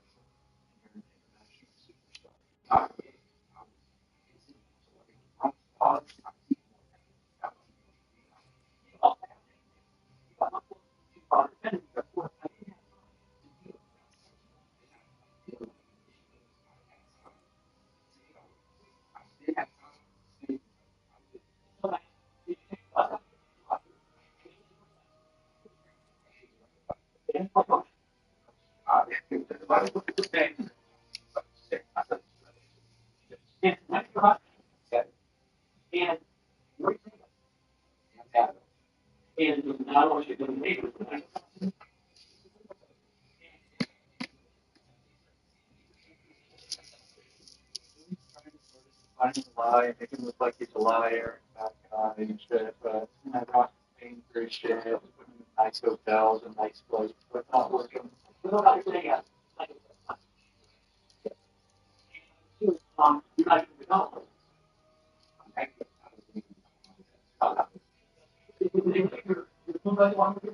Okay, mom. So they're saying you're going to tell them in the flag, and I was I asked them about how. So you put on your the idea of there is your.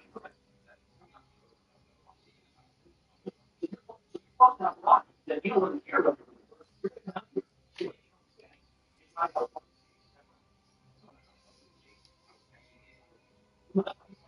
Now, I'd be asking the same question as if he's trying to help him with the case and said, no, I'm not going to help him with the case. He's your testimony that the rest of the people what they talk about.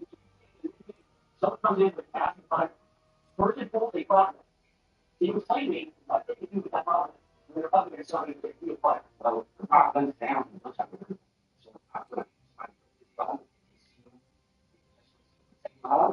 I have to do.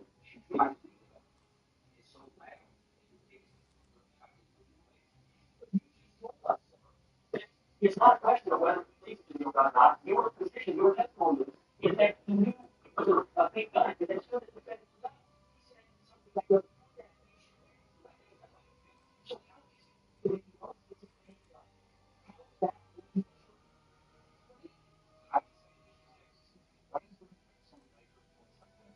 dumb. So stupid.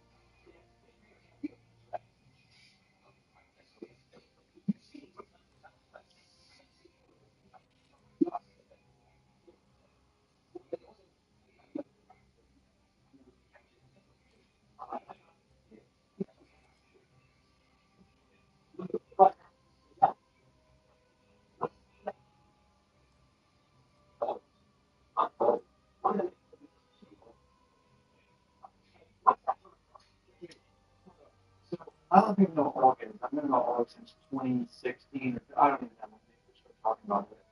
Party and everything. I'm pretty sure all, no one knows what it means. Like I've looked into this like years ago, and I think it's sure Rocky said, "Don't say it. Don't tell them what it means." Right before he answered.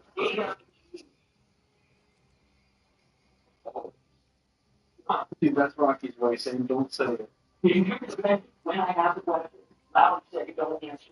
I heard something. I'm not sure. You hear something say, "Don't answer." I think it's one person that I heard. He just put it off. He branded it connected. So a moment ago, when I asked you what I was sorry, you're like, why can you say that when you're now saying, yes, keep playing it? None of this matters. It's a record label brand. It was okay. I'm aware. I'm 31 with yours. Approximately 500 half. If you offended him, yes or no?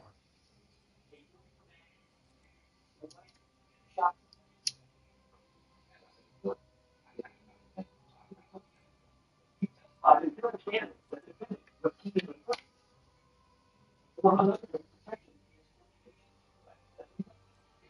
So he's trying to get the point across. How do you have a crossgun for implications, but also have the shotgun? Because you want to both. You know why?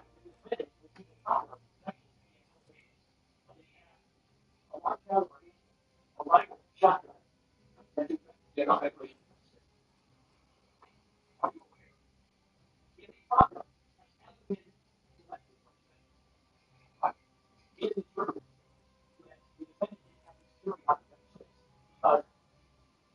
you and it's not watching